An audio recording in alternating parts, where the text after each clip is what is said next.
a mentally ill patient, upon discovering that the love and marriage he has cherished for years are shrouded in countless lies. Faces a profound dilemma. What choice will he make in the presence of his beloved wife? Will he choose to endure in silence, or will he descend into utter madness, carving a bloody path through the endless web of deceit to ensure that the betrayers pay the price? Chapter 1. An encounter. With my wife, Boss Lynn, every time you come by, you only select these scraps. It truly is a shame to waste such fine carving skills. Haven't you ever considered working with some high-quality materials to create exquisite pieces?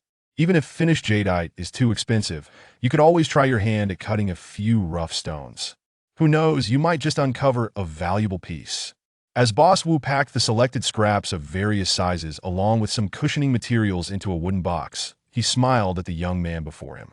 He had a fair understanding of this loyal client. Although he was barely 30, his carving skills were undeniably impressive. Some claimed he was comparable to artisans with decades of experience. Yet, it was unfortunate that the young man only chose useless scraps during his visits, extracting a few bright jadeite pieces to carve into Buddha figurines or peace pendants for sale. Genuine, high-value items were rarely seen in his work, let alone those precious bracelets. Of course, it was also possible that he had created such pieces, but Boss Wu had never witnessed them, instinctively attributing this to the limitations of his materials, which inhibited his potential. No, thank you. You know, Boss Wu, I only work with these to make a living. I can't afford to gamble on stones like others do. Lin Wen chuckled shyly, scratching his head in a good-natured manner. Besides, with my meager savings, I wouldn't dare risk it. One wrong move, and I could find myself back at square one, unable to support my wife and children, which would be quite troublesome. Ha! Seeing that he maintained this stance, Boss Wu decided not to press further. What Lin Wen said was indeed accurate. The stone gambling business was no trifling matter. For an ordinary person, engaging in it was akin to flirting with danger. The saying, one cut can lead to poverty, another to wealth, and one more to a shroud was not without merit. All right then, you've already paid $84,500. Would you like to take these items with you, or shall I ship them back? Once the wooden box was nearly packed, Boss Wu casually inquired. The address remains the same. Please help me ship it back, Boss Wu. This heavy box would be quite cumbersome to carry home, Lin Wen replied with a smile, casually placing a stack of money on the counter. It was to cover the shipping fees. It's not the first time, and the shipping costs won't be that high. Glancing at the considerable sum, which he estimated to be around 1,000, Boss Wu smiled and said, "Hey, race the deal. Don't worry about the excess. Let's do it as we always have. I'll give you a few promising pieces to take home and practice with." With that, he hurried to the pile of rough stones, selecting 2 fist-sized pieces that appeared to have good potential and placed them into the wooden box before sealing it. Lin Wen hesitated for a moment, but ultimately did not refuse. After exchanging pleasantries with Boss Wu, he decisively left the shop. Watching Lin Wen's retreating figure, Boss Wu wore a knowing smile. This was the first time the young man had not outright rejected his offer of rough stones. This time he had invested some capital. He wondered whether Lin Wen would change his mind upon his next visit and perhaps begin to explore the world of rough stones like others.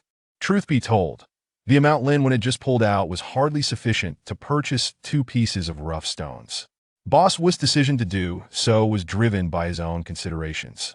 After all, in business, he primarily dealt in the resale of rough stones. Selling jadeite scraps was merely a side venture. Given the current economic climate, business was not as thriving as it once was.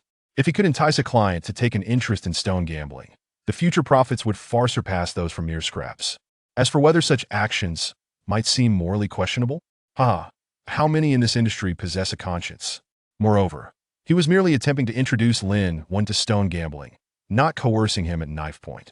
It was an open strategy, relying on Lin Wen's interest in the trade. As a relatively well-known jadeite hub in Yunnan province, Lin Wen had visited Rue at least several times before. He owned a small jade processing shop back in his hometown, thus frequently interacting with local jade merchants. Boss Wu was one of his long-standing business partners. Of course, clients like Lin Wen were, in the eyes of others, not much different from scavengers. Generally speaking, very few would pay attention to someone who only collected scraps. Did Boss Wu really think Lin Wen was oblivious to his intentions? Although he appeared simple-hearted, he was certainly not foolish. Over the years, he had witnessed countless similar ploys. Each time, Lin Wen had rejected them, never once considering gambling on stones. Even when gifted, he would leave them to gather dust in a corner, never contemplating cutting them open. Why? It was not just a fear of becoming addicted to stone gambling. There was another reason. In truth, gambling on stones is akin to gambling itself. In some respects, it can be even more addictive. For an average person, this is hardly a good thing, especially for a novice like him. Once entangled, he would likely be on the brink of financial ruin, with the possibility of total family collapse looming ominously. Knowing his own circumstances well, Linwen understood precisely what he desired. The peace and safety of his family far outweighed any aspirations for wealth or grandeur. As for why he accepted Boss Wu's 2 pieces of rough stones today, despite knowing his ulterior motives, well, there were reasons for that. First, while Boss Wu's intentions were indeed not pure, he had never resorted to underhanded schemes. Even his attempts to entice Lin when into gambling were straightforward. Unlike a few other acquaintances who incessantly urged him to join public auctions to strike it rich, effectively dragging him into peril. By comparison, Boss Wu was relatively conscientious. Such matters could be deemed severe, yet they were also quite simple. As long as Lin would maintain sufficient self-control, who could compel him into this trade? Secondly, Boss Wu had treated him fairly, and over the years, he had not taken advantage of him. Lin Wen felt somewhat remiss to refuse again, which led him to accept the 2 pieces of stone. It was merely an attempt to provide the other with a glimmer of hope. After all, Lin Wen was acutely aware that with his modest savings of several $100,000, he did not possess the qualifications to gamble on stones. Occasionally acquiring a couple of pieces for a thrill was not a significant issue. However, he was not one to withstand too much excitement. Thus, he decided to set aside these thoughts and not dwell on them further. Upon arriving at the long-distance bus station, he efficiently purchased his ticket and boarded the bus, which soon set off for Lijiang. Indeed, there was no direct airport from Ruili to Xa City. To return, Linwen would need to transfer flights from Lijiang. However, as the day was growing late, he preferred not to take a night flight. After some contemplation, he opted for a ticket for the following morning, which would allow him to depart around noon and arrive home by the afternoon. Once he secured his plane ticket, he found a nearby hotel, stowed away his belongings, and then ventured out. Yes, Linwen was ready to take a stroll. After all, Lijiang is renowned as a splendid tourist destination even within the country, and it would be delightful to explore while he was there. Furthermore, the ancient town of Lijiang was not far from his current location, a place he had never visited. Walking along the azure stone paths and gazing at the weathered city walls, each fragment seemed to narrate the tales of ages past. Observing the throngs of tourists, Linwen felt as though he were in a dream. Ancient alleys, a different charmed stone steps where bygone souls tread. Reflecting on the past and pondering the present, perhaps this is the allure of Lijiang ancient town? With a heart full of wonder, he strolled leisurely, savoring the rare tranquility. As dusk approached, he finally took a taxi back to the hotel entrance. Just as Linwen was about to enter, he caught sight of a familiar figure out of the corner of his eye, entwined with a man as they walked through the bustling crowd. That was his wife, Sun Yinruo. Linwen was left utterly stunned, hardly believing his own eyes. Chapter 2. Wife, Sun Yinru indeed. Even if it was merely a fleeting glimpse, Linwen firmly believed he could not have been mistaken. The person he had just seen bore an uncanny resemblance to his wife. Yet, wasn't she at home caring for their daughter? How could she possibly have ventured to Lijiang? Hastily, he turned to look again, only to realize that the figure resembling his wife had already vanished into the throng of people. Linwen and his wife, Sun Yinru, had been married for 6 or 7 years. They had met under rather unexpected circumstances, and one could say that it was love at first sight, of course. That was easy to claim, especially given his wife's striking beauty. Who wouldn't he be captivated? What puzzled Linwen was why someone so exceptional would choose someone as ordinary as himself in terms of looks. He was merely average. As for family background, he was orphaned, with only himself left in the world. Nonetheless, before his parents tragically passed away in a car accident, they had left him a modest inheritance, a house and a storefront in the bustling Lilikang area of the city, which constituted the entirety of Linwen's fortune. However, he could never believe that such trivial assets could have compelled Sun Yinru to marry him. After all, with her beauty, she could easily attract countless admirers.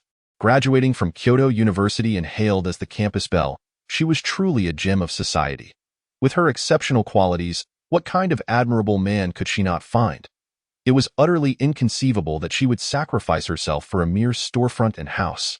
This notion was simply ludicrous. Yet, against all odds, she had chosen him. Sometimes, Lin pondered whether it was because he had once saved her life without regard for his own safety. Did she love him? Or was it merely a sense of gratitude?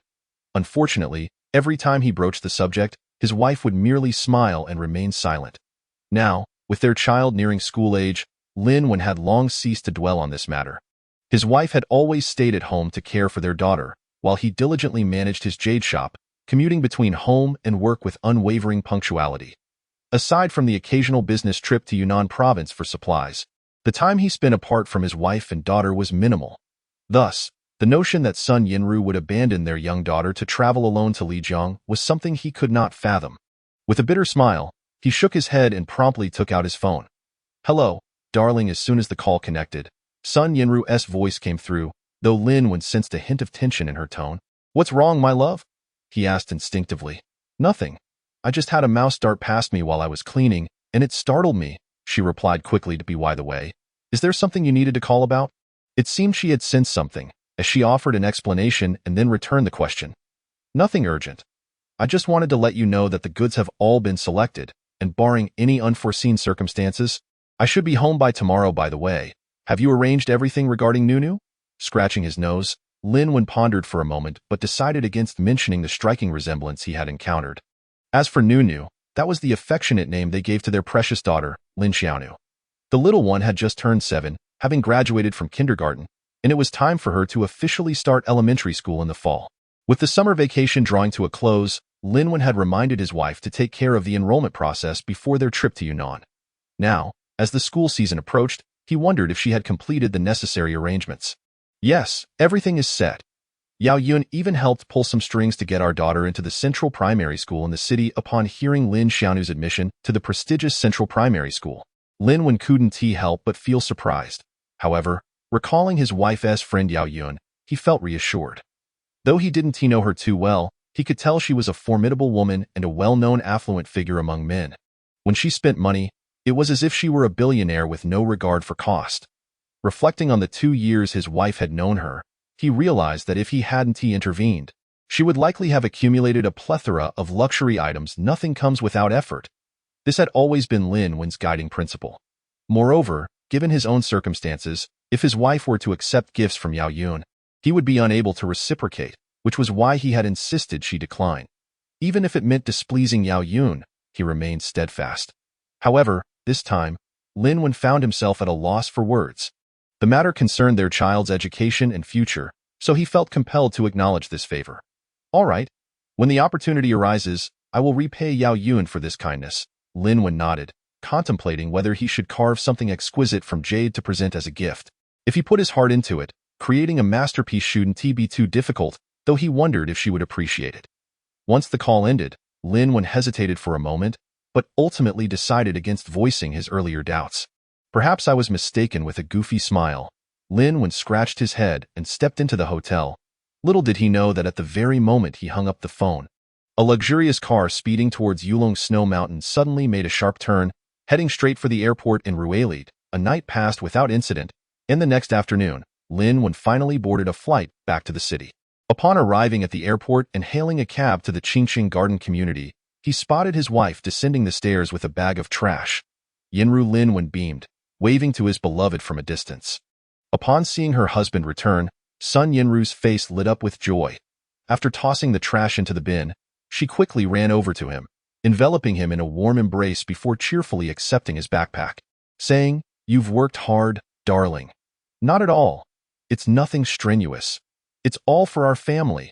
In the presence of his gentle and understanding wife, Lin felt a wave of warmth wash over him as he took her delicate hand. Walking home while recounting the events of his trip, as for the surprising encounter in Rueli, he cast it aside. What nonsense! His wife had always been at home. He must have simply misjudged the situation. Wasn't he foolish enough to ruin the moment by bringing it up? "Hey, what are you doing?" The moment he opened the door, Lin froze in place. The house was in utter disarray, as if it had been ransacked. Didn't I mention it on the phone yesterday?" I've been preparing for a thorough cleaning these past few days. Our home hasn't been tidied in ages. And there's dust everywhere. We even have mice now. How unacceptable. So, to clean up, I sent our daughter to my parents' place a couple of days ago to avoid any disruptions. Sun Yinru smiled gently, explaining her actions. I thought you might not be back for another couple of days. So it's perfect timing. Let us clean together. Chapter 3. Wife and best friend. When Sun Yinru mentioned her parents, she was, of course, referring to Lin Wen's in-laws. They lived not far from Qingqing Garden and had often helped care for the little one over the years. Lin Wen didn't mind this arrangement at all. However, seeing the clothes and bedding piled on the sofa, along with several pieces of furniture moved from their original places, it certainly appeared as though a major cleaning effort was underway. Yet could she have started this 2 days ago? A strange expression crossed Lin Wen's face as he felt somewhat speechless. Women can be so slow at cleaning.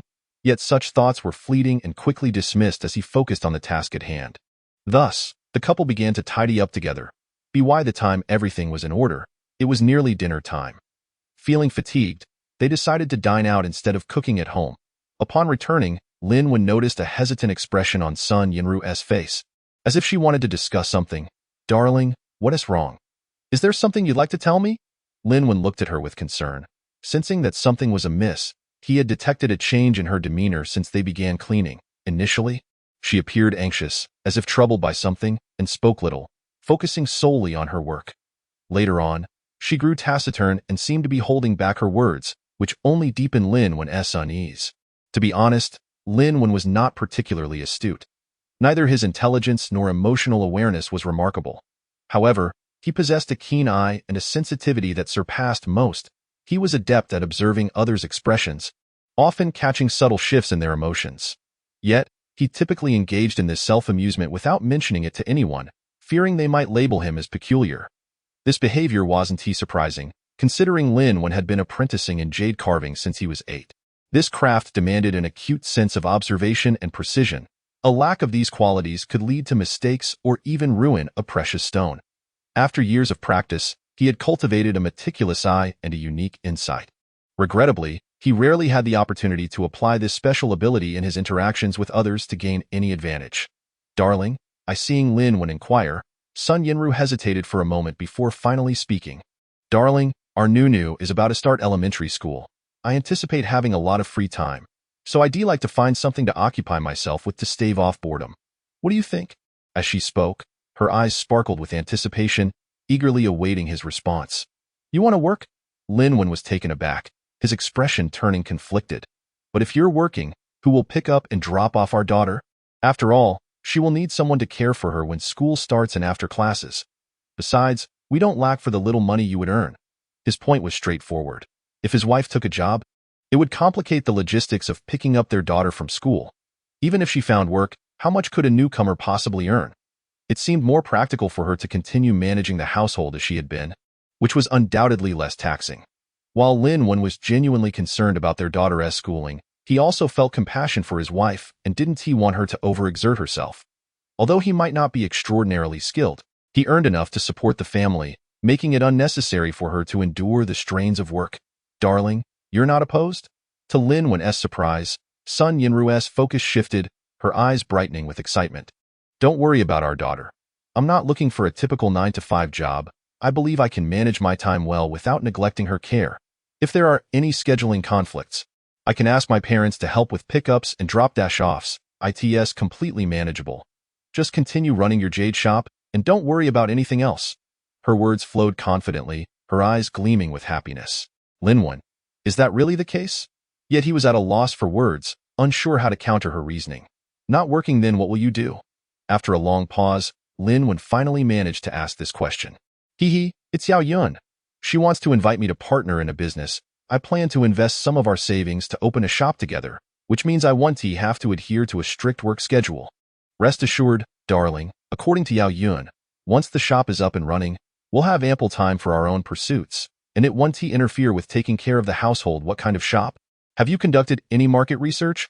Upon hearing this, Lin Wen's heart sank, and he quickly pressed for more information. It was no wonder he felt anxious. After all, their savings had taken years of hard work to accumulate, totaling only about 400,000 to 500,000. For his wife to consider investing such a significant amount in a business partnership was indeed a serious matter that warranted concern. It's nothing major. Yao Yun mentioned that the easiest money to make in today's society is from wealthy clients. We plan to open a business lounge that offers singing, dancing, and massage services for relaxation. Don't worry, darling, it will be entirely legitimate.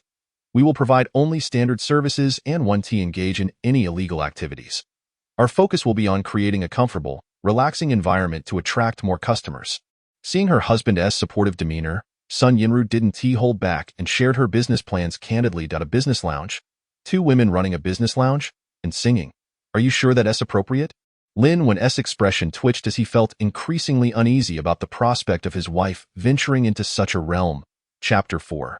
The dispute. What nonsense! In this day and age, who doesn't know that businesses of this nature are often rife with complications?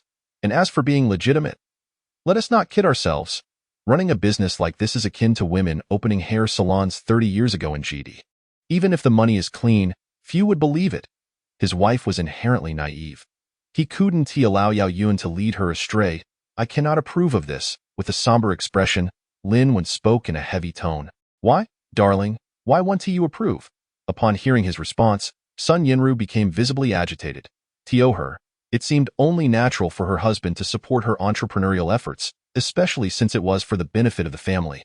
She was taken aback by Lin Wen's abrupt and decisive rejection of her plans. I just don't want to approve. If there's nothing else, you should limit your interactions with Yao Yun. I have a feeling she's not a good influence.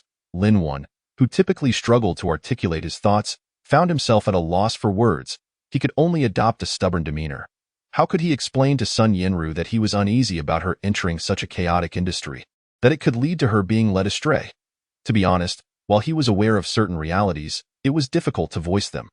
Especially between spouses, expressing such sentiments could easily be interpreted as a lack of trust, something few women could accept. Most importantly, Lin Wen understood that starting a business lounge was no small feat. It required significant capital, connections, and backing. Did she think it was as simple as opening a hotel?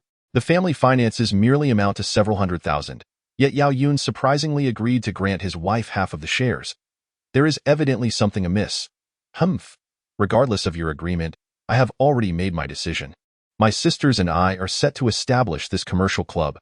Observing her husband's blatant lack of support, Sun Yinru shot him a charming glare.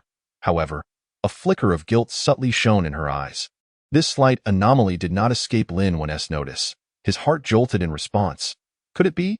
Is it possible that my wife done? Why, dear, have you already given our money to Yao Yun?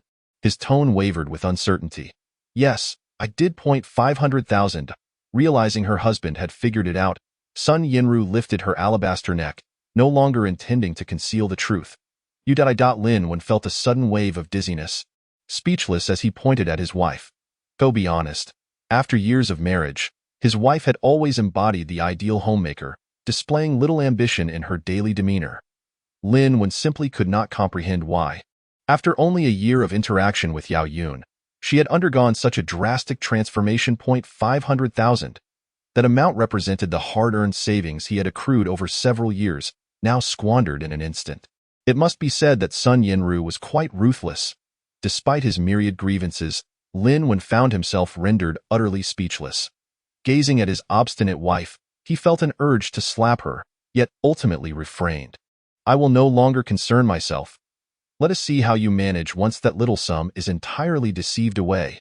With his face flushed with anger, Lin Wen could only roar and storm out of the house, filled with pent-up frustration. Deceive me? Yao Yun would never do such a thing. Regarding her husband's reaction, Sun Yinru seemed unconcerned. Yet, to err on the side of caution, she hesitated before retrieving her phone. After all, in this day and age, many betrayals occur among acquaintances. Sun Yinru could not guarantee she would not fall victim to a scam. Hello, Yinru, is there something you need as you call me now? Fortunately, the call connected quickly, and a gentle voice answered on the other end. Hearing that soothing tone, Sun Yinru sighed in relief, growing increasingly convinced she had not been deceived. Otherwise, Yao Yun's phone would have been unreachable by now. That wretched husband, always jumping to conclusions. Such a wonderful friend would never deceive me. It was evident. She was a true wealthy woman, and every gift she presented was a luxury item. If only Lin Wen had not adamantly refused to let her accept them, those gifts alone would have likely amounted to a fortune of 10 or 20,000. With such wealth, would she truly scam her for a meager 500,000? By now, she felt entirely at ease.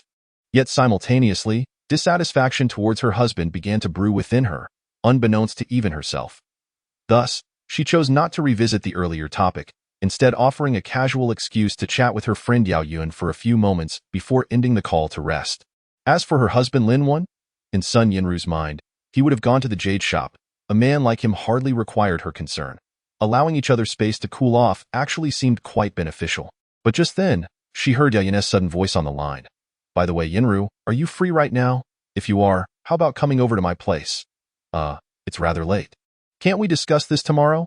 Upon hearing this, Sun Yinru hesitated, clearly reluctant. After all, since marrying her husband, she rarely ventured out at night.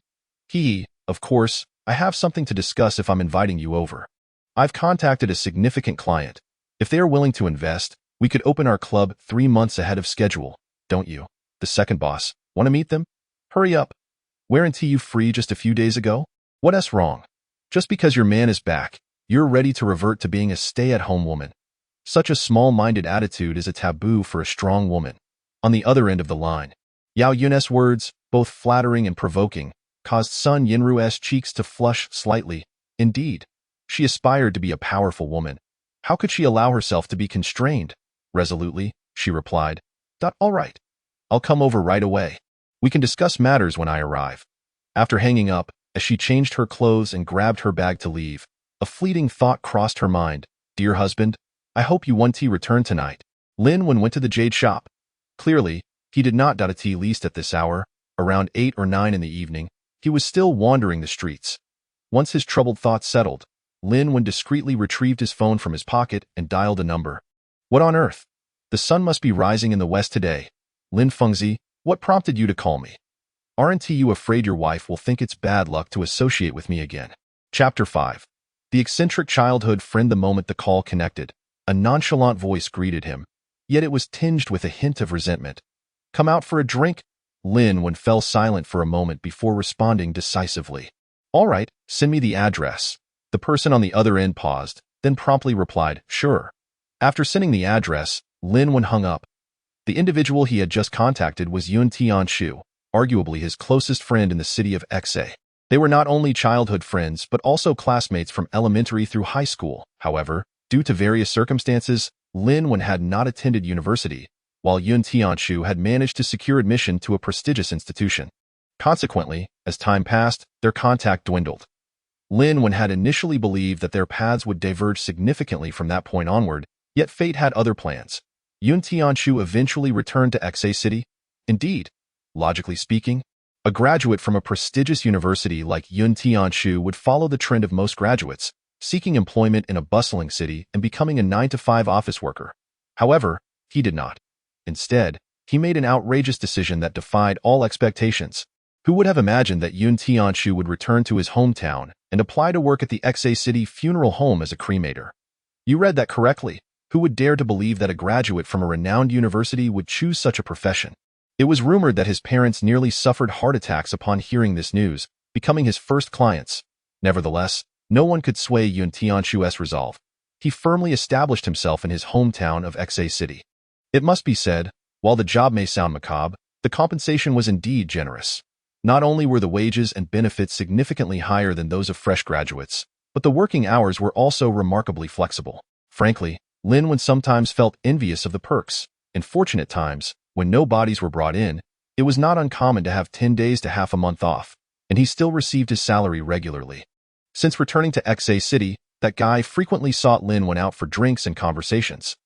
Their bond gradually rekindled, reminiscent of their childhood camaraderie. It wasn't until Sun Yinru, influenced by someone, began to express disdain for Yun Tianshu's profession that he consciously reduced the frequency of their meetups. Evidently affected by the criticism, Lin Wen had not wandered far. He strolled leisurely to a nearby night market and settled at a barbecue stall. Asked for what to eat? Lin Wen was indifferent. Instead, he ordered 2 cases of beer. Indeed, he had already dined with his wife earlier, so he was not hungry. He merely sought companionship to share a drink and release his pent-up frustrations. Little did Lin Wen know. Shortly after he left home, his wife was already driving their car, departing the neighborhood in the opposite direction towards XA City. Squeak. Soon, a black Audi A6 approached, coming to a halt not far from the barbecue stall. As the car doors swung open, a striking young man in his 20s or 30s, dressed in Versace casual attire, emerged, catching the attention of many nearby. Yes, the newcomer was Yun Tianshu. In terms of looks, he was undoubtedly a handsome man, surpassing Lin Wen by a significant margin. Regarding family background, his parents were affluent businesspeople, boasting assets worth several million. To be honest, this individual, when considering his name and life experiences, seemingly bore an undeniable aura of a protagonist. Yet, who could fathom that such a favored child of destiny would willingly choose to work as a cremator at a funeral home? It would be an utter waste of talent. He arrived. Seeing Yun Tianshu, Lin Wen immediately smiled and stood up to greet him. As they approached each other, they embraced warmly. I say, you lunatic, Linda boss, what prompted you to call me out for drinks? Aren't you afraid your wife will think it's bad luck to associate with me again? After releasing the embrace, Yun Tianshu beamed at Lin Wen. Women, why bother with them? Hearing the mention of this issue again, Lin Wen's expression turned awkward as he felt compelled to explain his wife's behavior. To be honest, it wasn't my wife's son Yinru who said that, but her so-called good friend Yao Yun. That's just how she is. Never one to hide her thoughts. It was indeed that inexplicably wealthy Yao Dafubeo who urged me to limit contact with you. Yet, she never anticipated that her words would reach the concerned party. Enough, enough. Who said what is irrelevant? As long as you don't take it to heart, I'm fine with it. Shrugging nonchalantly, Yun Tianshu adopted a carefree demeanor. Great. What do you want to eat today? I'll treat you. Upon hearing this, Lin Wen's previously distressed mood lightened considerably, and he waved his hand grandly. The two then ordered some skewers and began to chat while eating. What? Son Yinru invested all the family's money in that commercial club? You must be joking. As their conversation progressed, Lin Wen recounted the events of the day. Yun Tianshu's eyes widened in astonishment, assuming his good friend was merely worried about the 50,000 being scammed. Lin Wen hurriedly defended his wife. There's not much to be concerned about. My wife is not mistaken. Yao Yun is indeed wealthy and wouldn't he likely cheat us out of a mere few tens of thousands. My anger stems primarily from the fact that my wife undertook such a significant decision without even discussing it with me first. It feels disrespectful to our friendship. The reason I invited you here today was simply to vent my frustrations. It was not meant to imply anything more. Once Lin Wen shared these thoughts, he felt a weight lift off his shoulders. However, just then, Yun Tianshu slammed his drink onto the table, causing a loud bang that drew the attention of nearby patrons. Lin Wen, are you out of your mind? Realizing he had made too much noise and drawn attention, Yun Tianshu rubbed his nose and lowered his voice to chastise him. Are you seriously focusing on that 50,000? Such a small amount is inconsequential. If it's entirely lost, I can easily cover it for you. The crucial issue is that Sun Yinru wants to partner with someone to open a commercial club. Don't you think there is something inherently wrong with this situation? Chapter 6. Yun Tianshu's concerns. I understand all that. Upon hearing this, Lin Wen fell silent, nodding slowly as he began to articulate his concerns. Indeed, you are aware of the substantial investment required for such an enterprise. Does Yao Yun intend to engage in charity by offering my wife half of the shares for a mere 500,000? In this age of explosive information, it was no surprise to Yun Tianshu that Lin Wen understood the complexities of establishing a club. However, he thought Lin Wen was still being overly simplistic. In this era, people tend to mock poverty while ignoring immorality. Reputation means little. If the profit is substantial, Lin Wen's concerns would be trivial. At least, that's how it appeared to him. But was this situation truly so straightforward? Opportunities do not simply fall from the sky, and no one would be foolish enough to incur such significant costs for a friend. 500,000. In the context of starting a commercial club, that's barely a drop in the bucket. Who would be foolish enough to trade half their shares for that? Yao Yun clearly has ulterior motives. Witnessing Yun Tianshu's serious demeanor, Lin Wen felt a twinge of panic. After all, this involved the woman he cherished most and his family. If someone truly had intentions towards his wife, what should he do? Anxiety and confusion swirled within him, accompanied by a sense of discomfort. Why wouldn't his wife heed his advice? And what was Yao Yun's purpose in disrupting their peaceful life? It was infuriating. A crimson hue slowly spread across his otherwise clear eyes. Sensing his unease, Yun Tianshu was taken aback. Goodness, please don't let this trivial matter trigger a meltdown. Otherwise, I'll have no way to explain myself later. Concerned for Lin Wan, Yun Tianshu hurriedly reassured him. Old Lin, don't overthink it. It's all manageable. Regardless of the intentions behind this situation, as long as you caution your wife to remain vigilant, the worst-case scenario would be a financial loss. Simply keep your distance from such individuals, and everything should be fine. Lin Wan, with a complicated expression, raised his glass and downed his beer in one go, then looked at Yun Tianshu and forced a wry smile. I understand all that, but I fear Sun Yinru's stubbornness. She rarely listens to my advice. As you said, money is inconsequential, but if something were to happen to her, it would be too late for regrets. He refrained from voicing his deeper fears. However, any man knows the potential pitfalls when two women embark on such ventures. It's not about whether it's legitimate or not. The reality is that everyone is aware of the numerous complications within certain industries. Yun Tianshu fell silent, contemplating Lin Wan's concerns. He understood Lin Wan remarkably well.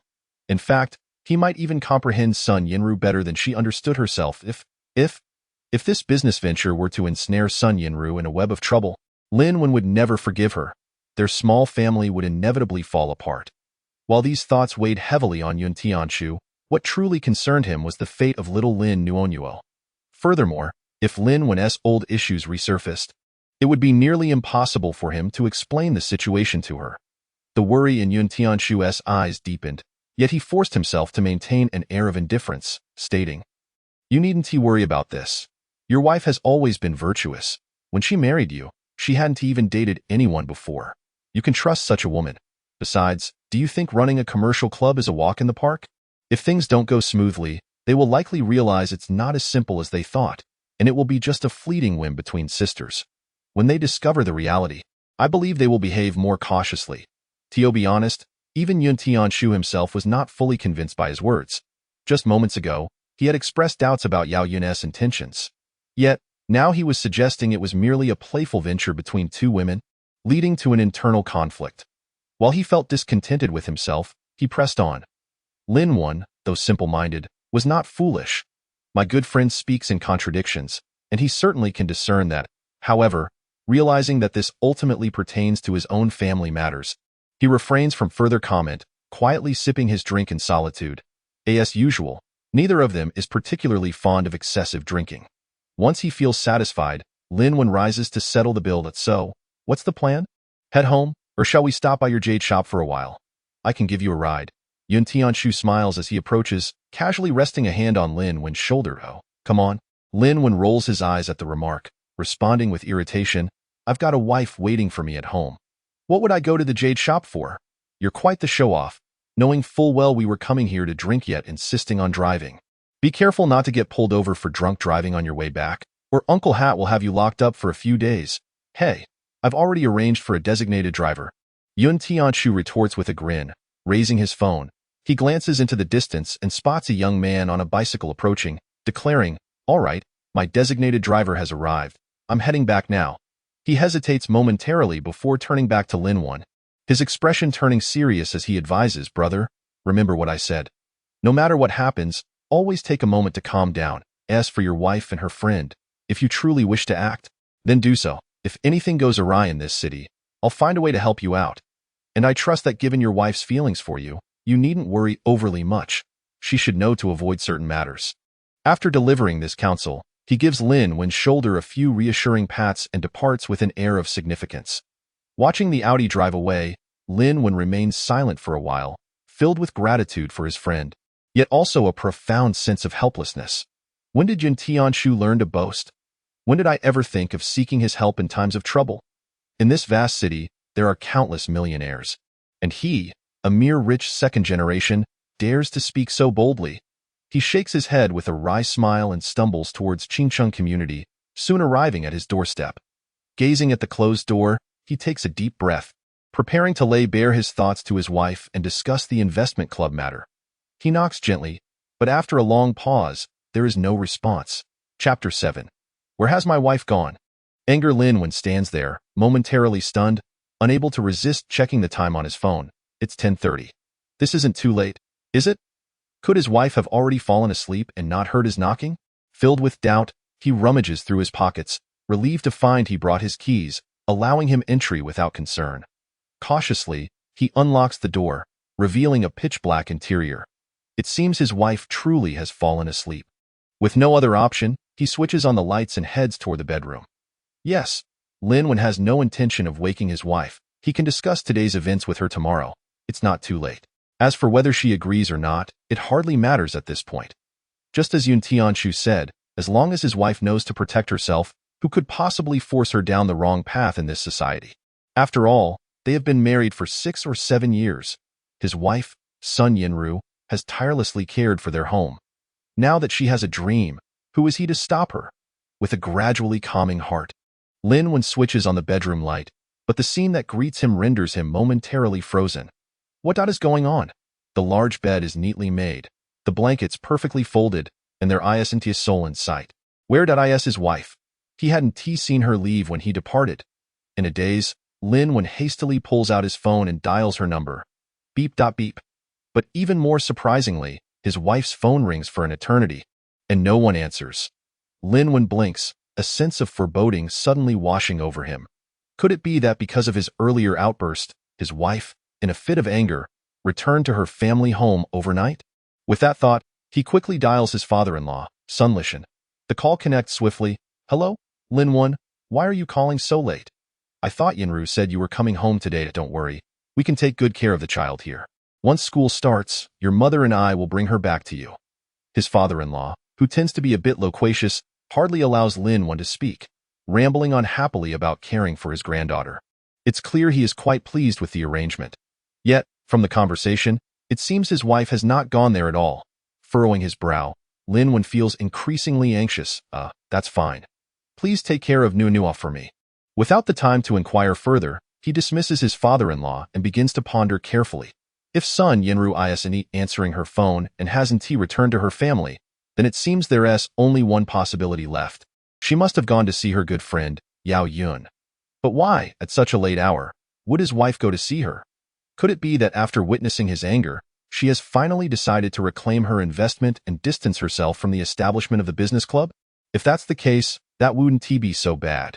Yet, speculation is merely that. Linwin cannot guarantee it is correct. Especially with his wife's failure to answer her phone, a shadow of unease settles over him. He has no idea how to contact Yao Yun or where she lives, making it impossible to seek her out. But then it hits him. His wife seems to have taken the car. There, I should be able to check her location. He wants to see what his wife is up to tonight. With this thought, Linwin quickly begins to operate his phone. Before long, a red dot appears on the map, pinpointing a location in Xia City. Zooming in, he quickly identifies the place. Hongyun Restaurant. Upon realizing what it is, he is taken aback. Linwin clearly remembers that this restaurant is located in the city center. Could it be that his wife, like him, has arranged to dine with a friend? But they had already eaten earlier. A bitter smile creeps across Linwin's face as he ponders the uncanny similarities between them as a couple. Their actions and decisions mirror each other, which is truly remarkable. Convinced that his wife has gone to see her friend, Linwin finally feels a sense of relief. Regardless of whether she intends to reclaim her investment or vent her frustrations about him to Yao Yun, he believes she is safe at the restaurant. Nevertheless, he decides to check on her. After all, he fears she might drive under the influence and risk getting caught. After splashing some water on his face in the restroom to clear his head, Linwin exits the community and hails a taxi, heading straight for Hongyun Restaurant. There's a saying that goes, the ups and downs of life bring both joy and sorrow. Yet, life often has a way of being most unpredictable. Linwin assumes that his wife's late-night visit to the restaurant is simply a gathering with her friend. He is merely concerned about 2 women drinking together at night and the potential for trouble. However, when he finally arrives and steps out of the taxi, the scene before him sends chills down his spine. What is he witnessing? At the entrance of the restaurant, 2 figures emerge. Among them, the stumbling, intoxicated woman with a dazed expression is none other than his beloved wife, Sun Yinru. It is evident that she is drunk. While she is not completely unconscious, she is certainly inebriated. Most alarmingly, why is it that the one supporting his wife is not Yao Yun, but rather a well-dressed, lecherous young man? As Linwin watches his wife leaning heavily against the man, making her way toward a Mercedes, his fury surges to its peak. Without a moment's hesitation, he charges forward, shouting, "Who the hell are you?" Let go of my wife. As his words leave his mouth, his fist strikes the man's face with a resounding thud. Ow. Everything unfolds too rapidly. The man lets out a cry. Stumbling back while clutching his nose, he stares at Lin Wen, bewildered. What is going on? Why is this guy hitting me? But as he loosens his grip, Sun Yinru starts to sway dangerously, and Lin Wen, not caring to pursue the man further, rushes to support his wife, glaring fiercely at the intruder. Who are you? Why did you hit me? At this moment, the man finally regains his composure and steps forward, protesting, hit you. If this matter isn't clarified today, I'll make you pay. With a glint of fury in his eyes, Lin Wen retorts, I want to know right now, who the hell are you? Why is my wife with you, drunk? Were you planning to take her to your car? What do you want? Chapter 8. Lin Wen's suspicions. As Lin Wen unleashes these words, he grips his wife's arm with considerable force, causing her to tremble slightly in discomfort, even in her drunken state. Your wife? Upon hearing this, the man is momentarily taken aback, his gaze flickering uncertainly, struggling to articulate a response. Due to their confrontation, several onlookers have gathered, drawn by the commotion. Brother, you've misunderstood. I merely helped Miss Sun out to sober her up.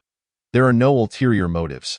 Seemingly apprehensive about escalating the situation, the man hastily offers an explanation before darting back to his car, disappearing in a flash. Lin Wen wishes to stop him, but he cannot spare a hand and can only watch in frustration as the man vanishes. Don't grab me. I still want to drink. Give me alcohol. I want to drink. At that moment, Sun Yinru, seemingly uncomfortable with his grip, begins to wriggle, protesting. Faced with this, Lin Wen grits his teeth and lifts her, carrying her to a taxi that will take them back to Qingcheng Community. Once home, Lin Wen looks at his wife and cannot help but sigh deeply. She reeks of alcohol, having already succumbed to slumber. It seems even a bath would be a challenge for her. With no other choice, he rushes to the bathroom, fills the tub with water, then returns to carefully assist his wife, gently removing her clothes to prepare for her bath. After all, they have been married for years, and while such acts were typically shared in good spirits, this is indeed a first in such a state. But what he never anticipated was that as he began to help her remove her black stockings, he was horrified to discover a tear near her thigh. Lin Wen's gaze fixates on the rip, his body stiffening as he stands frozen, unable to move for a long while. His pupils dilate gradually.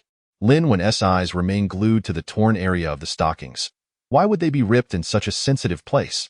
Did something occur in the private room that he was unaware of? The sight is grotesque, conjuring distressing images in his mind. His hands tremble slightly, vividly. He envisions his wife in a compromising situation with another individual. Lin Wen is absolutely certain that from the moment he saw that man supporting his wife as they exited the restaurant until he took her into his arms, nothing untoward occurred. This implies that the stockings must have been torn before he arrived. What does this signify? The answer leaves only one possibility. Could it be that his wife truly shared a moment with someone else in the restaurant's private room? A sharp pain pierces his heart. As he gazes once more at his wife's alluring face, Lin Wen finds himself devoid of the affection he once harbored. For the first time, he feels a deep-seated sense of disgust. With a sudden burst of resolve, Lin Wen tears off his wife's stockings without hesitation, discarding them in the trash with disdain. The rest of her clothing follows suit, tossed aside in his rough handling, as he can barely muster the will to glance at them again. Soon enough, after washing Sun Yinru, he carelessly tosses her onto the bed, and with no further thoughts, he burrows under the covers, seeking rest. Yet, throughout that night, he finds no solace in sleep. Lin Wen's mind remains a tumultuous whirl, alternating between the image of that man and the torn stockings, both scenes replaying incessantly in his thoughts. He grapples with the question of what relationship his wife has with that man. Is there truly nothing to be concerned about? Why would his wife, who usually maintains strict boundaries with other men, allow herself to become so inebriated in the presence of a stranger? And what of the anomaly with her stockings? Could it be what he fears? To be truthful, Lin Wen is reluctant to let his imagination run wild. Nevertheless, his wife's actions have unmistakably crossed a line. He has firmly resolved that once Sun Yinru sobers up, he must confront her about today's events. If she has indeed committed a betrayal of their marriage and their feelings, there is no way Lin Wen will forgive her. Perhaps it will cause him immense pain, but he will not relent. Hubby, I'm thirsty. Morning dawns, sunlight streaming through the curtains onto the bed, where Sun Yinru, who has been sleeping soundly, rubs her eyes and instinctively feels parched. She mumbles softly, inadvertently calling for her husband. Yet, after a prolonged silence, she receives no response as her thoughts gradually clear. She recalls that her husband seemed angry and left for the jade shop last night. A hint of helplessness appears on her lips as she runs a hand through her hair, preparing to rise and pour herself a glass of water. Wait, what is this? Just as she sits up, noticing her clean pajamas, a sudden realization washes over her, causing her expression to shift dramatically. Sun Yinru distinctly remembers that she was with her friend Yao Yun last night at Hongyun restaurant to entertain an important client, and she simply drank too much and lost consciousness. Who brought her back? Observing her familiar surroundings, she feels a sense of relief mingled with suspicion. Could her petite friend have managed to return her home safely? Could it have been that client who helped her? The thought sends a wave of anxiety washing over her, but after inspecting her body and finding no abnormalities, she breathes a sigh of relief. Still, an unsettling feeling lingers in her heart. After all, throughout her life, aside from her husband, she has rarely been alone with another man. Most importantly, if it was indeed a man who brought her home. What if the neighbors saw? Sun Yinru is all too aware of the dangers of gossip. She fears that if her husband hears about this, he might misunderstand the situation. Naturally, she prefers to believe that her friend brought her home instead. Otherwise, the thought of being supported by a man, being in such close proximity, makes her uncomfortable. A sense of guilt toward her husband emerges within her. Yes, I must clarify this matter. With that thought, she grabs her phone from the side and, disregarding the early hour, immediately dials her friend. The phone rings only twice before being answered. Hello, Yinru, why are you calling me so early? A languid voice drifts through the phone, and the calm tone of Yao Yun reassures Sun Yinru. Alleviating her worries, it seems the troubling scenarios she envisioned may not have occurred after all. Chapter 9. The cowardice in marriage. Yunjia, were you the one who brought me home last night? After a moment's hesitation, Sun Yinru ultimately chose to inquire directly. No, there isn't. To her surprise, the response from the other party was entirely unexpected, causing her heart to plummet. Could it be? Did that client really escort me home last night? If that were the case, she feared that no amount of explanation would suffice. What a joke. A solitary man and woman, especially after having indulged in drinks, who would believe that nothing had transpired? Not to mention, someone had even changed her into her pajamas. Her face turned pale as she clutched her clothing tightly, her mind spiraling into chaos. Fortunately, the subsequent words from Yao Yun helped her regain her composure. Last night, when we were dining with Mr. Liu, I merely stepped away to use the restroom, and upon my return, I could no longer find you two, fearing that Liu might act recklessly under the influence. I hastily made a video call, only to discover that he had already returned home. He told me that you were picked up by your husband, and that he almost got punched due to a misunderstanding. It seemed Yao Yun was treating the situation as a joke, laughing over the phone. After a moment, she seemed to recall something and added, So, to avoid being blamed by my brother-in-law, I didn't call to confirm with you. Yinru, please don't hold it against me. By the way, it was indeed your brother-in-law last night, right? Yes, given the other person's assertion, how could Sun Yinru respond otherwise? She could only acquiesce, giving a vague reply. Yet was it truly her husband who brought her home last night? But that didn't add up. Wasn't her husband supposed to have gone to sleep at the jade processing shop after getting angry about her reckless investments in the club? Could it be that he subsequently worried about her and returned home? But how did he know she was at Hongyun restaurant? It all seemed rather illogical. She instinctively glanced around, but her husband was nowhere in sight. Filled with confusion, she hung up the phone and hurriedly got out of bed to drink a glass of warm water, then rushed to the bathroom to splash her face, attempting to wake herself up and recollect the events of last night. Why was Lin Wen not at home? Where could he have possibly gone so early in the morning? He should have been at home, waiting to clarify what had transpired with his wife last night. Clearly, this contradicted his initial intention to confront her. Yet, it is human nature for thoughts to undergo changes. At that moment, he was in his own jade carving shop, his brow furrowed and his gaze distant, as if lost in a web of complex entanglements. Indeed, before dawn had fully broken, Lin Wen had left home for this place. As for the reason, to put it simply, the events of last night had kept him awake throughout the night. However, after careful contemplation, he realized that he could not face the possibility of his wife's betrayal. Thus, the urge to evade emerged. Some might think that such a man was altogether too cowardly. If one suspects their spouse of wrongdoing, they ought to clarify the situation, even if they do not choose to part ways decisively. Whether to separate or reconcile, one must seek closure. If it were true, then separation was warranted. There was no need to succumb to inner turmoil. A man ought to possess some fortitude. To deceive oneself and cower in fear is indeed contemptible. Furthermore, perhaps it was merely a misunderstanding. Therefore, from every angle, one should choose to confront the issue head-on. But is reality ever so simple? After all, they had been married for nearly 7 years, filled with love and affection. Lin adored his wife and cherished their daughter. Lin knew, if they were to part ways because of this, what would become of the child? His paternal instincts made it difficult for Lin to accept his earlier suspicions. He was terrified of losing the warmth of his family. Thus, he chose to evade, which was a natural reaction. Allowing himself a moment of weakness was acceptable, and of course, any man knows that evasion does not resolve issues. As such, Lin's heart was fraught with contradiction and anguish. On one hand, he was unwilling to believe that his wife might be unfaithful. On the other, he was at a loss as to how to confront her. He paced back and forth in the jade carving shop, attempting to calm himself, yet the anxiety within him only intensified. That tumultuous emotion filled him with dread, as he feared it would lead to. What should I do? Lin murmured to himself, contemplating whether to directly confront her or to continue pretending as if nothing had happened. Those questions echoed in his mind, and despite his efforts to suppress his inner turmoil, he could not provide himself with an answer. Could he really maintain the facade of ignorance, continuing to live as if everything was as it had always been, merely dismissing it all as a misunderstanding of his wife's actions? This, Lin found utterly impossible.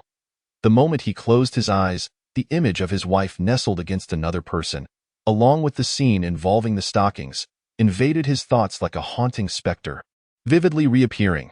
This made it hard for Lin to believe that last night had simply been a misunderstanding.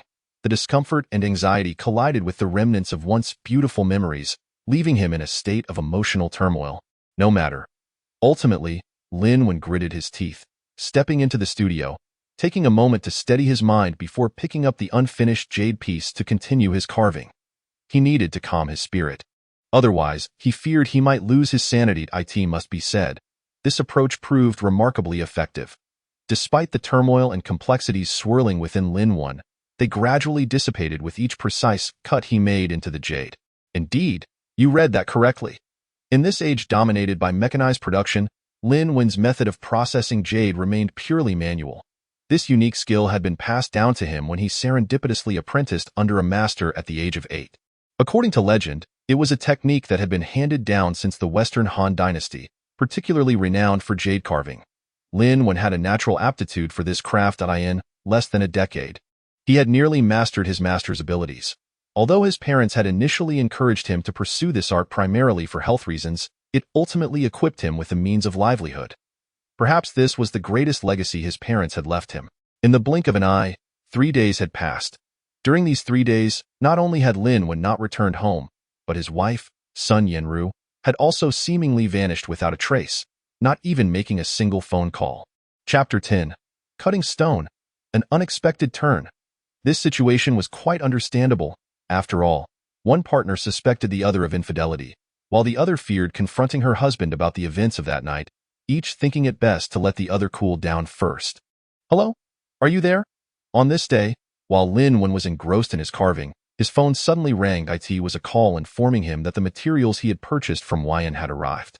After clarifying the details, he promptly hung up and hurriedly left the jade carving shop, driving to the shipping department.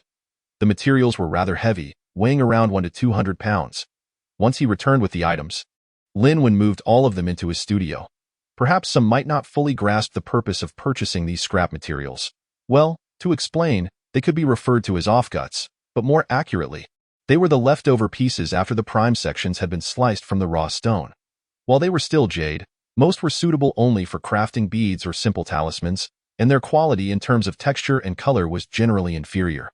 The clientele for finished products primarily consisted of ordinary individuals who loved jade but could not afford high-end items. Of course, this did not mean that there were no valuable pieces to be found. Occasionally, one could discover sections of good texture and color amidst the scraps, yielding some decent jewelry, such as ring faces or pendants, for a modest profit. Under normal circumstances, Lin Wen would meticulously select the new materials to see if he could uncover any gems. However, due to his troubled mind over the past few days, he did not do so this time. Instead, he sat on the sofa, lost in thought. After an indeterminate amount of time, Lin Wen sighed softly and stood up. It seemed he intended to leave the studio, but just as he lifted his foot, he accidentally brushed against something. Instinctively, Lin Wen looked down. To his astonishment, he discovered a bag lying beside his foot. It was evident that something was inside, roughly the size of a fist and round. This dough? After a moment of contemplation, he suddenly recalled, yes, during this restock, Boss Wu had seemingly gifted him a few raw stones. However, those stones did not seem particularly impressive. Otherwise, he would not have been so generous. To think that these would pique his interest was simply overestimating. With a wry smile, Lin Wen bent down to pick up the bag and walked toward a wooden box in the corner. Inside, there were also a few raw stones, all of which were gifts from others. Over the years, Lin Wen had hardly paid them any mind, simply tossing them together as a collection. Unless something unusual occurred, today these stones would likely meet the same fate. Just as he reached the box and extended his hand to retrieve the raw stones, he inadvertently caught sight of something and froze in place. What was going on? Had Boss Wu lost his mind? How could he afford to give such quality material to him? Admittedly, Lin Wen had limited experience with jade raw stones. However, as a jade carving artist, he certainly could not be entirely ignorant. Currently, the raw stone resting in Lin Wen's palm was markedly different from those he had previously collected. It was clearly a piece of iron rust skin material, with a yellowish-black hue. If Lin Wen was not mistaken, it should have originated from the Ma Meng Wan site. On this piece of iron rust skin, there were not only several distinct patches of songhua but also a winding, inconspicuous python pattern snaking down through it. A raw stone featuring both songhua and python pattern would typically contain jade, and the quality would likely not be poor. This was common knowledge. Logically, Boss Wu should have been well aware of this. Yet, why would he so easily gift such an outstanding piece of jade raw stone to Lin Wen? Lin Wen acknowledged that they shared a certain camaraderie. However, in a business context, he did not believe that a raw stone supplier would generously offer him such a fine piece of material. A flicker of doubt crossed his eyes as he involuntarily set the bag down and picked up a flashlight from the side to illuminate the raw stone. Sure enough, based on the reaction from the light, this stone had a 99% chance of being promising. If things went well, it might even yield high-quality jade. To cut or not to cut? Lin Wen found himself in a quandary. Ultimately, however, he steeled himself and decided to take a chance on this stone. After all, he was in his private studio. Whether the outcome was favorable or disastrous, no one would ever know as for becoming addicted to it. That was a joke. It wasn't like he was dabbling in drugs. Lin Wen was confident that he would not fall into such a pitiful state. If he wanted to do it, he would do it. He immediately began gathering his tools. If it were a larger raw stone, Lin Wen might have hesitated, but a fist-sized stone was relatively simple to work with. He first brought over his small jade cutting machine, connected the water pipes, and to prevent stone debris from flying about, he used cardboard to create a makeshift barrier around the area. Once everything was set, he secured the raw stone in place and prepared to begin cutting. As for marking it, such a small stone did not require it. Lin Wen's approach was straightforward. He would simply follow the python pattern to make his cuts. Point 1 cut, 2 pieces, clean and efficient. With a harsh grinding noise resonating in the studio, the serrated blade began to slice into the stone. Yet, inexplicably, as he listened to that jarring sound, a sense of panic suddenly overwhelmed Lin Wen. Unbeknownst to him, his pupils gradually turned a frightening shade of crimson. It must be noted that if the stone were even slightly larger, it would likely take hours to cut through the jade raw stone, even with a large cutting machine. For the timid, the smaller cutting machine was a much simpler option. With steady hands, he expertly controlled the gears, maintaining perfect alignment. The blade followed the python pattern and soon reached its end splash. As the water sprayed onto the final connection point of the stone, Lin Wen, who was squinting to shield his eyes from the debris, suddenly felt a loosening in his grip. That it's done. His eyes brightened as he hurriedly shut off the cutting machine. In the next moment, he reached for the cut surface of the raw stone. But the unexpected often arrives without warning. Just as Lin Wen gazed at the cut surface, 2 beams of light suddenly flashed from within the sliced stones, piercing directly into his eyes. He quickly shut his eyes, Feeling as though his pupils were being seared by fire, and with a horrified scream, he collapsed to the ground, losing consciousness. Chapter 11. An anomaly. Childhood memories due to being in his private studio. No one was aware of the crisis Lin Wen faced at that moment. Even Lin Wen himself could only recall a flash of light before losing consciousness. Time seemed to drift by, as if he were dreaming. Lin Wen saw himself from many years ago, eyes blood-red, brandishing a kitchen knife in front of a group of small children. Those little ones trembled in fear, regarding him as if he were a devil. But what about himself? Lin Wen could distinctly feel a volcanic rage boiling within his youthful self, emanating an icy aura of murderous intent, as if he would strike forward with the knife at any moment. Stop! Please stop! Those were your friends? Lin Wen instinctively felt terror as he desperately screamed, urging his younger self to lower the kitchen knife. But it was too late. Consumed by overwhelming madness, the young boy swung the knife toward his friends without hesitation. In a blink, Lin Wen found himself as an adult, seemingly in a narrow alley, facing two youths wielding knives, his eyes gradually turning blood-red once more. Not far from them lay a figure on the ground.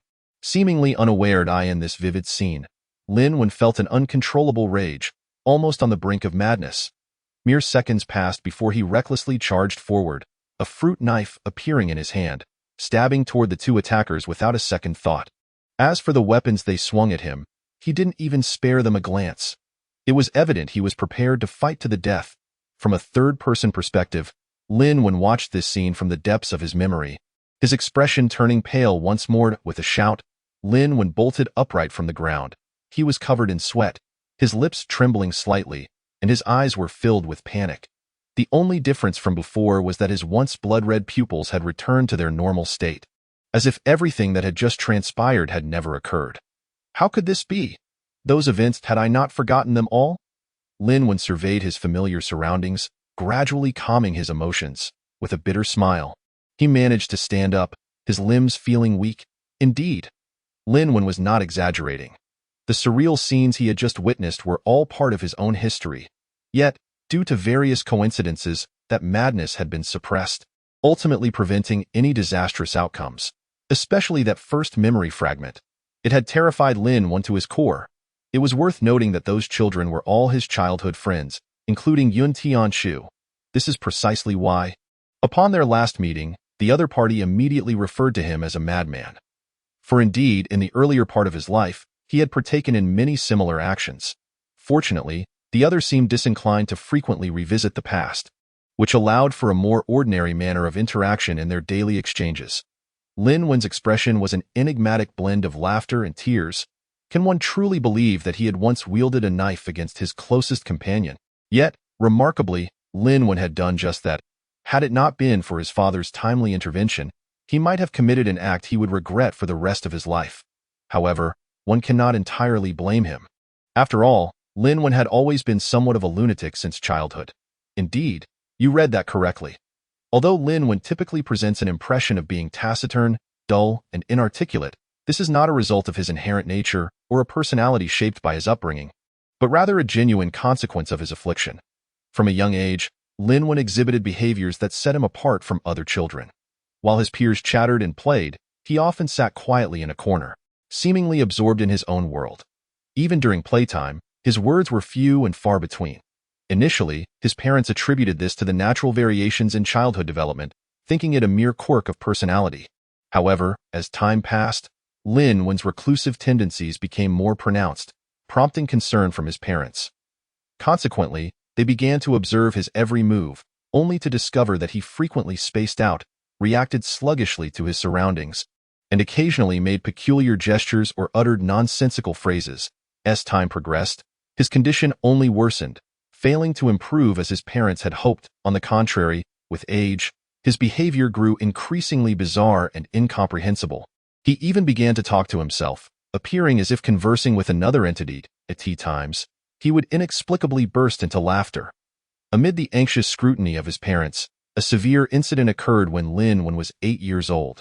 One day, his eyes suddenly turned blood-red, and he seized a kitchen knife, charging outside while childishly shouting that he wanted to kill, with his best friend as the target. This sent his parents into a state of terror. Thankfully, His father managed to catch up and restrain him just in time. Otherwise, the consequences would have been unimaginable. That incident left his parents drenched in cold sweat, realizing that their son's condition had escalated to a point that could no longer be overlooked. They immediately decided to take Lin Wen to the hospital for a comprehensive examination. Some might question why they had not sought help sooner upon noticing their child's issues. This, perhaps, speaks to human nature. No parent wishes for their child's affliction to be known to outsiders. Initially, they believed in the malleability of children, assuming minor issues could be easily resolved. However, reality proved their assumptions to be overly optimistic. Lin Wen was genuinely ill. Faced with no other option, the couple brought their child to the hospital. Following a series of intricate tests and evaluations, the doctors reached a shocking conclusion.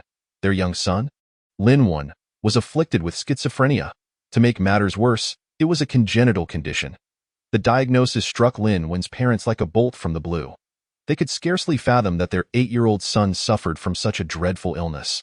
Confronted with this reality, the couple felt overwhelming guilt and regret, lamenting their previous dismissal of their son's unusual behavior, which had led to this dire revelation.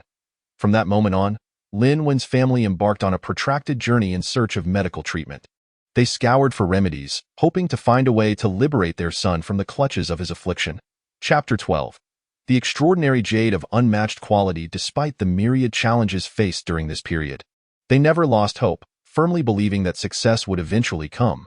Yet, those in the know understand that the chances of curing mental illnesses are exceedingly slim. Of course, perhaps it was fate. While Lin Wen's parents sought medical advice for their son, they fortuitously encountered his future jade carving master, Lu Chongqing. Lu Chongqing was a jade sculptor, albeit one whose reputation was not particularly notable at the time. Within his industry, many recognized the unassuming elder as the last inheritor of the ancient carving technique known as Han 8 knives. Countless individuals sought to become his apprentices, only to be turned away, as he would say. The ability to master the Han 8 knives carving skills fundamentally relies on talent. Even if an ordinary person were to learn, achieving greatness would be challenging, rendering it more practical to follow the crowd and learn machine carving instead. After all, it would not disrupt their livelihoods. It is safe to say that Lu Chongqing held a revered status in the jade industry, particularly in the realm of sculpture. However, as he aged, now in his 70s, he seldom took on projects for others. Perhaps it was destiny. One day, while he was unintentionally carving a jade paixio in his shop, Lin Wen, who had stealthily wandered off to play, happened upon the scene. The young boy quietly approached Lu Chongqing, his innocent eyes fixated on the elder's skillful hands as they sculpted the jade. His gaze was filled with an intense curiosity. The rest, as they say, is history. Just like many tales of fortuitous encounters, when Lu Chongqing recognized Lin Wen's remarkable talent for jade carving, he was overwhelmed with excitement and sought out the boy's parents. Formally taking him under his wing, as for Lin Wen's parents, they readily agreed to the elder's request, fearing that their son's condition might not improve and that life could become exceedingly difficult. After all, acquiring a skill would ensure that their son would at least have a means to support himself, regardless of his future challenges. To everyone's astonishment, the young Lin Wen displayed an extraordinary interest in jade carving. Not only did he possess exceptional talent, but the intense focus required for the craft also stabilized his condition significantly. Remarkably, he ceased to experience episodes of illness. This development was, of course, a delightful surprise for his parents. Thus, they became increasingly supportive of Lin Wen's pursuit of jade carving. It must be said that some things are simply wondrous and inexplicable. As Lin Wen became increasingly proficient in the Han 8 knives technique, he truly experienced very few episodes of illness thereafter. It was only after the tragic loss of his parents in a car accident that he suffered a single episode, which was promptly curtailed by his master's timely intervention. From that point onward, he encountered no further incidents. As he matured, got married, and had a daughter, he appeared no different from an ordinary person. Yet, a mental illness is still a mental illness, and Lin Wen never dared to let his guard down. He consistently reminded himself to forget his condition, to erase the memories of his childhood, and to view himself as a normal individual. History would prove that his approach was indeed wise. However, gradually, he also forgot many events from his past. Little did he know that those nearly forgotten memories would resurface in his mind during his current stupor. His lips twitched, revealing a helpless smile. What could he do? Self-deception ultimately serves no purpose. Aside from facing it, Lin Wen was at a loss for what to do. With a self-deprecating smile and a shake of his head, he prepared to sit down on a nearby chair to calm his emotions. Yet, at that very moment, his gaze unwittingly fell upon the two halves of the raw stone on the ground. Lin Wen's pupils constricted as he recalled everything that had transpired before his fainting spell. Indeed, what had occurred when the stone was cut open?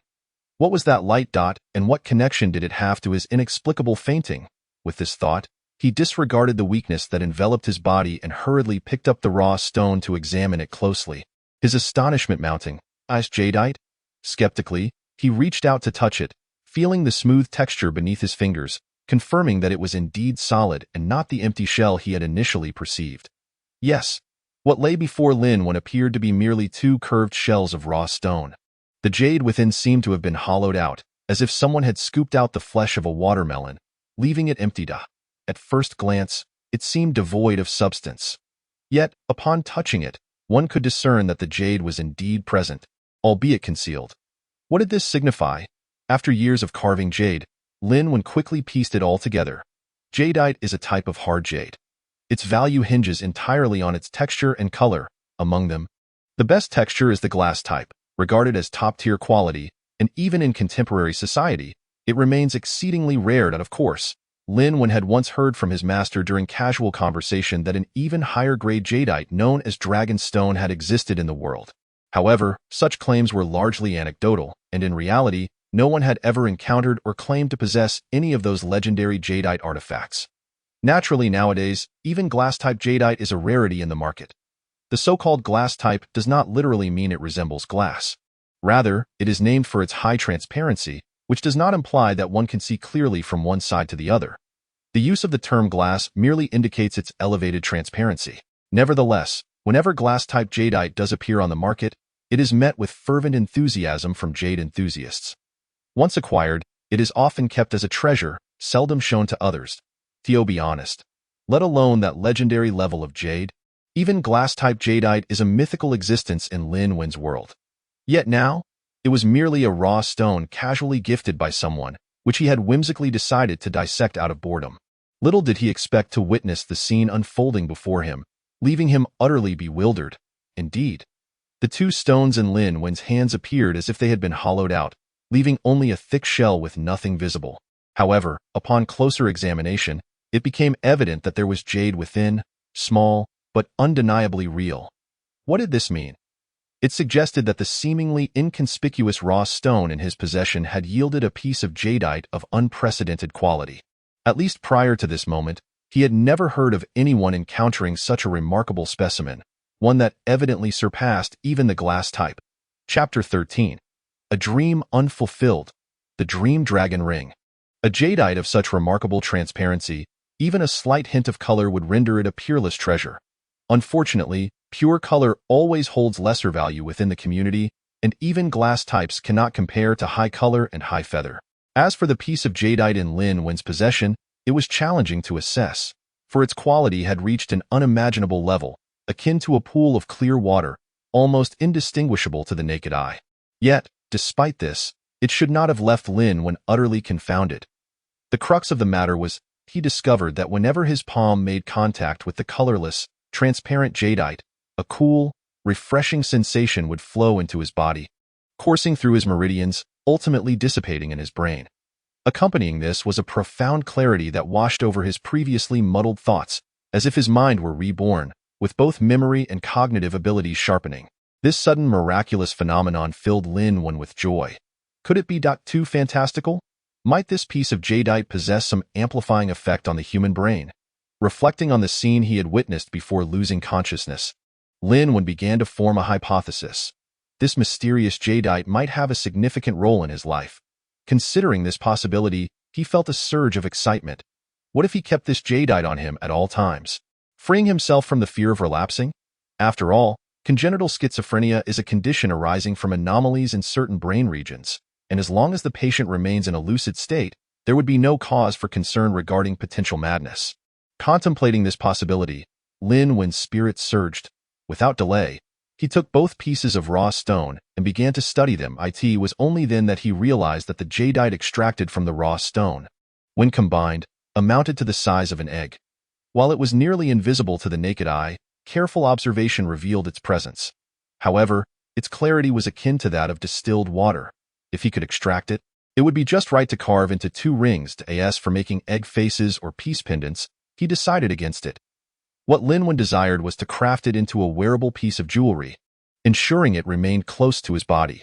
Without hesitation, he set to work. This time, Linwen poured all his energy into the task.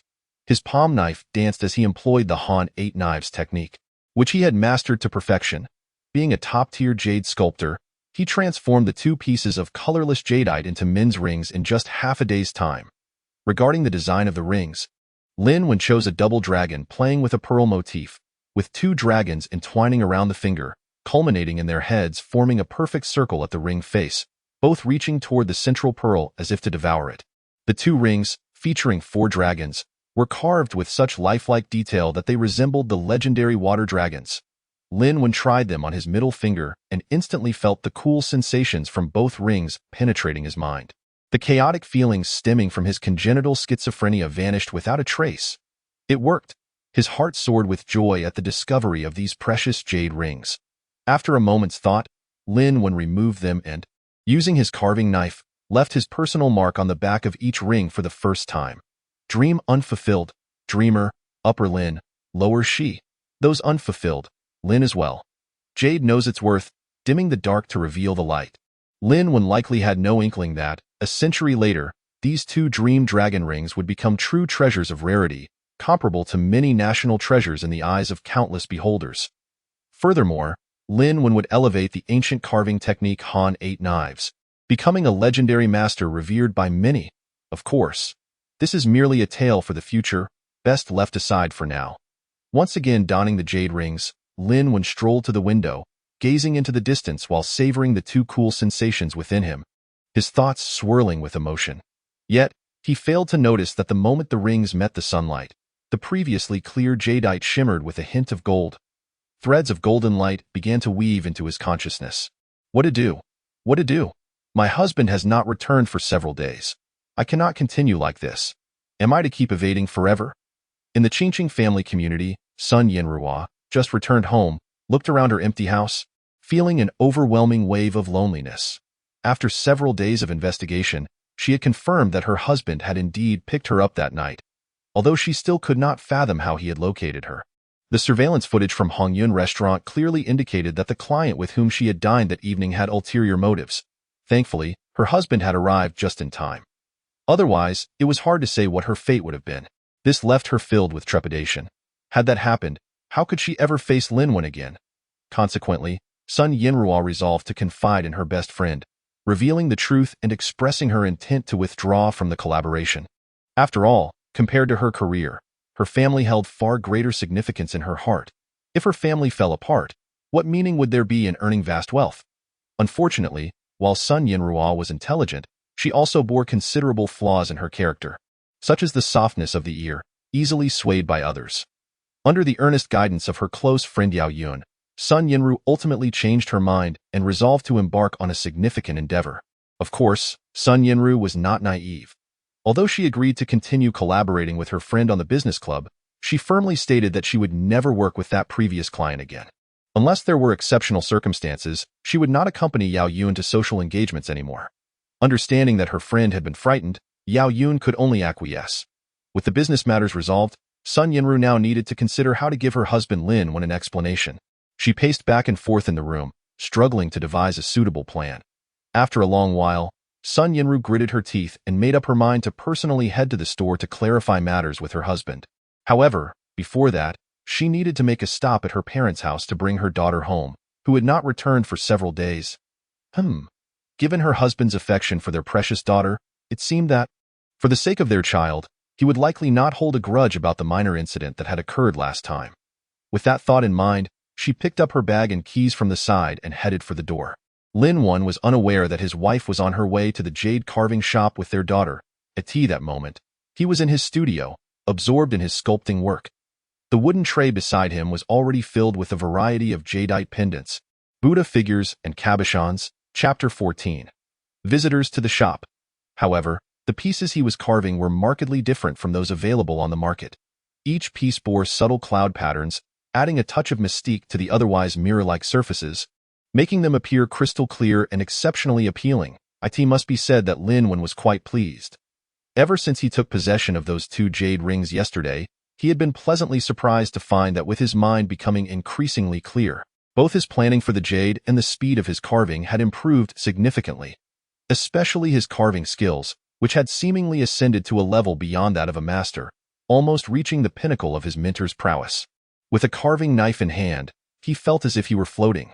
Whether cutting, slicing, chiseling, or sketching, it flowed like a gentle stream, devoid of the slight sluggishness he had previously experienced.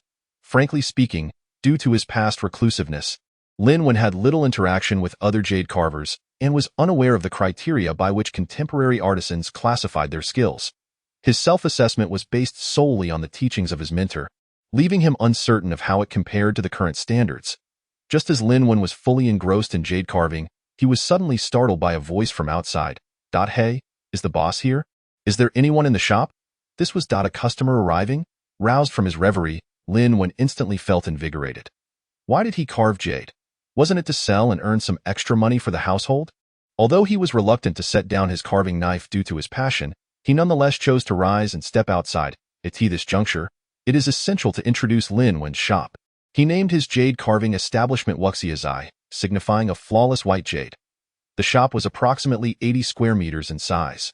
However, in order to work quietly on his carvings, Linwen had partitioned the space, reserving about 20 square meters as a studio, with the remainder lined with display cabinets along the walls. He arranged his jade carving pieces of varying qualities for customers to conveniently browse upon entering the shop. To be precise, it resembled a small supermarket specializing in low-end jade carvings. Therefore, as Linwen emerged from his studio, he found himself in the shop. Overall, it was quite convenient. At that moment, a middle-aged man dressed in a suit stood before the display case, gazing in astonishment at the array of jade carvings. "Welcome, dear customer. Is there anything you fancy?" Linwen greeted warmly for the first time, his smile genuine.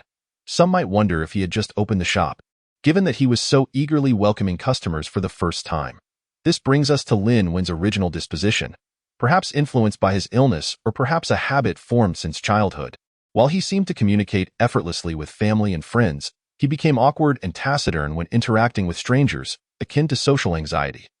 Thus, over the years of running the jade carving shop, even when customers arrived, he often appeared indifferent. Otherwise, with the prime location of his shop in the heart of the jade market, wouldn't any endeavor yield more than what he originally earned? After all these years, had they really only accumulated a mere few $100,000? But today was different.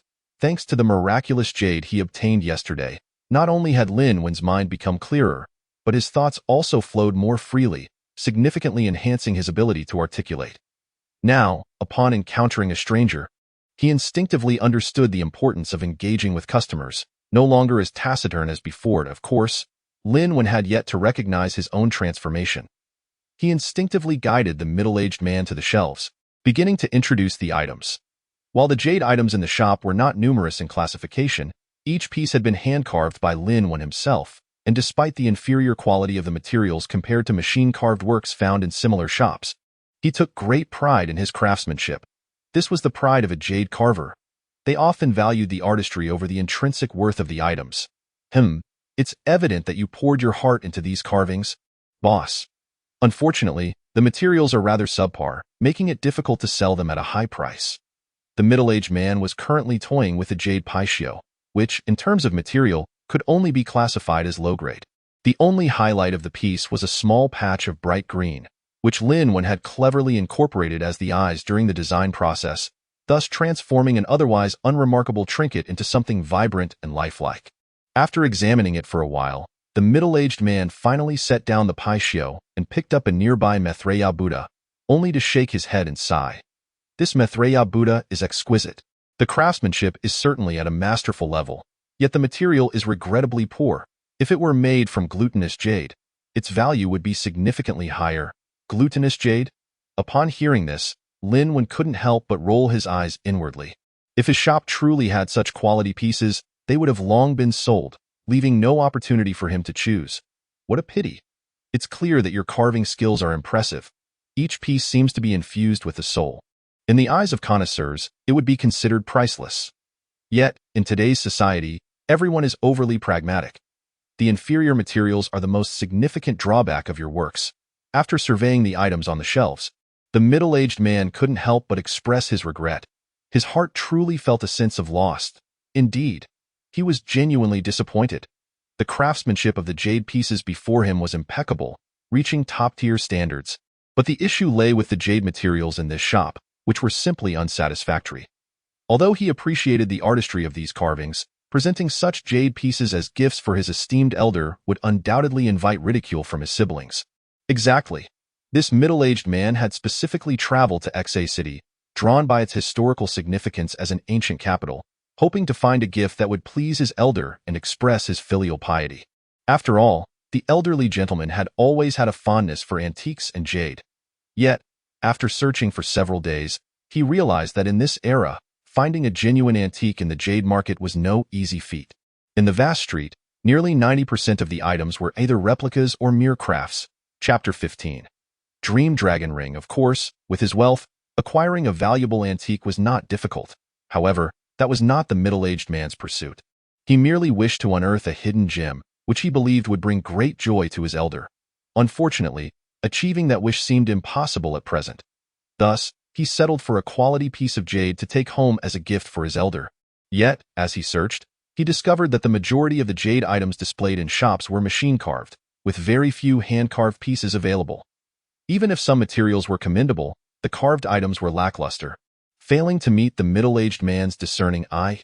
After all, he considered himself somewhat of an expert. He understood that when jade is machine-carved, it loses its essence, completely diminishing its significance. What had drawn him into Lin Wen's shop? Ultimately, it was the sight of jade pieces that were undeniably hand-carved. This alone was enough to entice him into the unassuming little shop. Yet, it was regrettable that Lin Wen's past carving materials were indeed subpar, and most of his works were trivial items. Not to mention, the shop had yet to showcase a single piece of high-quality jade. It was nothing but scraps, leaving the middle-aged man feeling quite disappointed. To this, Lin Wen felt equally helpless. What could he say? His jade shop was primarily aimed at being affordable. He had never considered acquiring high-end jade materials for carving. It wasn't that he didn't want to. The fundamental issue was financial constraints. Unless he followed the advice of Old Wu to dabble in raw stones, acquiring high-grade jade would likely be a distant dream for Lin Wen. This was a reality he could not evade. Moreover, the few $100,000 he had painstakingly saved had recently been spent by his wife, leaving him with even fewer opportunities. Observing the well-dressed middle-aged man, it was easy to understand why he would look down on these items. He clearly appeared to be someone of means. The middle-aged man let out a bitter smile, shaking his head as he prepared to leave. However, just as he turned, his gaze inadvertently swept over Lin Wen's fingers, and he became instantly captivated. "Boss, the items you're wearing on your hands are jade, aren't they?" It must be said that the middle-aged man had quite an eye. Lin Wen's two almost transparent rings were indeed noticed by him. Yet, when the man posed this question, it was more out of curiosity than certainty. After all, from his understanding of jade, even the highest-grade glassy jade could not possess such transparency. They appeared almost indistinguishable from glass, with their clarity surpassing it by a considerable margin. What caught the middle-aged man's attention the most was the intricate carving of two dragons playing with a pearl, unmistakably the work of Lin Wen. Would a master jade carver use transparent glass for his creations? That seemed illogical. But if it wasn't glass, could there truly be jade of such unparalleled purity in the world? To be honest, he found it hard to believe. Noticing the man fixate on the pair of dream dragon rings, Lin Wen furrowed his brow and instinctively retracted his hands. In the past, he might have candidly shared the truth. However, with his mind feeling increasingly composed, Lin Wen was certainly not about to divulge the secrets of those two rings. He merely smiled gently and said, "Sir, these two jade rings are simply for fun. They are not made from any precious materials. From your words, I can gather that you are somewhat knowledgeable about jade. Have you ever encountered jade of this quality?" To prove his assertion, Lin Wen confidently extended his hands towards the man for inspection. As expected, his words resonated with the man's thoughts. Gazing at the two rings that resembled pools of clear water, the middle-aged man immediately dismissed his previous conjecture. Just as Lin Wen had said, jade of such transparency could only be glass. Other types of jade, whether soft jade like mutton fat jade or hard jade like jadeite, could never reach such levels of clarity. Subconsciously shaking his head, the middle-aged man was about to withdraw his gaze. Yet sometimes, fortune favors the bold. At that moment, a beam of sunlight suddenly pierced through the door, perfectly illuminating the jade ring on Lin Wen's right hand. A flicker of golden light danced across it, causing the two transparent dragons to appear as if they had come to life, swimming gracefully along Lin Wen's fingers. Startled by this scene, the middle-aged man stumbled back several steps, his face displaying an expression of disbelief. "Sir, are you all right?" Lin Wen, who had not witnessed the earlier spectacle, was utterly perplexed. Internally, he mused, while he may not be handsome, surely he wasn't frightening enough to provoke such a reaction. Seeing the man's response, it was as if he had encountered a ghost. "Boss, I'll take the 2 jade rings. Name your price. I assure you, I won't haggle." The middle-aged man's eyes gleamed with determination, as he spoke with utmost certainty. "Even if they're merely glass carvings, I would accept that." Upon hearing the offer, Lin Wen was left completely dumbfounded. What on earth? Is this person out of their mind? I explicitly stated that these are not valuable items, yet he insists on purchasing them? What a peculiar individual. The man's decisiveness left Lin Wen at a loss as well. He quickly responded, "I'm sorry, sir, but these 2 jade rings are not for sale. I'll pay 1 million. I am willing to offer 1 million for this pair of rings." The middle-aged man seemed to have anticipated Lin Wen's refusal, his eyes flashing with resolve as he raised a finger. 1 million. Upon hearing that figure, Lin Wen felt a bit dizzy. What the hell? Is this person truly insane? To spend such a hefty sum just to acquire my 2 dream dragon rings? They are merely new products, not some ancient treasures. Is it really worth it? Given such a price, it would be difficult for anyone to resist selling. However, Lin Wen was not just any person. He understood the ring's significance and had never considered selling them. While the offer of 1 million certainly tempted him, as it would substantially improve his family's quality of life and naturally deter his wife from pursuing any business ventures, these rings held far too much importance for Lin Wen. When compared to money, he valued maintaining a clear mind above all else, free from the fear of succumbing to past afflictions. Chapter 16. Evening Conversations Between Spouses, Part 1. "I'm sorry, even if you." Lin Wen hardly needed to deliberate as he prepared to reject the offer once more. However, just then, a familiar voice rang out from outside the shop. "Daddy, Daddy?" The youthful tone was filled with excitement, accompanied by a deep sense of longing. "Little glutinous treasure, what brings you here?" Without even needing to look, Lin Wen instantly recognized who had arrived. In an instant, a broad smile spread across his face as he turned around.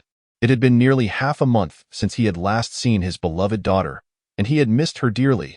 Sure enough, there stood his wife Sun Yinru, her beautiful figure appearing at the shop's entrance. Holding the hand of their adorable little princess, Lin Xiaonud, that moment, when the little girl spotted her father turning around, she eagerly broke free from her mother's grasp and joyfully dashed towards him. Witnessing this, Lin Wen instinctively feared that his daughter might stumble, so he hurried to meet her, scooping her up and planting a big kiss on her tender little face before hoisting her high into the air. He. The little one, already accustomed to such affectionate gestures, burst into delightful laughter, reaching her small hands to embrace her father's head as the two played joyfully together.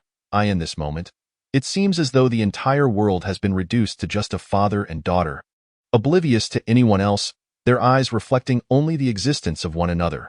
Witnessing this scene, as a wife and mother, Sun Yinru naturally felt a surge of joy within her heart, unable to suppress a light chuckle. Even the middle-aged man could not help but display a look of envy. After all, someone like him, born into a wealthy family, had to learn from birth to navigate the intrigues among siblings, tirelessly vying for benefits from elders, never truly able to enjoy such innocent familial affection. Of course, at this moment, Sun Yinru had also noticed the presence of the middle-aged man, seemingly deducing his identity. She could not help but walk over to her husband and gently tug at his sleeve, signaling that there were guests present. At this point, Lin Wen finally reacted, offering an awkward smile before turning to embrace his daughter and addressing the man with a serious tone. "I sincerely apologize, sir, but I fear I cannot acquiesce to your request. However, our establishment does offer other jade pieces. Should you be interested, feel free to peruse and I shall provide you with a preferential price." Upon hearing Lin Wen's resolute response, the middle-aged man was taken aback momentarily. He had initially thought that Lin Wen might waver in light of his offer, yet was surprised to find him steadfast in his refusal. The middle-aged man could only manage a wry smile and shake his head, saying, "Haha, no need. Since the shop owner is unwilling to part with it, then so be it." After finishing his words, he nodded with a smile towards Lin Wen and turned to exit the shop. Although the man appeared calm on the surface, his mind was rife with confusion and curiosity. He could not comprehend why the young man was so adamant about not selling the ring. Could it truly be, as he claimed, that the jade ring was merely a glass carving meant for amusement? The images of the two golden dragons flashed involuntarily in his mind, as if they continued to swim before his eyes. The middle-aged man was unsure whether it was merely a trick of light that created such an illusion, yet an instinct deep within him insisted that those matching rings were undoubtedly not ordinary glass products. Regrettably, since the owner refused to sell, he had no opportunity to verify his suspicions. As the middle-aged man departed from the shop, tranquility returned within, however. Observing his retreating figure, Sun Yinru could not help but reveal a look of puzzlement. Was there something valuable in their shop? What could it possibly be that her husband was so resolute in not selling? She pondered, opening her mouth to inquire, but recalling her own unresolved troubles, she chose to keep her thoughts to herself. Thus, the day passed with the company of his wife and daughter in front of the child. The couple tacitly avoided discussing the events of that day. By nightfall, even without his wife's urging, Lin Wen dutifully held their daughter and returned home as a family of three, as if nothing had transpired. After enjoying dinner together, they proceeded to take a bath, and soon after, their daughter went to her own room to sleep. Indeed, Lin Xiaonu was on the verge of starting elementary school and had already moved into her own room, no longer sharing a bed with her parents. After ensuring their daughter was asleep, Lin Wen and Sun Yinru finally returned to their own bedroom. Bang! After closing the door behind her, Sun Yinru, clad in her pajamas, turned to her husband and hesitated briefly before asking, "Darling, why did you leave after bringing me home that night? Didn't you have anything to ask me?" Indeed. After contemplating for several days, Sun Yinru decided to lay everything bare.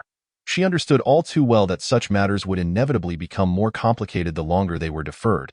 It was far simpler to address them openly to. Upon hearing this, Lin Wen was momentarily taken aback. He had not anticipated that his wife would so bluntly lay everything out. However, since she had brought it up, there was no need for him to dwell any longer. After a moment of hesitation, Lin Wen boldly inquired, "All right, can you tell me who that man was the other night? And why were you dining with him? Getting yourself so intoxicated? Didn't you fear for your safety? Or did you already know what might transpire in such a situation?" His tone was unyielding, showing no intention of sparing his wife any semblance of dignity. It was no joke. When it came to his self-respect, Lin Wen, no matter how much he loved Sun Yinru, would not forgive her if she dared to betray him. That man was a client brought in by Yao Yun, seeking to secure some investment. After all, running a business club required substantial capital, and the two of them could scarcely muster enough. During that dinner, it was not just the man and me. In fact, Yao Yun was also present, but she had merely stepped out to use the restroom. Sun Yinru did not conceal anything, directly recounting the entire affair. "Haha, a client? Investment? Sun Yinru, do you take me for a fool?" Hearing her elaborate on a multitude of points that skirted the crux of the matter, Lin Wen could not help but laugh in disbelief, no longer inclined to show her any mercy. "If your relationship with him is as simple as you claim, then why was that man assisting you to get into his car?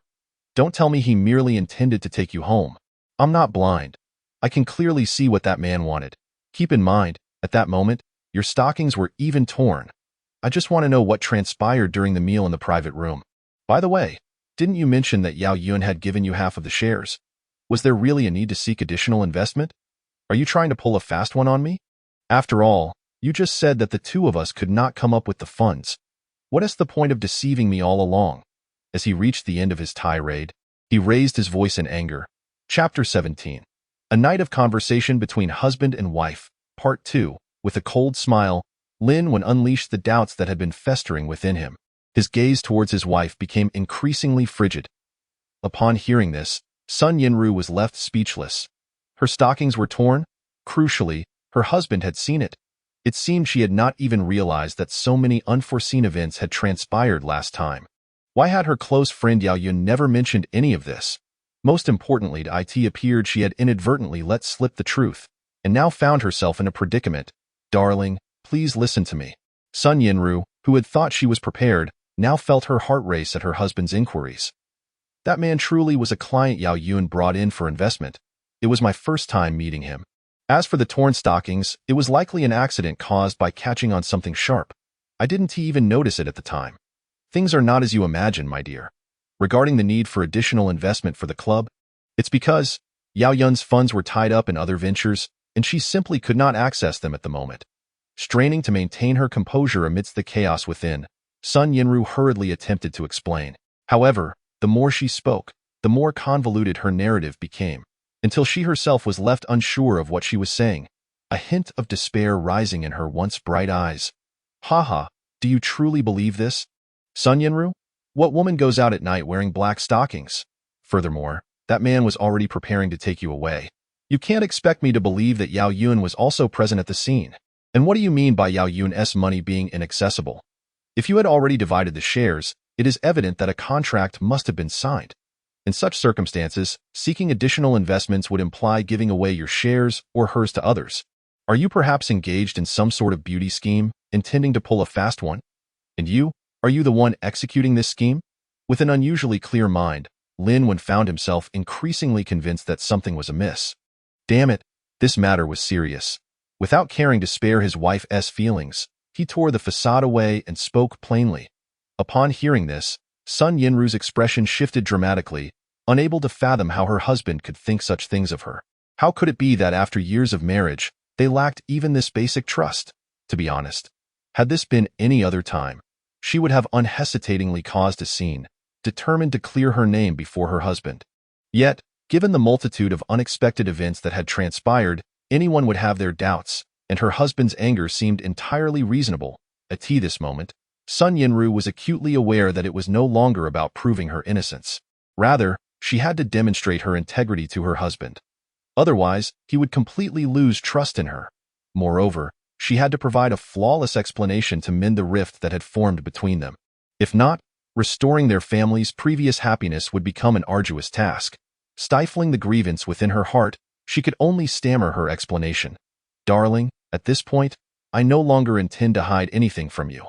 In fact, the second day I found myself back home, I was very worried that it was that Lu client who brought me back, because as a woman, I naturally worried whether he had taken advantage of the situation.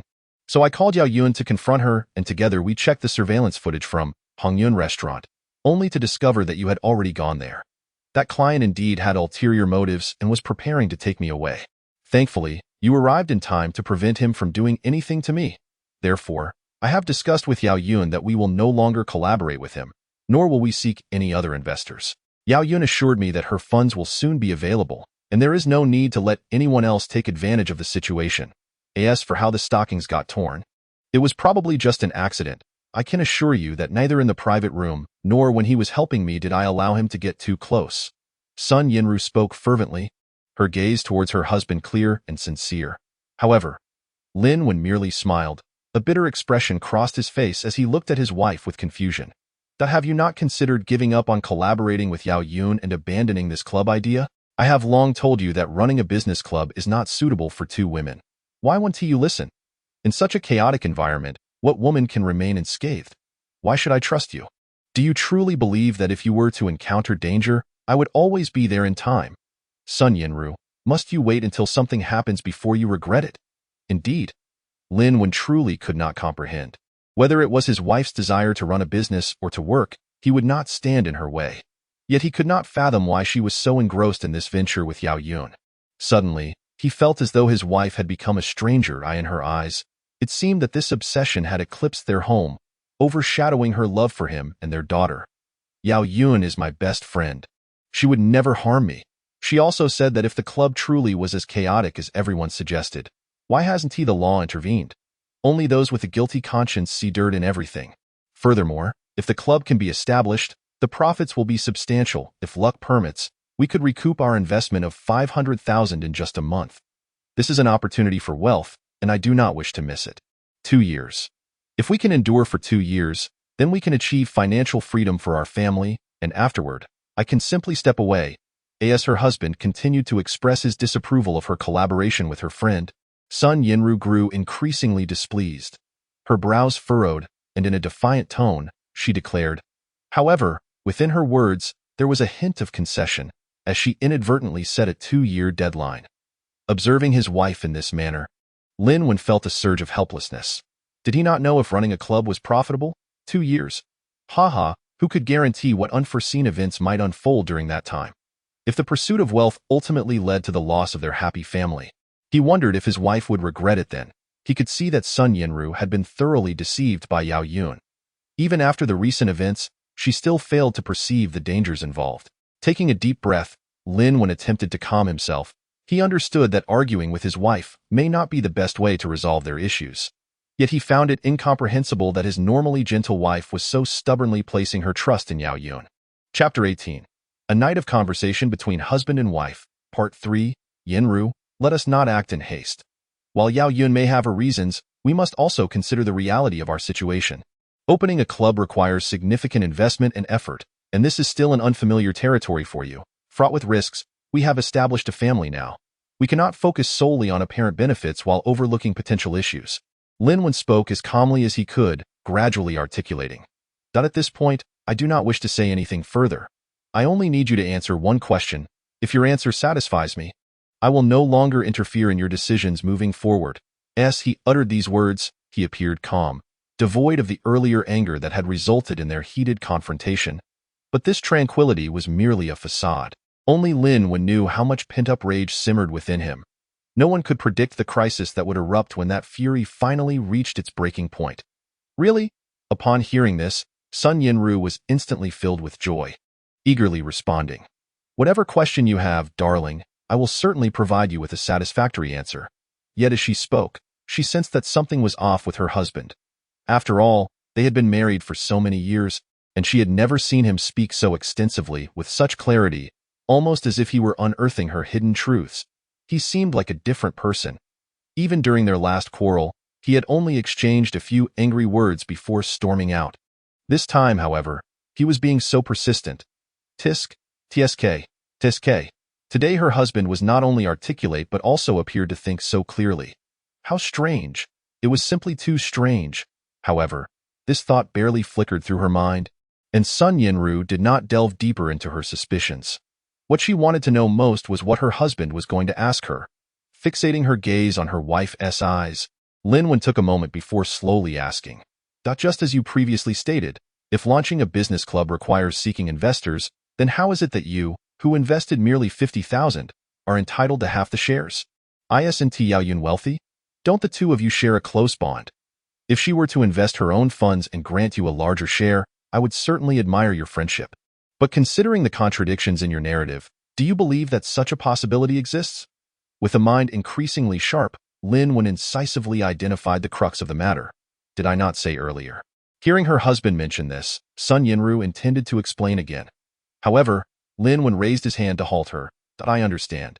You just mentioned that Yao Yun would withdraw her money soon, but your previous statement was clearly a fabrication. Yet, Yinru, do you not find something amiss here? Oh, previously you said the capital was insufficient, and now, merely a few days later, she suddenly has the means to withdraw funds. Why the sudden change? Have you not considered this at all? The moment the words left his lips, Sun Yinru found herself rooted to the spot. Indeed, she had placed great trust in her friend. However, her husband's perspective was something she had never paid attention to before. Wasn't it true? Yao Yun had explicitly stated that she would be granting her half the shares. Initially, Sun Yinru believed that Yao Yun was simply offering her financial support and felt grateful, which led her to trust everything the friend said. Yet, if she took her husband's words into account, then this entire situation appeared far too contradictory. She had been told that the shares would only be divided between the two of them. Later, she was informed that funds were lacking and that they were seeking additional partners. This only became more evident after the debacle where they sought investment from clients. Had they succeeded, would Yao Yun have honored her promise and given her half of the shares unconditionally? Moreover, that client was brought in by the other party. Previously, during discussions about investment at Hongyun Restaurant, it was solely the two of them conversing, as if her very existence was merely to accompany them in drinking. The mere thought of such a possibility made Sun Yinru feel quite uneasy. How does this differ from being a companion for drinks? Could it be that Yao Yun is deceiving herself? But what could she possibly have to gain from such deception? If it were merely for financial gain, She could have easily given the other party 50,000 long ago. Since she has already succeeded, why hasn't Yao Yun withdrawn? Yet, to suggest that the other party harbors ulterior motives towards her, a woman who is already married with children, seems implausible, even if she possesses some charm. After all, according to Yao Yun, she herself would need to invest a considerable amount of money. Is it truly worth engaging in such foolishness? Reflecting on her best friend's past kindness towards her, Sun Yinru gradually fell silent, her doubts giving way to trust in the latter. Why the silence? Lin Wen, noticing his wife's prolonged silence, couldn't help but sneer. Honey, I know what you've been worried about. You probably suspect that Yao Yun has ulterior motives towards me and fear that I might suffer loss. Additionally, you're concerned that running a club could expose me to unsavory elements, worried that I might be influenced by the environment and ultimately ruin our family. But have you considered that if Yao Yun truly sought something from me, would she need to pay such a hefty price? After a moment of hesitation, Sun Yinru, her mind in disarray, looked at her husband and asked hesitantly, has Yao Yun already paid the price? What do you mean by that? Upon hearing this, Lin Wen's heart stirred, and he vaguely sensed a possibility. Indeed, we have already found a location for the club. Yao Yun not only paid 10 years' worth of rent, but has also commenced renovations, which are expected to be completed in a couple of months. From start to finish, Yao Yun's expenses have exceeded 3 million. Why mere 50,000 is insignificant in comparison. At this point, Sun Yinru decided to no longer conceal the truth. She candidly shared everything, yet her eyes still reflected confusion. It was evident that she struggled to comprehend where the contradiction lay. After all, Yao Yun had indeed shelled out millions. Upon hearing his wife's words, even Lin Wen was momentarily taken aback. What? The club is already under renovation. Does that mean they've been keeping this from me for quite some time? It's not as I had speculated, that the two women were just beginning their planning. This is even more troubling. Based on my wife's account, Yao Yun appears to be genuinely sincere. After all, the club is already underway, and the two women have signed contracts. Regardless of Yao Yun's intentions, the money she has invested is essentially a gift to my wife. We're talking about millions here. No wonder Sun Yinru has always believed in that best friend. Chapter 19. Is that person truly her? I must say, at this moment, even Lin Wen's mind was slightly muddled. He understood that there is no such thing as a free lunch in this world. Yao Yun's generosity towards his wife surely harbors ulterior motives. Yet, on the surface, her actions resembled those of two close friends, with the wealthier party seeking to support the other purely out of friendship. But could that truly be the case? Lin Wen has always believed in the inherent malice of human nature. How could so many good deeds befall his innocent wife? However, as everything unraveled, Lin Wen struggled to find the flaw in his reasoning. If Yao Yun genuinely wanted to assist Sun Yinru, why wouldn't she pursue other avenues instead of collaborating on this business venture? Didn't she fear that incidents akin to what transpired a few days ago might recur? Shouldn't that be the primary concern of a good friend? How long have you been planning this? Why didn't you inform me earlier? After contemplating, Lin Wen inquired once more. Upon hearing her husband's question, Sun Yinru appeared slightly embarrassed before stammering. It was during your last trip to Rueli that we reached a mutual agreement. We didn't mention it for fear you might object. After all, Yao Yun has always insisted that you disapprove of any gifts she presents, let alone such a significant matter. Oh. Suddenly, Lin Wen experienced a moment of clarity as a thought struck him. His expression gradually shifted to one of seriousness as he organized his words, looking at his wife with solemnity. Yinru, could you tell me where the commercial club is located? Yet, as soon as he uttered those words, he quickly raised his hand. You don't have to answer just yet. Let me take a guess. If I'm not mistaken, it should be outside our city, XA, correct? Honey, how did you know? Upon hearing this question, Sun Yinru's face instantly betrayed her guilt. It was evident from her expression that Lin Wen had guessed correctly. Humph. The client you mentioned spoke fluent Mandarin, yet there was a distinct accent from YN. You should know that I've been sourcing goods from YN for years due to business. This detail couldn't possibly escape me. With a scoff, Lin Wen's gaze turned piercingly sharp. So, if I'm not mistaken, you've chosen Lijiang as the location for the club, haven't you? Boom. Hearing her husband accurately state the location, Sun Yinru was utterly shocked. After all, it was one thing for him to deduce the region based on the client's dialect, but to pinpoint the exact address was simply outrageous. Could it be that her husband had previously investigated her whereabouts? Her face turned pale in an instant, and anxiety gripped her heart as she silently prayed that she was wrong. Otherwise, Unfortunately, Lin Wen's subsequent words shattered her hopes. Humph. Leaving our daughter with my parents while you run off to YN. And when I called to say I was returning, you rushed back to create a mess at home under the pretense of cleaning. Were you trying to hide the fact that our home had been unoccupied for an extended period? Sun Yinru, I never expected you to be so clever. Have you been playing me for a fool all this time? Doesn't he that feel good? Lin Wen's tone grew increasingly chilling, and his expression gradually soured. No, it's not like that. Sensing her husband's shift in demeanor, Sun Yinru hurriedly explained, Honey, I truly didn't mean to deceive you. It was Yao Yun. She suggested waiting until everything was finalized before telling you. I did accompany her to YN recently, but I didn't inform you, and for that, I apologize. Please forgive me, Lin Wen. Moreover, our trip was merely to select a location for the club and to supervise the renovation progress. We didn't do anything else significant, right? Isn't that a minor infraction? Indeed, she was growing anxious. After years of marriage, it was the first time Sun Yinru had witnessed such an emotionless, cold expression from her husband. Smack! In the next moment, Lin Wen struck her hard across the face. To be honest, since their marriage, Lin Wen had never raised a hand against Sun Yinru. They had always maintained a respectful relationship, rarely even quarreling. Even just moments ago, despite his evident dissatisfaction, it was clear that he still cared for his wife. His intentions to prevent her from acting recklessly stemmed from genuine concern. Yet, in the blink of an eye, he had slapped her across the face. Sun Yinru was left utterly stunned. She cupped her face, gazing at her husband in disbelief. You hit me? After regaining her composure, Sun Yinru trembled, her lips quivering as tears began to fall, whether from pain or overwhelming grievance. It was hard to tell. Heh, what does it matter if I hit you, Sun Yinru? I always believed you to be the epitome of a virtuous wife, yet I never imagined you would seek out another man. Do you think I'm dead? Or do you believe I'm blind and deaf? Despite the sadness and sorrow etched on his wife's face, Lin Wen remained unmoved, his anger consuming him. Are you kidding me? Lin Wen's eyes were bloodshot as he hissed. So tell me, were you in Lijiang before I returned? Yes. After a brief hesitation, Sun Yinru ultimately spoke the truth. At this moment, she was convinced that her husband had discovered her recent whereabouts. Otherwise, he wouldn't have spoken so harshly. Concealing the truth further seemed futile, and of course, even if her husband did discover her actions, she felt it was of little consequence, as long as the significant matter remained undisclosed. Heh, as long as you admit it, that's enough. Upon her admission, Lin Wen's tone grew even more chilling. Do you know that when I called you, I had already arrived in Lijiang from Ruili? The moment those words left his lips, the atmosphere in the room became unbearably tense.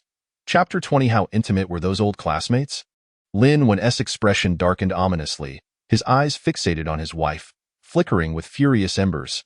Each word seemed to burst forth from between clenched teeth, laden with chilling ire. Lin Wen clenched his fists tightly, his knuckles turning white from the strain. An uncontrollable rage surged within him, threatening to obliterate his reason, as his breath quickened and his chest heaved, as if on the verge of erupting. Fortunately, the presence of the Meng-Long dual rings, emanating their mysterious energy, flowed into Lin Wen's being, allowing him to retain a sliver of composure and preventing him from spiraling into madness. Indeed, a wife's betrayal within marriage is intolerable to any man. Throughout history, infidelity has often led to dire consequences. Should it be confirmed that his wife was clandestinely involved with another man, donning the proverbial green hat, Lin Wen would undoubtedly not spare her. Regardless of his feelings for Sun Yinru, at this moment, his eyes, filled with rage, resembled a feral beast poised to pounce on its prey. Sun Yinru froze upon hearing those words, her eyes widened, reflecting shock and terror. She had never anticipated such a coincidence, that her husband had returned to Xa from Lijiang at that very time. His fury was palpable.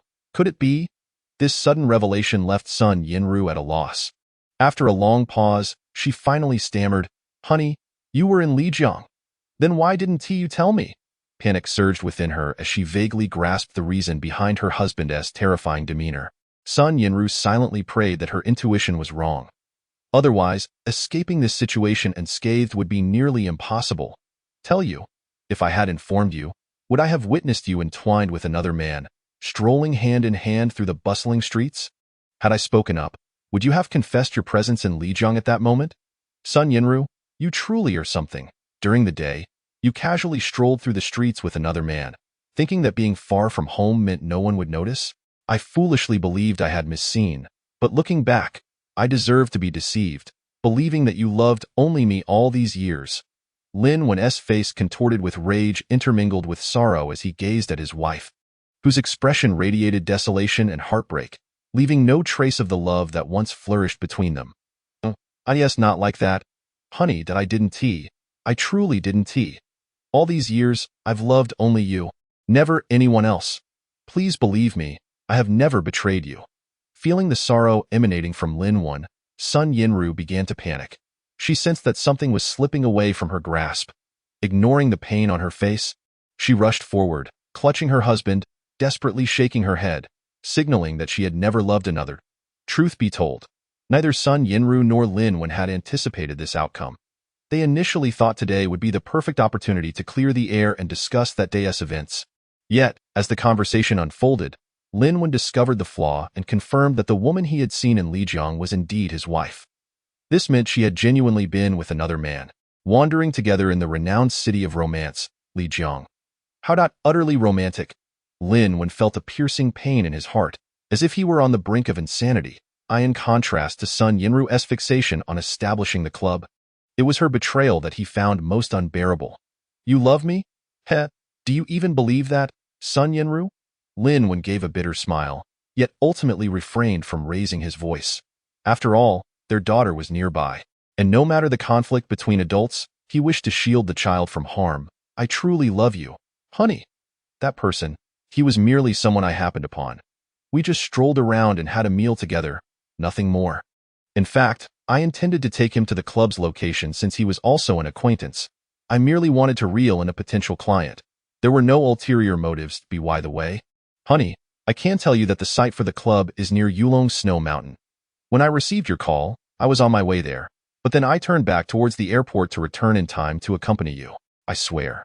Seeing her husband in such a state, Sun Yinru felt increasingly frightened. She had no choice but to reveal everything without further concealment. To be honest, how credible were these words? If anyone else were present, they would likely dismiss them. Yet, Lin Wen, who had maintained his composure while observing the subtleties, felt an inkling that Sun Yinru's explanation did not seem like a fabrication. The strongest support for this assertion was that she could have easily denied it, claiming he had misseen her, for he had no evidence. Yet, she chose not to. After closing his eyes and contemplating for a moment, he finally asked, "Who is that person you mentioned? What is your relationship with him? Don't think you can deceive me on this matter. Although I only caught a glimpse, the intimacy you both displayed was unmistakable." Confronted with this question, Sun Yinru's complexion turned pale as she struggled to respond. After a lengthy silence, she finally managed to swallow hard and replied, He is a senior from my university. He pursued me back then, but I rejected him." "Heh, he pursued you?" Lin Wen scoffed, clearly unconvinced by her words. "Just a mere former admirer, and you expect the future owner of the club to stoop to such lengths? Sun Yinru, I'm not a fool. The intimacy you displayed was far too natural to be dismissed as mere coincidence. If you think you can continue to deceive me with lies, then there is no need for our marriage to persist." His words were not intended as a threat. After confirming that the woman he encountered in Lijiang was indeed his wife, Lin Wen felt an emptiness within him, as if the profound affection he once held for her had dissipated. Hearing her husband speak such coldly decisive words, Sun Yinru felt a surge of despair. She couldn't comprehend how their situation had escalated to this point. The intention was undoubtedly to resolve the misunderstandings between husband and wife. Yet how did those misunderstandings grow ever larger, to the point where happiness appeared to be slipping away? To speak the truth, she did not shy away from honesty, but feared that revealing the truth would only further incite her husband's anger and deepen his mistrust. At this juncture, it seemed that the only path left was one of steadfast denial. Amidst the swirling thoughts, Sun Yinru ultimately gritted her teeth and made a decision. "Darling, he is truly just a classmate of mine. There is nothing more between us. I hope you can trust me." Chapter 21. Departure. Lin Wen has left. Unlike the last time, this departure was genuine. He had truly vacated their home. He was not foolish and could clearly discern that Sun Yinru was deliberately concealing something when she mentioned that person. A former classmate? That assertion was utterly incredulous. Given that his wife of 7 years was so adamant in defending the other party, the nature of the situation was all too evident. Heartbroken, Lin Wen felt that remaining in the house had become devoid of meaning. As for what Sun Yinru would do next, he could no longer summon the energy to care. Perhaps, at that moment, the essence of their relationship had vanished entirely. Ignoring her pleas and refusing to glance back at his weeping wife, Lin Wen strode away from their home with unwavering resolve. He needed to contemplate whether there was still a reason to uphold this household. Perhaps the moment he found clarity would coincide with the time he set the other free. Liberating himself from all constraints, it was likely that Sun Yinru would never comprehend that once a man begins to suspect the fidelity of the woman he deeply loves, there is no need to seek evidence, nor concern oneself with what she has chosen to conceal. Once a chasm forms in a relationship, bridging it becomes nearly impossible. One could see the depth of reluctance in Lin Wen's eyes as he departed from that familiar home. Yet, his steps remained resolute. Love, after all, is often fleeting in this era. Rife with rampant desires and scant true affection, it is rare for individuals to emerge as fortuitous souls. How could this happen? Why did it come to this? Standing at the entrance of the community, watching her husband drive away, Sun Yinru trembled with sorrow. Yet, in the stillness of the evening, to avoid disturbing others' rest, she could only bite her lip as tears streamed down her face. Lin Wen was resolute. She knew that even if she pursued him now, unless she could clarify the identity of that person, today's conflict would remain unresolved. But Sun Yinru truly had no way to explain. Otherwise, she feared her husband's fury would only intensify. "Darling, I have not betrayed you. I have always loved you. Why must you fixate on who he is? Can we not simply live our lives in peace? Why must you question? Rest assured, I still need to care for our daughter tonight, and I will come to find you tomorrow. I believe our marriage will not dissolve, and you will surely return." After a long while, Sun Yinru wiped away her tears and ascended the stairs, resolutely thinking. Where did Lin Wen go? It was evident that, in his sorrow and disappointment, he had no destination other than his jade carving shop. Of course, Lin Wen had already devised a plan. This time, he could not afford to linger as he had before. He had to leave. Leave home, leave this city in the face of emotional failure. Any man of sound mind would choose to distance himself. Allowing the mind to cool it was the dead of night, and the city was steeped in silence. No amount of neon lights could obscure the world's immersion in profound darkness. That moment, he stood alone on the street, surveying his surroundings, only to find that apart from his jade carving shop, there was nowhere else to take refuge. It seemed that tonight he had no choice but to spend the night here. All issues and worries would have to wait until dawn when he could calmly contemplate his next steps. With a crisp sound, Lin Wen expressionlessly extended his hand, slowly lifting the heavy rolling shutter. He then walked inside, his footsteps heavy as his gaze swept across the familiar decor and setup. An indescribable pain surged within him. Who could have anticipated that just 2 or 3 hours prior, the three of them had been seated together, laughing and enjoying their warm, blissful moments? Yet, unexpectedly, in such a brief span of time, so many unforeseen changes had transpired. Sleep? The very thought was swiftly dismissed. Clearly, in his current state, Lin Wen's emotions were a tangled mess, utterly incapable of settling down to rest. But in the dead of night, what else could he do but sleep? With a bitter smile, he approached the simple bed tucked away in the corner of the workshop, yet found himself tossing and turning. Minutes turned into hours, yet sleep remained elusive. Finally, after prolonged struggle and torment, he resignedly sat up. No, I cannot continue like this. If this persists, the situation will only worsen. Lin Wen silently admonished himself, mustering the energy to scan his surroundings, seeking any task to occupy his mind and divert his attention.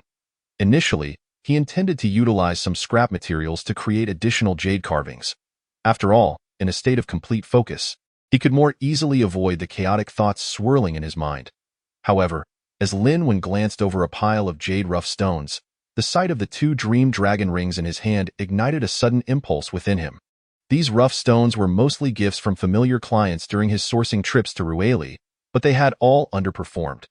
Furthermore, Lin Wen had been too indifferent to unravel their potential, so he had carelessly tossed them aside. Yet with the emergence of the dream dragon material, it felt as if a window had opened, igniting a spark of excitement within him. What if there were other valuable jades among these stones? Leaving aside whether they could rival the Dream Dragon rings, even if there were merely some decent jades, it would be worth taking a chance. After all, Lin Wen was currently quite impoverished. Given that he planned to be away from Xia for a while, he could not afford to be without funds. If he could unearth some quality jades, even selling them would suffice for him to enjoy a decent time away. The more he thought, the brighter his eyes shone. Without hesitation, he leapt from the bed and retrieved the cutting machine to begin splitting the stones. As for whether this would disturb others' rest, Lin Wen was not particularly concerned. After all, this was Liali Street, primarily composed of storefronts for business. Most shop owners would typically choose to return home during off hours, and few, like him, would remain in their shops overnight. Moreover, when this workshop was partitioned, Lin Wen had utilized soundproof materials to ensure he could carve jade without disturbance. Even if the cutting produced considerable noise, it was unlikely to carry far. Thus, in the stillness of the night, faint sounds of stone cutting emanated from Wuxia's eye. However, the noise was not overly loud. Most around had already succumbed to slumber, thus hardly anyone was disturbed by it. Chapter 22. Missed opportunity, ha ha. The following dawn, gazing at the pile of waste stones beside him, Lin Wen could not help but chuckle bitterly. It seemed he had indeed overestimated his luck. He had anticipated inadvertently uncovering a miraculous jade, yet among dozens of stones, only one had yielded jade.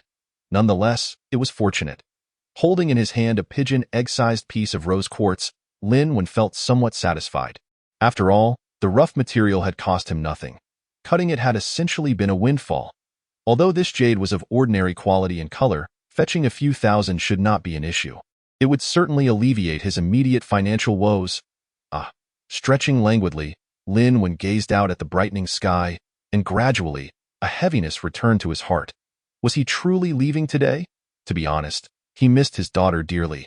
As for his wife, in light of his uncertainty regarding her fidelity, Lin Wen had firmly resolved to avoid seeing her for the time being. Tio consider outright divorce? It was not that simple.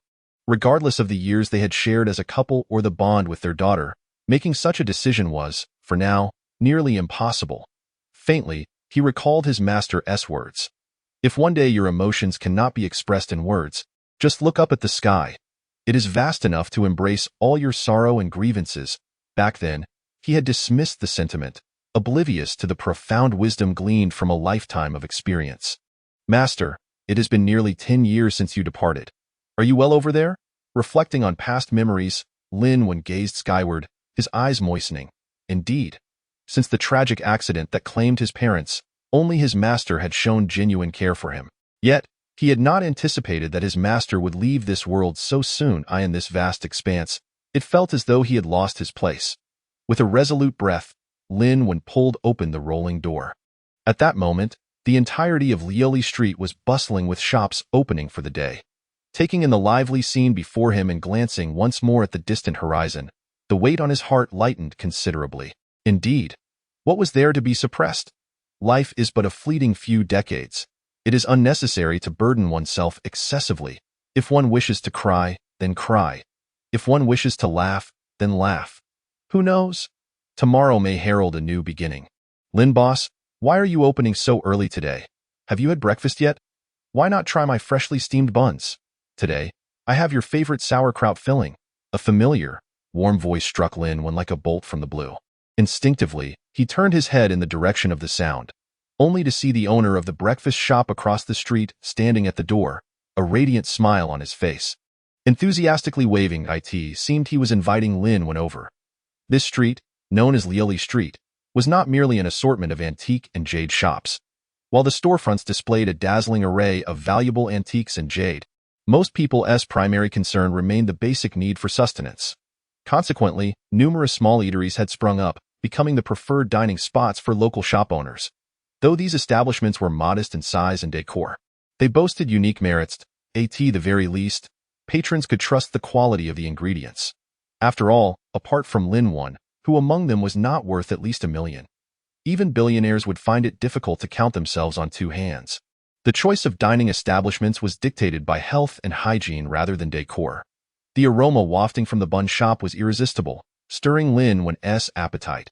All right, Uncle Wong, I'll be over shortly. Accepting the invitation, Lin Wen did not decline. Regardless of what he planned to do next, a hearty meal would not hinder his endeavors. Lin when returned to the shop, tidying up a bit, and packed some valuable carvings along with the piece of rose quartz into a bag, which he slung over his shoulder. He then exited Wuxiazai, locking the door behind him. However, instead of dining in the breakfast shop, he opted to take his buns to the parking lot, where he quickly started his car. Silently, he departed Lieli Street, driving towards the horizon. Yet, shortly after Lin Wen's departure, a Porsche supercar approached, screeching to a halt in front of Wuxiazai. The two parties perfectly missed each other. Bang. Sun Yinru, looking flustered, exited the car. But upon noticing the tightly shut doors of the shop, she stood frozen in disbelief. Didn't he come to the shop? As the driver's door swung open, another elegantly dressed woman, adorned in designer attire, approached her side and gazed at Wuxiazai in astonishment. "Can you see here?"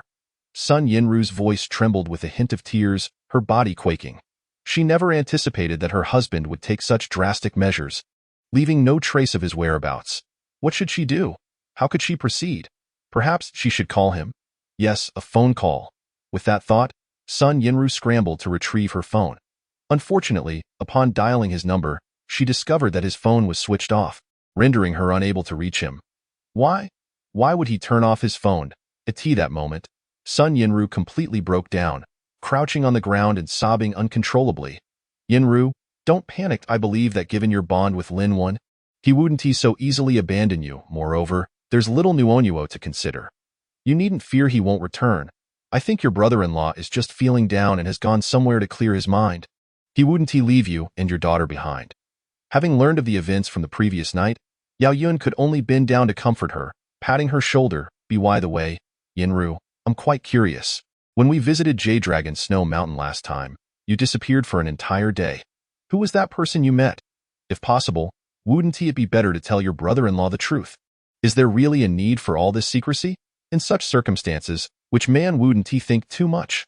Observing that Sun Yinru was gradually calming down under her encouragement, Yao Yun pondered before speaking up. Chapter 23. Ex-boyfriend tell my husband the truth? Hearing her best friend's suggestion, Sun Yinru's face flickered with hesitation. She felt deeply conflicted. Could she truly allow that person to destroy the happiness of her family? Yet, if she spoke the truth, how would her husband perceive her? In an instant, her thoughts became a tangled web, leaving her uncertain about her choice. What? Is revealing that person's identity such a dilemma for you? Could it be that you genuinely have something to hide from him? Noting Sun Yinru's indecision, Yao Yun chuckled, a hint of mischief glimmering in her eyes. No, I truly only met him once last time. Nothing happened. Upon hearing her best friend's insinuation, Sun Yinru became anxious and blurted out, "It's just that during college, we dated for a while. Li Hao was merely my ex-boyfriend. Li Hao? Your ex-boyfriend?" Yao Yun was taken aback by this revelation, struggling to comprehend. "If I remember correctly, you and Lin Wen were each other's first loves, right? You once told me that during high school, when you were mugged by two thugs, he fought valiantly to save you.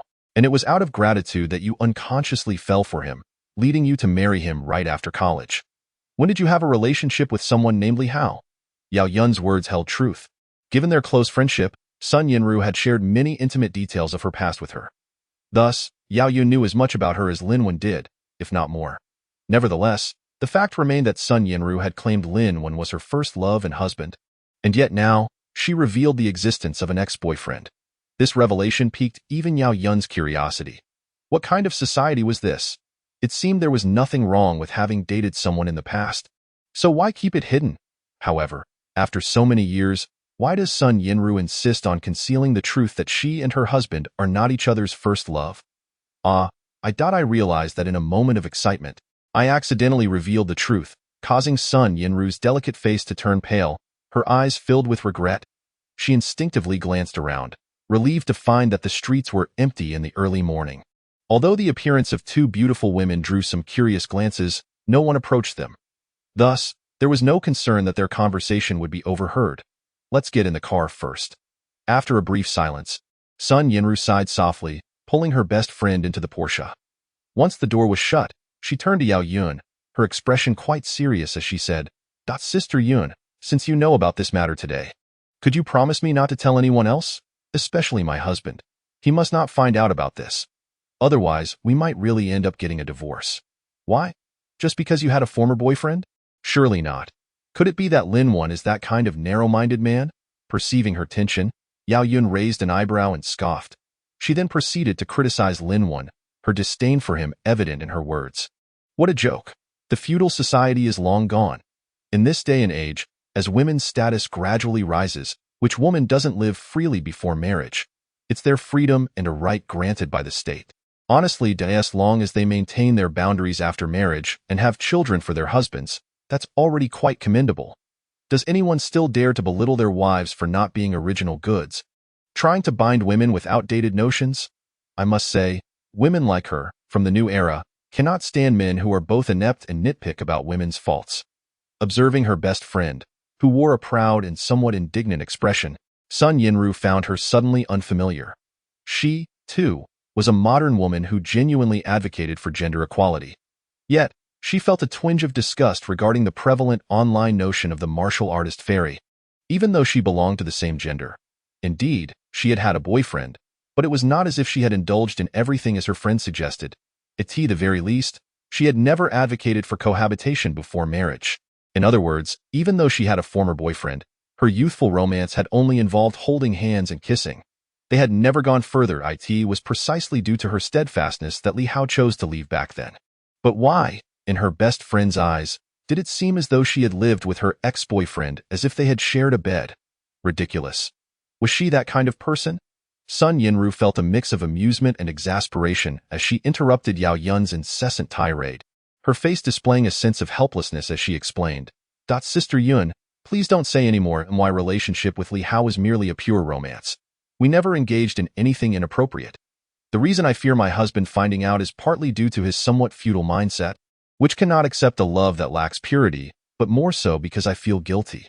Guilty? What do you have to feel guilty about? So what if you had a former boyfriend? As you said, nothing ever happened. So on what grounds does Lin Wan criticize you? Moreover, you know your husband has a narrow mindset. I genuinely don't understand why you chose to marry him back then. Yao Yun, interrupted by Sun Yinru, couldn't help but roll her eyes, still unable to restrain herself. Sun Yinru let out a bitter laugh, finally revealing the truth. Because at that time, I was determined to marry the man who saved me after graduation, and my parents were very supportive of this idea. Furthermore, I conveyed this to my husband. However, the human heart is difficult to gauge, and I never expected to develop feelings for Li Hao right before graduation, agreeing to his pursuit and dating him for a while. Although I later regretted it and maintained my boundaries, the guilt within me made it impossible to share this with anyone, not even my parents. Sister Yun, do you believe me? It wasn't until after I got married that I understood the true meaning of love. Love is companionship, a mutual blending of lives. Ultimately, my relationship with Li Hao was merely a fleeting excitement born from novelty. And it was never love. As she spoke, Sun Yinru's expression was a mixture of helplessness, regret, and, above all, happiness. It was evident that she genuinely loved her husband, Lin Wan. Are you out of your mind? Yao Yun, left bewildered by her words, couldn't help but roll her eyes, utterly perplexed by Sun Yinru's contradictory mindset. Chapter 24. Worldviews. Yao Yun, somewhat exasperated, waved her hand dismissively, speaking with a tone of disappointment. Moreover, when you were with Li Hao, you had yet to be with Lin Wan. What guilt or insecurity should you feel? True, Lin Wan saved you, but at that time, you weren't even together. On what basis can he blame you? You are so beautiful and have such good conditions. I don't believe that if you had told him the truth back then, he would have chosen to reject you. Yes, he definitely wouldn't. However, the answer her friend provided left Yao Yun dumbfounded. Honestly, someone like Yao Yun, who has seen it all in society, had never heard of anyone willingly giving up a stunning beauty over such trivial matters. After all, from anyone's perspective, Sun Yinru marrying Lin Wan was a case of marrying down. An undeniable fact. On what grounds? Just because by chance, he saved Sun Yinru's life. Yet, looking at her friend's serious demeanor, it didn't seem like she was lying, causing Yao Yun's previously mocking expression to gradually calm down. Unaware of her friend's changing expression, Sun Yinru spoke with a bitter tone, almost as if to herself. My husband lost his parents in a car accident when he was young. I heard there was a half-sister from a different father and mother, but she was taken abroad by her biological parents. Thus, throughout his growth, he was essentially like an orphan. Only a jade sculptor master was there to provide a semblance of family warmth. However, after Master Lu passed away, he had no relatives left in this world. As she recounted Lin Wen's past, a pained expression surfaced on Sun Yinru's face. It was clear that she felt tremendous sympathy for the hardships her husband had endured. Why are you telling me this? What does it have to do with you too? Yet as a listener, Yao Yun couldn't help but roll her eyes. After all, there are many unfortunate people in this world. Who has the time to empathize with Lin Wen? Casting a detached glance at her friend, Sun Yinru leaned back and said, Therefore, my husband began learning jade carving at a young age, and his education only reached high school. Given that Master Lu imparted a traditional mindset, is it any wonder he developed such futile ideas? Sister Yun, do you believe me? If I had told my husband about my past relationship with Li Hao from the start, he wouldn't even allow me to come near him, because in the eyes of people like him, feelings should be pure. They only appreciate simple lives and untainted love. Sister Yun, do you think if I were to reveal Li Hao's existence to my husband now, could this family still hold together? By the end, Sun Yinru's spirit had visibly dampened. Such people must be out of their minds, right? In this day and age, which foolish woman would marry a man like that? He has nothing to offer, and yet he is picky, acting as if he is some kind of charmer. Yinru, let me tell you, you were blinded by the so-called life-saving grace, which is why you married Lin Wen. In today's world, men like him will be hard-pressed to find a wife. As if struck by Sun Yinru's earlier words, Yao Yun's expression changed to one of anger, nearly causing her to spring up. Remember, we women must prioritize love after ensuring our own well-being. Love ourselves before loving others. So Lin Wen has left, right? Then lower your expectations, reduce your dependence on him, and invest more time and energy into yourself. One day, when you've become the person you aspire to be, with enough resources like I have, you won't have to worry about finding a better man. To me, living beautifully is the greatest romance a woman can achieve.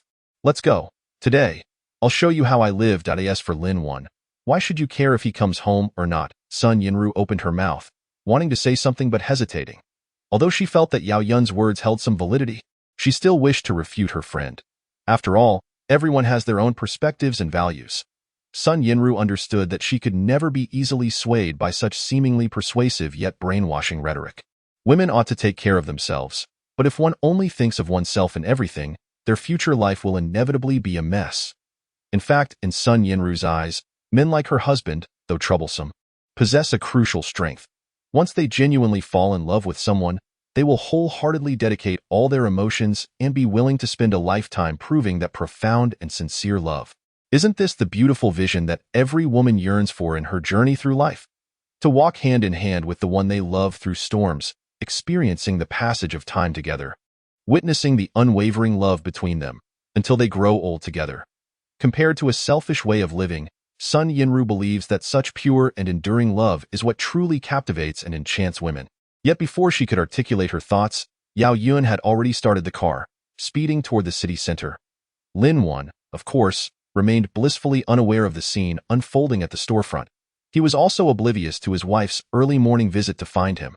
At that moment, he was driving alone, his left hand on the steering wheel while his right hand held a steaming bun, racing toward the suburbs with great speed. So, where was he headed?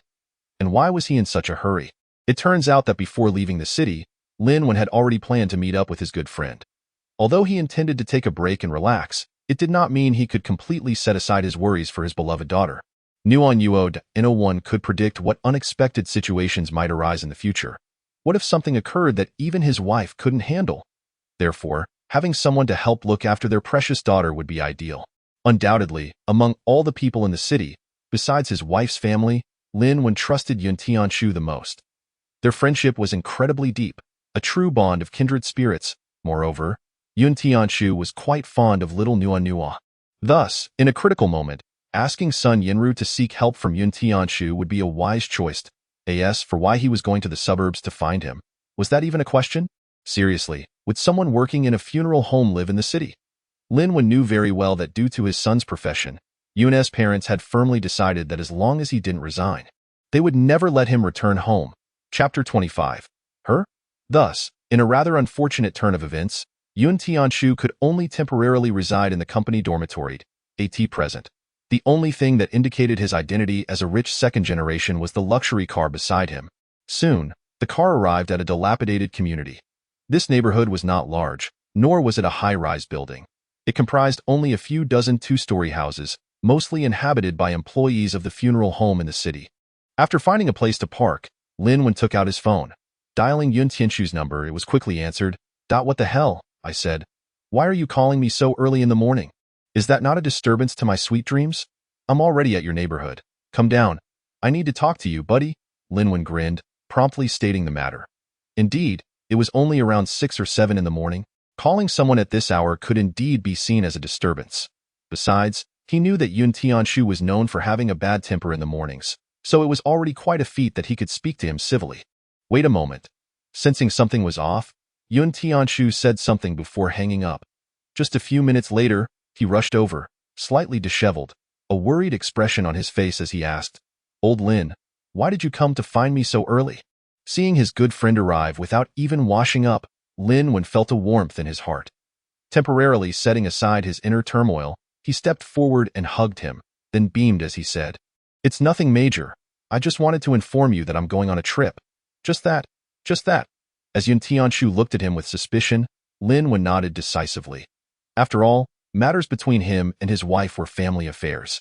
He would certainly not share them with anyone, not even his best friend, by the way. I might be gone for a while, so please keep an eye on your sister-in-law and Nunu. Then, casually, Linwen revealed his purpose. Don't worry. Upon hearing this, Yun Tianshu waved his hand dismissively, saying nonchalantly, With a buddy around. If anyone dares to mess with our little Nua, I'll personally throw him into the incinerator. Enough with that. Linwen couldn't help but roll his eyes at his friend's seemingly imposing words, feeling a bit exasperated as he punched him lightly. This guy must have a serious occupational hazard. As for the matter of looking after Sun Yinru, both men tacitly chose not to discuss it. After all, there is a distinction between men and women. Even among the closest of friends, one must understand the need for discretion. As long as they were aware of certain things, that was sufficient, by the way. Are you going on a business trip? I remember you just returned from Rueli not long ago. Why are you leaving again? Yun Tianshu suddenly seemed to remember something, his face filled with curiosity as he asked, Hearing this question, Linwen was momentarily taken aback, unsure how to respond. He did not want his friend to catch on to the true reason for his trip, but unexpectedly, the question had slipped out. After a brief pause, he replied, somewhat hesitantly, It's just that I've been dealing with leftovers all this time. The things I carve hardly make any money. So this time, I plan to head back to Rueli and see if I can find some quality materials to bring back, if I can get my hands on some good stuff and create high-end pieces to sell at Wuxiazai. It could be a nice upgrade. In truth, this explanation was entirely fabricated by Lin when on the spot.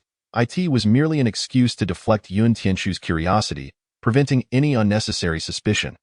However, what Linwen never anticipated was that as soon as he finished speaking, Yun Tianshu would become exceptionally excited. Oh my. You finally get it. I've been telling you for ages that with your shop, how can you expect to develop by merely selling low-end jade? That storefront is a gem. If you're going to do it with high-end goods. With your jade carving skills, you can definitely make a fortune. Ultimately, Yun Tianshu, being a rich second generation, had a keener business sense than Lin Wan.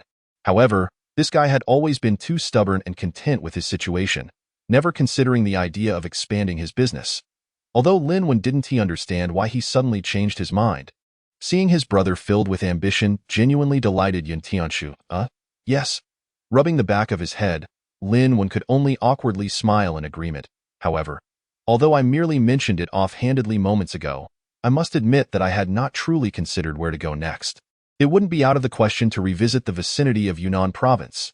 It's not that Lin Wan has a particular desire to acquire some high-end jade. Rather, it is crucial to note that his wife, Sun Yinrua, mentioned they were planning to establish a business club near the Yulong Snow Mountain, did she not? If the opportunity arises, a visit there could indeed be a splendid choice. Moreover, it would provide a chance to unwind. This fleeting thought, which merely flickered through Lin Wan's mind, lingered with him. Engaged in light conversation with Yun Tianshu, he pondered the possibilities. When departing from Xia City, Lin Wan did not drive his own car. He instructed Yun Tianshu to return the vehicle to his wife before taking his leave. The distance from Xia to Yunnan is not trivial. Driving would not only be exhausting but also costly. He thought it more prudent to take the high-speed train. As for why he didn't opt for a flight, well, That was simply due to the fact that his finances were rather limited at present. Although he had sold the piece of rose jade and some hand-carved jade artifacts he carried, he currently possessed little more than 20,000 yuan. Given that this journey would be a lengthy one, it was wise to conserve funds. After all, in terms of speed, the high-speed train is only slightly slower than air travel. What? He has gone to Yunnan again. Nothing significant has occurred, has it? Hearing the barely concealed anxiety in the voice on the other end of the line, Yun Tianchu's expression turned somewhat dim. He then mustered his spirits and attempted to speak in a normal tone. Rest assured, he is no longer a child. Moreover, he has frequented that area over the years and is well acquainted with many people there. As for his health issues, from what I see, everything seems normal these past few years. Perhaps he has improved considerably. What he spoke was sincere, as he genuinely wished to alleviate the other person's concerns. After that, he could not discern what the person on the line said next. Yun Tianchu merely nodded along, occasionally providing brief explanations, until, after a considerable time, he finally hung up. Crazy Lin, you truly are fortunate. You can merely venture out for some leisure and elicit such concern. If only she would show me such care, I would gladly embrace any fate. Gazing out at the horizon, Yun Tianchu let out a deep sigh, his eyes brimming with envy. Chapter 26. The Anomaly of the Dragon Ring Bang. Lin Wen's body crashed violently to the ground, and his instinctive reaction to brace himself caused his hands to scrape against the surface, leaving trails of blood. Startled, he disregarded the pain coursing through his body and quickly sat up, fixing his gaze upon the dream dragon ring, adorning his finger. After all, this treasure is crafted from jade. No matter how extraordinary it may be, its hardness cannot be overly remarkable. If it were to be damaged from such a fall, he would undoubtedly suffer a significant loss. After a meticulous examination revealed that the two jade rings were unscathed, he finally breathed a sigh of relief. Could you be a bit more careful? Do you not realize you just bumped into someone? He glared furiously at the person before him. Huh? Is that you, little brother? The individual who had inadvertently knocked Lin Wen down in the crowd exclaimed in surprise as their eyes met. Oh, it's you? Upon recognizing the man, Lin Wen felt equally astonished. This was the same middle-aged gentleman who had visited his shop days prior, expressing interest in purchasing the Dream Dragon Ring, only to be turned down. I sincerely apologize. It was so crowded earlier, and I accidentally bumped into you. After acknowledging each other's identities, the middle-aged man hastily helped Lin Wen back to his feet. A look of regret etched upon his face. To be honest, Lin Wen was quite curious. Their chance encounter here could very well be attributed to fate. Yet, this man clearly belonged to a wealthy family. What was he doing here taking a high-speed train like him? All right, let us hurry and board the train. We can chat once we are on board. By the way, little brother, which carriage are you in? The middle-aged man glanced at his watch, hastening Lin Wen forward as they queued for ticket inspection, while raising his voice to be heard above the cacophony of the crowd. Carriage 6. I'm in seat 87, sir. And you? Lin Wen smiled back as he inquired. However, when he heard the man's response, he was pleasantly surprised to discover they were in the same carriage, and their seats were not far apart. Their smiles grew brighter, as if the joyous serendipity had uplifted their spirits. After all, having a familiar companion during the lengthy journey would undoubtedly be a source of immense happiness. However, immersed in this joyous atmosphere, Lin Wen remained blissfully unaware that, while conversing with the middle-aged man, the palm of his hand, previously injured in the fall, was seeping a few delicate strands of blood, which gradually stained the mysterious Dream Dragon Ring.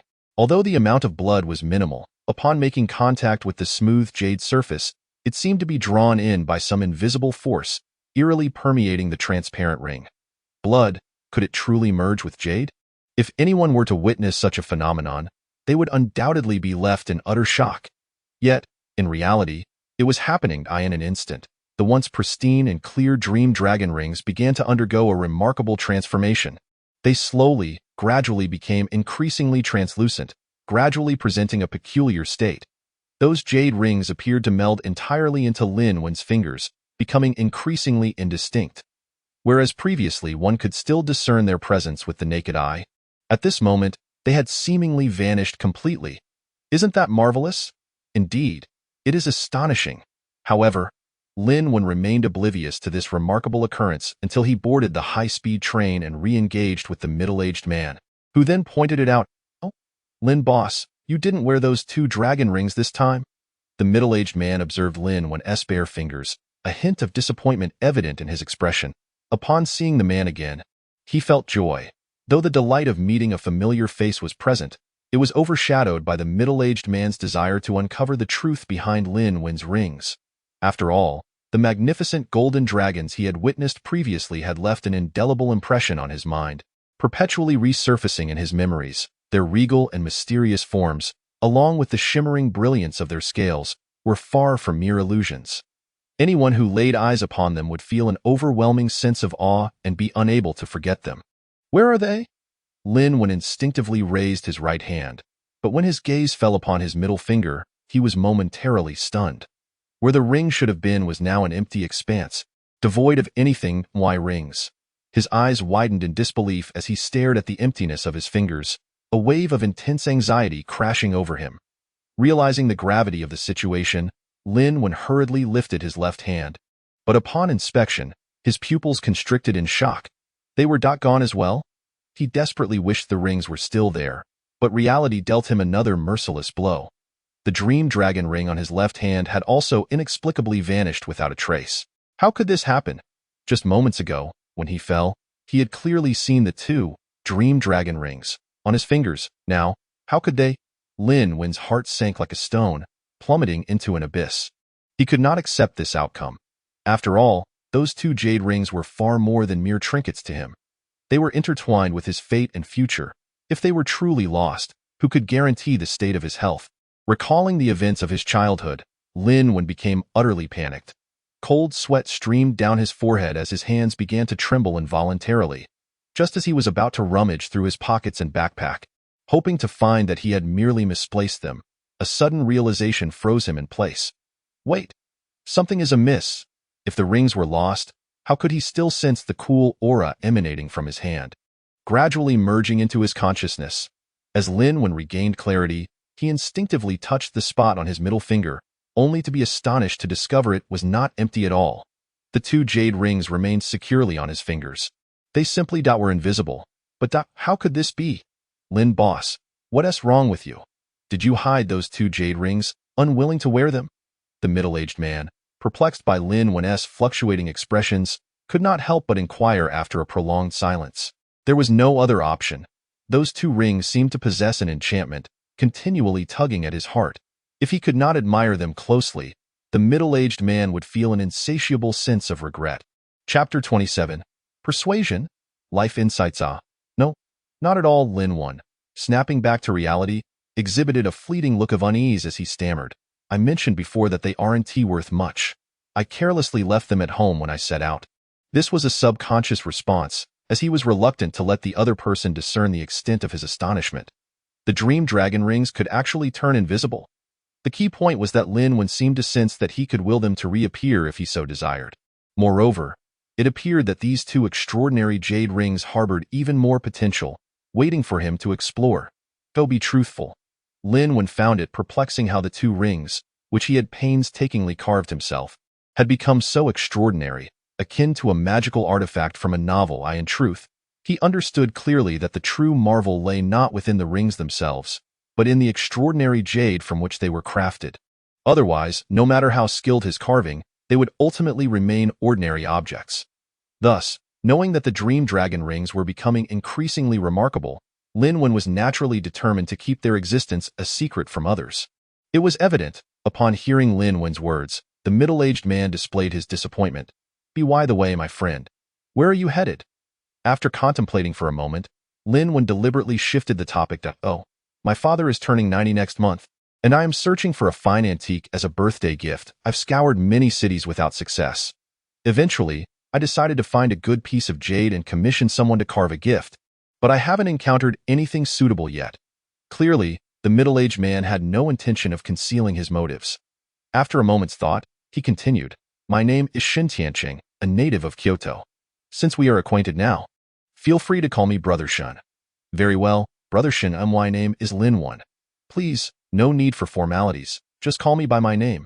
Nodding in agreement, Lin Wen politely introduced himself in full. By the way, Brother Shen, you hardly seem to be lacking in funds. Acquiring antiques shouldn't be an issue for you. If you wish to find jade, Wouldn't it be effortless? Why not simply seek it out in major cities instead of venturing to Yunnan? Lin Wen had always been curious about this. Seeing their rapport grow, he could not resist asking, "Jade shops?" Shen Tianqing chuckled at the mention, shaking his head as he explained. Some jade shops do indeed carry splendid pieces, but most are already carved into finished products, which come at a high price and are often unsatisfactory. Therefore, instead of wasting time in various cities, I would rather go to Yudu and select a piece myself. This way, not only would I delight my father, but I would also experience a sense of accomplishment. Betting on stones? Lin Wen's face was a mask of surprise as he finally understood why this Kyoto gentleman serendipitously found himself on the same train as him. Regardless of whether he was heading to Yulong Snow Mountain or Shantianqing to Ruili, both routes necessitated a transfer in Lijiang. By the way, Lin Wen, since you are involved in jade, would you care to join me for some fun? If we unearth an exquisite piece of jade, I would be willing to purchase it at a premium. Moreover, you could assist in carving it into a finished product. Seemingly struck by inspiration, Shen Tianqing suddenly proposed. Betting on stones? I have never engaged in such activities. Lin Wen decisively shook his head, expressing his sentiments. Betting on stones is not a game for someone of my stature. It's akin to gambling with one's life. For an average family, losing a single bet could lead to devastating consequences, resulting in ruin and despair. Decades of hard work could vanish in an instant. What he expressed was genuine. He had no intention of traveling to Ruili. Upon hearing this, Shen Tianqing waved his hand dismissively. One cannot be so pessimistic. In today's world, it is the bold who thrive while the timid perish. You speak of the potential for loss, but should one win the gamble, it could provide an opportunity to transcend social classes. You must understand that in this era, one cannot achieve wealth without taking some risks. Perhaps this is a reflection of the differing perspectives they held. Observing that Lin Wen was about to respond, he waved his hand in dismissal. I understand. You will argue that the odds of winning when betting on stones are slim, and the consequences may lead the unwary into irreversible despair. However, have you ever genuinely considered this question? Even if an ordinary person consciously avoids engaging with high-risk industries like stone betting, can they truly expect to break free from the shackles of their social status? The answer is evidently no. In this complex and fiercely competitive social environment, anyone who solely relies on diligence and hard work to seek promotions and elevate their status is destined to remain as inconsequential as an ant, forever suppressed at the bottom of society, effectively forfeiting their chance to rise to prominence. Some may naively believe that the wealthy and powerful individuals are inherently privileged, seemingly destined for riches and honor. But is that truly the case? Certainly not. Those who achieve remarkable success do so not because their journey was smooth and devoid of obstacles, nor because they never faced challenges or critical choices. On the contrary, every individual who stands atop the pinnacles of power and wealth has endured countless trials of life and death, fighting valiantly through storms of adversity to seize the opportunity to proudly ascend above the gaze of the masses. In life, taking a risk may indeed present a chance. Yet, if one lacks the courage to strive, they must prepare for a lifetime of mediocrity, resigned to remain in the shadows. As Shen Tianqing articulated these sentiments, his sincerity resonated deeply, stemming from profound reflections. After all, as one of the third-generation heirs of the esteemed Shen family of Kyoto, his insights and understanding of life evidently surpassed those of most ordinary individuals. Chapter 28. Life. Change, of course. Delivering such a monologue was not meant to persuade Lin Wen to accompany him to Ruili for betting on stones. After all, such trivial matters were hardly worthy of the attention of the young master from the Shen family. Merely residing within a large family has rendered him wary of everyone around him. Whenever he encounters both good and bad situations, he seldom finds the opportunity to open his heart and speak freely.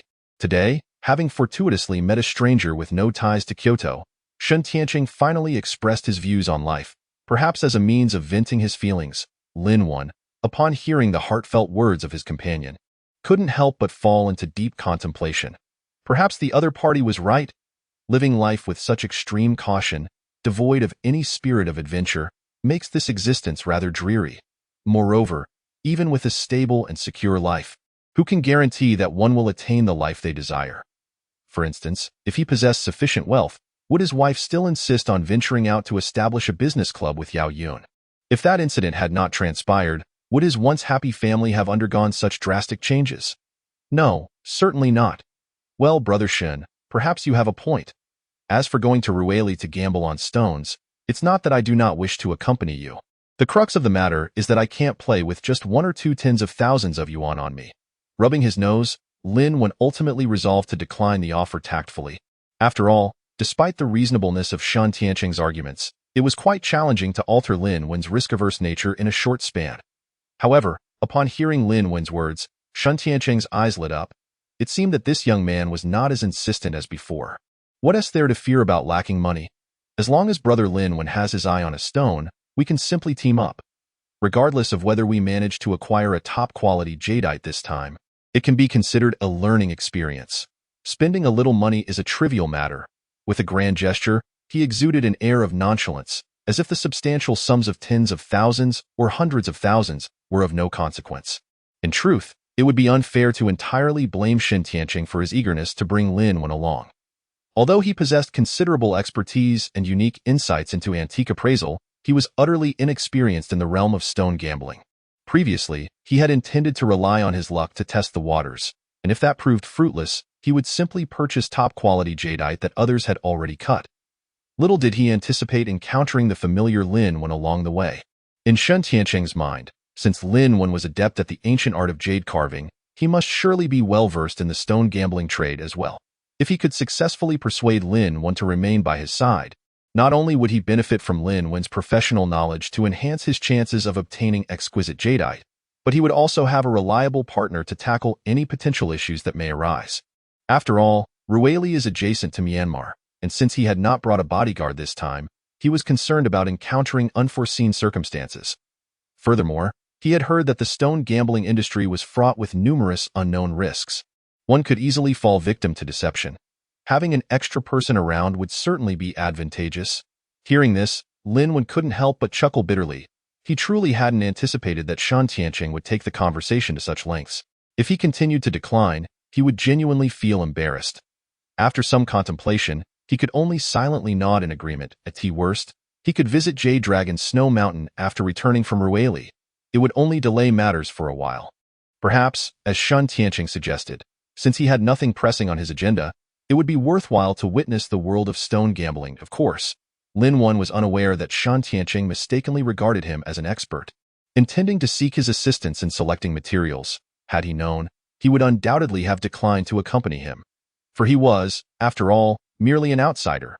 Thus, the two fledgling gamblers began to envision their upcoming gambling expedition while aboard the high-speed train. During this time, Lin Wen finally comprehended why this wealthy individual chose to travel by train instead of by plane. According to Shan Tianqing, he was attempting to keep his journey a secret from everyone and did not wish for more people to know his whereabouts, which was why he opted for the train, to evade certain individuals, not wanting them to discover where he was headed. Of course, whether this was true or not, Lin Wen was not entirely certain. However, he had no intention of probing further. After all, they were merely acquaintances, and asking too many questions would be somewhat impolite. Rueli, a place imbued with mystery and opportunities. While superficially it may not compare to the grand cities of the mainland, appearing filled with dilapidated buildings and shops, it attracts countless visitors each year. The most renowned feature of Rueli is the Jade Street, which is one of the primary attractions for tourists from all over. In a somewhat secluded corner of this street, there exists a shop that is not constructed from modern materials, but rather stands firm with the support of stone and wood. Above it hangs a wooden sign, with the words, Wu Laoda Original Stone Shop, inscribed in brush strokes, exuding an air of simplicity. From the outside, the shop appears exceedingly worn down, as if it has endured decades of wear and tear. Yet, it is within this seemingly unremarkable establishment that countless treasures await eager seekers. Inside, various jadeite raw stones are densely arranged, each differing in size and shape. Yet every piece emanates an alluring, mysterious charm. They lie quietly, as if waiting for a fateful encounter to unveil their hidden secrets, and the value contained within these jadeite raw stones is simply incalculable. Old Wu, Old W. At that moment, a voice shattered the tranquility of the shop. As a van came to a steady halt in front of Wu Laoda Original Stone Shop, the door swung open, and a figure eagerly leapt out. The newcomer was none other than Lin Wen. Taking in the familiar surroundings, he smiled faintly, calling out as he hurried towards the shop, "Old Wu, we have guests." Upon hearing the voice, the busy Wu Laoda rushed out, and upon recognizing Lin Wen, A hint of surprise crossed his face as he exclaimed, "Oh, Boss Lin, didn't you just return from your hometown? Why are you back in Rueli? Hee, I'm here to introduce you to some customers. You've been trying to drag me into this for ages, and now that I'm actually here. You're so curious?" Lin Wen chuckled, choosing not to mention the happenings at home and instead playfully teased his companion. Chapter 29. Examining Materials. You want to play with jadeite raw stones? Hearing this, Wu Laoda's eyes brightened, and he felt a surge of excitement. Truth be told, due to the current economic climate, every industry has been struggling. People are earning less, and consequently, fewer individuals are engaging in the realm of jadeite raw stones. Additionally, his shop had felt as if it had seen ghosts for the past 2 years, with no one managing to excavate high-quality jadeite to attract customers, leading to a gradual decline in business.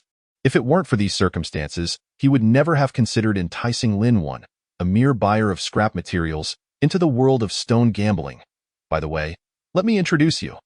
Noticing that Shen Tianqing was also getting out of the car, Lin Wen quickly pulled him over for an introduction.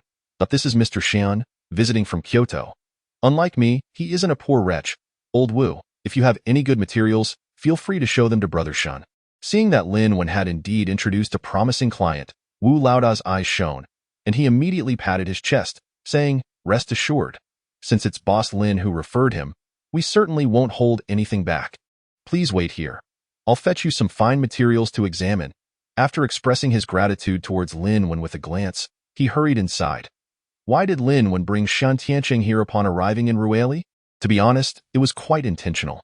After all, Wu Laoda had previously gifted him a raw stone from which he had unearthed that invaluable mysterious jadeite. The Dream Dragon Ring was absolutely indispensable to Lin Wen. Although he wouldn't share this with anyone, he still felt a strong need to repay that enormous favor. Bringing Shen Tianqing here was merely the first step in repaying that debt. "Lin, my dear brother, just look at this raw stone shop. So shabby and unremarkable. Can it really have good materials?" Shen Tianqing frowned, his gaze darting around at the rickety door, ultimately leaning closer to whisper his inquiry.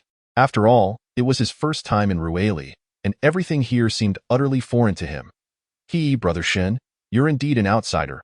As the saying goes, don't judge a book by its cover.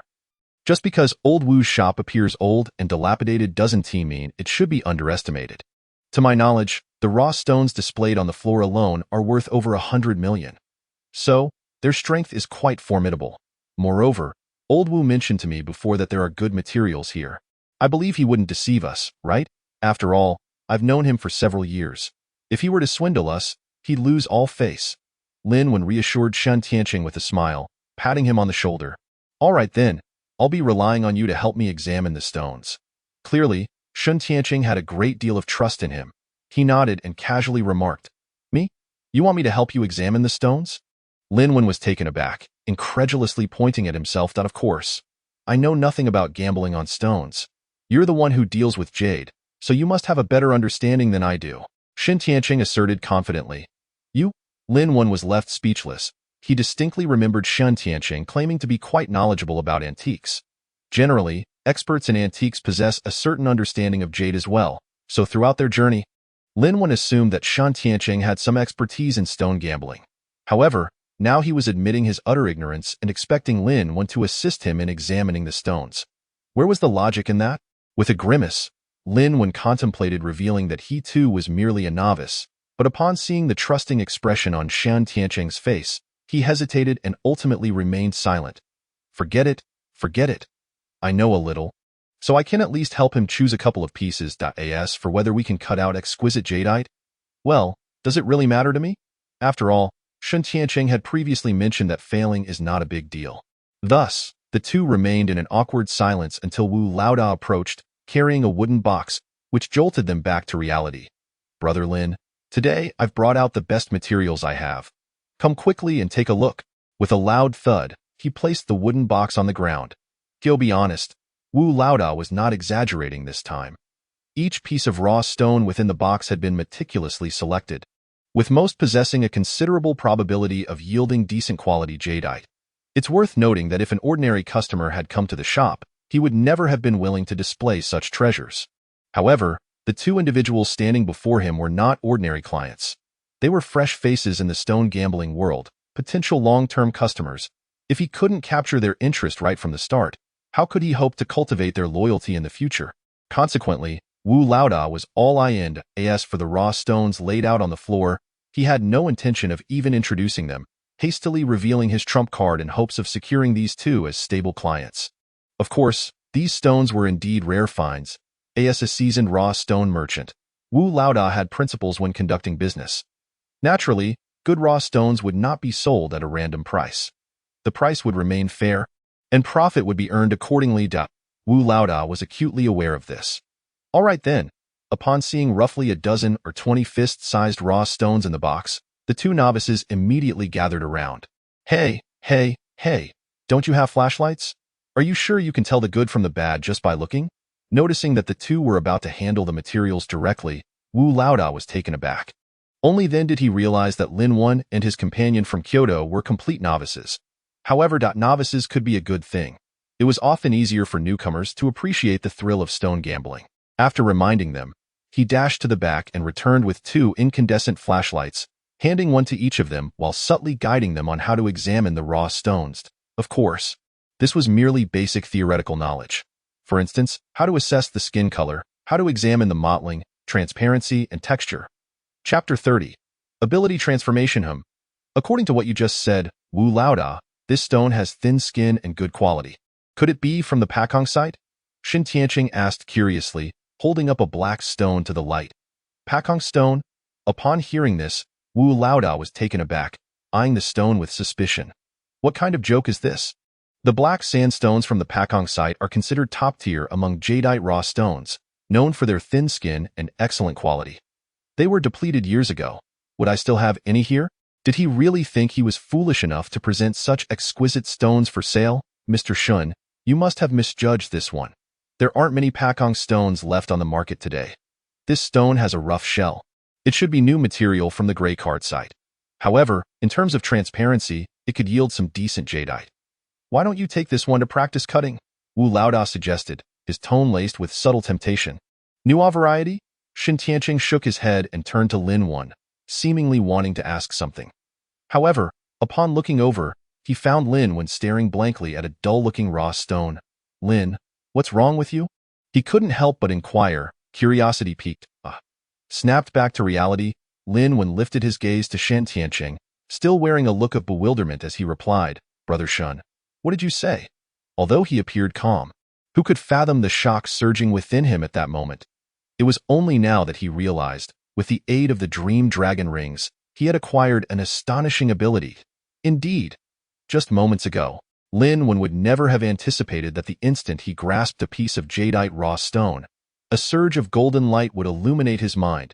As the brilliance faded, it felt as though his eyes could penetrate the stone before him, revealing a thumb-sized piece of green, crystal clear and vibrant. Its shape resembled that of a broad-beamed, X-ray vision, golden eye. Such terms flashed through Lin Wan's mind. Yet, after some contemplation, he realized it was not as simple as that. The image in his mind, while transmitted through his eyes, resembled a scene formed within his consciousness. How should he put it? It was as if his eyes served as an entrance, while his mind operated as an automatic recognition system. Lin Wan had never encountered anything like this before, yet as a modern, relatively young individual, he had read many web novels. He couldn't help but wonder if he had stumbled upon some kind of extraordinary twist of fate. However, whether it is true or false, I fear we need reality to verify. Just at that moment, Xin Tianqing glanced over, puzzled as to why he was in a daze, and inquired, What are you daydreaming about? Upon noticing that he had snapped back to attention, Xin Tianqing couldn't help but roll his eyes. No, I haven't really studied jadeite raw stones before, so I was just feeling a bit contemplative. Lin Wan casually replied while rubbing his nose. By the way, Lin Wan, could you take a look at this piece of material for me? Seeing that Lin Wan was genuinely uninterested, Xin Tianqing ceased his inquiries and eagerly handed over the raw stone, asking with anticipation. Since he had promised to help his friend evaluate the material, Lin Wan, whether willing or not, had no choice but to proceed. He pretended to examine it for a long time, but noticed that no bizarre phenomenon occurred as before. His mind stirred, and he involuntarily glanced back at the piece he had been observing. Sure enough, the previous scene reappeared vividly in his mind. What does this imply? Gradually, Lin Wan began to form an answer. Perhaps Just as he had speculated earlier, he had not gained any form of X-ray vision. More likely, there had been some mutation in his mind, causing a visual manifestation only upon contact with raw stones containing jadeite. Of course, if his guess was correct, it would sufficiently prove that the raw stone chosen by Shen Tianqing was indeed worthless, nothing but waste. Inside, there is nothing at all. Lin Wen was well aware of this. Until he could verify the authenticity of his sudden abilities, he refrained from making any bold statements. Thus, he pretended to inspect it for a while and then cautiously remarked, "This raw stone has a black outer skin, and there's a faint hint of mottled color. If viewed through light, it seems promising. However, the skin is rather rough, so it likely isn't from a high-quality source. Even if jadeite were to be extracted, the quality would probably not be exceptional. Moreover, Brother Shen, you know that the odds of cutting jadeite from raw stones are quite slim. Materials like this have little gambling value."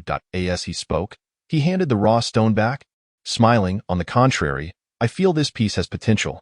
It should contain something, but I'm not sure if Brother Shen is willing to take the risk." It must be said that although Lin Wen had never studied gambling stones, he had spent years interacting with people like Wu Laoda who played with jadeite, so he had picked up some understanding. His words were measured and presented no significant issues. "All right, Boss Wu, how much for these 2 pieces of material?" "I'll take them." To Lin Wen's surprise, Shen Tianqing did not hesitate at all and confidently waved his hand. "Ah? Boss Shen wants both?" Upon hearing this, Wu Laoda's eyes immediately lit up. It was only then that he was certain his previous actions had not been in vain. Goodness! Lin Wen's single remark had led him to sell 2 pieces of raw material? Wow, impressive. Just tell me the price, and I'll pay right away for the cutting. All right. You should know that these 2 pieces of raw stone are quite different from those on display in the shop. They are personally collected by me. However, since today is the first time Boss Shen has come to us, I must do him a favor. How about this? I'll give you an 80 discount on both pieces. Just give me 200,000 as a gesture of friendship. At this moment, Shen Tianqing appeared to be a generous fool, while Wu Laoda, filled with delight, immediately quoted the price. "Sure, give me your account details. 200,000 it is, and please arrange to have them cut immediately." Shen Tianqing was very decisive, pulling out his phone to obtain the account details and initiating the transfer, as for Wu Laoda. Upon seeing the money arrive, he wasted no time in grabbing the raw materials and heading toward the cutting machine. The efficiency of the 2 left Lin Wen utterly dumbfounded. 200,000? My goodness, old Wu is truly bold.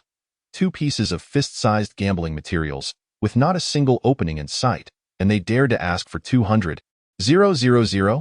The key point was that Shen Tianqing didn't even negotiate the price before agreeing to it. Lin Wen couldn't help but grimace, suddenly feeling like a complete pauper. Chapter 31 Waste Material? After a moment, Lin Wen cautiously approached Shen Tianqing, who was waiting with crossed arms for the stone to be cut, and spoke in a somewhat weak voice. "Brother Shen, are you certain that 200,000 will buy these 2 pieces of material? Let's be clear, I am not well versed in gambling stones. What I just told you was merely learned from others. This is my first real engagement." Indeed, at this juncture, Lin Wen finally resolved to speak the truth. He was an outsider. Any pretense would only lead to embarrassment. If Shen Tianqing were to become enraged after a failed cut, it would be a regrettable loss. After all, 200,000 was not a trivial sum. Fortunately, the stones had yet to be cut, so there might still be an opportunity to backtrack. First time? Upon hearing this, Shen Tianqing was momentarily taken aback. However, after a moment's thought, he remained resolute. "No worries. I previously mentioned to you, Brother Lin, that I brought you along to assist me in identifying the stones. Regardless of whether we gain or lose, it won't be your fault." His calm words bore no hint of reproach towards Lin Wen. Such magnanimity even caused Wu Laoda, who was marking the stone, to secretly admire him. Setting aside Lin Wen's character, he was indeed fortunate in his choice of friends. Tio speak of the gambling stone seen in Rueli. How many trustworthy individuals could there be?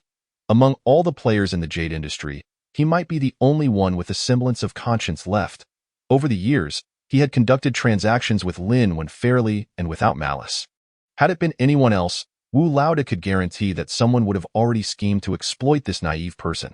And now, encountering Shen Tianqing, who was so loyal and unconcerned about potential losses, was truly a stroke of luck for Lin Wen. However, was it really so? Ultimately, both Lin Wen and Wu Laoda were still somewhat narrow-minded. For an ordinary person like Lin Wan, that entire sum of 200,000 was undeniably substantial. It could sustain his household expenses for quite some time and fulfill many small desires and needs. Yet, for someone like Shen Tianqing, born into a wealthy family, 200,000 was merely what he would spend on a lavish meal for friends. Would he even take note of it? Such actions were not simply those of a fool. They stemmed from deeper intentions. Although Lin Wan had repeatedly emphasized his ignorance of gambling stones, Shen Tianqing was not entirely convinced. In his mind, if he could use that trifling 200,000 to ascertain Lin Wan's true capabilities, then that money would be exceptionally well spent. Even if the outcome were disappointing, resulting in the loss of the entire 200,000, what of it? After all, Lin Wan's astounding jade carving skills were reason enough for Shen Tianqing to seek his acquaintance. Compared to befriending someone with such exceptional talent, the mere 200,000 seemed inconsequential, barely a drop in the ocean.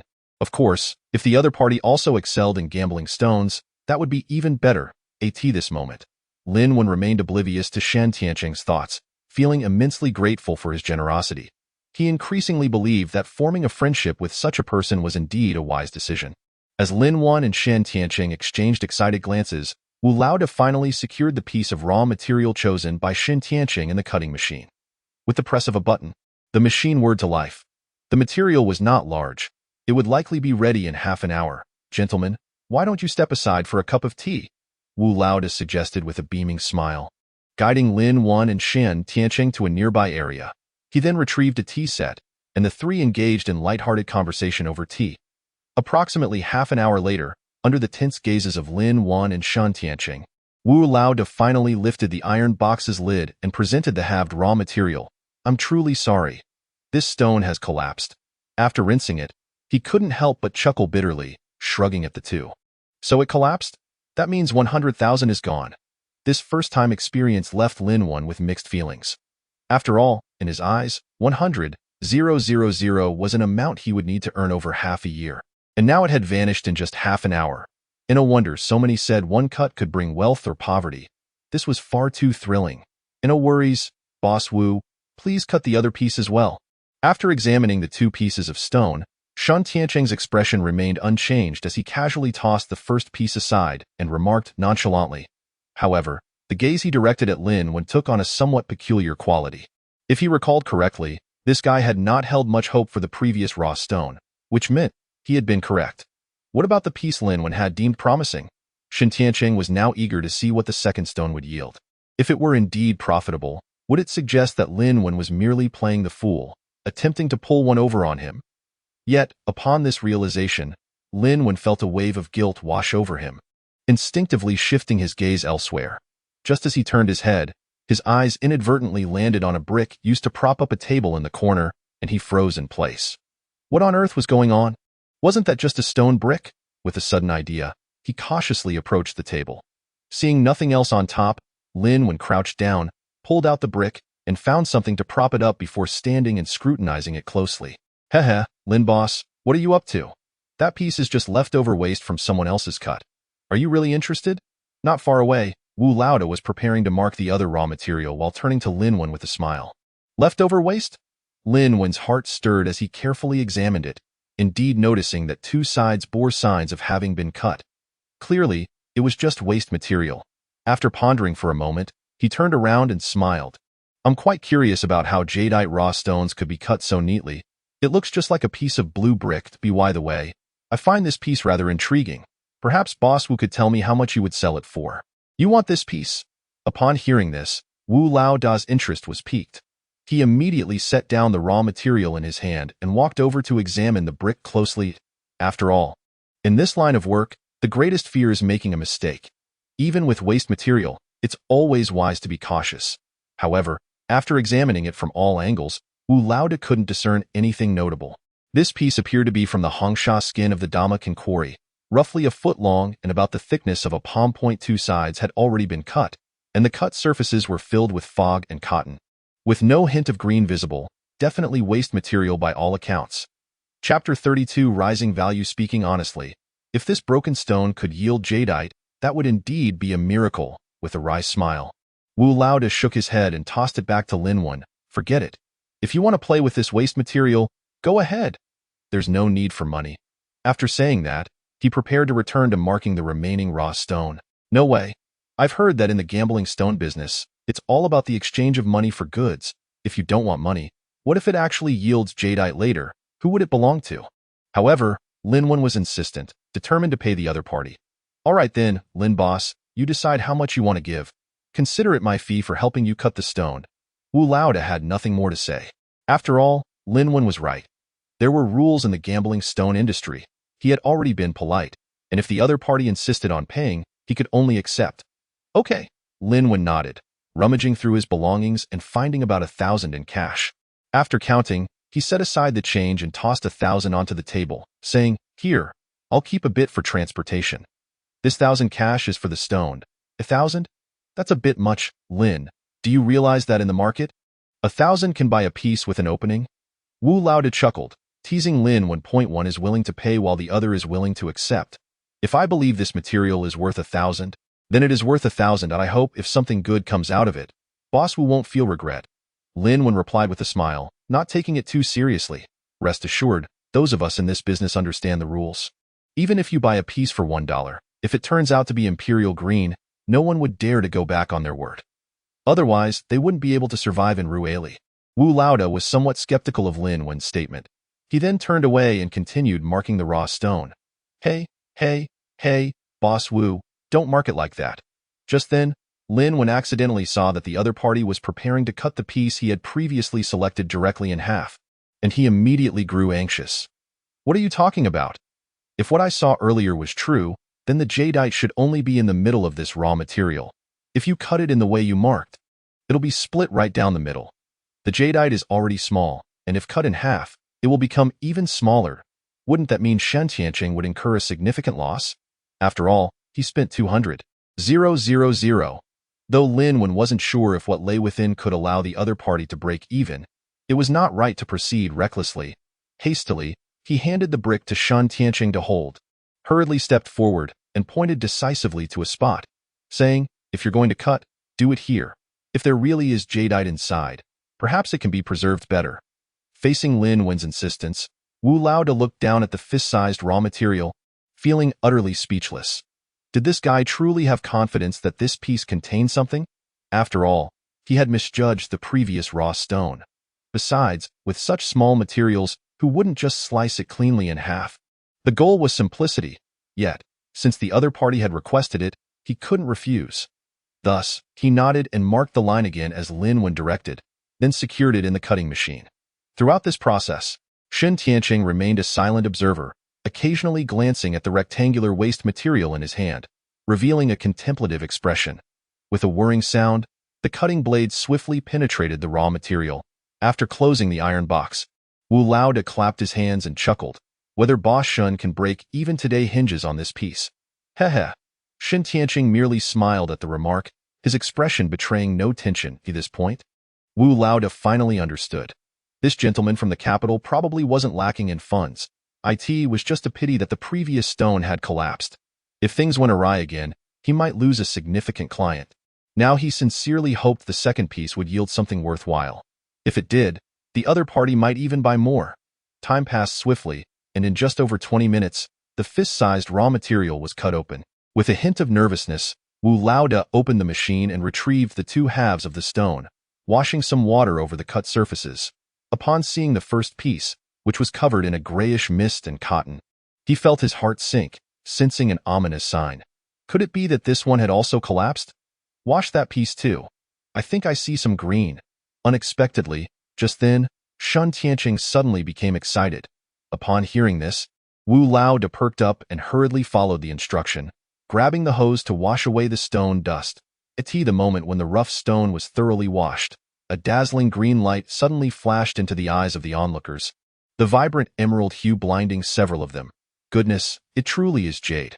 Has it not become more valuable? The quality appears exceptional. Boss Wu, please hurry and assess the grade of this jade. The three of them exchanged excited remarks, clearly elated. Just as the rough material was cut open, revealing the resplendent jade within, it felt as if a beam of light had simultaneously illuminated the innermost thoughts of the three present, each harboring different contemplations. First and foremost, As the owner of the rough stone, Shen Tianqing was undoubtedly filled with joy at this moment. However, what thrilled him even more than the discovery of jade was the realization that this outcome seemed to confirm that Lin Wen's previous claims of being a novice were likely nothing more than a modest facade. Indeed, this fellow is by no means an inexperienced newcomer. Rather, he appears to be a seasoned expert, concealing his true prowess. Shen Tianqing mused to himself, casting an eager glance at Lin Wen. If Lin Wen truly possesses such skill, then the objective of his visit might just be fulfilled without excessive hassle. Meanwhile, standing to the side, Boss Wu was equally overjoyed. The successful extraction of jade from this rough stone not only indicated that he had not been lying, but also that the wooden box indeed contained high-quality raw stones selected with great care. It also meant that he had not let down the trust that his new client, Shen Tianqing, had placed in him. As long as Shen Tianqing could recoup his costs today, Boss Wu was greatly confident that when the time came for him to purchase rough stones again, he would undoubtedly consider this place his first choice. Chapter 33. Glass-grade red fey? With such a delightful scenario unfolding, how could the shop owner not be beaming with joy? Yet, in stark contrast to the exuberance of the two, Lin Wen's heart was tumultuous with conflicting emotions. Excitement, disbelief, and a hint of trepidation surged within him, leaving his thoughts in disarray. Could it be that what he had seen earlier was indeed real?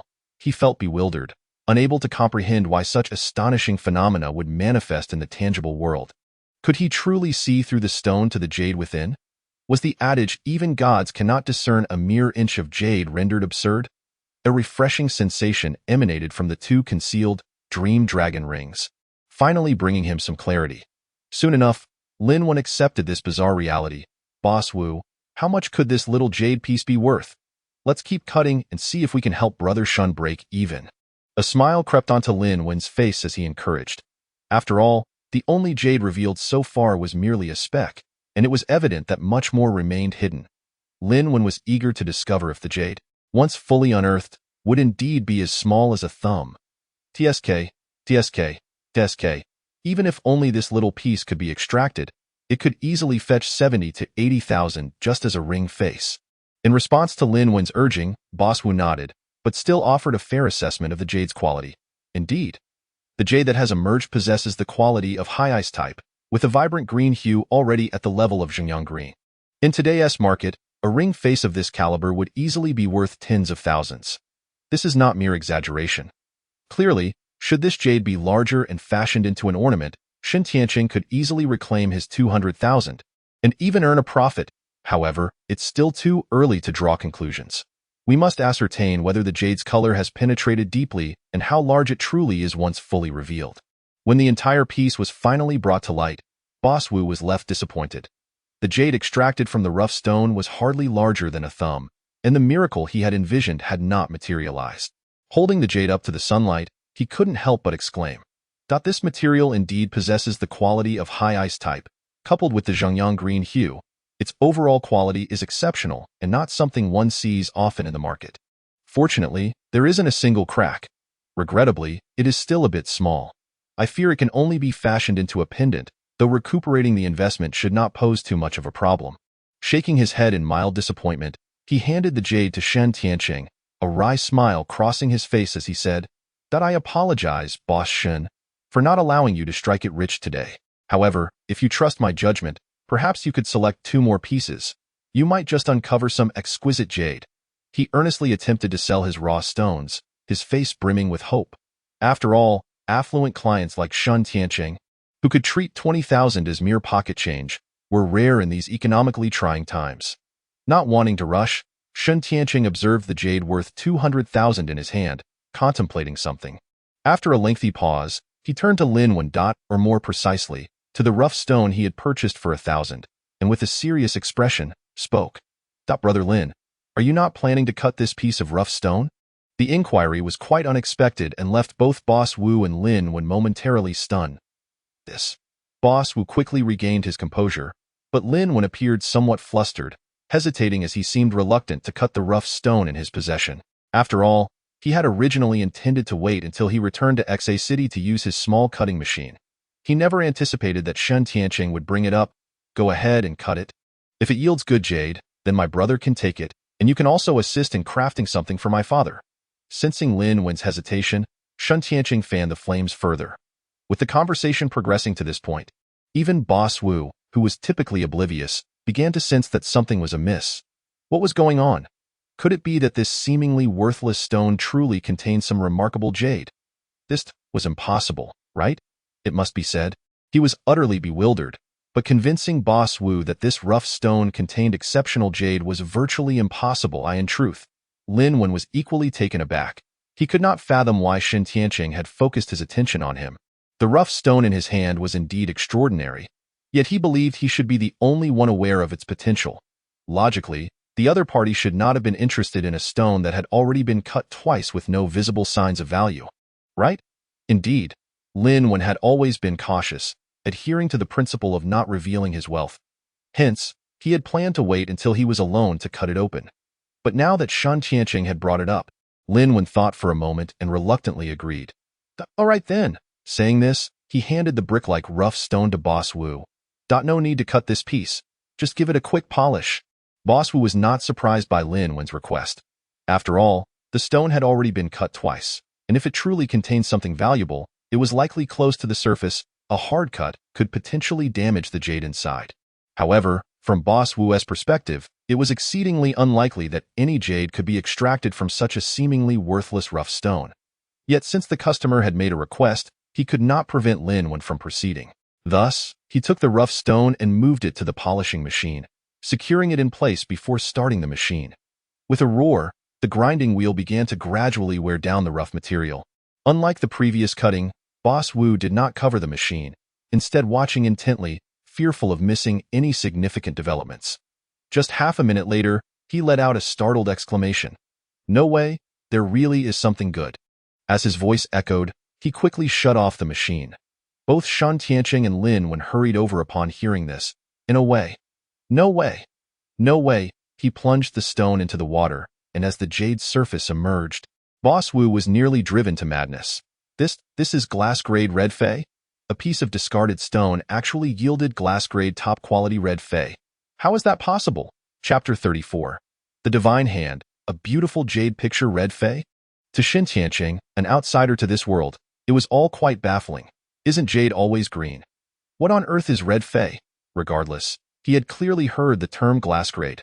Lin Wen's rough stone could indeed yield top-tier glass-grade jade? It seemed his earlier suspicions were correct. This young man was truly an expert. His previous claims of ignorance were certainly a ruse. Unlike Shen Tianqing, Lin Wen, while not a master of stone gambling, was well-versed in jade. Jade, after all, refers to red and yellow as fei, green as cui, purple as precious, and black as king. This is the true essence of jade. Yet most ordinary people merely refer to all of it as jade, entirely oblivious to the nuanced distinctions. At this moment, hearing Boss Wu declare that his stone had revealed a glass-grade red fei, Lin Wen honestly felt little excitement. After all, he had already seen everything within beforehand. However, would this lead to utter madness when Boss Wu finally beheld the complete jade? His face twitched, and without hesitation, he stepped forward, snatching the stone back, saying irritably, "This is just the surface. Could you not contain your excitement until it's fully revealed? Seriously, after selling raw stones for so many years, have you never encountered glass-grade jade?" His words finally brought Boss Wu back to his senses, his face flushing red with embarrassment. Indeed, what kind of jade had they not seen in their line of work? Although glass-grade jade was rare, there had been years when one or two pieces would surface. He had even seen the legendary top-quality glass-grade imperial green, let alone something like glass-grade red fei. Yet in recent years, as the jade mines in Myanmar dwindled, quality raw stones and exceptional jade had become exceedingly scarce. Now witnessing glass-grade jade in his own shop, it was entirely understandable for Boss Wu to be overwhelmed with excitement. Still, the thought of having sold glass-grade jade for a mere 1,000 was hard for him to swallow. "Boss Wu, I will handle the next steps with this stone myself." Without waiting for the other party's consent, Lin Wen declared as he picked up the rough material and walked towards the polishing machine. Now that the jade has revealed itself, let the miracle created by nature be fully unveiled to the world. Do you truly think mere glass-grade red fei is worth my previous concealment? With a sharp sound, the abrasive grinding began, producing an ear-piercing noise that seemed to pierce through eardrums. The grinding wheel rapidly moved across the rough material, each frictional contact sparking tiny sparks and debris while accompanying an unbearable shrill sound. Lin, when focused intently on operating the tool, continuously adjusting the angle of contact between the rough stone and the grinding wheel, his movements skilled and fluid. He kept his eyes glued to the rough material, not wanting to miss any subtle changes. Initially, Boss Wu stood to the side, filled with worry, fearing that this individual might ruin the polishing.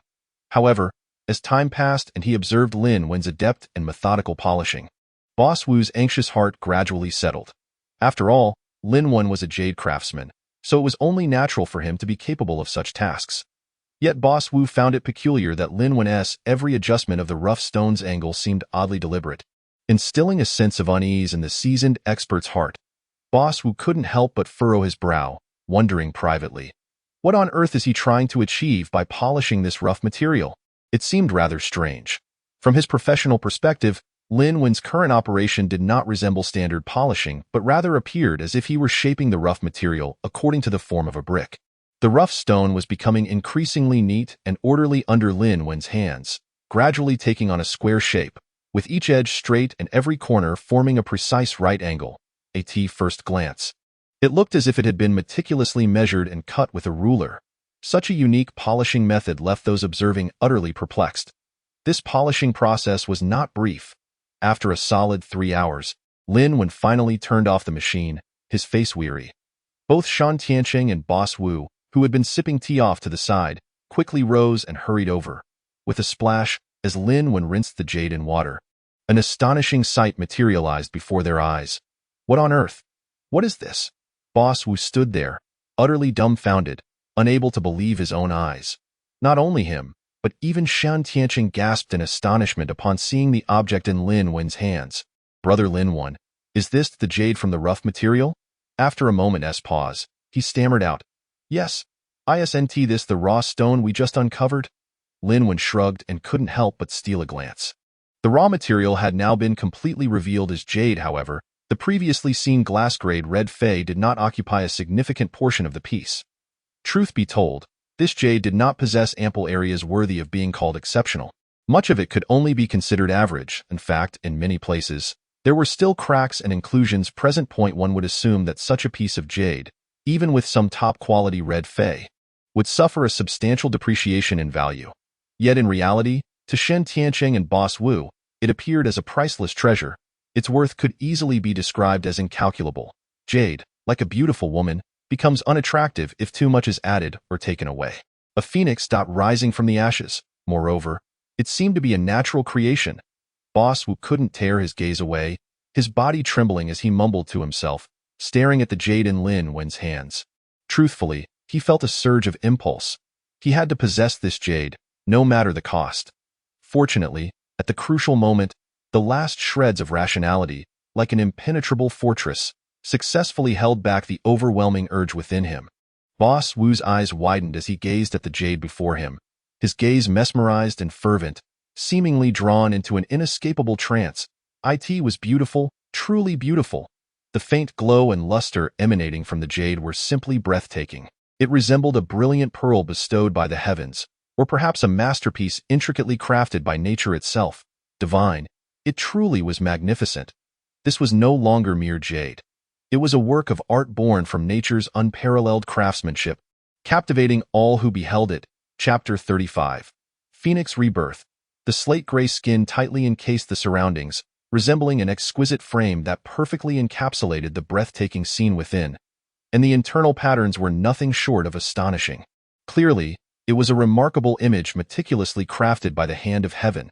At the center of the picture, a phoenix, poised and ready to soar, vividly emerged before their eyes, beneath the exquisite embellishments of intricate cracks and delicate cotton-like patterns. The tail feathers and plumes of the phoenix stand out distinctly, as if they could dance with the wind at any moment. Gazing below, the glass-like layers of the red jade resemble a raging flame, continuously rising in fervor. The form of the flames appears to be in constant flux, sometimes fierce like a wildfire, at other times light and airy like a gentle breeze, echoing the phoenix above and together creating a breathtaking tableau of the phoenix's rebirth. Indeed, although the primary body of this jade is formed by the red jade, Much of its surface lacks the quality of fine jade. Only the section below attains the level of glass-like clarity. Yet, the marvels of nature have crafted an exquisite masterpiece within a single stone. To be candid, only due to Lin Wen's unique circumstances can he perceive the interior and unveil this stunning creation. Had anyone else attempted to decipher the stone, this magnificent Phoenix Nirvana jade would likely never have graced the earthly realm. Brother Lin Wen, I must have this Phoenix Nirvana jade. Whatever the price, I shall not haggle. Suddenly, Shen Tianqing's voice rang out, his eyes ablaze with fervor, his heart brimming with joy. Goodness, what extraordinary luck! If I take this jade back to celebrate the old man's birthday, no one shall stand a chance against me. In that case, will I ever need to worry about someone usurping the position of the heir to the Shen family? I, too, want it. I am willing to offer 1 billion to acquire this jade. I hope Brother Lin will consider it. Hearing someone vying for the jade, Big Wu finally snapped back to reality. Without a moment's hesitation, he joined in the bidding, no longer able to afford to pay heed to Shen Tianqing. The major client Himph, 1 billion? Witnessing the competition, a glint of coldness flashed in Shen Tianqing's eyes as he immediately retorted, raising his voice. This jade is practically mine. I can go as high as 3 billion. As he spoke, he pulled out his phone and sent a message. 3 billion. Big Wu's eyes widened in disbelief as he stared at Shen Tianqing, his voice trembling with shock. Hearing such an astronomical figure casually tossed into the fray, even he, who had witnessed countless grand occasions and weathered many storms, found himself utterly speechless. Truth be told, 3 billion was not entirely beyond Big Wu's means. If he were to exhaust all his resources, perhaps he could scrape together such a sum. However, doing so would be tantamount to emptying his entire fortune, plunging him into a state of abject poverty. Yet, looking at Shen Tianqing across from him, one could see him standing there, composed and unflinching, with not a hint of trepidation on his face, as if 3 billion were mere pocket change. Moreover, his demeanor suggested he had reserves yet untapped. Big Wu sensed that if he continued to escalate the bid, his opponent would unhesitatingly raise the stakes once more. At that moment, Big Wu understood. This jade was fated to elude him even if he grit his teeth and continued to bid. It would merely mean Shen Tianqing would part with a little more money. In truth, he could never truly win this auction. What's worse, he might end up offending this enigmatic and formidable adversary. After all, a person who can casually declare 3 billion is not someone whose background or power he could rival. It seemed Shen Tianqing's origins were even more extraordinary than he had imagined. Big Wu sighed inwardly, he rubbed his nose with resignation, and after much deliberation, he ultimately decided to forego further bidding. Although his heart brimmed with regret, he recognized that the wisest choice at this moment was to concede. Slowly lifting his gaze, Big Wu's eyes locked onto the jade piece in Lin Wen's hand, revealing a profound sense of reluctance. This jade tableau resembled a unique treasure, exuding an irresistible allure the moment it came into being. Had it graced the world a century earlier, one could scarcely say 3 billion would suffice. It might well fetch 10 times that amount. Behold the phoenix. Each line, each hue seemed to encapsulate endless tales and magical power. Truly it was disheartening. Alas, it was now destined to fall into another's hands, slipping away from him. Big Wu stood there, his heart swirling with a complex array of emotions. He silently lamented the capriciousness and unpredictability of fate. Reflecting on the breathtaking moment he first beheld the jade, who could have foreseen that such a seemingly ordinary stone concealed a treasure of unparalleled value? And all of this was due to Lin Wen's deft hands and keen insight. At that moment, a resolute belief began to quietly blossom within Big Wu's heart. He silently vowed that in the future, he would seek Lin Wen's help once more to acquire such a rare gem. Though he was acutely aware that such opportunities were exceedingly rare, and if missed, might never come again, he remained unyielding indeed. At this moment, not only Shen Tianqing but even Big Wu had no doubt that Lin Wen had deliberately feigned ignorance. The notion of it being his first foray into stone gambling, of never having touched it before, was sheer nonsense. Otherwise, how could he have so effortlessly unveiled such a breathtaking jade tableau from an unremarkable stone? It was important to note that even seasoned jade experts would have abandoned such a seemingly worthless raw stone. Unless an absurd thought suddenly flashed through Big Wu's mind. Could it be that Lin Wen possessed the fabled ability of X-ray vision, able to see through the secrets within the stone? As this notion arose, Big Wu couldn't help but shake his head, chuckling self-deprecatingly. Such musings were mere flights of fancy. After all, that kind of supernatural ability only exists in myth. How could such wonders transpire in reality? If Linwen succeeded in unveiling this exquisite jade tableau, it was likely due to his extraordinary luck and his exceedingly cautious demeanor during the process. Chapter 36. Linwen's decision. Ultimately, the series of events that transpired today, while utterly perplexing, seemed to fall within the realm of reason. Regardless, Big Wu had made up his mind to cultivate a friendship with Linwen, hoping to bask in his light in the future. What? Big Wu is no longer bidding. Seeing him silent, Shen Tiancheng couldn't help but smile knowingly. Ha ha, brother Shen, do forgive me. I lack your financial prowess. 1 billion is already everything I can muster. Having resolved not to provoke his opponent, Big Wu didn't mind yielding a little, allowing Shen Tiancheng to save face. He feigned a look of resignation, raising his hands to express his regret. Then he turned to Linwen, earnestly stating, Brother Lin, to be candid, I've been in the jade raw materials business for many years and have a solid grasp of the market. Although your Phoenix Nirvana jade is indeed a rare treasure, it is, after all, just newly unearthed and lacks significant reputation in the wider world.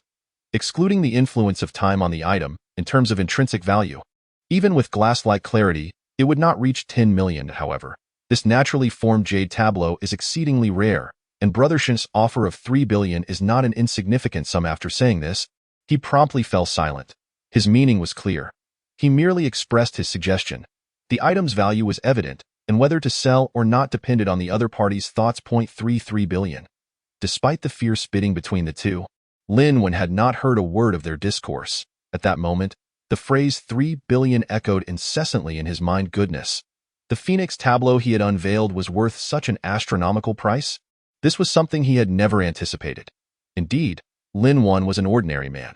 Though he had never worried about money during his years of marriage, he could hardly be considered wealthy. The so-called financial freedom merely meant that his family had enough to eat and drink. Moreover, as his daughter grew older, the meager earnings he had previously accumulated were hardly sufficient for family expenses. It was perhaps for this reason that his wife sought to earn money, leading to a series of subsequent events. But now, he had inadvertently uncovered a jade worth 3 billion. Wouldn't that mean he would no longer need to worry about money in the future? He would have greater leverage to prevent his wife from acting rashly? His mind was a tumult of thoughts, and Linwen remained motionless for quite some time. Until hearing Big Wu speak to him, Linwen finally snapped back to reality. Would he sell it? Looking down at the Phoenix Nirvana jade in his hand, Linwen found himself hesitating. He knew all too well that such a rare treasure had immense potential for appreciation in the future. However, he also understood that for an ordinary person like himself to possess such a treasure was akin to a child clutching gold in a bustling market.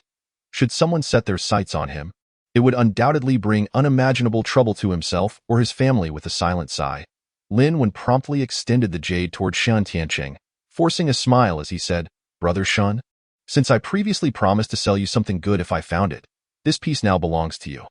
Excellent, excellent, Brother Lin. Rest assured, 3 billion will be transferred immediately.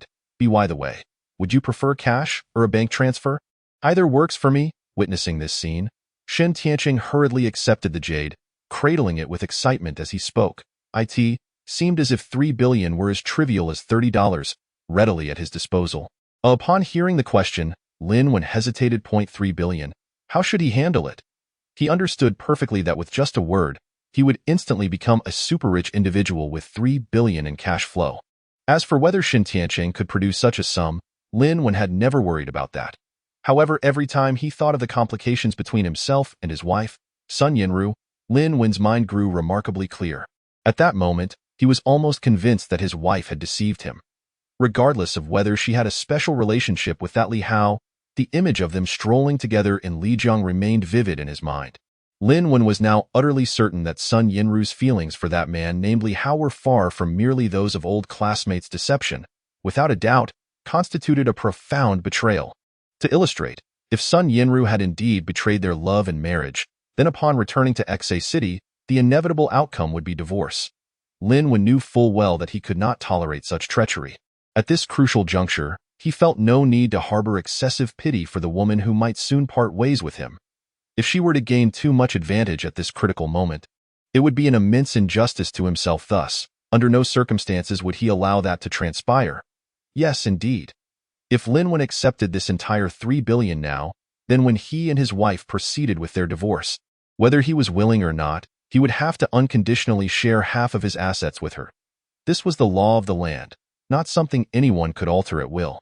To be honest, had other circumstances led to their inability to continue together, even if they ultimately chose divorce, Lin Wen would not take such an extreme stance. After all, they had 7 years of shared history and a daughter. He would have shared half of his money out of respect for their past. However, this time was different. That was betrayal. Such a disgusting act was certainly not worthy of forgiveness. Therefore, regardless of the cost, he would never allow her to take even a fraction of that vast sum. Brother Shin, you can take the jade without worry. As for the money, it matters not. Just keep it for now. Alas, it is unfortunate. I hurried out today and forgot my bank card. When I need it, I'll ask you for it. Lin Wen wore a faint smile, his tone light and casual, as if discussing something trivial. To be frank, although he had known Xian Tianqing for a short time, their brief interactions had been sufficient for Lin Wen to trust his character completely. At that moment, the sincerity and kindness shining in Lin Wen's bright eyes made it impossible for anyone to doubt the authenticity of his words. Lin Wen's seemingly generous and unbothered gesture genuinely astonished both individuals beside him. They couldn't help but feel a stirring in their hearts, their gazes shifting toward Lin Wen, with their evaluations of him instantly elevated. Chapter 37, 3 billion. My heavens, that is a staggering 3 billion. It is known that Shen Tianqing hails from a prestigious family, well-off and financially robust. Thus, his nonchalance towards such a sum could be understood. However, the fact that Lin Wen, an ordinary person, could exhibit such calmness in the face of 3 billion, as if it were a trivial amount, left everyone in awe of his magnanimity.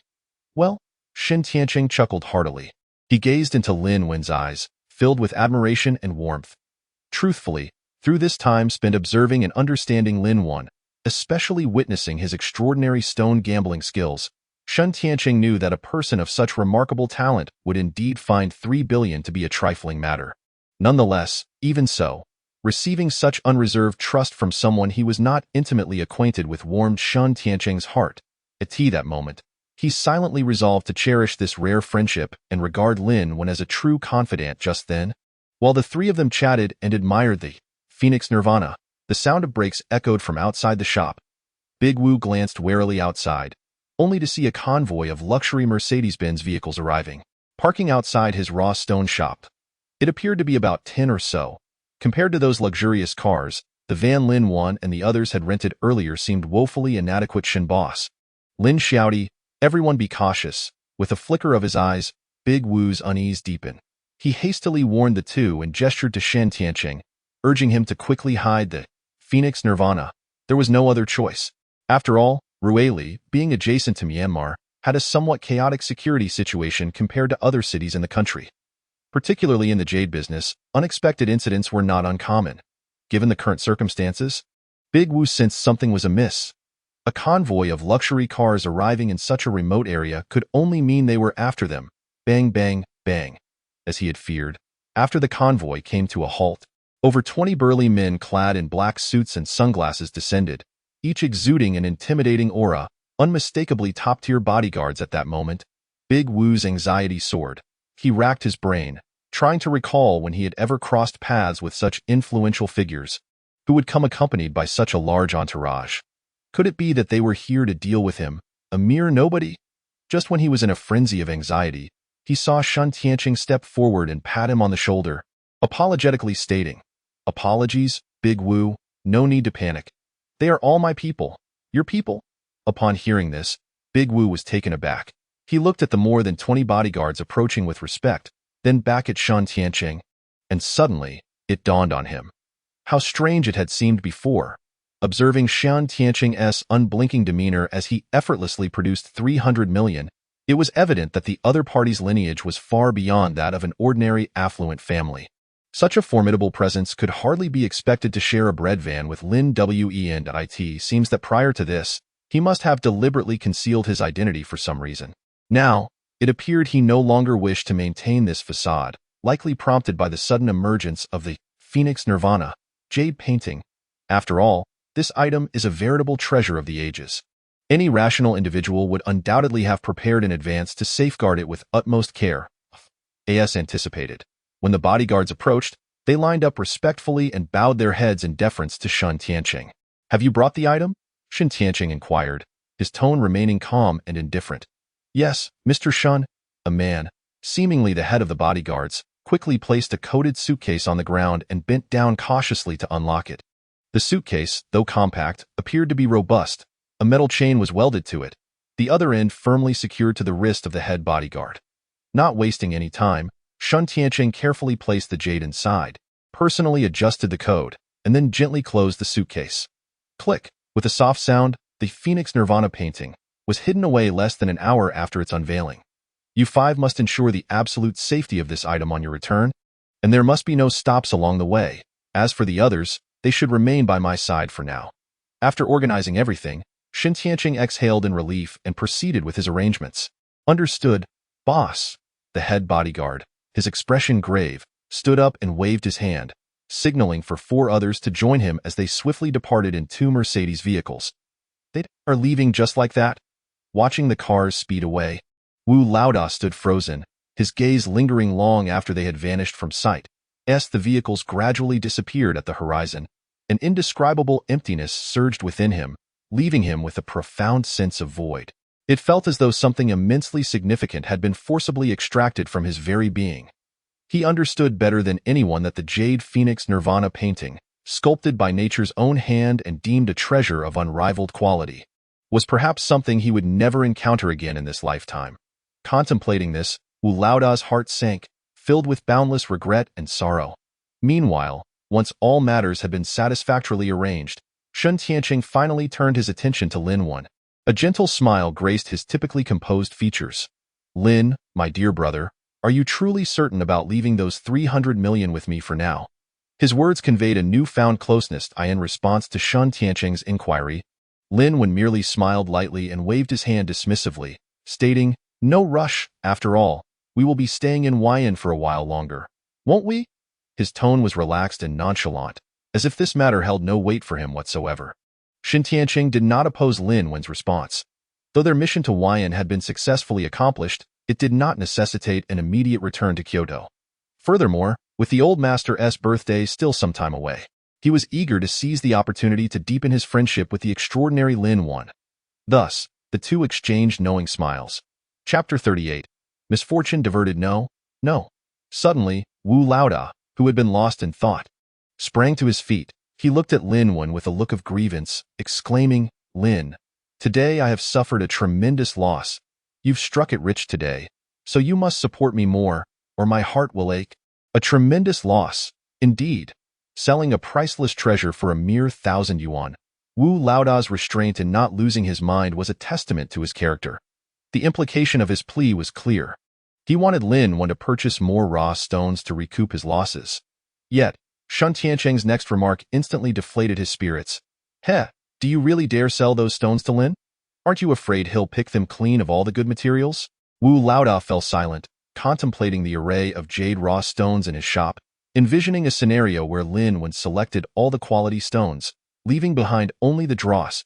A shiver ran down his spine, and he refrained from making any further outlandish claims. It must be said, after today's events, both Wu Laoda and Shun Tianqing regarded Lin Wen as a veritable deity of stone gambling.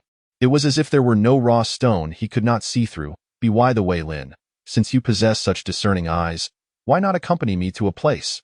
A friend of mine also deals in raw stones, and his setup is considerably larger than mine. He surely has plenty of good merchandise." Wu Laoda, suddenly recalling something, exclaimed with excitement. "A friend?" Shun Tianqing and Lin Wen exchanged a glance, the contempt in their eyes unmistakable. A friend? Surely, they were more akin to rivals. If they were true friends, would Wu Laoda propose such a ludicrous idea? Misfortune diverted, indeed. In truth, Lin Wen felt somewhat helpless at being viewed as a master of stone gambling. Yet, explaining his abilities was indeed a challenge. After all, the method by which he had unveiled the Phoenix Nirvana painting was so extraordinary that it was beyond the comprehension of ordinary individuals. That the two would harbor such misunderstandings was, in some sense, entirely logical. What could be done? For now, there was no alternative. With his unique abilities at hand, Lin Wen felt little to fear. Since Wu Laoda had presented him with an opportunity to profit, He was not averse to testing his skills further and acquiring a few quality materials. Whether he made a profit or not was inconsequential. The key was, having sculpted jade for many years, he had yet to fully unleash his potential or carve anything of merit. For a jade sculptor, was this not a source of regret? Ultimately, Lin Wen acquiesced to Wu Laoda's request and prepared to accompany him to see his friend. According to Wu Laoda, his friend lived quite a distance from their current location. With nightfall approaching, it seemed they would have to wait until the following day to make the journey. Thus, Lin Wen and Shen Tianqing found a hotel in the city to stay overnight, and the next morning, they met up with Wu to head north towards Ruili. Approximately several dozen kilometers away, as a bustling scene reminiscent of Tianpeng Street unfolded before them, they observed stalls brimming with raw stones. "Wu Laoda, are you bringing us to browse Jade Street?" Shen Tianqing remarked with a furrowed brow, his tone tinged with displeasure. Indeed, in such places, various types of gambling materials and jade were abundant, overwhelming to the eyes. However, those in the know understood that the materials that made it to such markets had already been meticulously selected. Attempting to find quality goods here was nearly impossible. Of course, there were exceptions. Only during the annual Ruili Gambling Stone Festival would prominent figures showcase their premium raw materials, making it a time of collective celebration. But that time had not yet arrived. Although the crowds were plentiful, most were merely struggling to make a living and were unlikely to produce any exceptional items. If Wu Laoda had genuinely brought them here to select raw materials, Shen Tianqing would be sorely disappointed. No, rest assured, Mr. Shen. While my friend has several stalls in this market, the place we are going is not here. He prefers to procure top-quality raw materials directly from Myanmar, and he mostly keeps them hidden away at home. Far from these roadside vendors, Wu Laoda quickly clarified, sensing the discontent. He then directed the vehicle towards a secluded alley in the northeast corner, stopping in front of a large courtyard. "Lin, Shen, we've arrived at our destination." Wu Laoda was the first to jump out of the car, grinning as he introduced them. "This is my friend's place. Just look, the entire yard is filled with raw stones, and his setup is much larger than mine. I arranged with him yesterday that I would bring you both to take a look today. Feel free to select whatever you like." With that, he led the way into the courtyard. Shen Tianqing gestured for the bodyguards to wait outside before he and Lin Wen followed suit. "Wow, Wu Laoda, you're quite diligent today, arriving so early." As the trio stepped into the courtyard, a burly middle-aged man emerged from the house, his face lighting up with a smile upon spotting Wu Laoda. However, there was an unmistakable insincerity in his grin, confirming Shen Tianqing and Lin Wen's earlier suspicions. It appeared that Wu Laoda was not merely unfriendly with this man. There was likely some underlying conflict between them. "Haha, good morning, Boss Chun. Brother has come as promised. Today we shall surely strike it rich here," Wu Laoda replied with a forced smile, introducing Shen and Lin to the man. "These two are Mr. Shen and Mr. Lin, who have come to Ruili in search of a few exceptional materials. Boss Chen, please don't hide away your finest offerings. If the goods are good, the money will surely follow." Upon hearing this, the man identified as Boss Chen first scrutinized the two newcomers, then glanced thoughtfully at the convoy outside before breaking into a broad smile. "Haha, welcome, Mr. Shen and Mr. Lin. Your presence truly graces my humble abode." Chapter 39. The Shifting Rules, Raw Stones as Priority. My name is Chun Shan, and I am the owner of this courtyard. Please rest assured, we have a wide variety of raw materials here, all of the freshest quality. Just the day before yesterday, I received a shipment of top-grade goods from Myanmar, guaranteed to meet your satisfaction, Boss Chen proclaimed, extending his hands in a gesture of warm welcome. Lin Wen and Shen Tianqing shook hands with him and found him quite straightforward, not at all like a treacherous individual. They couldn't fathom why Wu Laoda seemed to harbor animosity toward him. "Boss Chen, may we begin selecting the raw stones?" Shen Tianqing inquired, feeling tempted by Boss Chen's claim of new materials in the courtyard. "Mr. Shen, you mustn't be in such a hurry. Today, you are not the only ones invited to view the materials. Let's wait for a few other friends to arrive first, and then we can all prosper together." Chun Shan unexpectedly declined the proposal. However, his reasoning was sound. It wouldn't be fair for the earliest arrivals to have first pick of the best goods. If that were the case, the value of his materials would diminish. An understanding of this principle was not difficult to grasp. "Indeed, that makes sense, but may I at least take a quick look around?" "Rest assured, we won't select anything until everyone has arrived." This time, instead of Shen Tianqing speaking, Lin Wen rubbed his nose, donning a curious expression. this.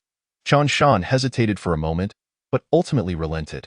Very well, you may take a look, but please refrain from touching or marking anything. After all, Wu Laoda had already informed him over the phone that these two were novices, and this was their first foray into stone gambling. Although they had uncovered a rather remarkable piece of jade, it was small, and its value merely covered the cost. Purely a stroke of luck? Indeed. Wu Laoda had not divulged anything about the emergence of the Phoenix Nirvana. Setting aside whether anyone would believe him, he certainly had no intention of revealing the truth to ensure Lin Wen would spend generously at Qin Shan's establishment. If he drew attention to Lin Wen's true abilities, all his meticulous planning would unravel. This was why, at this moment, Qian Shan had made an exception for Lin Wen to inspect the stones. Seeing the other party acquiesce, the three smiled and feigned indifference as Shen Tianqing and Wu Laoda followed Chen Shan into the house for tea, leaving Lin Wen alone to meander among the piles of raw stones. What a joke. What could they possibly do? Their presence would only attract Chen Shan's attention and raise his suspicions. It was far more prudent to leave everything to Lin Wen, as, with his abilities, it was unlikely he would return empty-handed. As for the possibility of finding another treasure akin to the Phoenix Nirvana, neither of them entertained such thoughts. After all, such a gem was a rare occurrence, not something one stumbled upon casually. Strolling leisurely among the multitude of raw stones, Lin Wen's emotions were exceedingly complex.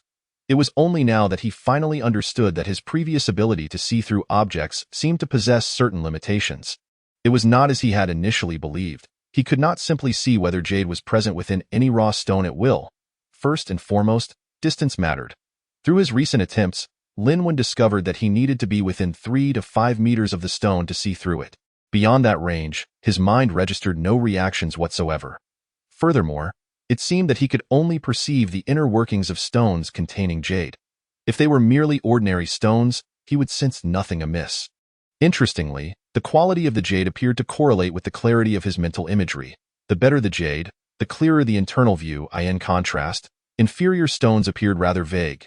As he contemplated the various rules governing his extraordinary abilities, Lin Wen concluded that the recent changes he had experienced were most likely linked to the mysterious dream dragon rings on his fingers. When did this all begin? Upon reflection, it seemed to coincide with the day Shen Tianqing had accidentally knocked him down. Recalling that he had bled from his hand during that incident, a thoughtful expression crossed Lin Wen's face. Could it be a blood bond? He chuckled softly, shaking his head as he instinctively touched the jade ring on his finger. The ring remained, but it was now invisible to outsiders.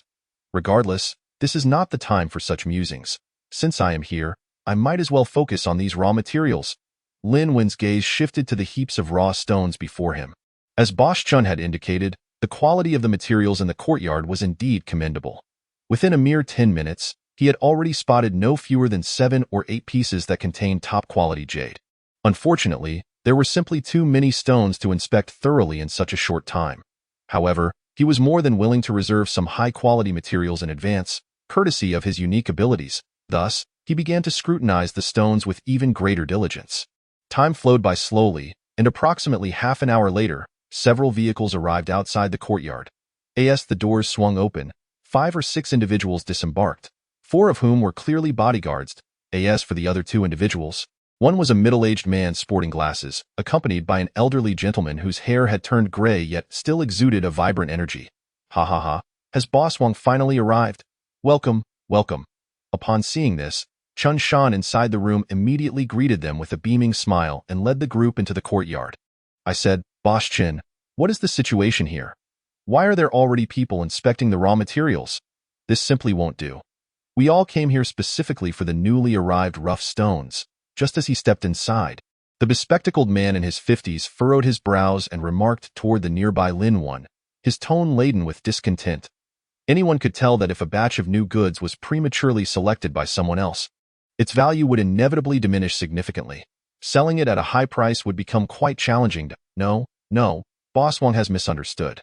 Since I mentioned that this batch of materials would be available for your first selection, I assure you I will not go back on my word. This Mr. Lin is a newcomer. He is merely curious about these raw stones and is just having a casual look around, not selecting a single piece of rough material at all. Chun Shan hurriedly explained, anxious to prevent any misunderstanding. After all, in his eyes, the individual before him was the true long-standing client. unlike Lin Wan and that Shun Tianqing, who were merely here brought by their own interests. Chapter 40. Selecting stones that S more like it. The man referred to as Boss Wang nodded in satisfaction upon hearing this. Without bothering with Chan Shan's repeated invitations to enter the house for tea, he respectfully addressed the elderly man beside him, saying, "Old Wei, I may have to trouble you again today. As per our usual arrangement, if we can find a glass-type imperial green, I shall promptly present 50 million. That's no problem. But let us be clear, young Wang, I can only do my best to help you select. If it isn't available here, then I'm afraid there's nothing I can do. Of course, if you cannot find the 50 million, you need to pay, but the 500,000 selection fee is non-negotiable." The elderly man known as Old Wei shot him a glance filled with an air of indifference and replied carelessly, "Back in your day, you were renowned as the king of jadeite. If anyone could secure a glass-type imperial green, it would undoubtedly be you in the entirety of Rueli. Rest assured about the selection fee. Regardless of success or failure today, I will not shortchange you. Now, I must trouble you." Old Wei in front of the elder. Boss Wang displayed no airs of a big boss. His gaze was sincere, accompanied by a gentle smile. The king of jadeite, Chen Shan, who overheard their conversation, couldn't help but pause in astonishment, his mind brimming with skepticism. What era is this? Both in Rueli and Tengchong, it has been many years since anyone has heard of a king of jadeite emerging. Has Wang Yunlei lost his mind, calling an old man a king of jadeite just because he happened to be nearby? With disdain, he shook his head, dismissing the matter from his mind. "Boss Shun, Boss Wu, now that we are all gathered, shall we proceed with selecting the raw stones?" Noticing Wang Yunlei walking alongside Old Wei towards the raw stone area, Chen Shan quickly called out to the house. After all, in his view, among the previous visitors, only Shun Tianqing appeared to be a wealthy individual. Missing out on such a Navi target would render his years in this business utterly futile. And then there was Boss Wu. Hadn't he stolen his girlfriend during their youth? So many years have passed, yet that fellow has never forgotten the grudge, always seeking to undermine him. Today, he even intends to bring 2 newcomers to hunt for treasures here. He truly wishes to blind his eyes. Who knows who will deceive whom today? Initially, Chen Shan planned to let Shin Tianqing and Boss Wu also select a few pieces to inaugurate his new batch of materials. But what was the outcome? After his shout, the 2 stepped out from the room, yet they didn't even glance at him, heading straight for the young man, as if it were Lin Wan who was the center of attention among them. "Can we select the raw stones now?" Initially appearing to wander aimlessly, Lin Wan immediately quickened his pace upon hearing this and began selecting without hesitation. He directly retrieved several previously scouted stones and placed them to the side, hardly bothering to scrutinize them. Subsequently, he continued to sift through the mountainous piles of raw stones with even greater speed, occasionally picking up a piece and tossing it aside, whether it was in sync with him or not. Upon witnessing his actions, Shin Tianqing and Boss Wu, though surprised, quickly fetched a cart to collect the raw stones Lin Wan had selected, ensuring not a single piece was left behind. Observing this scene, Chen Shan was utterly dumbfounded. What on earth is he selecting raw stones? It looks more like he is shopping at a market. Look at that young man. He is not even examining the moss agate or the python banding on the raw stones before casually gathering them. Within a short time, the cart was already piled high. This method of selecting stones, not only in Rueli but even in Myanmar, he had never seen anyone employ it. Lin Wan's rapid selection made Chen Shan's mouth twitch in disbelief. A sudden chill of foreboding washed over him. Could it be that the young man truly possesses expertise in gambling stones, having already locked onto his targets during his earlier stroll? Perhaps only such an explanation could account for the scene unfolding before him. Yet could someone so young truly possess such skill? Honestly, Chen Shan found it hard to believe. Ultimately, he could only shake his head and avert his gaze, choosing not to observe the young man any longer. As for directly driving him away, what if he happened to encounter a true expert who would select all the good stones for himself? But would that even make sense? Wouldn't that jeopardize his business? Though internally anxious, Chen Shan could only endure, turning his head as if he had seen nothing. In truth, not only he, but even Boss Wang and the others nearby frequently cast side glances, perplexed by Lin Wan's actions. Especially Old Wei, who, upon recognizing Lin Wan's movements, displayed an unmistakable expression of disdain. To him, the young man was clearly acting recklessly. There was no proper method of selecting jadeite raw stones. This was nothing short of folly. Brother Shin, Boss Wu, are you two planning to invest in these materials today? While selecting the raw stones, Lin Wen casually inquired of the two. No, Brother Lin. Are you sure you want to select these? Although he held immense trust in him, Boss Wu still swallowed nervously, gazing at the dozen or so pieces of rough material on the cart with disbelief. Haha, dear brothers, please don't overthink it. I'm not acting recklessly. I've already scrutinized these for a considerable time. These are merely the materials I had my eye on beforehand. Seemingly sensing their thoughts, Lin Wen immediately smiled and replied. Simultaneously, the speed at which he inspected the raw stones visibly slowed down. Indeed, he wasn't foolish. The previous 10 or so pieces were still justifiable, but if he continued at such a rapid pace, surely anyone would begin to suspect him, especially after the stones were revealed. If each piece contained high-quality jade, it would become exceedingly difficult for Lin Wen to conceal his anomaly. Contentment brings happiness. Even if one desires to earn money, one must understand the concept of moderation. Once his thoughts stabilized, Lin Wen nonchalantly tossed a few useless pieces back into the previous pile of raw stones and began to inspect haphazardly. In all things, excess is as bad as deficiency.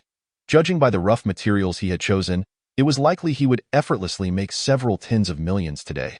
Why push things to the extreme and raise suspicions? As for Boss Wu and Shun Tianqing, upon hearing his explanation, they finally understood and harbored no further doubts. After all, Lin Wen had spent considerable time examining the raw materials previously. Even if he was now selecting at a quicker pace, it seemed entirely reasonable. Observing him slow down, even showing signs of wanting to stop, the two decided to part ways and inspect the raw stones themselves. There was no other choice. Just as Su Shan had previously mentioned, this batch of goods had just arrived from old Myanmar, and the quality was certainly top-notch. Faced with such an opportunity, even a peer like Boss Wu couldn't help but feel envious. If they didn't seize the chance to select a few pieces, wouldn't that be a waste of this opportunity? Chapter 41. Forceful Purchase of Raw Stones? As for Shen Tianqing, he was merely playing around, not placing any importance on making money. Just as everyone was engrossed in selecting stones, Lin Wen, holding a piece of raw stone up to the light, suddenly heard an aged voice beside him. Young man, would you be willing to sell that piece to me? The voice came unexpectedly, causing Lin Wen to turn in surprise. Behind him stood the two individuals who had been inspecting stones not far away, one of whom was now grasping a piece of raw material he had previously tossed into the cart. Sir, you surely understand the rules of the gambling stone world, don't you? This cart contains the raw materials I, Brother Lin, have selected. What do you mean by intervening? Before Lin Wen could respond, he saw Boss Wu, whose expression had darkened, striding over to confront the two with an unfriendly tone. Humph. Payment has yet to be made. All raw stones still belong to the owner. What rules of the gambling stone world? Do you think you can dictate that?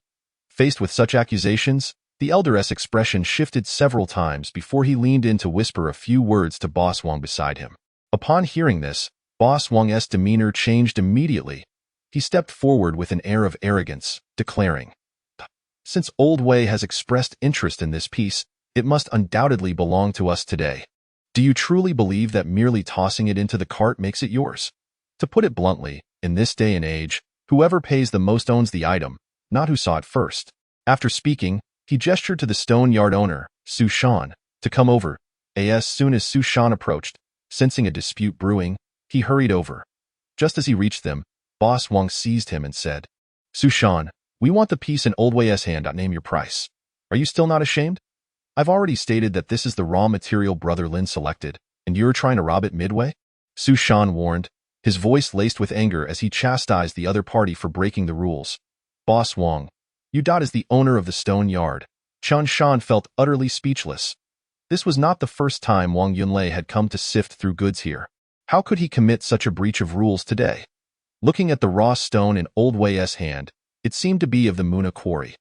Yet, due to the other party's intentional or unintentional concealment, he couldn't see it too clearly. But it must be quite good.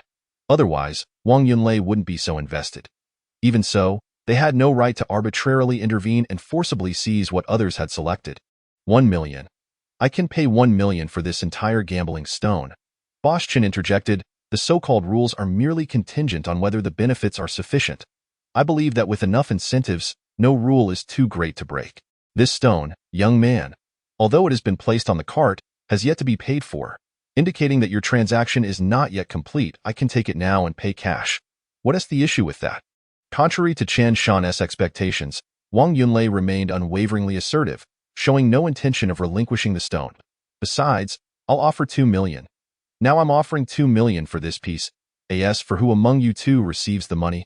I don't care. It was evident that he was willing to take a step back this time, no longer insisting on only purchasing from the stone yard owner, but also extending an olive branch to Lin Wan. Chapter 42. Sold. To be honest, is 2 million an excessive amount? That depends on who you ask. Any knowledgeable insider understands that a 7 or 8 kilogram all-gambling rough stone, no matter how exceptional, wouldn't be worth that much. As the owner, Chen Shan certainly wished to seize this windfall, but he was also acutely aware that if he went ahead with it, the future losses would be far more challenging to bear. Thus, he cast a hopeful glance at Lin Wan, seemingly awaiting a definitive answer from him. That's a big if the other party chose to give it up, he would then have a reason to make a decision. One must admit, while Chen Shan had controlled his greedy heart, it was clear to anyone what he intended to do. Given such an opportunistic character, Lin Wan was certainly not inclined to make it easy for him. All right, Boss Wang, isn't it? I agree to let you have this piece. However, before we proceed, I must first finalize the transaction with Boss Chen, after which we can discuss further, right? With a broad smile on his face, Lin Wan appeared to be captivated by the 2 million, promptly making his decision. It is indeed remarkable. Upon hearing his agreement, Wang Yunlei couldn't help but feel a sense of relief. The rationale presented by the other party was quite reasonable, leaving him with no grounds for rebuttal. Thus he shrugged nonchalantly and acquiesced. Lin, are you out of your mind? Upon hearing such words, while others might not have felt much, Wu Laoda beside him tugged at his arm. His face etched with urgency as he whispered, since that Wang fellow is willing to pay a high price for that rough stone, it stands to reason that its performance and quality must be commendable. If some high-quality jadeite emerges, its value could easily reach hundreds of millions. Lin, don't be foolish. Rest assured, as long as you don't relent, no one today will be able to snatch that rough material from you. It was evident that he genuinely cared for Lin Wan, fearing that Lin had been intimidated into compliance. In truth, not only he, but even Shan Tianqing not far away was gazing in Lin Wan's direction. A sense of authority radiating from him. It seemed that should he speak, the bodyguards outside would immediately be summoned to confront this so-called Boss Wang. Rest easy, Wu Gu. I am fully aware of the situation. Feeling warmth in his heart, Lin Wan smiled and whispered to Wu Laoda, addressing him for the first time as Wu Gu instead of Wu Boss. He wasn't foolish, if he dared to agree. There was certainly a reason behind it. Wu Laoda and the others only knew that these were materials he had personally selected, but they were oblivious to the fact that, to obscure the truth, Lin Wan had deliberately tossed in a few pieces of waste material to mislead. The piece chosen by the other party happened to be one of those discarded scraps. That rough stone had shown promising signs, easily capable of deceiving experts into believing it would yield high-quality jadeite. But who could understand the true situation better than him? To put it bluntly, whoever attempts to cut that material would be doomed. It was already a foregone conclusion. Cough, cough. If one were to determine who was most pleased at that moment, it would undoubtedly be Chen Shan. Although for various reasons he couldn't directly engage in a transaction with Wang Yunlei, negotiating with Lin Wan was just as profitable. After all, it was all a tremendous profit. A glint of cunning flashed in Chen Shan's eyes as he pompously declared, "All right then." The rough stone was initially selected by Brother Lin, so let us judge it based on the stone itself. If you can part with 1,500,000, our deal shall be sealed. What the hell, Chen Shan? Have you lost your mind? You dare to ask 1,500,000 for this worthless material? Aren't you afraid of overreaching? Upon witnessing such shamelessness, Wu Laoda immediately erupted in anger. He glared at Chen Shan, his face unable to conceal disdain. Worthless material? I think it's you who's gone mad, Mr. Wu. Boss Wang has already offered 2 million. Is there an issue with my asking price of 1,500,000? Why is it called gambling on stones? Isn't it a wager on the value of the rough stone? Boss Wang's offer of 2 million reflects the stone's worth, and it is no different from offering a piece of jadeite. Do you expect me to ask for the price of an ordinary rough stone? Ask this young brother. Picking up a random stone could net him 50,000. Where can one find such good fortune? Chen Shan was immediately displeased by the response, returning a glare and retorting with spirited justification. It must be said, though his actions were somewhat unscrupulous, his reasoning held a semblance of validity. The onlookers were rendered speechless. Fine, 50,000 is still a decent amount. Since Chun Boss has made an offer, what can I say as a guest? What surprised everyone was that, in the face of Chen Shan's brazen behavior, Lin Wen appeared to be oblivious. He maintained a smile, appearing completely unperturbed as he remarked, however, if we are to settle accounts, let us consider all the rough stones together. Chen Boss, please include the 10 or so pieces from my vehicle, and let me know the total amount. Lin Wen's acceptance of Chen Shan's quote caught him off guard, yet it also stirred a twinge of guilt within him. Regardless of the circumstances, he knew he had acted unfairly that day. Now, seeing Lin Wen asking him to tally the costs, he thought for a moment and simply stated, I admit, I did indeed take advantage of that previous rough stone. Generally speaking, the initial price for these newly acquired rough materials should rise by 30%. Let us do this. We'll calculate the ones Brother Lin selected at the normal price. After speaking, he summoned his assistant to begin pricing each piece of stone based on their performance, ultimately determining that the 10 or so pieces were valued at approximately 220,000. This figure was not excessive, and even Wu Laodao beside him had no objections. It seemed he truly did not charge any inflated fees. 220,000. But we must deduct the profit of 50,000 from Boss Wang's rough stone that Brother Lin will receive. Thus, you only need to pay me 170,000, and our transaction for today will be satisfactorily concluded.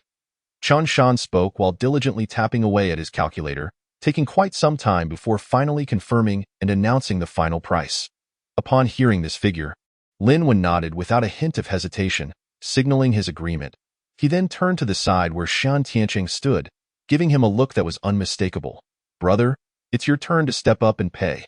In truth, this was a necessity, as Lin Wen genuinely had little money at his disposal. However, it mattered not. He still had a whole 300 million stored with young Master Shan. Thus, having Shan Tianqing cover this modest sum of 170,000 was entirely reasonable. The transaction was settled smoothly, with no further complications arising. From this moment on, the rough stone in Wang Yunlei's possession was no longer Lin Wen's concern. He exhibited no change in expression. Instead, he pulled Shan Tianqing and Wu Laodao aside and resumed selecting from the piles of rough stones.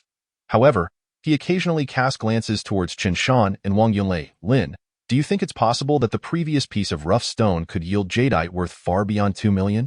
Seemingly harboring doubts about Wang Yunlei's actions, Wu Laodao couldn't help but inquire after a moment's hesitation. How would I know? Wu Ge, since you are so concerned about that stone, won't everything be clear once the other party cuts it? Lin Wen, who was examining a piece of rough stone, shook his head, appearing utterly indifferent to the situation. I'll go take a look. Seeing Wang Yunlei had already made the payment and was now heading towards the cutting machine with Chen Shan, Wu Laodao's spirits lifted, and he promptly followed. As the surroundings cleared, Shan Tianqing hesitated for a moment before approaching Lin Wen and quietly asking, Lin Wen, is there an issue with that piece of rough material? Shindagu, why do you ask? Lin Wen was taken aback by the inquiry, regarding him with a peculiar expression. What was going on? Could Shan Tianqing also see through jadeite rough stones? Just a hunch. Although I don't understand why Wang is so adamant about acquiring that stone, seeing his insistence, it seems the rough material's value must exceed 2 million. Given your capabilities, I don't believe you would easily allow the other party to achieve their goal under fair circumstances. This can only mean that you have some understanding of the stone and deem it unworthy, which is why you chose to let it go. This is merely human nature. Am I correct in my assumptions? Still, Shan Tianqing was indeed an outsider when it came to gambling on stones. Yet, his status compelled him to view matters from a different perspective. Considering the human elements involved, he believed his deductions were fairly accurate. But Lin Wen's subsequent words doused him with a cold splash of water, leaving his eyes wide with disbelief. Shandagu, I fear you may be mistaken this time, if I'm not wrong. Based on the performance of that rough stone, there is a significant possibility it could yield exceptional jadeite. Even the legendary glass-type Imperial Green does not seem out of reach. Lin Wen's seemingly nonchalant words nearly drove the usually composed Shan Tianqing to the brink of madness. What? Glass-type Imperial Green? Why does it feel as though this legendary top-grade jadeite is being treated so lightly by Lin Wen, as if it were merely wild grass by the roadside? You must understand. When I decided to come to this side of Rueli, my greatest dream was to obtain such a top-grade jadeite. Although by sheer coincidence I later acquired a more suitable Phoenix Nirvana as a birthday gift from my father, that does not mean I do not cherish the glass-type Imperial Green. 2 million. A mere 2 million. Lin 1. Actually sold it? Lin 1. Have you lost your mind? Glass-type Imperial Green? Even a piece the size of an egg could be worth tens of millions. And you let it go for 2 million? If I had known of such luck, I would never allow my brother to suffer. Shin Tianqing pounded his chest in frustration, his gaze towards Lin when filled with resentment. Hey, Shun Degu, do you think your younger brother is a fool?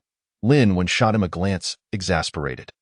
After ensuring no one was around, he leaned in and whispered, if I'm not mistaken, that stone could indeed yield exceptional Imperial Green jadeite. However, on the surface of the moss flower, there appears to be a faint crack that is difficult to detect unless observed closely. A crack within the moss flower signifies what? Shan Degu, you surely understand? Indeed, while Shin Tianqing was not particularly versed in gambling on stones, he had absorbed some basic knowledge during his days with Lin Wan and Wu Laoda, a crack hidden within the moss flower. His gaze flickered as he pondered before quietly asking, are you suggesting that the crack has compromised the jadeite? There is a 90% chance. Lin Wan nodded, whispering, if you don't believe me, just wait and see. They are about to cut the stone, and the truth will soon be revealed. Though be honest, I initially overlooked it and carelessly tossed that piece I passed on into the car. Otherwise, who would choose such a thing? After saying this, he resumed selecting stones, ignoring his companion. Could he truly be that insightful? With Lin Wen's unwavering confidence, Shan Tianqing couldn't help but feel a twinge of doubt. After contemplating, he stood up and made his way to the cutting machine. He was eager to see whether things transpired as Lin Wen had predicted. If everything proved true, it would certainly demonstrate just how terrifying Lin Wen's discerning abilities were. Originally, Su Shan was prepared to mark the line on Wang Yunlei's rough stone, but to his surprise, he was outright refused. Instead, the elderly Wei, in his 70s, took the knife himself. It was clear to everyone that Boss Wang placed immense importance on this piece. Yet, was it really necessary? After all, it was merely a raw gamble. Until it was opened, even a deity could not guarantee what kind of jadeite lay within. Wang Yunlei's caution only elicited disdainful glances from Su Shan and Wu Laoda. Thankfully, Elder Wei was indeed an expert. After careful consideration, he ultimately marked a gentle line 1/3 of the way down the rough stone. Following that, he handled everything from calibrating the blade to securing the rough material, finally covering the machine and pressing the start button with a hint of nervousness. The sound of the blade spinning against the stone began to echo, creating an irritating noise that stirred unease among the listeners. Boss Wang, let us hold off for now. It will likely take 2 to 3 hours before the stone is released. Wiping the sweat from his forehead, Elder Wei looked at Wang Yunlei with a pleased expression. Speaking in a calm tone, to be honest, the fact that so many had recognized him as being just a step away from becoming the true Jade Emperor spoke volumes of his skills. He could indeed perceive the potential for exceptional jadeite in this piece. Yet, regardless of the initial confidence, the ultimate verdict lay in the results. As time ticked away, amidst the anxious anticipation of the few present, the cutting machine finally came to a halt. Clang. Wang Yunlei's eyes lit up, and he rushed forward to lift the cover, only to see a deep green hue before him. It's here. This color, this clarity, it must be glass-type Imperial Green, he exclaimed loudly, drawing a crowd around him. What? Glass-type Imperial Green? How long has it been since one has graced the market? Could it be that today, the other party will truly reveal it? On the other hand, upon hearing Wang Yunlei's shout, Elder Wei, who had been somewhat apprehensive, felt his anxiety dissipate. Everyone present was no novice. Since Boss Wang had declared it, it seemed likely he had indeed made a successful gamble. Thus, he approached to extract the 2 pieces of rough stone, looking at the layer of green jade shavings with a satisfied smile before taking the hose to rinse them off. This clarity. It truly is glass type, and this hue undoubtedly reaches the standard of Imperial Green. Except for Shan Tianqing, everyone present was well versed in the craft. They could discern the quality of the jade shavings merely from the cutting machine's work, confirming that Wang Yunlei's previous exclamation was not without merit. Just as everyone pondered their thoughts, overwhelmed by emotion, a stream of water flowed over the cut surface, causing the expressions of onlookers to freeze in disbelief. How could this be? Elder Wei, who had been observing closely, almost stumbled in shock. His previously clouded vision was now filled with disbelief. Cracks? Spider web cracks? No less. Good heavens, This is top-grade glass-type Imperial Green. What a tragic loss. Wu Laoda exclaimed in shock, his face reflecting deep regret. Impossible. This cannot be. How could such a top-grade jadeite be ruined by these spider web cracks? Spider web cracks signify that the entire interior of the rough stone is riddled with fractures, densely packed as if woven by a spider sweb. In general, the occurrence of such cracks during the cutting process is quite rare. Usually, even if there are fractures within the stone, only one or two would appear, which, while detrimental to the jadeite's value, would not render it entirely worthless. At least a portion could still be salvaged. But spider web cracks are entirely different. Once they appear, it essentially declares the entire piece of jadeite irrevocably destroyed, leaving it devoid of any value. Of course, while others were shocked by the situation, they merely felt regret in their hearts, recognizing that in the world of gambling stones, anything could happen. Over countless years, many top-grade jadeites have met their demise due to cracks, and this would not be the first nor the last. But for Wang Yunlei, the situation was utterly different. To say the sky had fallen would not be an exaggeration. He had invested an immense amount of effort over the past few months to acquire a piece of glass-type Imperial Green jadeite. He had visited numerous rough stone markets, spending money on both fully and partially gamble materials, yet had never glimpsed the shadow of top-grade jadeite. Finally, today, he had invited Elder Wei to find a rough stone that could fulfill his wish, only for it to yield glass-type Imperial Green, completely obliterated by a web of cracks. This outcome was beyond his capacity to accept. Elder Wei, what on earth is going on? You assured me that there would absolutely be no problems this time, and now it has turned out like this. Wang Yunlei's eyes widened in disbelief as he stared angrily at Wei Lao beside him, demanding answers.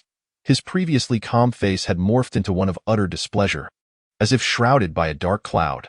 Wei Lao appeared equally grim, beads of sweat forming on his forehead.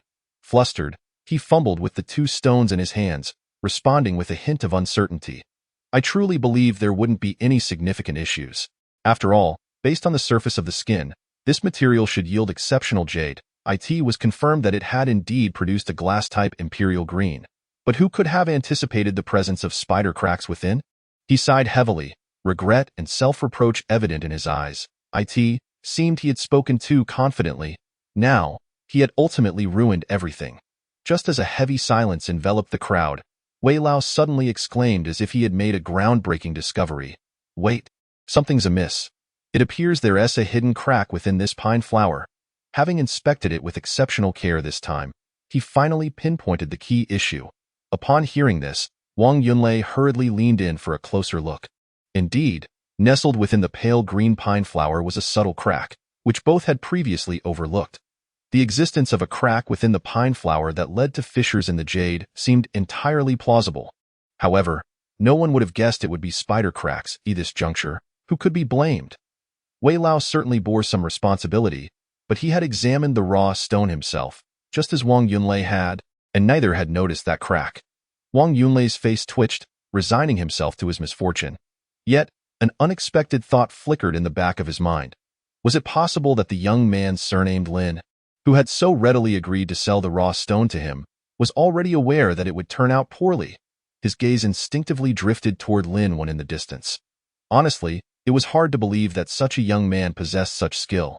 But the timing was too coincidental, wasn't it? A mere profit of 500,000, and the other party agreed to sell it to him so readily, even disregarding the advice of friends. If he claimed to know nothing, it seemed rather implausible, but speculation was merely speculation. Without evidence, he could do nothing to Lin One and could only swallow his bitterness. Fine, I'll search again later. After ruminating without clarity, Wang Yunlei, in exasperation, tossed the two raw stones aside and waved his hand, preparing to continue searching earnestly with Wei Lao. He still clung to a final glimmer of hope, since one of the raw stones had yielded a glass-type Imperial Green. Was it possible that another one could exist? At the very least, compared to coming up empty-handed in other quarries, this place finally offered him the hope of discovering more Imperial Green. Chapter 45. All four raw stones cut profitably. As for those two glass-type stones? Ha! Spider cracks. Anyone knowledgeable would understand that under such cracks, the entire jade would be rendered worthless. It was unlikely even a ring face could be salvaged. Why keep them if they were of no use? After the spectacular display, No one noticed Shan Tianqing quietly observing from a distance, his silence betraying a tempest of emotions within. No one knew that, despite his calm demeanor, he was profoundly stirred. Could Lin Wen have been correct once again? Moreover, the development seemed to indicate that Lin had anticipated everything. But could there truly be such an extraordinarily skilled gambler in the world? If Lin Wen possessed such talent, wouldn't it mean that becoming a super wealthy individual was merely a matter of moments? Contemplating this, Shen Tianqing was astonished yet resolved to cultivate a good relationship with Lin. He could almost guarantee that if Lin truly possessed such remarkable abilities, his future was destined for greatness. Perhaps one day, should he himself face misfortune, Lin could lend him a hand in the depths of his mind. A voice seemed to whisper to Shan Tianqing it was likely that the greatest gain from this trip to Rueli would not be the extraordinary jadeite pattern of the Phoenix Nirvana, but rather this seemingly unremarkable friend. The subsequent events unfolded without further twists or turns. Lin Wen and his companions, along with Wang Yunlei and his group, were all engrossed in selecting raw stones, neglecting one another entirely. Later, with Lin Wen's assistance, Shen Tianqing and Wu Laoda each selected 2 stones, and then they all proceeded to settle accounts with Chen Shan. Congratulations to all the bosses on your great fortune. After collecting the payment, Chen Shan, the quarry owner, habitually offered his congratulations, casting a knowing glance at Wu Laoda. Why must we cut here? Don't I have cutting machines at my place? Wu Laoda replied with an eye roll, somewhat annoyed. He then ignored Chen Shan, taking Lin Wen and Shan Tianqing with him as they departed. This time, Lin Wen selected the most raw stones among the 3, amassing nearly 30 in total across 2 trips. With expenses nearing 3 million. In contrast, Shen Tianqing and Wu Laoda merely bought a couple of stones symbolically. However, it turned out that each of them still spent tens of thousands. I say, Brother Lin, how about when we get to my place, we cut all these? Who knows, we might even unearth a treasure-grade jade, Wu Laoda said in the car, rubbing his hands together, his eyes gleaming with anticipation. Given his understanding of Lin Wen, selecting so many raw stones could very well yield substantial returns. The chances of high-quality jade were also considerable. As for the top-tier imperial green and treasure-grade jade, he merely mentioned them casually, not daring to harbor such lofty expectations. The reason behind his inquiry was simple. If a large batch of jade were cut from his quarry, it would undoubtedly attract numerous customers. Customers equate to wealth. In that case, he could seize the opportunity to make a significant profit. Most importantly, he could later use this to provoke Chen Shan. After all, the materials were purchased from him. Yet they brought immense profits to Lin's side. Wouldn't that infuriate him? The more he pondered, the more delighted Wu Laoda became, breaking into a silly grin. Forget it.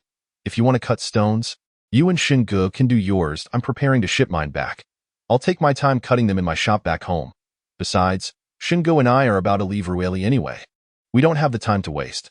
We'll play again when we have the chance. What, Brother Lin and Boss Shun, you're leaving Rueli? Upon hearing this, Wu Laoda was momentarily taken aback. His expression dimming considerably. Isn't that obvious?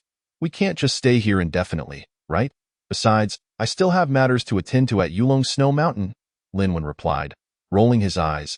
He had not forgotten about the club matter. However, after being invited by Shen Tianqing, he had accompanied him to Rueli to relax. Now that all necessary matters were settled, he certainly had no intention of lingering. Yulong Snow Mountain? Are you eager to travel there, Brother Lin? Coincidentally, I have some friends there. Once we finish here, we needn't rush to part ways. It would be nice to travel together. Hearing this, Shen Tianqing's eyes lit up. Initially, he thought that once they left Rueli, the two would have to separate. But it seemed that wouldn't be the case after all. What a coincidence! Upon hearing this, Lin Wen felt a surge of joy. After all, having a familiar companion in this unfamiliar land of Yunnan was far preferable to wandering aimlessly alone. After agreeing to leave the next morning, he followed the melancholy Wu Laoda back to his shop. As previously arranged, upon their return, that fellow promptly brought over the cutting machine and took the raw stones belonging to Lin Wen and Shen Tianqing. Approximately 3 to 4 hours later, several pieces of material were revealed. Faced with a line of mid to high-quality jade displayed on the table, the room fell into a hushed silence, as if everyone were in a daze. For raw stones, and not a single one cut poorly. Can you believe it? Moreover, the worst among them is a glutinous variety of Zhangyang green, easily worth 200,000 to 300,000. The other jade pieces, 2 of which are valued at $1 million profit. A tremendous profit, Wu Laoda exclaimed, his face lit with joy, hardly able to believe his eyes.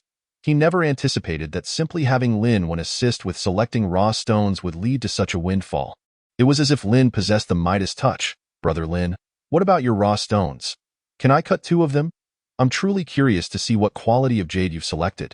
Ignoring his previous rejection, Wu Laoda suddenly turned, his gaze fervent as he looked at Lin Wen. Goodness.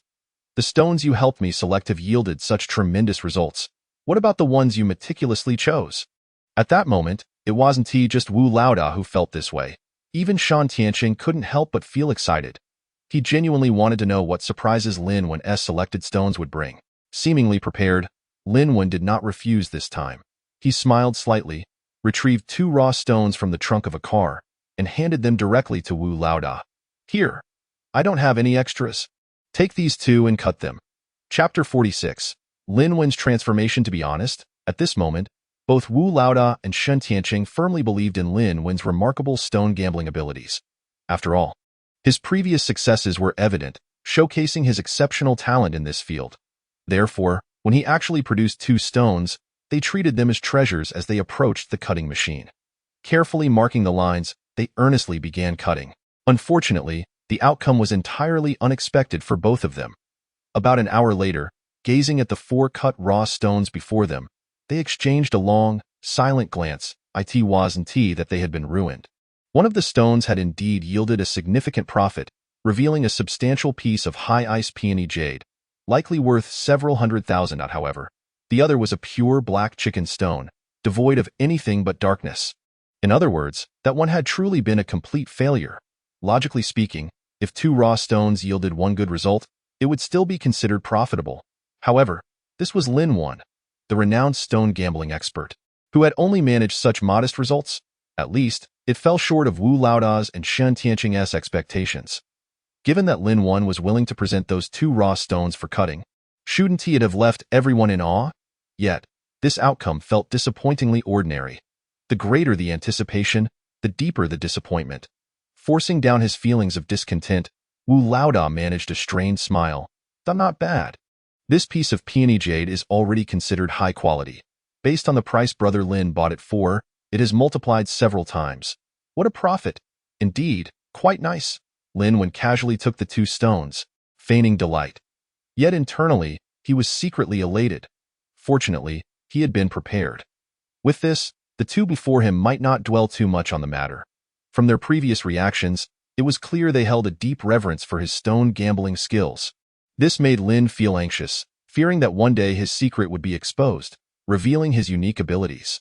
Thus, he had intentionally selected a few worthless stones during the raw stone selection process, planning to use them as a means of self-deprecation. As expected, the outcome was favorable. The more disappointed they appeared, the happier Lin Wen felt. At least he no longer had to worry about unnecessary concerns.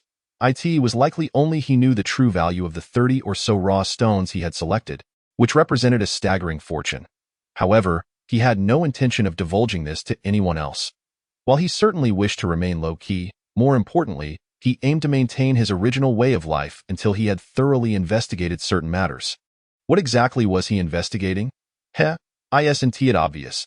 Both the 3 billion he had entrusted to Shan Tianqing and his current reluctance to reveal the true value of those raw stones were all preventative measures against a certain individual. Indeed, the one he was wary of was none other than his wife, Sun Yinru. Let us not even mention how cold-hearted Lin Wen could be. After all, until he was certain whether she had betrayed him, he could never easily disclose this substantial wealth. It's clear to see that if certain matters were ultimately confirmed, and should Lin Wen truly end up parting ways with his wife, reaching the point of divorce, he would be legally obligated to share half of the wealth he acquired after becoming rich. Under such circumstances, how could Lin Wen possibly acquiesce? Thus, it can be concluded that certain precautions must be taken in advance. He genuinely could not fathom how he would feel if he ever witnessed the person who betrayed him holding the wealth that rightfully belonged to him, living a carefree and joyous life with her lover. It was likely that he would be consumed by rage, perhaps even to the point of losing his life. For this reason, it was especially crucial for Lin Wen to take preemptive measures. However, even he had not realized that the once slow-witted and sluggish individual he used to be had, at some point, transformed into someone so cunning and insidious. It must be said, ever since Lin Wen's mind was continuously cleansed by the cool aura transmitted by the mysterious Dream Dragon Ring. Over time, he had become incomparably more astute and shrewd than in the past. Moreover, the capabilities of the Dream Dragon Rings were far beyond what he had initially believed. It was not merely limited to controlling his own ailments. The mysteries yet to be uncovered remained to be explored. All of this transpired quietly, unnoticed even by Lin Wen himself, as his thoughts were influenced by the subtle actions of the ring. Brother Shin, I never expected your family to have a logistics company as well. On the long journey to Yulong Snow Mountain, a convoy of vehicles sped along the road. Inside one luxury car, Lin Wen turned to Shen Tianqing, his face filled with astonishment and curiosity. He spoke in a slightly peculiar tone, asking, Honestly, can you enlighten me? What exactly does your Shin family do? To be frank, Lin Wen was still utterly baffled, unable to comprehend the industry of this formidable figure he had inadvertently befriended. After all, he had casually mentioned 3 billion and had readily produced it without hesitation. Moreover, when he initially selected those jade raw stones, he had merely intended to employ a regular logistics company for shipping back to Xi'an. Who would have thought Shen Tianqing would suggest, for safety reasons, that it would be best to use their family's private express company for transportation? This left Lin Wen utterly astounded, pondering. I see this a bit excessive. Could it be that the Shin family truly embodies the legendary super-rich clan that transcends multiple domains and possesses boundless capabilities? Otherwise, why would they bother establishing a private express service? Yet, despite Lin Wen's relentless effort to decipher the true nature of the Shin family from these subtle hints, he ultimately found himself increasingly perplexed, unable to reach any conclusions. Enough of your wild conjectures. Sooner or later, you will come to understand what the Shen family is truly about. So why waste your energy on futile speculations? Shen Tianqing smiled faintly, ultimately choosing not to reveal the truth. It was not out of a desire to conceal, but rather because it might not bode well for Lin Wen to know at this juncture. Chapter 47. The malice of human nature. Silence enveloped the two, as if time itself had come to a standstill, with no sound to pierce the stillness for what felt like an eternity. Since Shen Tianqing had broached the subject, Lin Wen, recognizing the moment, opted to refrain from further inquiries and remained quietly by his side. Noticing Lin Wen's silence, Shen Tianqing furrowed his brow, seemingly deep in thought. After a brief pause, he turned back to Lin Wen, his gaze serious and earnest, and softly spoke.